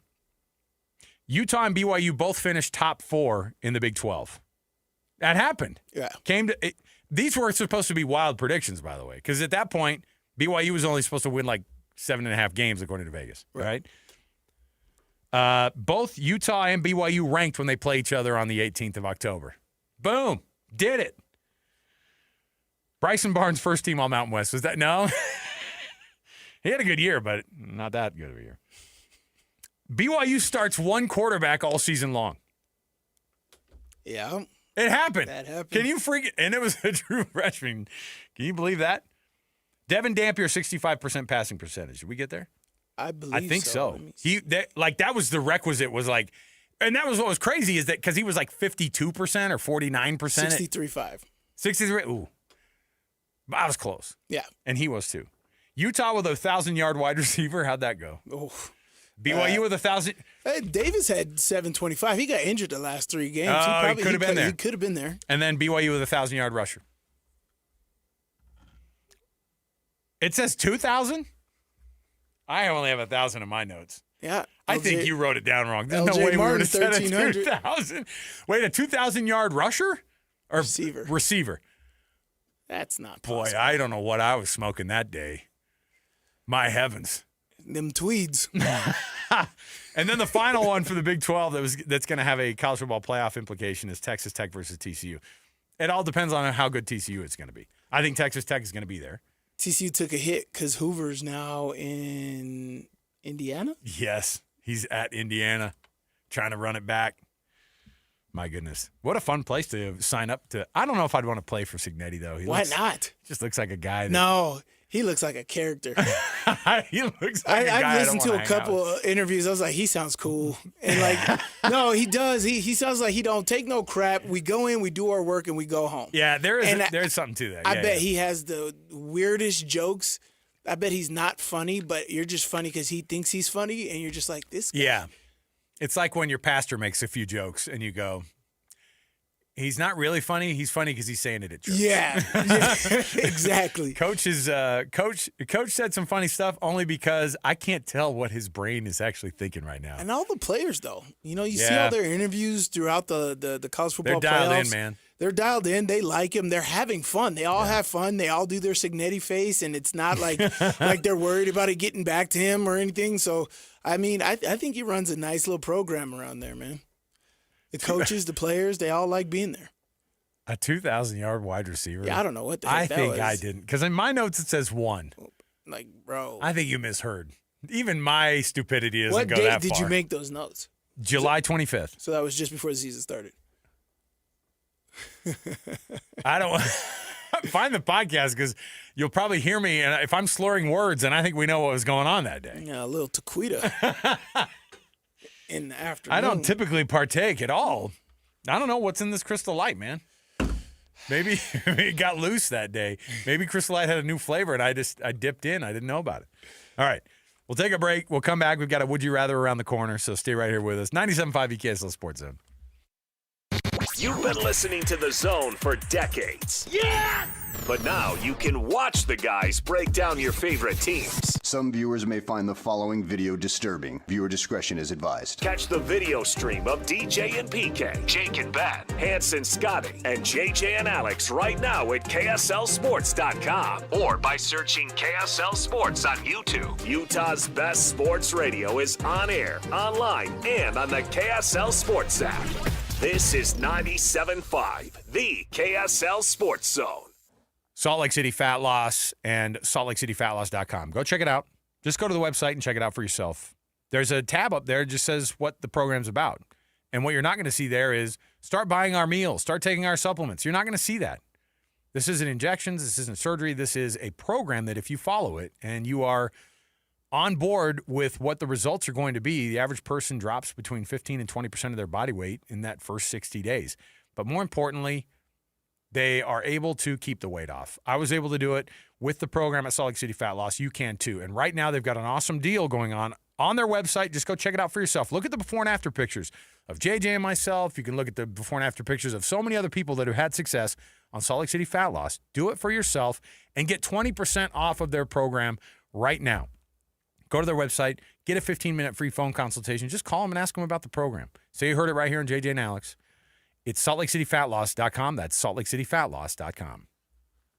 Are you looking to upgrade your home this year? Advanced Window Products is your local window and door manufacturer that sells direct to the public. That's right, celebrating 40 years serving Utah since 1986. And right now, it's the New Year, New Window Sale. Get $2,500 off when you buy 10 windows or more. Our windows are made right here in Salt Lake City. Sales and installation are all in-house, meaning no middleman markups. You get the most affordable, high-quality custom windows in the state. We build it, we install it, and we guarantee it for life. Every window comes with a lifetime warranty, labor, glass, and parts included, serviced by our local team, and the warranty is transferable to the next homeowner. Financing is available too. Save now, pay later, with payments as low as $150 a month. Buy local and support the local economy. Don't wait. Buy 10 windows or more and get $2,500 off. Beat the rush and call today. Call us at 801-850-9100. That's 801-850-9100. Or visit us at advancedwindows.com. Since 1973, Belliston Jewelry has created a legacy of true value and incredible quality that stands alone. Here's Joe Belliston, owner of Belliston Jewelry. My father taught me how to make custom jewelry way back in the 90s. He would say, make it a little thicker, a little stronger. A Belliston jewelry ring is different from a typical ring. It should last a lifetime. I continued that legacy 3 decades later when I created the Belliston Love Collection, our exclusive line of jewelry designed to be durable, comfortable, and stunning. I also designed Belliston Super Comfort Fit rings for men, the most comfortable men's rings on the planet. Come in to see and feel what makes a Belliston jewelry design different from a typical ring. Find us across from Weber State and see more at BellistonJewelry.com. Belliston Jewelry, made just for you, cherished for generations. BellistonJewelry.com. Are your investments in the right accounts? What's best, traditional or Roth? Are you receiving all available tax deductions? Are you paying as little in tax as you can? These are all questions you can't afford to get wrong. Hi, I'm Jeff Jr., founder of Trajan Wealth, and in many cases, it's not what you make, but it's what you keep that makes the real difference. Trajan Wealth and Trajan Tax work closely together exclusively. No more guessing about whether you should do a Roth conversion, or if maxing out your 401k is really the best option. Our nationally recognized fiduciary advisors and CPA team work in tandem to make sure your tax strategy works with your investment strategy. We'll even do your tax preparation. One team, one strategy. Isn't it time for a second opinion? Call Trajan today. 801-210-6800. That's 801-210-6800. Trajan Wealth, an SEC registered investment advisor. Additional services through Trajan Estate and Trajan Tax. Additional disclosures and accreditation at TrajanWealth.com. Fire up your backyard this season with Mountainland Supply. For limited time only, buy any in-stock Blackstone grill or pizza oven and get a free cover. That's on us. That's right, premium outdoor cooking, plus protection at no extra cost. And there's more. You could even win free Mammoth Suite tickets. Don't wait. This offer won't last long. Visit your local Mountain Land Supply store for more details or shop now at mountainland.com. Adventuring in the Wasatch Back to play in the sunshine and snow? Stop into Dairy King in Heber. Now serving your favorite soups. And come in and invent your own shake. Dairy King on Main Street, home of the train and best of state shakes. This is a Utah Mammoth at 50 update on 97.5, the KSL Sports Zone. Oh, no, we're going over all the bad stuff, too. Yeah, we'll dip into what our predictions were. Right now, let's see.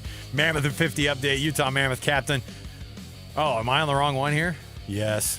Sorry, Annapolis, you know I don't do this one every day. Come on, man. Andre Tourney talking about the lessons that the guys learned on the comeback win in overtime against the Philadelphia Flyers.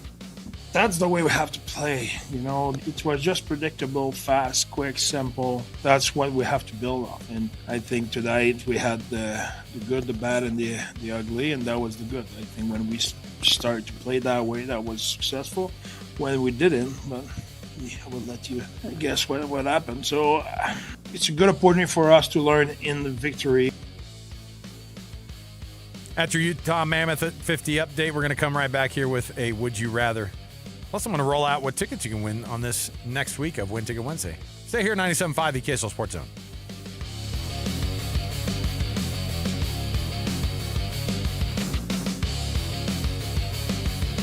Listen, everybody!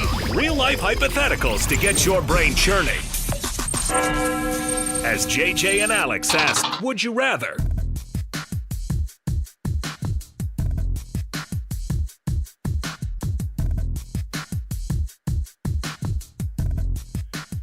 I'm looking at the betting odds for this weekend. The prop bet that is actually really embarrassing if you're Jarrett Stidham. Yeah. They have him. Did you? Annapolis, look at this. They have him throwing a half a touchdown. So you take the over or the under. I'll take the over on that. So, I mean, it's pretty. But I would hate to see a 0.5 touchdowns next to my name for an over-under going into a conference championship game. Honestly, it doesn't, because it's very easy for you to win that over, right? You can exceed those expectations extremely easy. And so if I'm Stidham, I'm just like, all right, whatever. Nobody believes in me. Watch me go out there and do that. And they have Drake May passing for the over-under for him is 225.5 on passing yards. And so they have him having I think Vegas thinks he's going to have a good day. But Jarrett Stidham and his 0.5 touchdowns. Yeah, that's maybe that's an easy one for you to take. I don't know. I've got a quick would you rather. Still got Frank Crum on the roster, man. You know, just throw a little out route to him. He's going to get it done. I've got a would you rather. Now, luckily, you don't have to imagine this like for real but you've won an AFC championship. Mm-hmm. You also went undefeated and went and beat Alabama in the Sugar Bowl. You have to give one of them back. Which one is it? What? You got to give one of them back. That's the would you rather? Yes. This sucks. You got to choose your baby here. Oh, man. Because I would imagine you'd be able to remember very vividly both of those games. I remember everything. Very, very vividly, especially the end. Yes. You got to give one of the back. I just hate it because the AFC Championship game is what led to it, right? I'll go in a Super Bowl, right? I have to give one of those back. Ugh. Oh, I mean, for me, it's got to be the AFC Championship. I got to get that back, but that's stupid. Then you're not going to your one Super Bowl. I know. Get that experience. But the Sugar Bowl was elite. And you got enough people from Utah probably that are listening right now. You got to make the right decision, and I you got to be. I don't care for that. You gotta pander. Hate me if you want. I don't care. I lived it. No, the Sugar Bowl was just absolutely terrific, and just what it does for me to even look back on it from the days leading up to the game, practicing, the interviews, the food, the the whole red carpet treatment from Sugar Bowl was just outstanding. Yeah, but you're saying all that stuff in the Super Bowl. Actually, that's what they do best is all the media stuff running up to it. The and the food. Super Bowl was actually overwhelming. And it's too much. It was too much, and it wasn't all that commercial. Fun. It was all because we were in Dallas. It lightly snowed, and nobody knew how to handle it, and so everything was shut down. So like that week wasn't as great as being in New Orleans for 8 days. And so in Jerry's world, there was just a lot going on in the Super Bowl to where you didn't really enjoy it that much because you're like, I'm preparing for the game, but they got all these spectacle stuff. You got Snoop Dogg, big Steelers fan, walking around, and everybody's just taking the attention. All these other Steelers fans that you never knew were Steelers fans are now Steelers fans, plus all the Steelers fans in the lobby. You can't walk anywhere. It just wasn't that. It was just distracting to where it's just like, this is just too much. I can't really soak this all in. As far as the Sugar Bowl, nobody thought we were going to win anyway. So like nobody's really talking to us. So we were down after we get done with meetings and practice. We're on Bourbon Street, going to the Cowboy Bar and then AC Deuces. Man, yeah, man, it was good memories. All right, so there you go. Yeah, that's a Sugar Bowl. You had to really convince yourself, too. You really do, because you have to think about it. I got it. You had to think about it. Oh, I got the breaking news sounder in my ears. You know what that means? I got something to share with you. Uh-oh. Speaking of people not being able to handle a little bit of snow or some ice, the Nashville-Utah Mammoth game for tomorrow has been moved up 2 hours. Ooh. They're going to an 11:30 puck drop. That's a 10:30 a.m. game for the Utah Mammoth, man. So I don't know if it's going to make a difference. I don't think that would make a difference. I think they'll show up either way. Get up a little, yeah. And they're probably already there. Yeah, you normally have practices earlier than that. I love watching the South prepare for storms. It's always so fun to see. Like it's not because it's just like, yo, bro, figure it out. Like you've seen movies. You've seen the stuff where people have handled this. How do you not know? Like, how are you scrambling? Yeah. So listen, I did some time in Texas when I was a kid, and so I appreciated when there was a little bit of ice or a little bit of snow because they were canceling school left and right, and you were waiting. You were watching the TV and waiting for shut down, and you're waiting for the scroll at the bottom because they put all the different school districts that are canceled, and you'd see the scroll at the bottom, and you'd wait for it to get to your school district. You're like, yes. I get the Didn't happen very often, but man. All right. By the way, Win Ticket Wednesday on the KSL Sports Zone next week is going to feature this one. How about tickets to see the Pro Bull Riders Unleash the Beast tour stopping at Delta Center on February 6th? Get those tickets today at SeatGeek.com or just listen all Wednesday for a Win Ticket Wednesday chance to win those tickets. Speaking of winning some stuff, we've got a KSL keyword to give out at the end of when are we going to do it? 5 o'clock hour? If you've been listening, and is this a 5-pack ticket to a Jazz game? Well, there you go. You could win a 5-pack of tickets to a Utah Jazz game just by entering that keyword. So I'm going to give that keyword out in the 5 o'clock hour.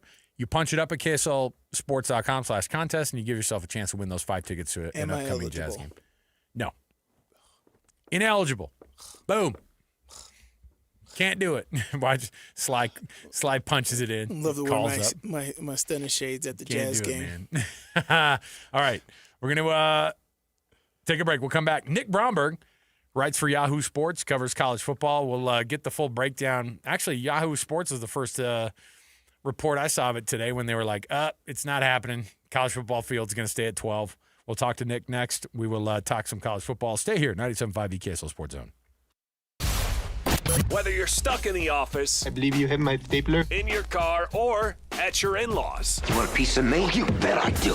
The Zone is with you every step of the way. Download the KSL Sports app to get live streaming of your favorite shows and access to all the latest updates on your favorite teams. Your home for the best coverage of the Utes, Cougars, Jazz, and Mammoth is on air, online, and on the KSL Sports app. This is 97.5, the KSL Sports Zone.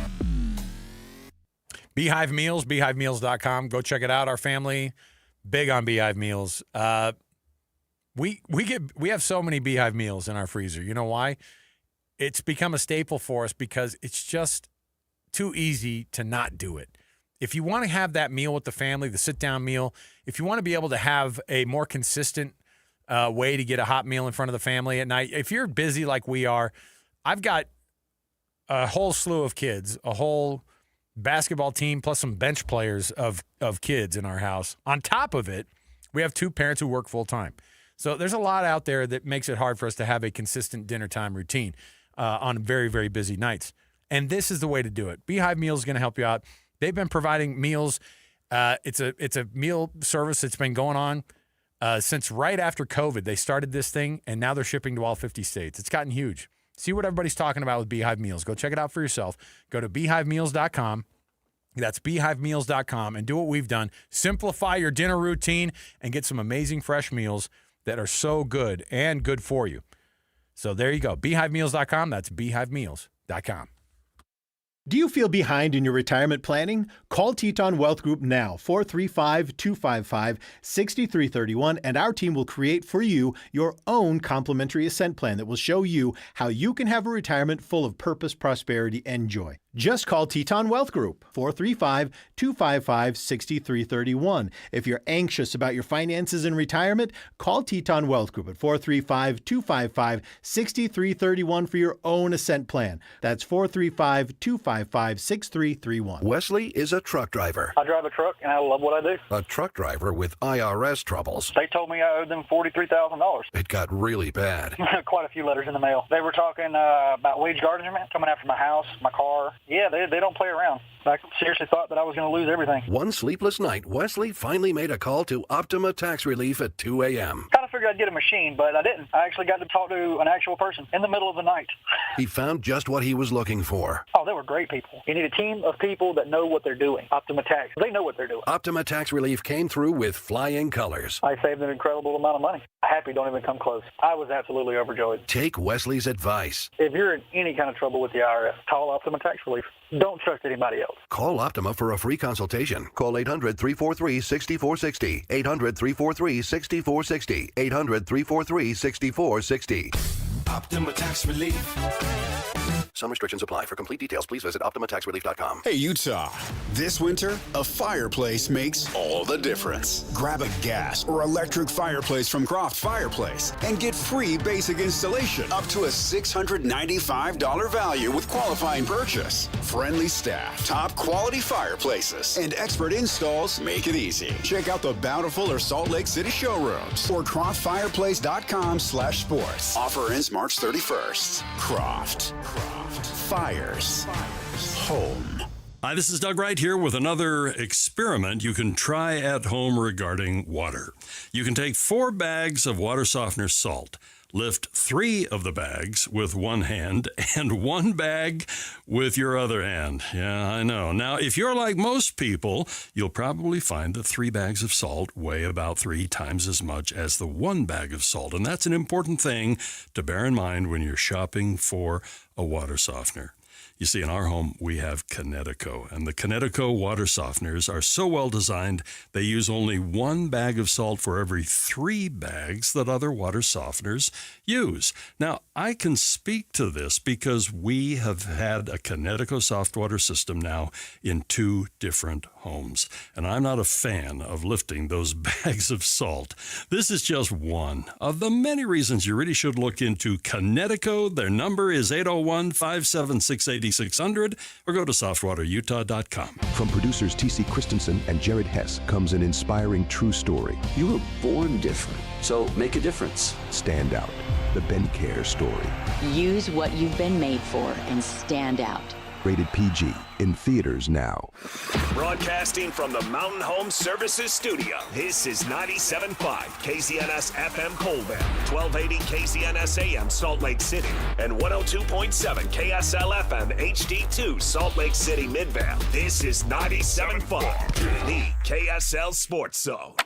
Accessing. When TV and radio collide. Love it. Wow. This is what you get. You're listening to JJ and Alex.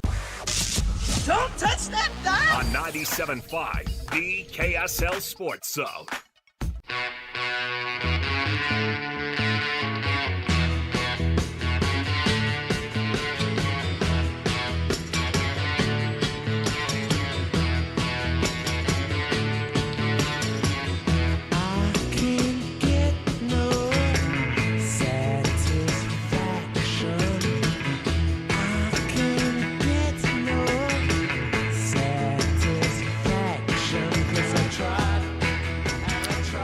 right, everybody, welcome back. JJ and Alex, 97.5 KSL Sports Zone.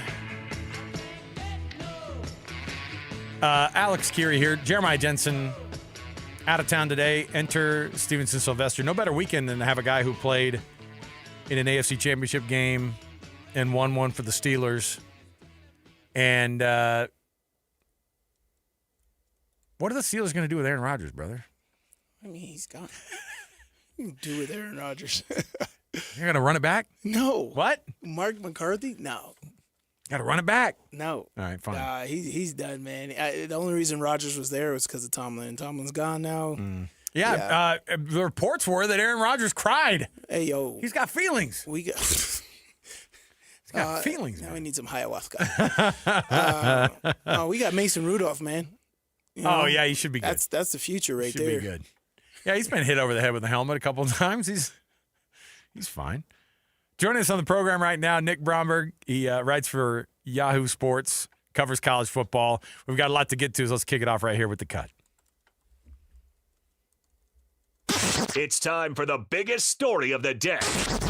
This is what made the cut with JJ and Alex on 97.5, the KSL Sports Zone. All right, Nick Bromberg joining us, college football writer for Yahoo Sports. Nick, we knew it was going to happen. We knew it was being talked about, but not really, because we had already heard tale that this thing was going to go nowhere. We're not surprised by the 12-team playoff staying at 12 teams. Is this better for the sport of college football that they wait this thing out and wait to expand it at all? Absolutely. We're 2 years into this, and also too, we're staying at 12 here. And I want to tell people that, we are talking on January 23rd, 2026. On January 23rd, 2027, we are still going to be 2 days away from the title game. I mean, just put them on the same weekend as the Super Bowl. No, make it that gap week. You got to make it that gap week with the Super Bowl, because then we solve all of our issues. We don't have to watch a stupid Pro Bowl. Exactly. It's like, at this point, it's like, just keep pushing it back. I think they are victims of the calendar in this instance, because New Year's Day, you got to have the quarterfinals on New Year's Day, and that's a Friday this year. And so if you played the semifinals like you did this year, you'd have at least one team going on short rest. So I think it's going to end up being like the semifinals of 14th and 15th. So it's going to be like 2 weeks between the quarterfinals and semifinals, and like 10 days from the semifinals to the national championship game with staying at 12. But they have to stay at 12. If you want to expand to 16, that feels like the lesser of two evils. I don't understand the Big Ten's push at all here to go to 24, because you are the conference that is dominating the 12-team playoff right now. You have three national title winners in a row, the last 4-team playoff, and the first two 12-team playoffs, and you have gotten 4 of the 8 semifinal spots in the first 2 years of the 12-team playoff. Why are you pushing to expand this to 24 teams? Like, I'm sorry, we don't need to see Illinois, Washington, and Iowa in the college football playoff. I mean, I feel you on that, but do you think it's more? I think this is game planned. I'm just just stretching this out. Everything. I agree with you. Big Twin is definitely dominating, but I think they have the conference with the most teams in it. What do they got? 16, 18 teams? They have 18, yeah. And so it's just I have more opportunities to get more and more people in, because it's not just, we've won, but I want more representation. Just like the SEC, they had, 5-6 teams in the 12-team playoffs here. But is this more game planned from these guys to create these controversies, just have this talk back to back to back? They just want it to be this chaotic? The SEC, I think everybody wants to expand. They just don't know how to do it. And that's that's where we are in college sports right now, is everybody has, ideas that sound great in theory. There's just no way in actual practicality for somebody to come together and have a consensus, And the sticking point here, too, is the conference championship games. Those are SEC started, everybody else followed. Those are cash cows. And if you're going to expand the playoff to 16 or even 24, let's just say 16 to make it simple, you probably got to consider getting rid of these conference championship games, because you're then opening up a weekend where you could potentially play Army-Navy that weekend. And then, you start everything there. I'm not going to get into that whole controversy. Or do you move up the season to week 0? Do you even have to do both? Start in week 0, what is now week 0, so basically the weekend before Labor Day, And that makes it week 1. Do you kill off the conference championship games, and then do you start the first round of the college football playoff after Thanksgiving? I think, there's a lot of scenarios out there, but ultimately I do think there has to be some sort of understanding with all of the conferences that conference championship games are going to become irrelevant if and when the playoff expands. One of the things that fascinates me on this is that apparently the SEC and Greg Sankey are like, hey, we're okay to expand to 16. Like you said, everybody's okay with the expansion part, but we don't want there to be a going wild version of this, which is the Big Ten wanted the possibility in the future to consider a 24-team playoff. What is the SEC's big draw to not want a 24-team playoff into the future? Because obviously it would benefit a conference like the SEC. It would. And I also think, too, there's the automatic qualifier stickler. Because the Big Ten, we're going back to even going to their ideas for 12 and 16, is they wanted these automatic qualifier spots where guaranteed, no matter what, you're guaranteeing the Big Ten and the SEC, maybe let's just say 4 college football playoff spots. There's been so many iterations thrown around. But also, too, I think the SEC, they look at it from the strength of schedule argument and saying, look, we have strength of schedule. We're playing. The other thing now is you're playing basically everybody once every 2 years. Start going forward with going to 9 games. And, you guys mentioned the Big Ten having 18 teams. I personally think that plays into the Big Ten's favor. Right. Because with more teams, you have less opportunity to play the good teams in your conference. Because of all the playoff teams, all the Big Ten teams that made the playoff this year, they played each other. Those are 4 teams: Indiana, Oregon, Ohio State, and oh my gosh, why is my brain so fried? It's the end of the season. I'm sorry, I included Michigan in this too. The top 4 teams in the Big Ten, they play each other a grand total of 5 times. You have a lack of marquee games, which then ultimately the SEC just kicked the Big Ten's butt when it comes to TV ratings in the regular season. But then the trade-off for the Big Ten is, hey, look, we had Indiana, Oregon, and Ohio State, 3 of the top 5 seeds in the college football playoff. Man, this is just Sly is so disappointed in college football. Because I'm just like, this is so stupid, right? We already talk about how soft these schedules are, right? Nobody plays anybody. Let's make it interesting. The top teams play the top teams, and that way we don't have the issue of who should be in and out at the end of the year, right? Because you're just like, oh, this guy played Abilene Christian in week 2, and it's that's just a dumb. Notre Dame reference that you just did there. Yes, I did. We were talking about that. How dare you. But don't get me started on Texas' fit about playing Ohio State in week 1 and losing that game. Do not get me started. They make an argument for a loss. It's great. It. But what about these G5, G6 teams, right? What about that component to this, right? Expanding the playoffs, do they put a seat at the table to get more teams into the mix? That's the problem, is you're not going to end up doing this. And also, too, with the whole idea of strength of schedule, these teams – sorry, my dog's going crazy. UPS man's here. These teams are now – James Madison dealt with this. James Madison gets in the playoff. Their best game all season long from a strength of schedule standpoint was a 14-point loss to Louisville. And it's going to set up a situation where now with the ACC going to 9 games, the Big Ten going to 9 – or the SC going to 9 games, they are losing the opportunities to play these bigger conferences, these schools from bigger conferences, and potentially get a big win. These, because power conferences now have the requirement you have to play another Power 5 school. There's 10, and then you got 2 more games. Sorry about that. You got 2 more games that they're going to schedule. One FCS opponent if you're in the SEC. Then you're going to schedule probably a lower tier Sun Belt or MAC team to fill out your schedule. So that really leaves teams like JMU in a bind. And we haven't even gotten to the whole point where. Think of how many people followed Kurt Signetti from James Madison to Indiana. How many people are following Bob Chesney from James Madison to UCLA? It goes on and on where it's just the simple economics of everything of these Power 5, these Power 4 schools can pay more than the Group of 5 schools. Let's lean into this. What's your dog's name? We got 3 of them. We got Penny, Stout, and Florence. And they're miniature dachshunds. Is that what you said?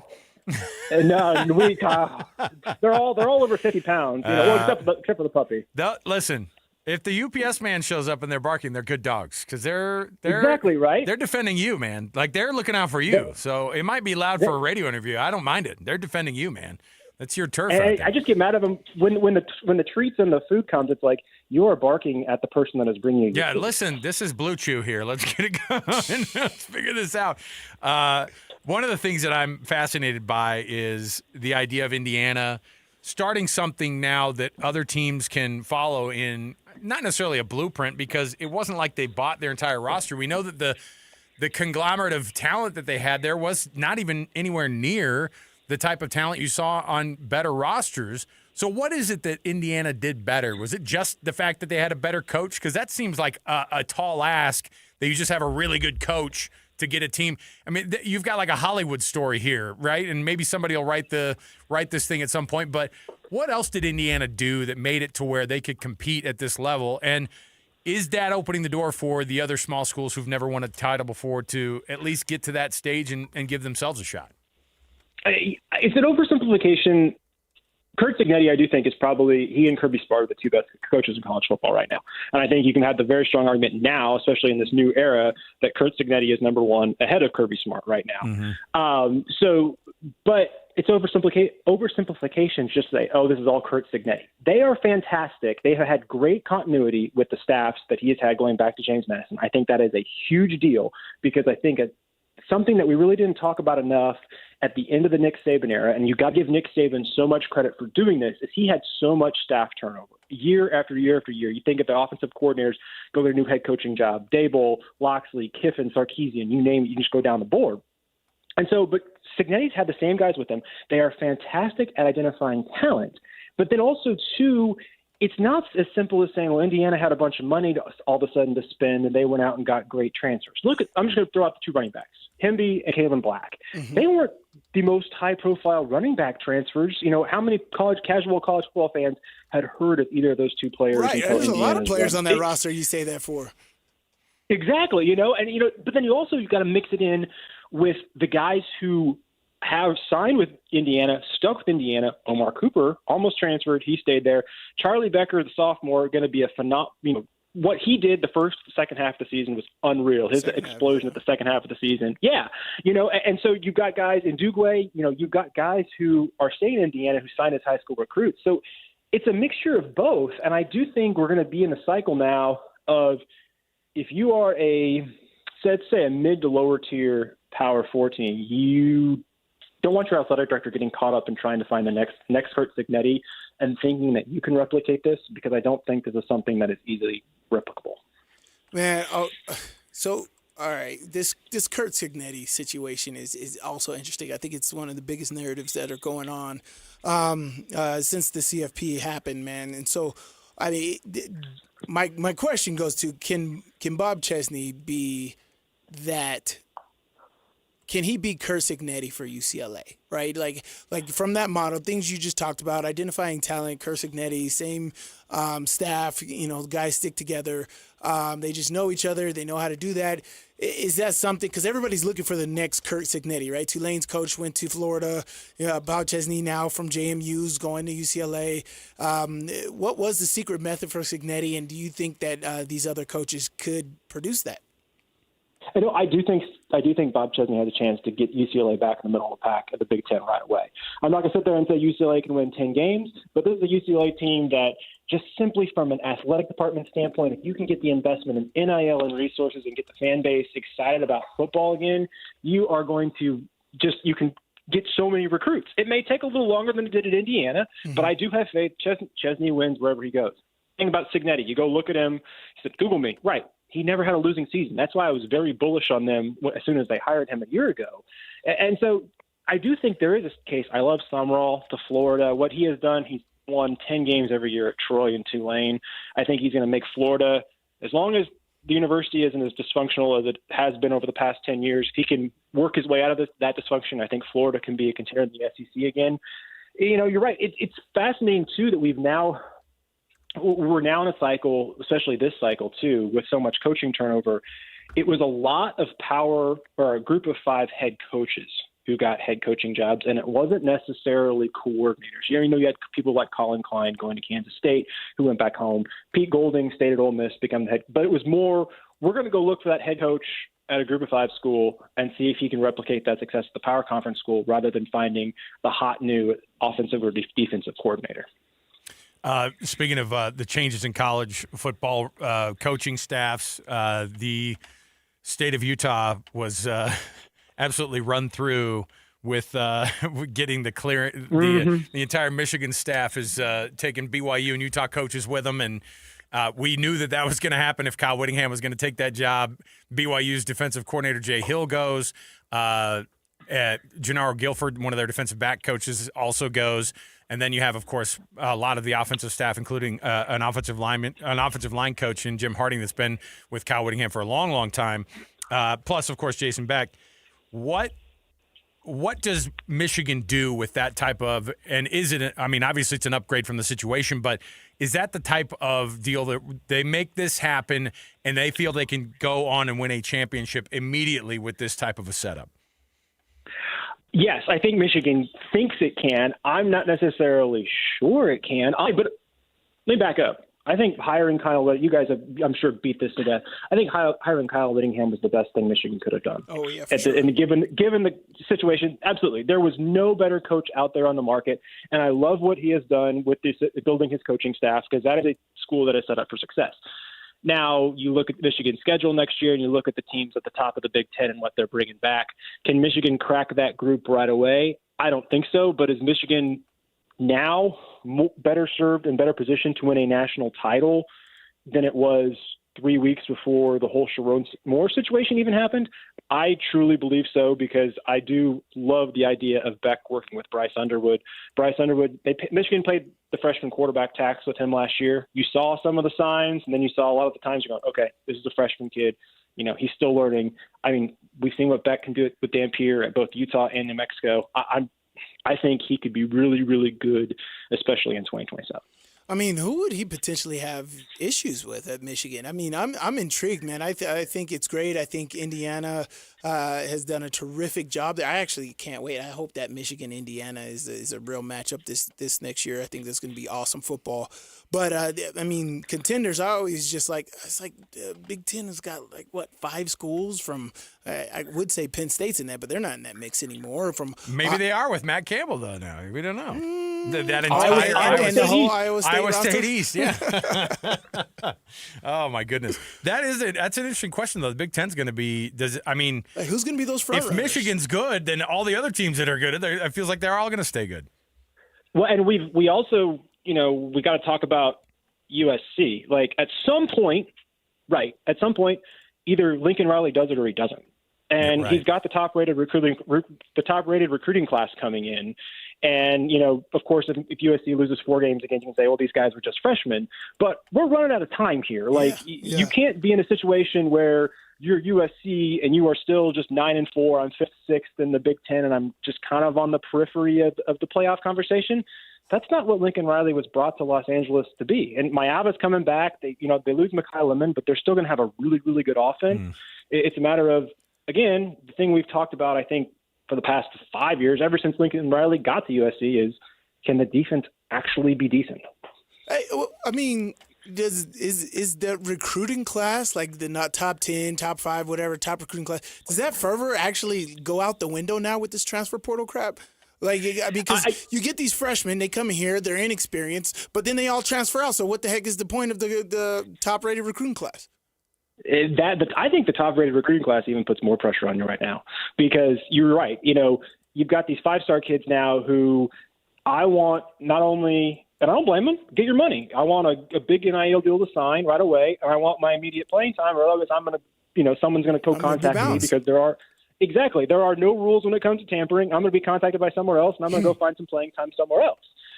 So it's now necessarily not building your team through high school in the recruiting class. It's building your team every single year in the transfer portal. And that goes into the whole discussion of we've got to get rid of the early signing period in December. We got to push it back to February like it's always been. Let it not get drowned out by bowl season. And then also let these high school kids have their moment where teams can fill out the roster with upperclassmen in January, and then you can sign your high school class in February. Well, it's going to be phenomenal to watch this thing play out over the next few years. And Nick Bromberg, he covers college football for Yahoo Sports, Nick and Penny and company also today, the supporting cast for Nick. We appreciate it, Nick. Thanks for all your help, man. Hey, thanks for having me. I appreciate it. Absolutely. There you go.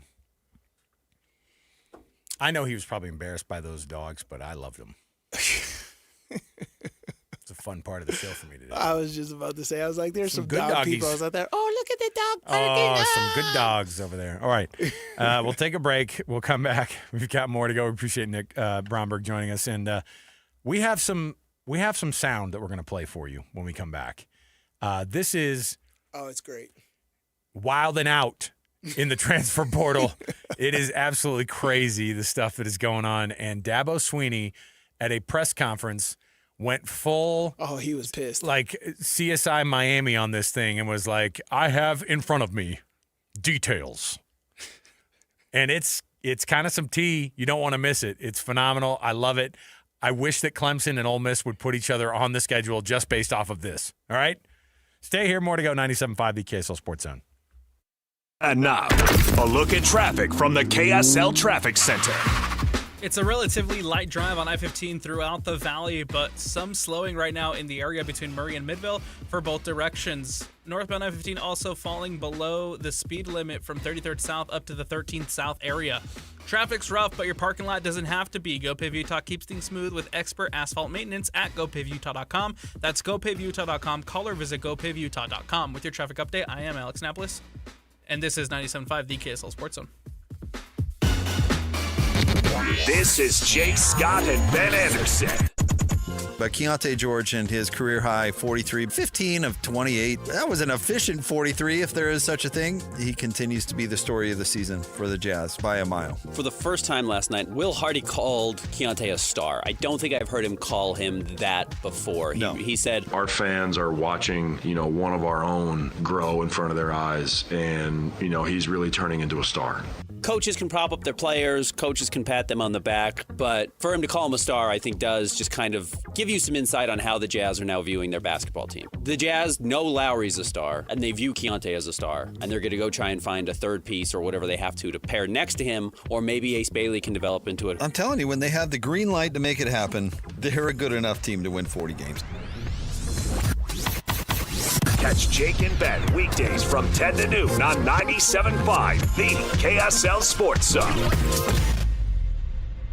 Are you looking to upgrade your home this year? Advanced Window Products is your local window and door manufacturer that sells direct to the public. That's right, celebrating 40 years serving Utah since 1986. And right now, it's the New Year, New Window Sale. Get $2,500 off when you buy 10 windows or more. Our windows are made right here in Salt Lake City. Sales and installation are all in-house, meaning no middleman markups. You get the most affordable, high-quality custom windows in the state. We build it, we install it, and we guarantee it for life. Every window comes with a lifetime warranty, labor, glass, and parts included, serviced by our local team, and the warranty is transferable to the next homeowner. Financing is available too. Save now, pay later, with payments as low as $150 a month. Buy local and support the local economy. Don't wait. Buy 10 windows or more and get $2,500 off. Beat the rush and call today. Call us at 801-850-9100. That's 801-850-9100.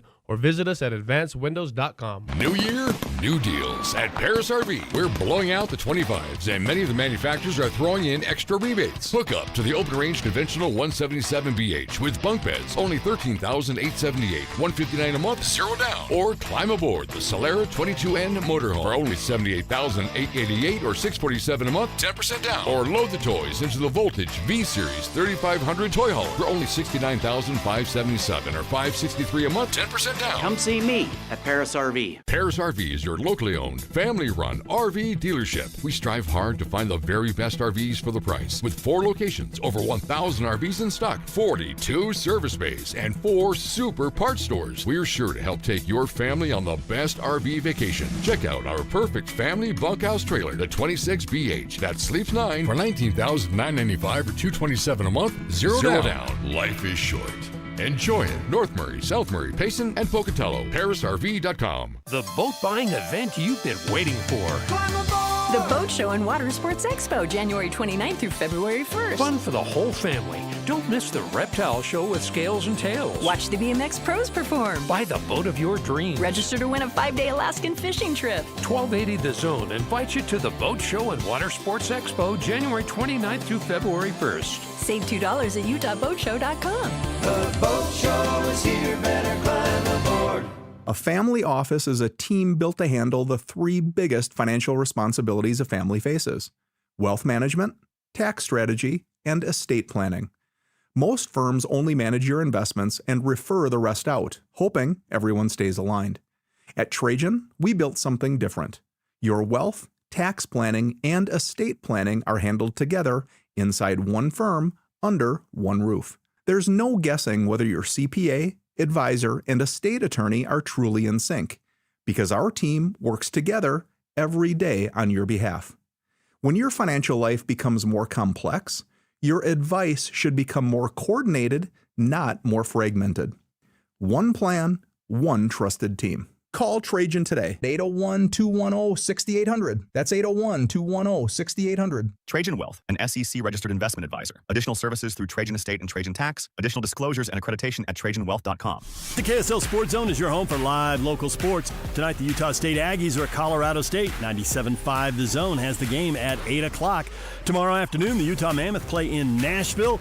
Puck drops at 1:30 on 97.5 The Zone. Utah is at BYU, the rivalry game, 3:30 on 102.7. And the Miami Heat visit the Utah Jazz tomorrow night at 7:30 on 97.5 The Zone. If you want to hear your company's name here, email Stephanie Palmer at spalmer@ksl.com and join the winning team at the KSL Sports Zone. Hey, TC Christensen here. I'm thrilled to announce our new movie, Stand Out, the Ben Care story. My son Tanner and I have waited a long time for the right time to share this true story. Watch the trailer at standoutfilm.com. Stand Out, now playing. The KSL Sports Zone and Beehive Meals are honoring people that impact youth sports in our communities. Nominate the youth sports volunteer you know for the Beehive Meals Hero of the Week at kslsports.com/contest. This is a Utah Jazz at 30 update on 97.5, the KSL Sports Zone. Jazz at 30 update right here on 97.5, the KSL Sports Zone. Radio home of the Utah Jazz. Jazz head coach Will Hardy talking about Ace Bailey's development and how he wants him to be more of a three-point shooter. Over the course of 82 games, you can get hot and you can bomb away, but I think we're wanting so much more from Ace. In some ways, it's probably my fault that he hasn't had the bomb away game because I don't want him to bomb away, because he has way more to offer than just that. Those days will come. The bomb away days are coming. Watch out. The Jazz at 30 updates brought to you by U of U Health, University of Utah Health. Hope is in our DNA. Learn more at uofuhealth.org. That's uofuhealth.org. University of Utah Health, for you, for life. Dip in on the audio that we pulled from a Dabo Swinney press conference that is about as drama-filled as you can get in college football. Stay here, 97.5 the KSL Sports Zone.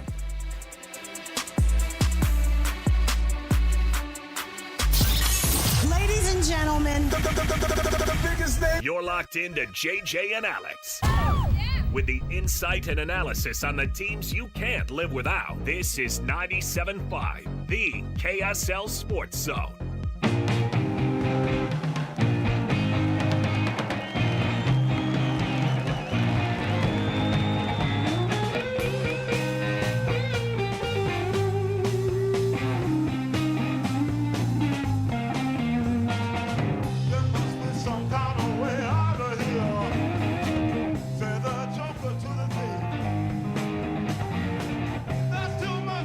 Welcome back, JJ and Alex, 97.5 the KSL Sports Zone. Sly sitting in for JJ today, who will be back on Monday.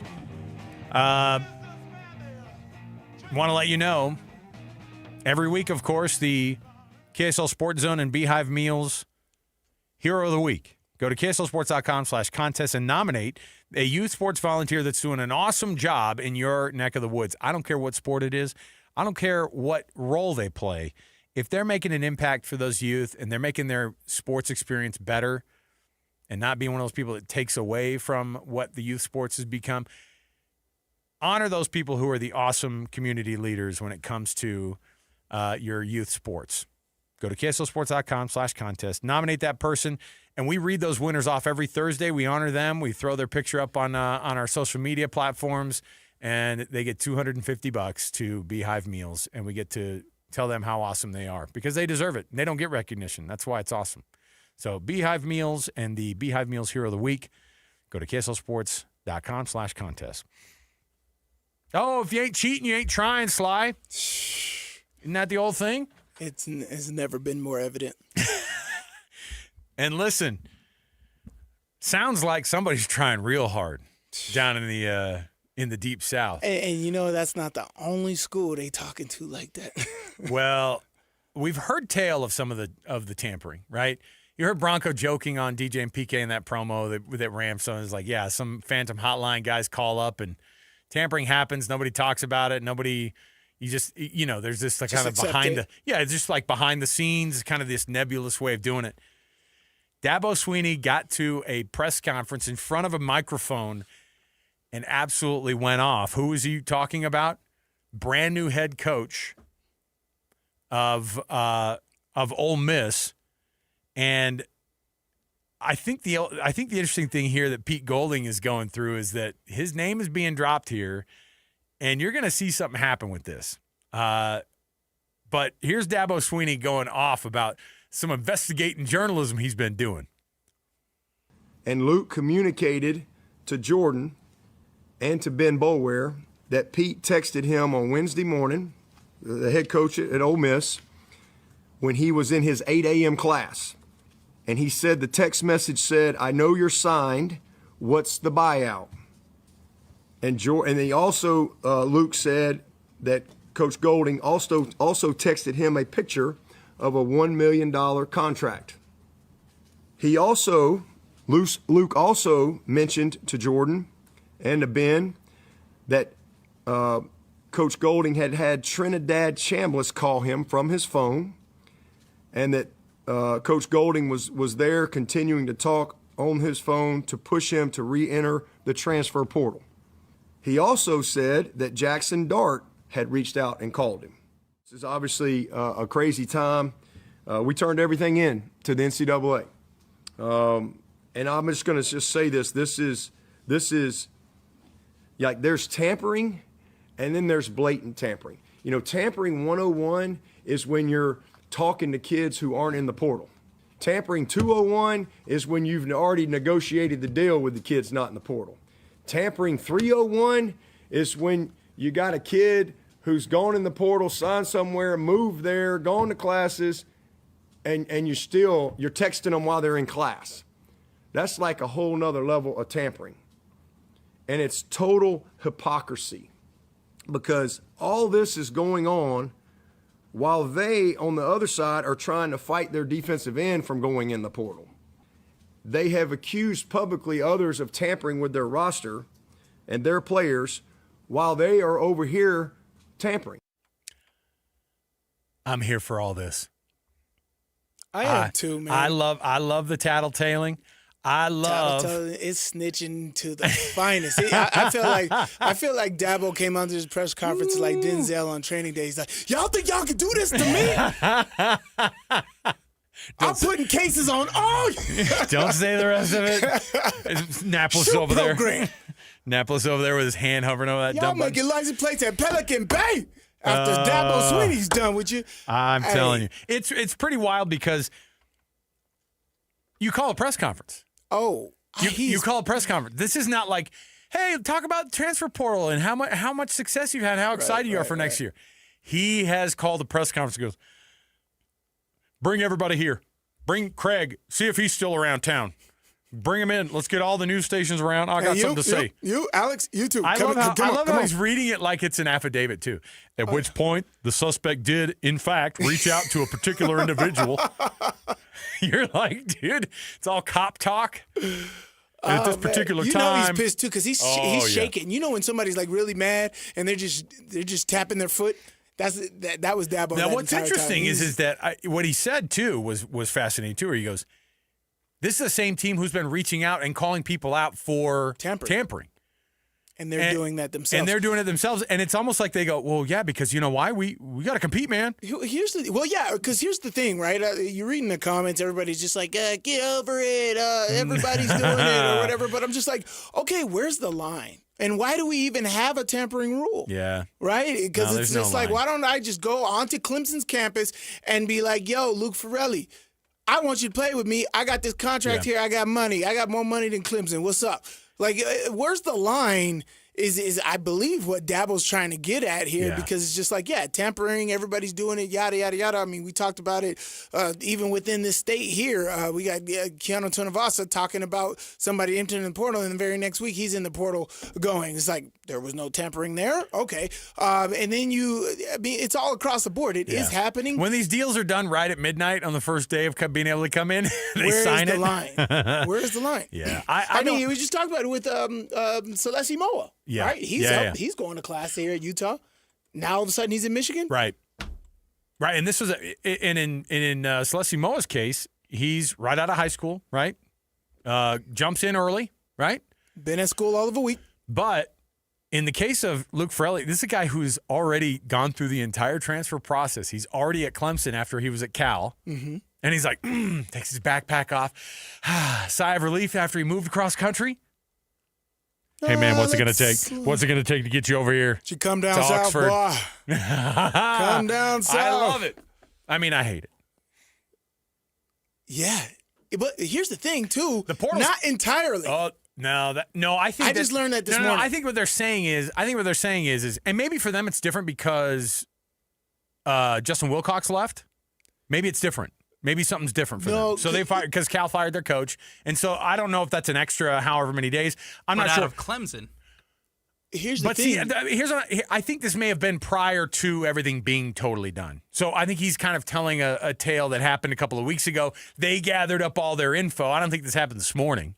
It might have. I'm telling you, I just learned this morning when I was up on campus that, there's tampering with some guys. Is that what you're saying? No, that there's a window that's open, but the guys that are signed after the 16th don't get to come until July, right? They don't get to be with the team in the spring. Right. But it's still open. Guys are still being signed right now that are still in the portal. So, no, it's not entirely closed, which is it's crazy. What are these rules?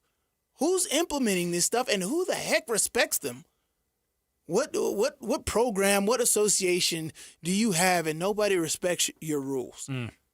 It's money. I really want to know. We got to find out, how much money is flowing through NCAA football specifically since 2022. Who's the guy that writes all the Southern, Pelican Brief and all this? Who's it that? Oh man, this could be a novel that is John Grisham. He wrote all those Southern mysteries and uncovering all the stuff. You go deep into the tampering situation in the SEC, you got yourself a novel there. All right, it's fascinating stuff. I love it. All right, I love it because it's great it's fun for us to be able to talk about it. I'll eat the popcorn all day long and watch other people going through this. And the more local you get, listen, it is a cutthroat sport. Oh, yeah. And people are like, it's kind of like AAA baseball. I'm like, no, AAA baseball barely pays guys. Oh, yeah. This is real money. This is NFL level money. And this is more than NFL level. You got what is it? Sorsby's getting signed for $5 million. And wait till I tell you. Shedeur Sanders' 4-year contract is $4 million. Wait till I tell you. Also, a little bit later, what Miami is allegedly offered Darian Mensah to try to get him over to Miami from Duke. Is it allegedly? Even while he's Can we even say things are allegedly anymore? I think most things are factual. There's got to come from somewhere. You know what? I'm going to go with it. It's totally true. Because Sly said, I believe it. Go ahead and run with it. There's nothing out here. I'm getting surprised every day. I'm like, are you serious? Can it get any wilder? Boom. Another headline. All right. It's crazy. We'll take a break. I've got a top 10 here for you around the corner. It's Super Bowl related. Oh, I like Super Bowl adjacent. So we'll get into it. More to go right here on a Friday here with you. 97.5, the KSL Sports Zone. And now, a look at traffic from the KSL Traffic Center. Traffic is crawling along southbound I-15 from Murray down to Midville because of normal congestion and a crash that's blocking the far right lane at 72nd South. Minor delays by comparison, but southbound I-15 is also slowing down going by the Pleasant Grove Boulevard exit in Utah County. It's time to try UTA. Less stress, no traffic, and more U-time. Plan your trip at rideuta.com. With your traffic update, I'm Alex Napolis here on 97.5, the KSL Sports Zone. Whirls around and down. 97.5, the KSL Sports Zone is your exclusive home of the Utah Jazz. And we want to send you to the Delta Center to see the Jazz in action. Listen every Tuesday for the Jazz Ticket Tuesday Sounder at 30 past the hour, every hour, all day long. And if you're caller number 12, you'll be on your way to an upcoming game. Buy one, you'll get one free. It's Jazz Ticket Tuesday, every Tuesday throughout the NBA season on your radio home for the Utah Jazz. 97.5, the KSL Sports Zone.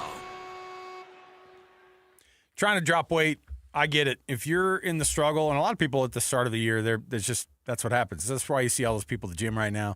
That's why you see people jumping on board with different plans and programs, and maybe they're going full nuclear option and they want to get the injections, whatever it might be. Salt Lake City Fat Loss is not that program.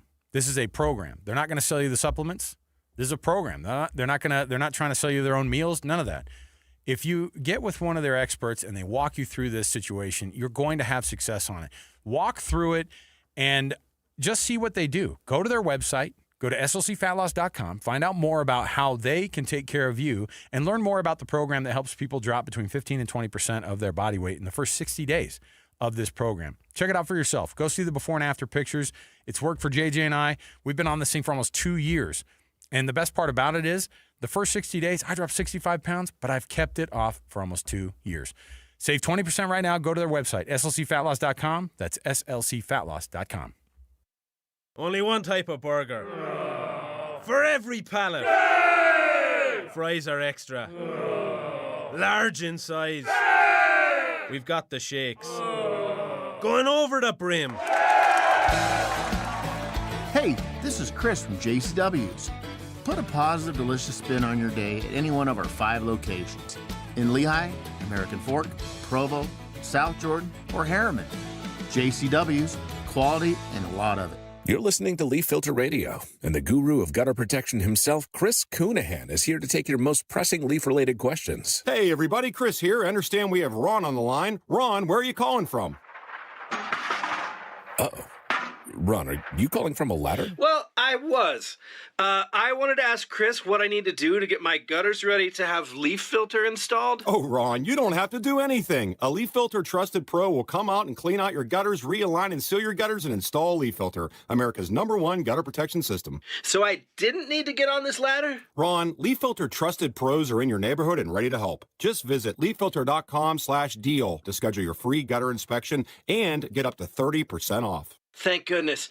What was that site? To get this special radio offer, go to leaffilter.com/deal for your free gutter inspection today and get up to 30% off. That's leaffilter.com/deal for up to 30% off. leaffilter.com/deal. See representative for warranty details. If you owe back taxes, listen carefully to rule number 1. Never go up against the IRS alone. They're cracking down, freezing bank accounts, garnishing paychecks, canceling passports. Even your home or business could be at risk. But here's what they don't tell you. The IRS has powerful tax relief programs that could save you thousands if you qualify. That's why smart people call Optima Tax Relief, America's #1 tax resolution firm. Nobody knows these programs like the experts at Optima. Their team of tax attorneys and licensed professionals have resolved over $2 billion in tax debt for people just like you. The IRS is not stopping, so don't wait and don't take them on alone. For tax help you need, for tax help you can trust, call Optima today for a free consultation. Call 800-343-6460. 800-343-6460. 800-343-6460.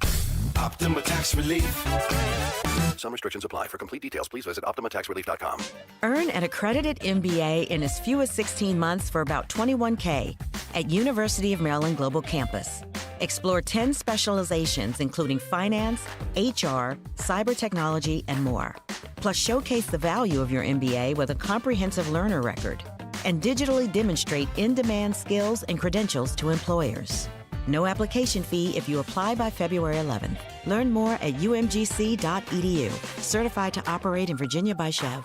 Ready to feel healthy this year? Find everything you need at loseweightnow.co. Orderly Meds gives you access to proven GLP-1 medications at a lower cost, backed by real medical professionals. And yes, they ship in discreet, private packaging because it's nobody's business how you're improving yourself. And your journey deserves dignity, privacy, and confidence. Get started today at loseweightnow.co. Individual results may vary. Visit loseweightnow.co and get started today. That's loseweightnow.co. This is a Utah Mammoth at 50 update on 97.5, the KSL Sports Zone.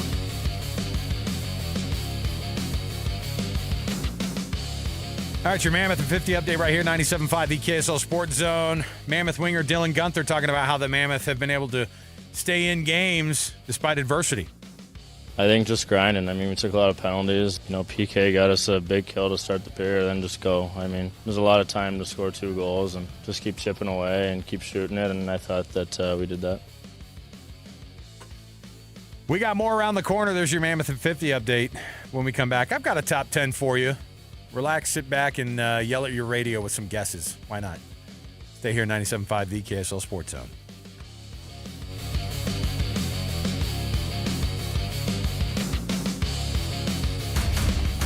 Your home for the best coverage of the Jazz, Utes, and Cougars is right here on the Zone. This is JJ and Alex on 97.5, the KSL Sports Zone.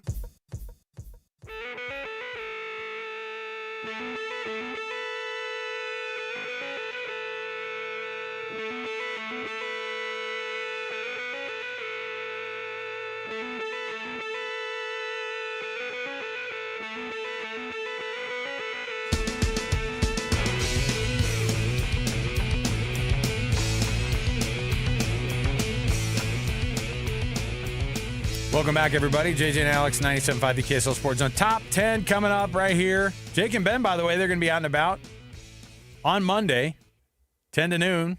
That's where their show is every day. But they're going to be at the Titanic, the exhibition at the shops at Southtown. Step aboard history, walk through recreations, see real artifacts, and feel the legacy of Titanic, the exhibition. I'm one of those history nuts, man. And I just got done listening to a phenomenal podcast that had to deal with the Titanic. I think I'm going to go over there and try to sneak in right behind Jake and Ben. Whoop!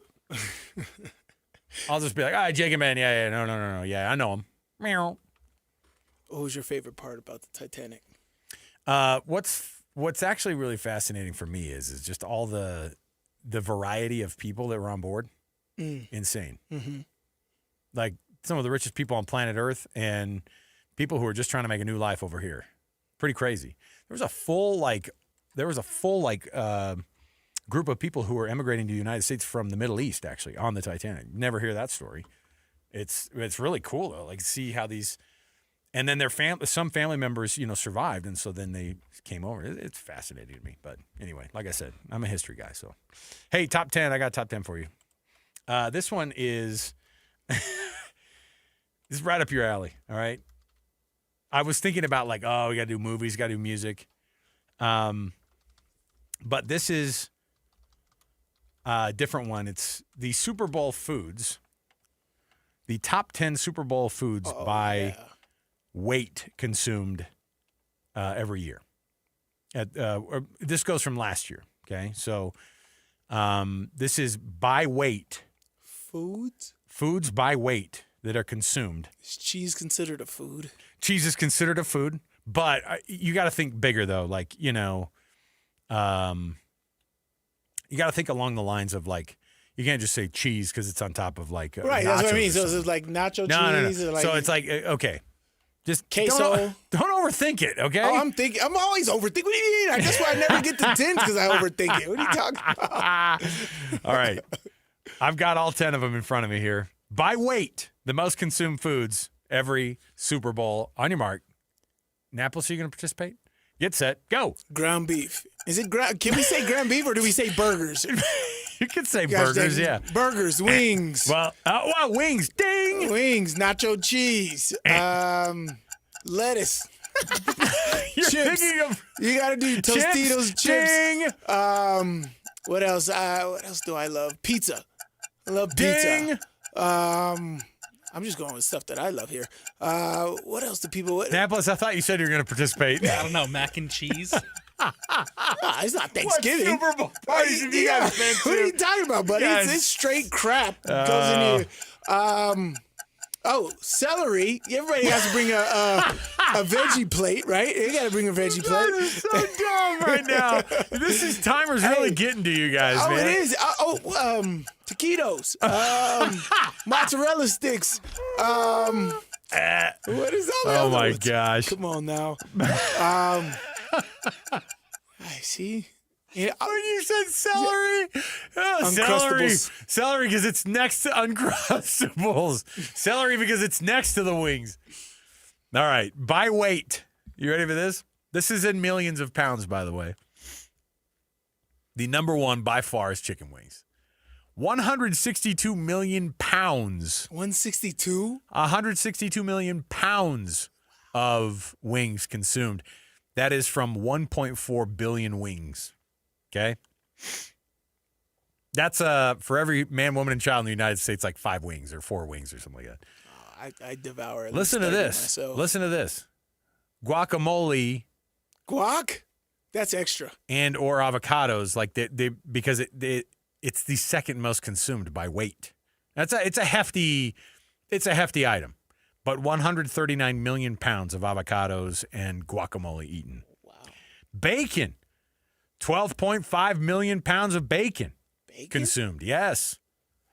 Now, you said chips. Potato chips are 11.2 million pounds of chips, which, by the way, is a lot for chips. I was going to say, I think chips probably means that's probably them up in the upper echelon of sales for sure. Oh, yeah.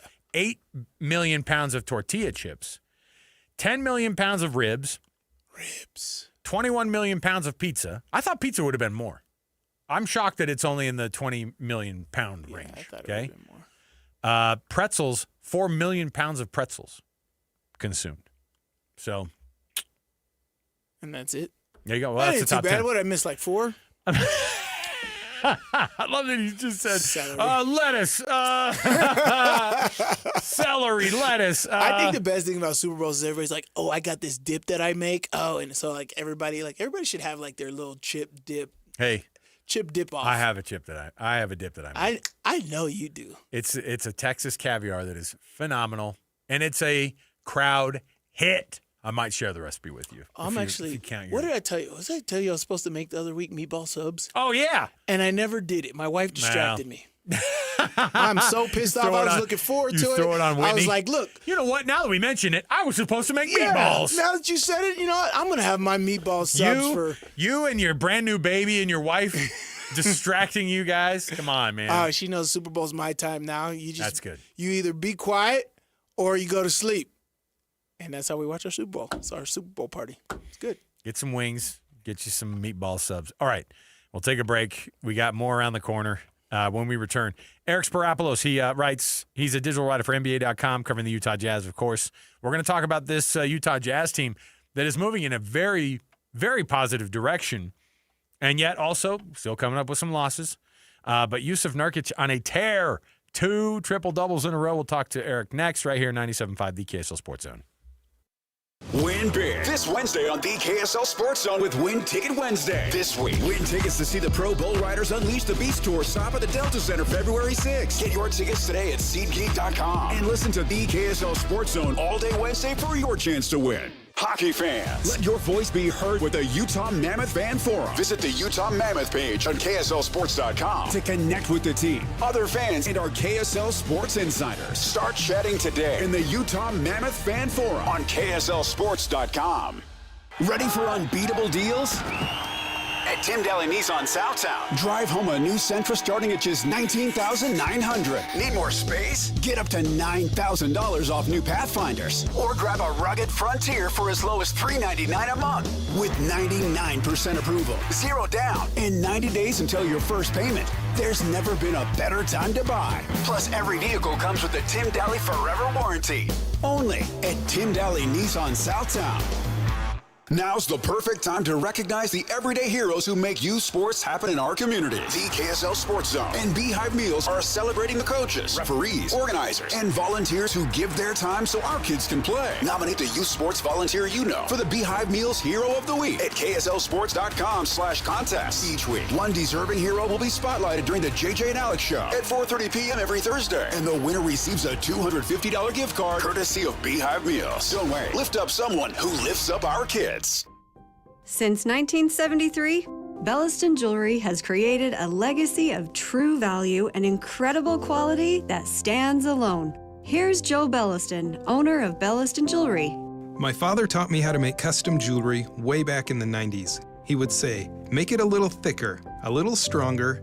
A Belliston jewelry ring is different from a typical ring. It should last a lifetime. I continued that legacy 3 decades later when I created the Belliston Love Collection, our exclusive line of jewelry designed to be durable, comfortable, and stunning. I also designed Belliston Super Comfort Fit rings for men, the most comfortable men's rings on the planet. Come in to see and feel what makes a Belliston jewelry design different from a typical ring. Find us across from Weber State and see more at bellistonjewelry.com. Belliston Jewelry, made just for you, cherished for generations. BellistonJewelry.com. What goes better with a meal? Bacon. At Heartland Steakco, they take their bacon seriously. From their double smoked hickory to their honey jalapeno, which brings sweet and spicy together for the perfect combination, to their all-new bacon flavors like whiskey peppercorn with its smoky richness, to their applewood double smoked bacon that's smoked over real applewood chips, to their all-new maple bourbon bacon, which brings out the subtle notes of maple and bourbon for a rich taste. Heartland Steakco has your bacon and USDA Midwestern beef ready to ship and delivered straight to your door. Don't wait. Order today for yourself, a friend, or anyone who loves that true Midwest taste. Ordering is easy at heartlandsteakco.com. And right now, when you spend $199.99 or more, you'll get free shipping plus 2 pounds of bacon with promo code BACON. Go and get your bacon from heartlandsteakco.com. That's heartlandsteakco.com, promo code BACON. Taste the Heartland difference. Bear Lake's Monster Winterfest is January 30th and 31st. It's the biggest winter celebration of the season. Race the epic Monster 5K, brave the costumed Monster Plunge, and cheer on the cardboard boat regatta. Enjoy the chili cook-off, food trucks, fireworks, and tons of family fun in the snow and in the lake. Make it a full winter getaway. Plan your stay and discover more cold weather adventures at bearlake.org. bearlake.org. New year, new deals. At Paris RV, we're blowing out the 25s, and many of the manufacturers are throwing in extra rebates. Hook up to the open-range conventional 177BH with bunk beds, only $13,878, $159 a month, 0 down. Or climb aboard the Solera 22N motorhome for only $78,888 or $647 a month, 10% down. Or load the toys into the Voltage V-Series 3500 toy hauler for only $69,577 or $563 a month, 10% down. Come see me at Paris RV. Paris RV is your locally owned, family-run RV dealership. We strive hard to find the very best RVs for the price. With 4 locations, over 1,000 RVs in stock, 42 service bays, and 4 super parts stores, we're sure to help take your family on the best RV vacation. Check out our perfect family bunkhouse trailer, the 26BH, that sleeps 9 for $19,995 or $227 a month, 0 down. Life is short. Enjoy it. North Murray, South Murray, Payson, and Pocatello. ParisRV.com. So you want soft water, but the thought of hauling all those heavy salt bags and fussing with the water softener is more than you want to deal with? Do what I did. Check out Connecticut. Enjoy the softest water, lowest salt usage, and zero maintenance. Learn more. Visit softwaterutah.com. Tell them Doug sent you.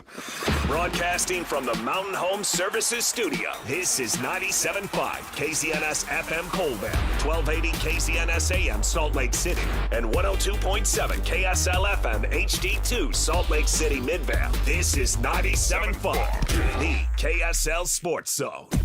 You know what's coming. Your daily deep dive into everything Utah Jazz. It's time! All season long and even in the off season, it's Jazz Daily with JJ and Alex on your exclusive home of Utah Jazz basketball. 97.5, the KSL Sports Zone.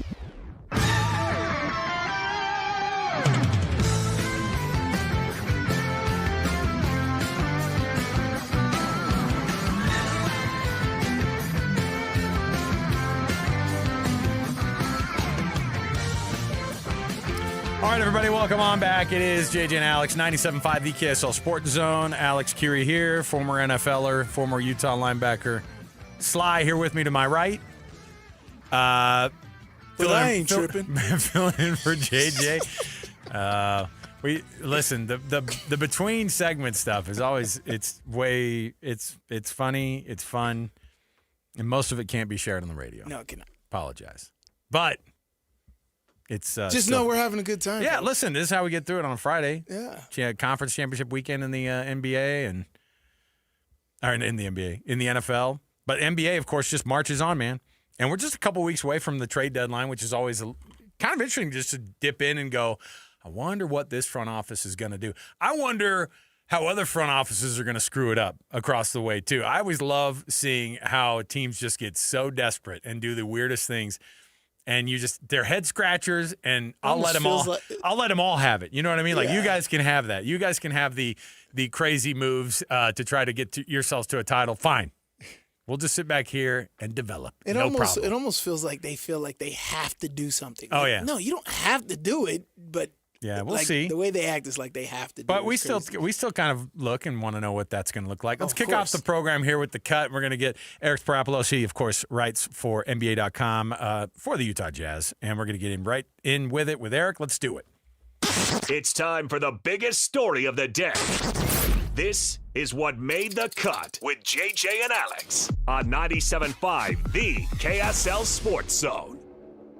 Trajan Wealth brings you this portion of the program. TRAJAN Wealth for all your trusted local needs in retirement.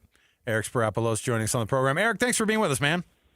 Thanks for having me, guys. All right, 46, 38.5, and 90. Key is getting so close to the magic numbers right there. But the jump in the numbers has been the thing that I think we've been all so impressed by this year. What is it that you watch on a nightly basis that you think to yourself, wow, he keeps getting so good? What's the thing that impresses you the most about how Keontae George has changed his game over this past year? That's a great question because there's been so many areas of growth, like you just mentioned. I think the thing that stands out the most on a nightly basis is probably his finishing around the rim. The three-point shot has come around, but I think, when you watched him both in college and his first 2 years, you could at least kind of see that coming. It wasn't like anything was wrong with his jumper or anything, and it always looked pretty smooth.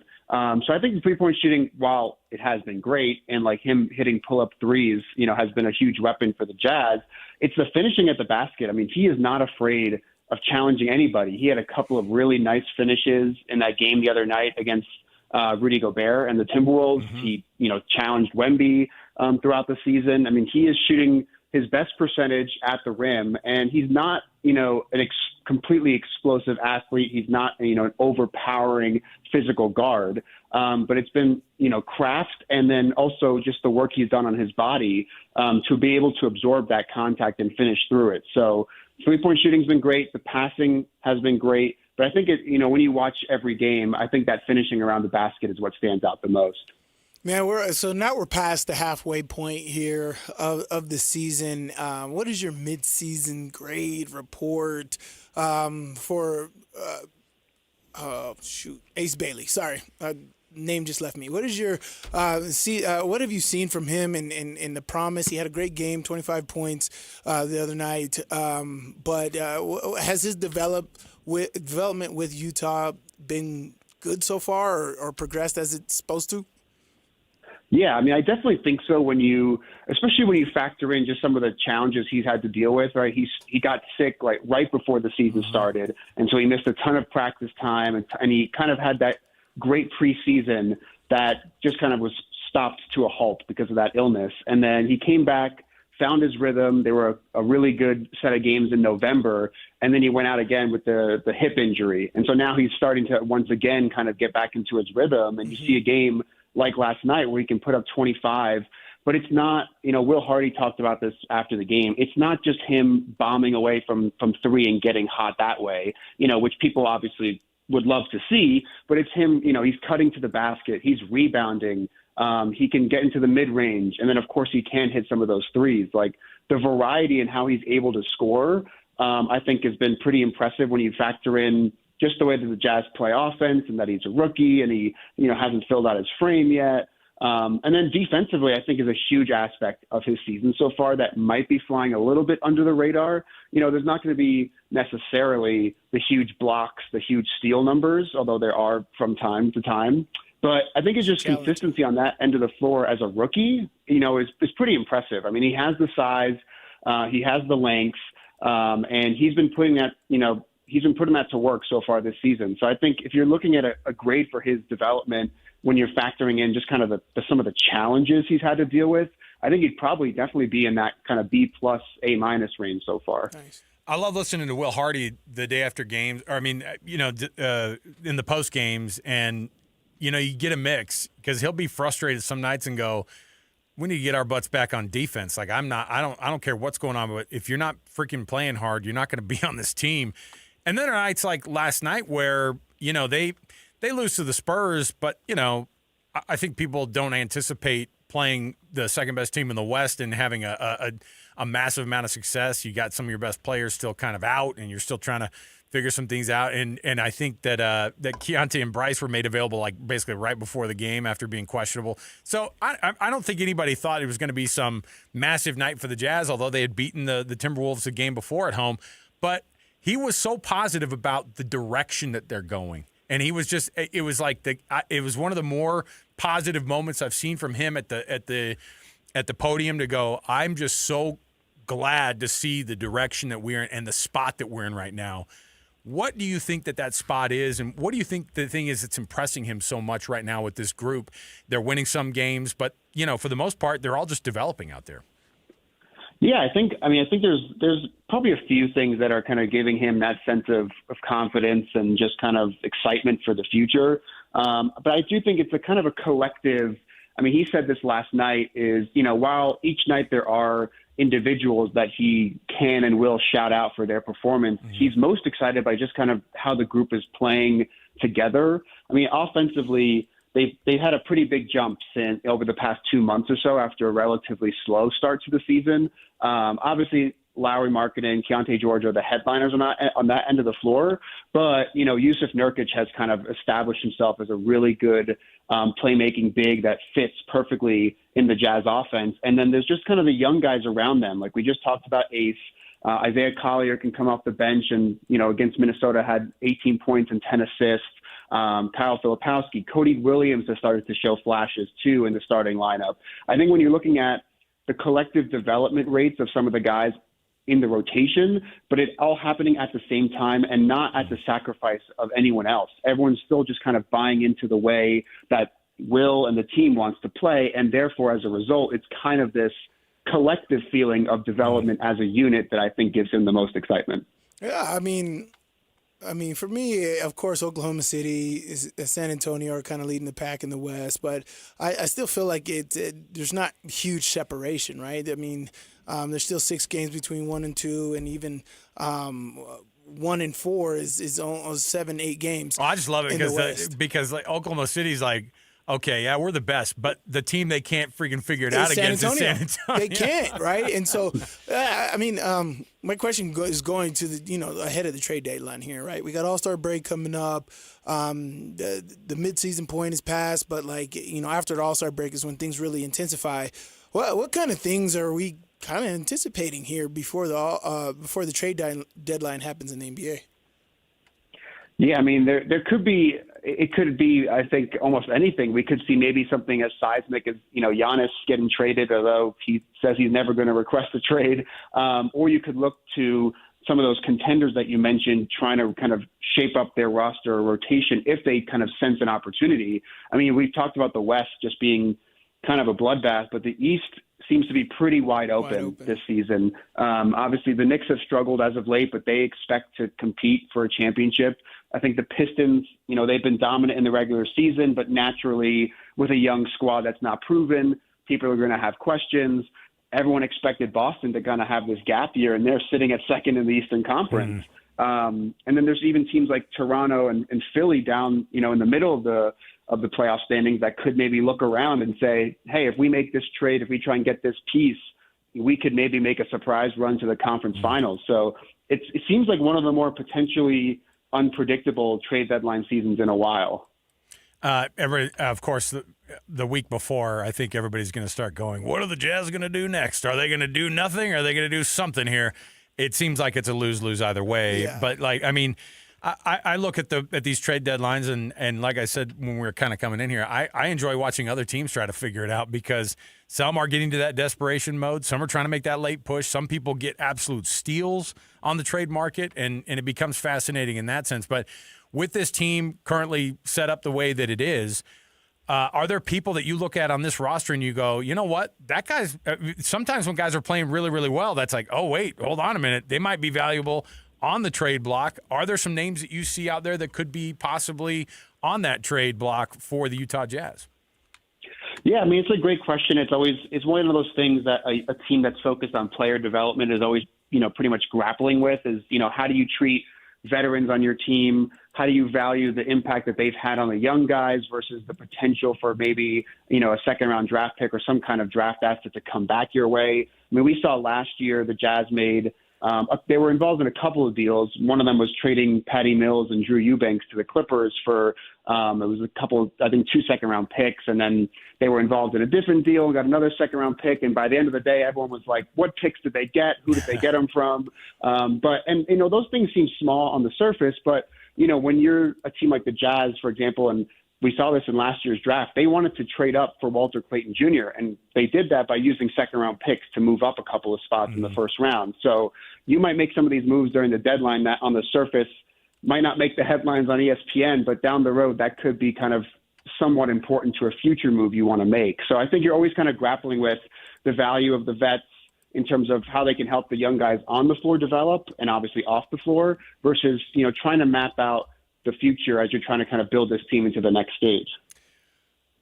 Speaking of veterans and leadership in that locker room, Jusuf Nurkic has been, I'm going to be honest, I think when he came in, there was some stuff that was hey, he might not be the best dude in the locker room type of a vibe and from other places where he had been. And now he and Kevin Love are going, hey, you young dudes, this is an awesome place for you to play and develop. I don't know if you know how good you have it right now.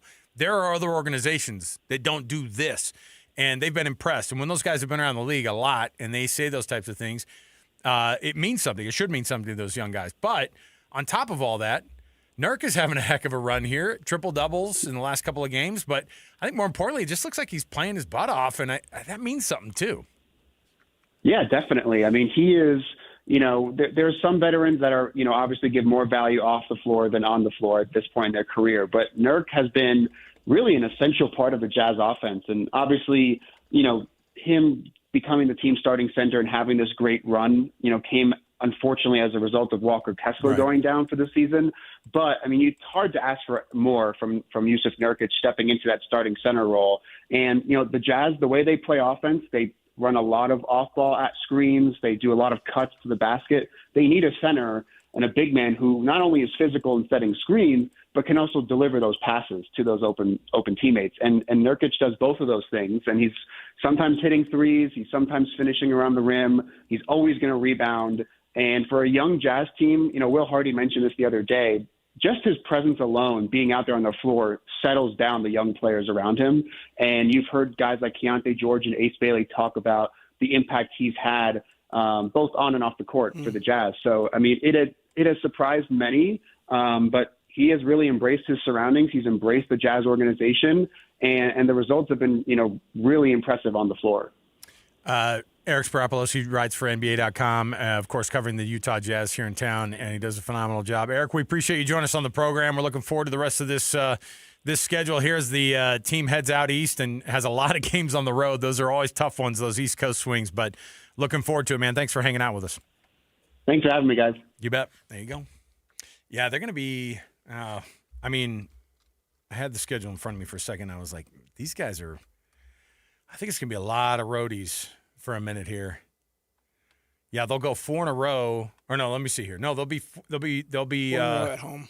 They'll be 4 in a row at home, and then they'll head out to 5 on the road. The Hawks. It's going to be Hawks, Pacers, Raptors, Magic, Heat. That's your 5 in a row that are going to be. That's a long one. That's a long trip. You start up in Toronto, you head down to Indiana, then you go to Atlanta, and then you head down to Florida to play both of those teams, and that's a long stretch right there. And then they'll have 2 more games at home before the All-Star break. So All-Star break also kind of coinciding with the Olympics, which I think is probably a good thing for NBA ratings. For Jazz breaks. Well, you need it. Absolutely. Oh, we're watching Jackson Dart dance on the field. Was that before or after he made the call? I think he had Ferrelli? the celly when he went back to the sidelines. He called Ferrelli. I there. love Dabo Sweeney calling out. Giants rookie Jackson Dart making phone calls to tamper with my guys. He was just saying that Ole Miss is pulling out all the stops. I want you guys to investigate everything, past players. Okay, here's my everything. question. Can Jackson Dart get in trouble for that? He can't. I mean, what are they going to do to Jackson Dart? I heard he took a sandwich from a booster. Alongside his $1 million. I wonder what Jackson Dart was making. A grand slam from Denny's. No, but you actually you'll have an NIL deal with Denny's, and you'll have a Grand Slam meal named after you. Oh, gosh. That's what it is nowadays. The local Denny's.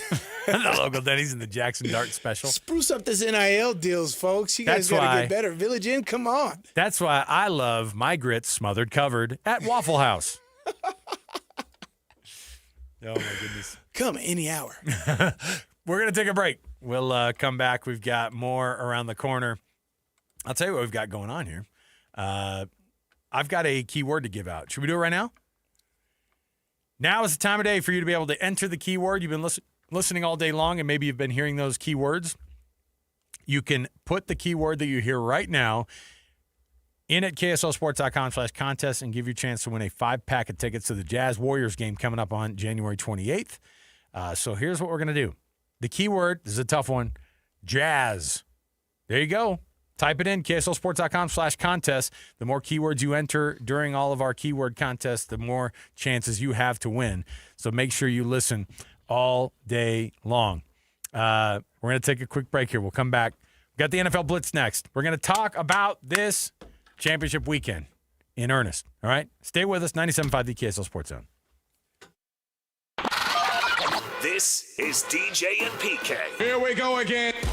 Tim Lacombe, Utah Jazz analyst for SEG Media. Cougars fell apart down the stretch against Texas Tech. Just one of those things. Anything that you're alarmed about? No, league play is nuts. The level of preparation that goes into those games and the way that they're scouted is so different than the preseason. And I have a ton of respect for Texas Tech and what they're doing. So it was a road game, got away from them. Obviously, they had it. They were up 9 and in control. I kind of think it may be good for them, honestly. I don't know how many times you can start having a near miss, and this team is really good. Their metrics show to be a team that should be considered for the Final Four, so it's a process, and this was a loss. I don't think it's going to do much at all more than motivate those guys. They're a machine right now. I think they're in a great spot.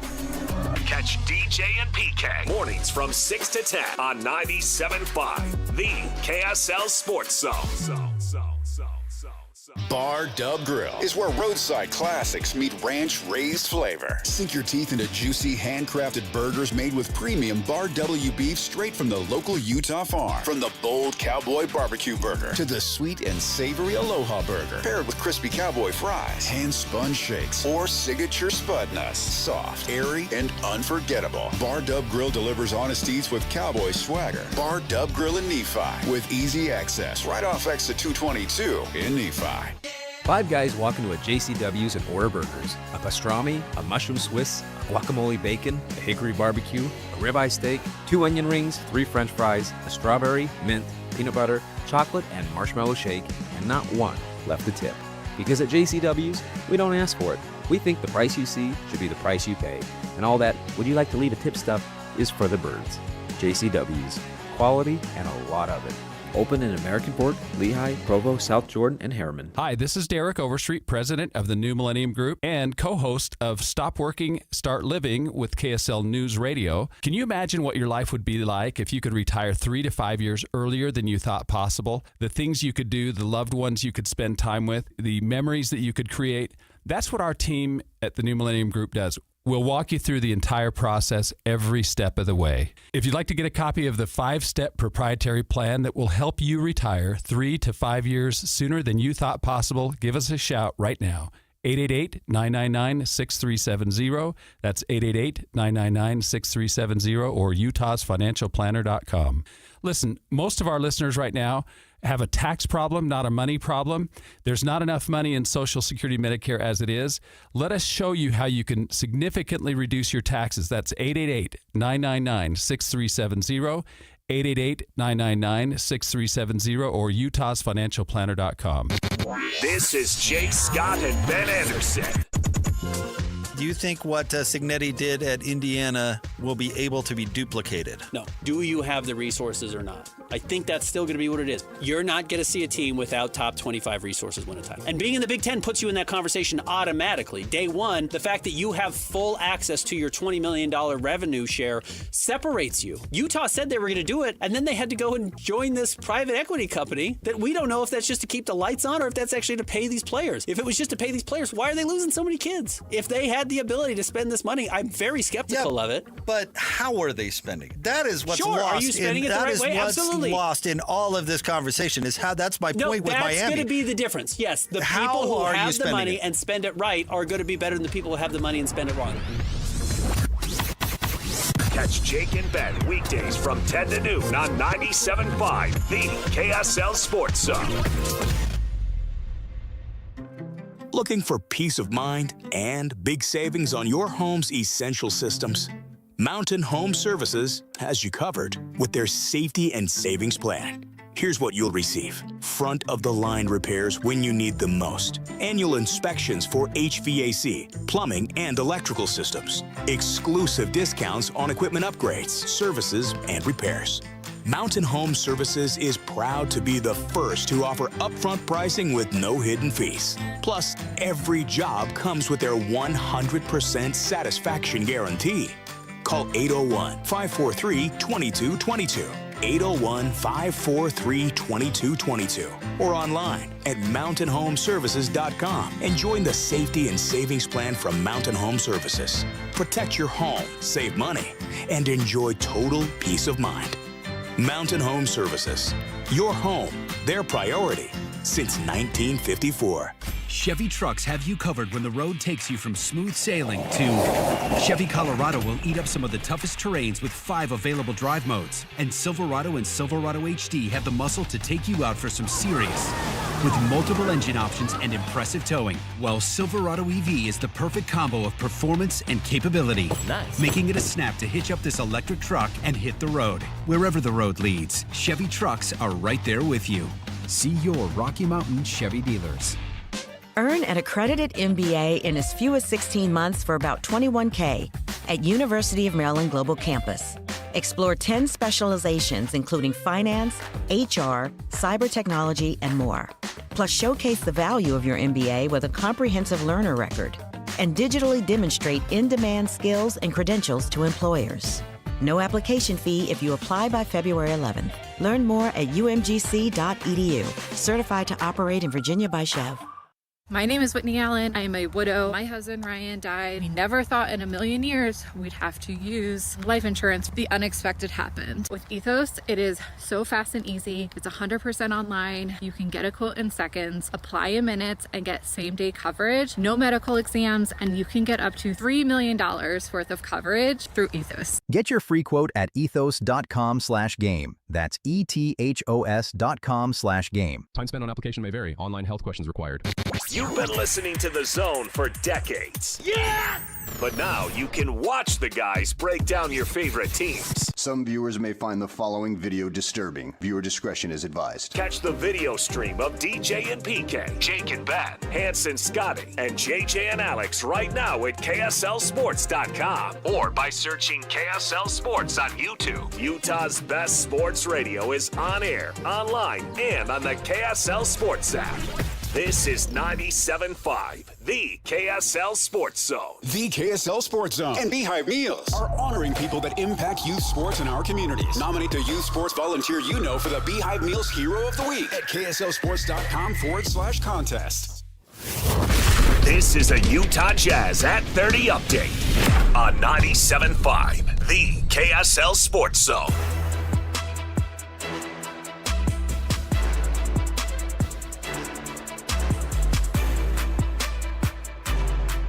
Jazz at 30 update right here on 97.5, the KSL Sports Zone. Utah Jazz guard Keontae George talking about the effort that Yusuf Nurkic has had over the past couple of games. How about 2 games in a row with the triple-double? He's done his thing these past couple of games, but all year he does the most unselfish thing in basketball, I feel like, and that's screening. He screens his ass off. He talks. He's tough on the defensive end. You know he gonna rebound. Like, he gonna do all the dirty work for us. So just to see the skill come out, passing ability, y'all obviously knew about that, but, making shots, touch around the basket, I think that's big time for Nurk. Jazz at 30 update brought to you by U of U Health. At University of Utah Health, hope is in our DNA. Learn more at uofuhealth.org. That's uofuhealth.org. University of Utah Health, for you, for life. The NFL Blitz next on an NFL Conference Championship weekend.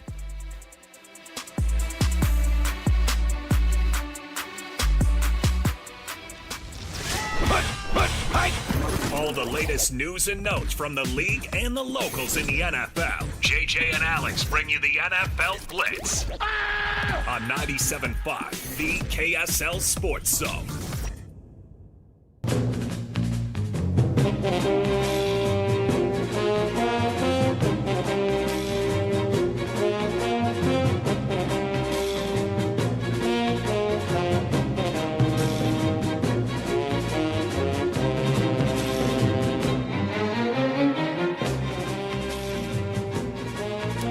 Yes, you know what that music means, and it means more this weekend. Thanks to the NFL Conference Championships. Rams at Seahawks, Patriots at Broncos. I think it's kind of cool, the idea of, look, the Rams won a Super Bowl a couple of years ago. Didn't you guys win one that one time?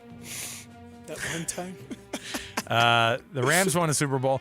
The Patriots and Seahawks firing it up again, like an old battle between two foes. Semi-recent history, of course, the last time they played one another in the Super Bowl. I don't want to talk about it. Marshawn Lynch had a great game. Oh my god! That's all I'm going to say. Hey, What a weird moment in NFL history. Hey, it's history. It'll always be there. Malcolm Butler will forever be at Disneyland. Just jumping in front of that route. Jeez. All right, never mind. Flashbacks. Hey, by the way, the Bills need a head coach. This is the weirdest coaching search ever. Okay, so first of all, Mike McDaniel, who was fired as the Dolphins head coach, of course, and then was widely reported to be taking the OC job at the Chargers, has not officially taken the job at the Chargers. Instead, he's going to interview first at the Bills. But so is Phillip Rivers, whose current coaching job is, checks notes, at a North Carolina high school where all 10 of his kids play. I was about to say, does the 10 kids get to get on staff? Is that part of the NIL deal that you can negotiate? I want to know. My kids get on salary. I want to know. Okay, could you imagine a more weird set of interviews between Mike McDaniel and what have you been doing on South Beach the last 6 years, Mike? And then Phillip Rivers comes in and goes, "What's up, y'all? How y'all doing? Good to see you. Hey, Josh." Now, I say, "Hey, Josh," because the Bills say that Josh Allen is heavily involved in the interview process. I don't know how much I love that. I don't know why you would do it. You fired Sean McDermott. I don't think that was Josh Allen is a part of that. You have your weirdo. Bills fans don't like it. You have your weirdo owner who came out this week and embarrassed himself and the franchise. And yeah, Terry Pagula comes out and goes, "Oh, look, I saw him. He didn't even acknowledge me in the locker room, Josh Allen, when I told him that was a catch. He didn't even acknowledge me. Everybody was crying in the locker room, and I made the call right then and there that they should fire Sean McDermott." I'm like, you are the biggest weirdo, dude. Owners are so strange. Yeah, they are weird. I mean, we talk about Baltimore Ravens. Get your hands out of owner. it, man. Yeah. Oh, yeah. That guy. So it's just funky. Would have lasted another week. Phillip Rivers and Mike McDaniel. Like, again, I go back to the Kyle Whittingham thing. It's like, okay, when you look out there and you see the coaches that are available, are you getting a better coach You know, if you go, hey, let this other guy go, let's bring something else in. What are you getting better out of Mike McDaniel or Phillip Rivers, who's never coached a freaking game in the NFL Harbaugh, at Tomlin, any level? Somebody with some Super Bowl experience or deep playoff runs. What you're missing, right? Or what you're essentially fired him for, because Buffalo's been in the playoffs the last 4 or 5 years, is getting to that point. You've gotten AFC championships, but getting the Super Bowl. Why won't you invest in somebody that's been there or even won it, right? That should be your mainstay interest, or what you think you could actually get. But what if you get worse? Your fan base is going to hate you. Speaking of the Bills fan base, apparently there's a massive petition. Thousands have already signed to bring the coach back. Hey, Bills Mafia stands strong. But what a waste of time. First of all, again, like it matters. Yeah. Again, the owner. The owner is going to be a problem, because he's not going to allow it, right? I mean, come on. Such a weirdo, like I said. Does it feel weird that they have to say that your quarterback is significantly involved? I'm involved in the process. It's like, come on, man.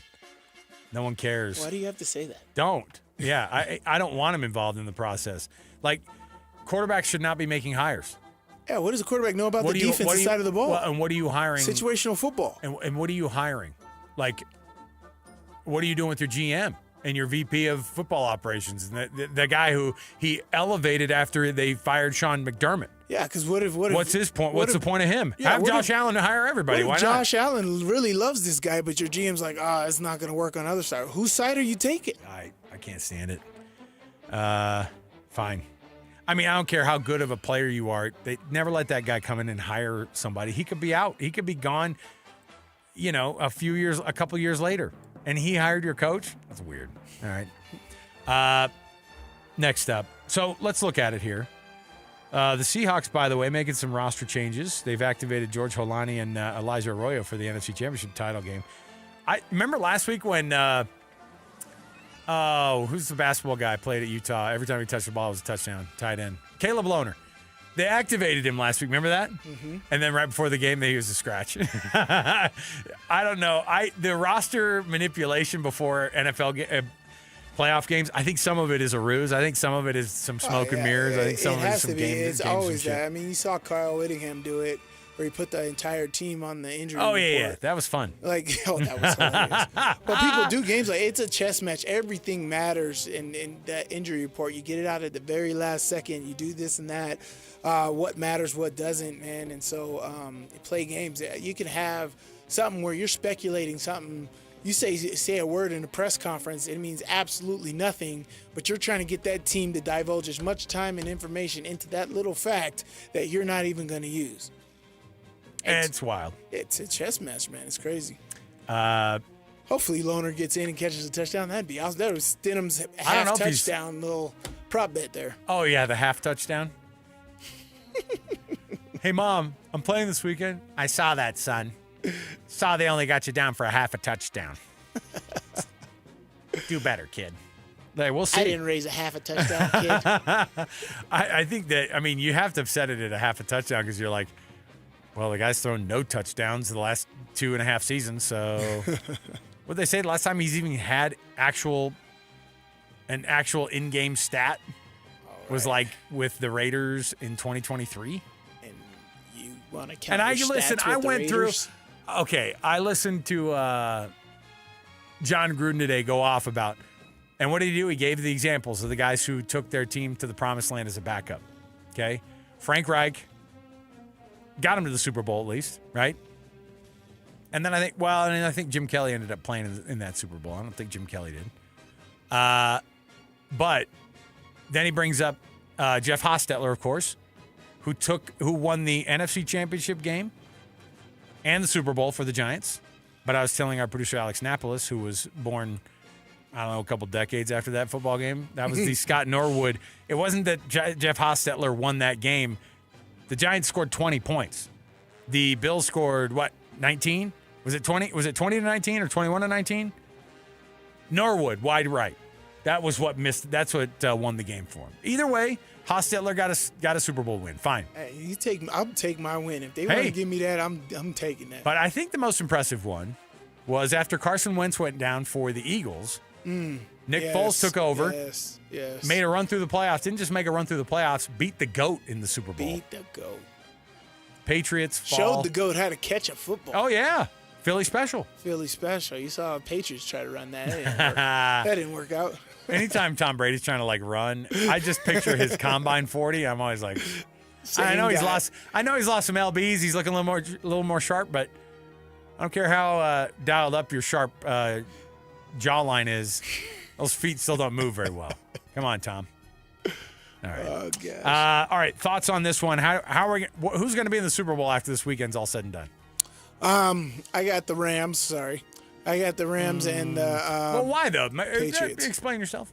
Well, one divisional foes, right? You know each other, right? The last time that they met, the Seahawks barely won. Emotional win. Puka Nacua went off for 225 without Devontae Adams, right? Now you have Devontae Adams defensively. I know you're the number one scoring defense, but you got to worry about that. If the Rams defense comes up with what we know, Jared Verse and Fisk and Jared Fisk on that defense is absolutely terrific. If they get after Sam Darnold. Oh, yeah. If they get after Sam Darnold the way that the Chargers, was it the Chargers last year when Sam Darnold was with the Vikings in the playoffs first round? It was the Rams. It was the Rams? Of course, our producer flies in. If they get after him the way that they did last year and Sam Darnold has a crap of a game, you got nothing. I got the Rams in this one because I think that Matt Stafford is one of the top Hall of Fame quarterbacks at the end of it, and I don't think he'll get this close again. So they're going to lay it all out on the line. I love Sean McVay. There's just too many positives for the Rams and NFC for me.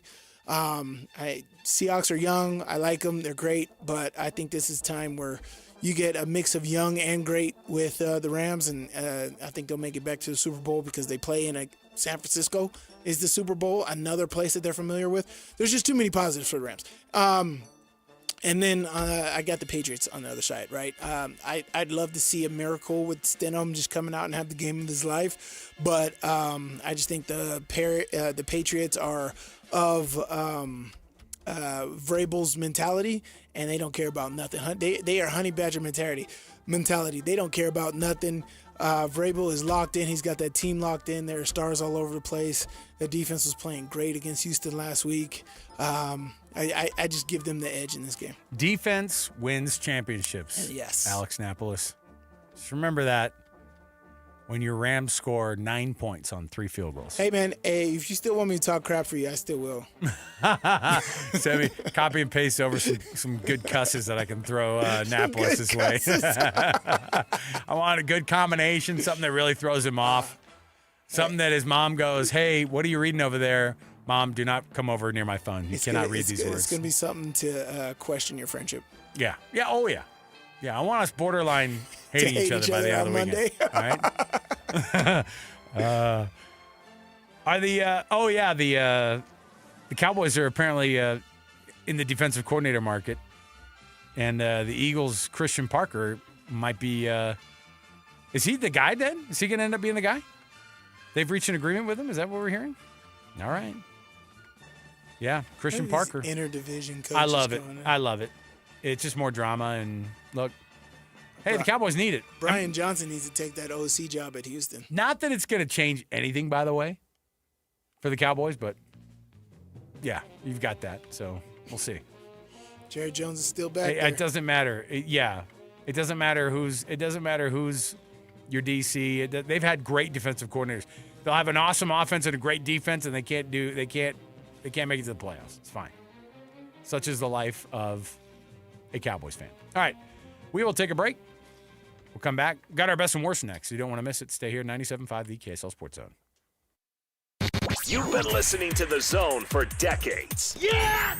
But now you can watch the guys break down your favorite teams. Some viewers may find the following video disturbing. Viewer discretion is advised. Catch the video stream of DJ and PK, Jake and Ben, Hanson, Scotty, and JJ and Alex right now at KSLSports.com or by searching KSL Sports on YouTube. Utah's best sports radio is on air, online, and on the KSL Sports app. This is 97.5, the KSL Sports Zone.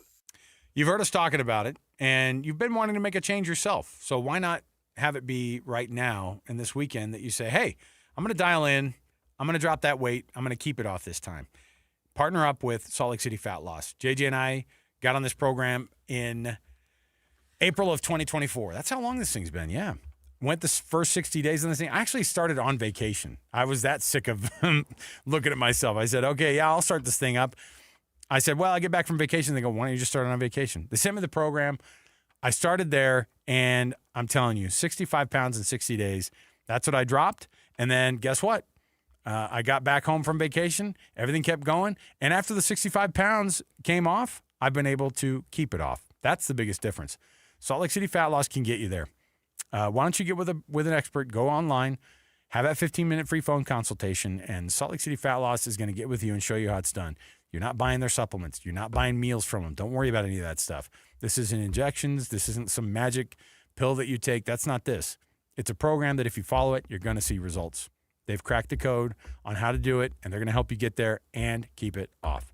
SaltLakeCityFatLoss.com. You can get 20% off right now. Just say you heard it on JJ and Alex. It's SaltLakeCityFatLoss.com. Fox Sports Radio. Did you know we're on YouTube? Did you know you can find all of your favorite shows on YouTube? Look at us. We're waving at you right now. Did you know that you can find the best clips and the best videos from your favorite shows? All the interviews, clips, everything is there. This is why you're the smartest listeners in the world. Completely agree. Because you went to YouTube and you searched Fox Sports Radio, and you were the ones that hit the subscribe button and the notification bell. You're the ones that watch videos from Two Pros and a Cup of Joe with Jonas Knox, Brady Quinn, and LeVar Arrington. You can't even make this up. You got some holy water in your bag, baby.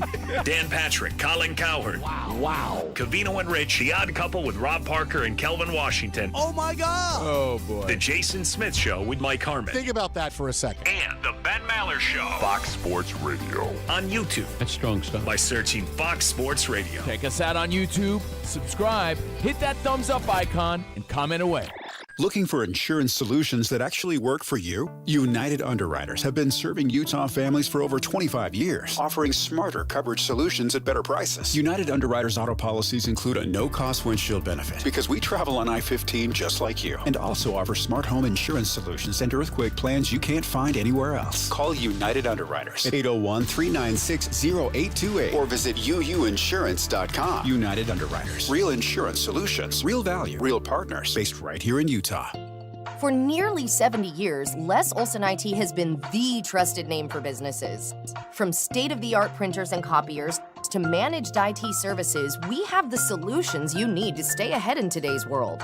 And now Les Olson IT is trusted and licensed in Utah for security systems, for technology that helps you work smarter. Les Olson IT, providing solutions that empower your business. Les Olson IT. Hi, this is Derek Overstreet, president of the New Millennium Group and co-host of Stop Working, Start Living with KSL News Radio. Can you imagine what your life would be like if you could retire 3 to 5 years earlier than you thought possible? The things you could do, the loved ones you could spend time with, the memories that you could create. That's what our team at the New Millennium Group does. We'll walk you through the entire process every step of the way. If you'd like to get a copy of the 5-step proprietary plan that will help you retire 3 to 5 years sooner than you thought possible, give us a shout right now. 888-999-6370. That's 888-999-6370 or utahsfinancialplanner.com. Listen, most of our listeners right now have a tax problem, not a money problem. There's not enough money in Social Security Medicare as it is. Let us show you how you can significantly reduce your taxes. That's 888-999-6370, 888-999-6370, or utahsfinancialplanner.com. Monday at 10 on KSL. Figure skates or hockey skates today? Lacing up and hitting the rink. You get your toes to chase each other. Team KSL learns what it takes to compete on the ice. Whee! Will they be ready to groove on over to the Milan Cortina games? Or should they stick to their day jobs? It was so much fun. You guys learn really quickly. Watch Team KSL, competition on the ice, Monday at 10 on KSL. From producers T.C. Christensen and Jared Hess comes an inspiring true story. You were born different, so make a difference. Stand Out, the Ben Care story. Use what you've been made for and stand out. Rated PG. In theaters now. This is a Utah Mammoth at 50 update on 97.5, the KSL Sports Zone.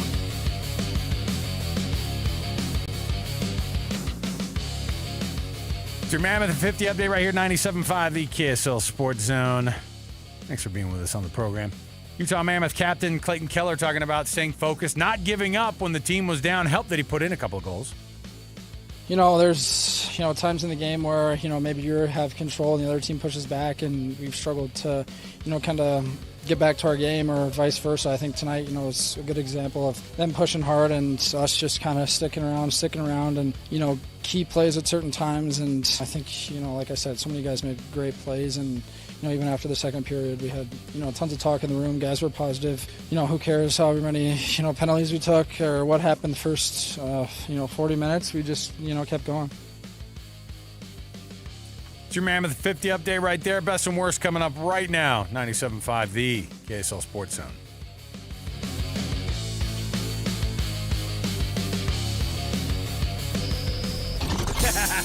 Wrapping up the hour with our picks for the best and worst moments on today's show.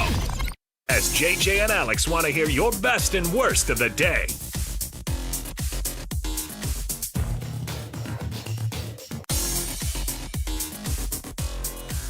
Hey everybody, thanks for being with us. Best and worst on the program right here. JJ and Alex. Sly, nice enough to fill in today on a beautiful Friday. Are you going to actually sit down and watch these football games this weekend? Oh, yeah, of course. Like, is it the kind of thing where Whitney's like, he's in his own world, I'll kind of let him do his thing? Does she watch him with you? I think she knows. No, she doesn't. I mean. What? It's like asking me if my wife listens to the show. No, absolutely yeah, exactly. not. I know she didn't listen. That's why I talk smack. No, I think she like stays in the. No, there's times whether she's FaceTiming or whatever. But most times she knows that I want, because I like give her this look if she like starts FaceTiming while the game's on. And then, let her FaceTime, dude. No. You're watching your dang game. I've got to listen to Chris Collinsworth talk about Patrick Mahomes while watching somebody else. Did you see that clip? Who was it that he was talking about? It was Josh Allen, right? Oh, gosh. And he's like, and watch what Mahomes does here. And the internet, who already has it in for him. Yeah. Yeah. If I'm him, I would do that every game. Oh, yeah. And I would make it even to rile people up. I'd make it even defensive players. The guy gets an interception, and look at the interception Mahomes gets on that play, just to rile people up. The guy can't freaking shut up about it. I'll definitely be watching these games. I absolutely love it. AFC Championship Weekend, or Championship Weekend is Conference Championship Weekend is absolutely awesome. Yeah, I love it. Great football nerds like you, me, and JJ. We just we love the strategy. Like when Cignetti called that timeout, a national championship, I'm like, oh, that's a great timeout. We all said it. We all were all like, and I'm telling you, everything shifted, because then it was like, settle down, relax. We know what they're going to do here. And they did. They knew exactly what was going on. But I don't know why Carson Beck threw that ball. That's why I think that's what good head coaches make, right? Like I mentioned, like Steve Kerr, Popovich, those guys know how to use timeouts in certain situations to like another team is going on a run. Instead of letting a team continue on a run and hoping your team fights out of it, call a timeout, get recentered. Right, and that's exactly what happened on that final drive. Miami was driving. They were doing some good things, run and pass. Carson Beck was getting his second win. Call timeout, chill out. Hey, we remember this in practice. You're at this point in the field. We do X, Y, Z. Boom, interception, game over, national champion. My 10-year-old called it. We were watching it. I go, how do you think this is going to end? And I said, I think I know how it's going to end. He goes, he's going to throw an interception right here. And I was like, I think you're right. I was like, that's exactly what I thought was going to happen. Boom. And that's what happened. So I love Championship Weekend because of the little nuances and stuff that can happen, and and then the lowly surprises. Like, is this going to be a traditional game where you got to be tight and get points every time, or are you going to take chances on fourth down? And so what's going to cost you at the end of the game? I love that stuff, and that's why Conference Championship Weekend's great. I'm loving it. Oh, best and worst. I got to get you these real quick. By the way, Fernando Mendoza, likely the number 1 overall pick. Looks like he's going to be entering the NFL draft. Now, were the reports about what's his name offering $39 million true? That had to be fake. That had to be fake. Because he got done saying you can't just throw money at the best players out there. That's not going to get it done. You've got to put together. But if you got $1 billion, why don't you just do it just to make light of everything? The rumor was that Cuban was putting up the $39 million guaranteed that the number 1 overall pick gets in the NFL. Right. No freaking way. And then the worst, of course, and this is only something that Alex Napolis and I would care about. the FIFA chief has admitted that the prices have gotten a little out of control on the World Cup. Just a little. Tickets to the final, by the way, are averaging $16,000 per ticket. You can get into to MetLife Stadium, it looks like, for about $9,000. You'll be able to walk in. But the average ticket is surpassing Super Bowl prices by about 50%. Right now, I mean, we're talking about we're months and months and months away still. So people bought those tickets. They immediately went to the secondary market. It's gone crazy. And now people are like, I guess this everyman's World Cup that we were going to have here with 48 nations is not going to be for hardly anybody. Well, good for the Foxborough community. Oh. Well, here's what's going to happen, too. These other games are going to be happening, and there's 48 teams that are involved in the tournament this year. It's 16 more than they have had historically. And people aren't going to be able to go see their teams. Like, that's going to be the reality of it. You can't go see your teams because, I mean, this happened to F1, by the way. People are just showing up at F1 stuff and being like, heard this is a cool thing that I'm supposed to go to. That's what's going to happen with the World Cup. All right. Take a break. We'll come back. More next hour. 97.5, the KSL Sports Zone. Win big this Wednesday on the KSL Sports Zone with Win Ticket Wednesday. This week, win tickets to see the Pro Bowl Riders Unleash the Beast Tour stop at the Delta Center February 6th. Get your tickets today at SeatGeek.com and listen to the KSL Sports Zone all day Wednesday for your chance to win. Stay up to date with everything Utah Jazz related with the new Jazz Notes newsletter. Get draft updates, analysis, and be the first to know about every off-season move. Visit KSLSports.com to sign up for the Jazz Notes newsletter. This month, Tim Daly Mazda Southtown is offering 0.9% for up to 60 months on brand new 2026 Mazda CX-50s. That's right, 0.9 on new Mazda CX-50s. Get yours in wind chill pearl, jet black mica, or any color you choose. There's no better time than now to get your new Mazda. Come in today to Tim Daly Mazda Southtown in Sandy. Some restrictions apply. APR OAC not available with any other offers. See dealer for complete details. At University of Utah Health, we're mapping DNA to find the cause and the cure. Because 1 in a million is really just one. One person facing one incredibly difficult diagnosis.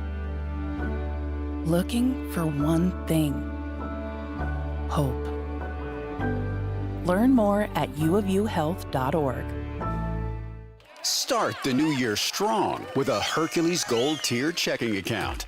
Earn up to 4.25% APY and make your money work harder for you. This account combines high rewards with everyday convenience so you can reach your goals faster. Open your Gold Tier checking account today and let's grow stronger together in 2026. Visit HerculesCU.com to learn more. Hercules First Federal Credit Union. Growing stronger together for 80 years. Bear Lake's Monster Winterfest is January 30th and 31st. It's the biggest winter celebration of the season. Race the epic Monster 5K, brave the costumed Monster Plunge, and cheer on the cardboard boat regatta. Enjoy the chili cook-off, food trucks, fireworks, and tons of family fun in the snow and in the lake. Make it a full winter getaway. Plan your stay and discover more cold weather adventures at bearlake.org. bearlake.org.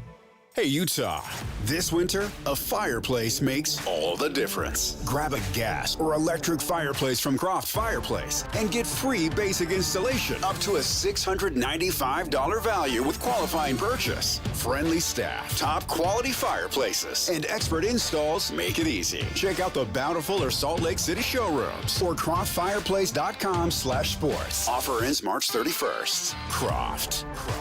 Fires. Home.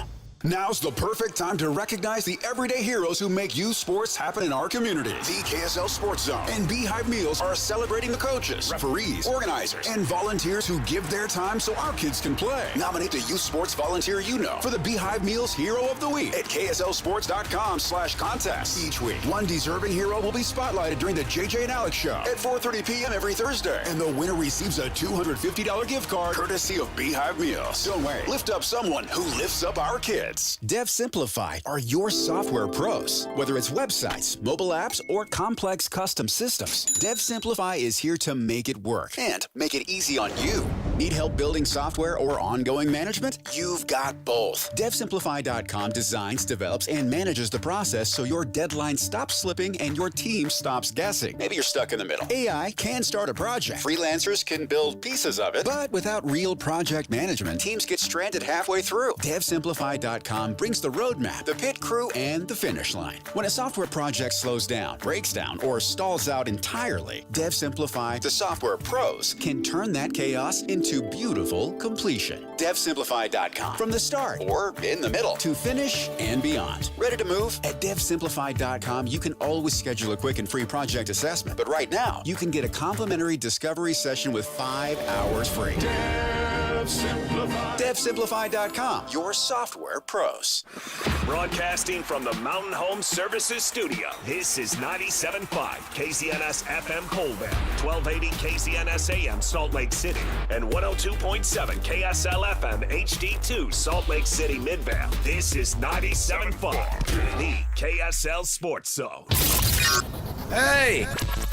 This is JJ and Alex. I made a name for myself, I told you I won't be denied.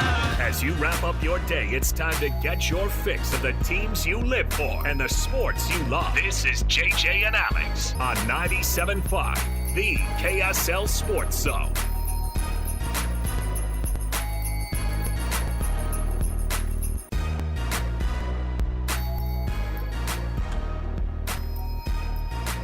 All right, everybody, welcome on in. 97.5 KSL Sports Zone. Alex Curie, Jeremiah Jensen. Hold the phone.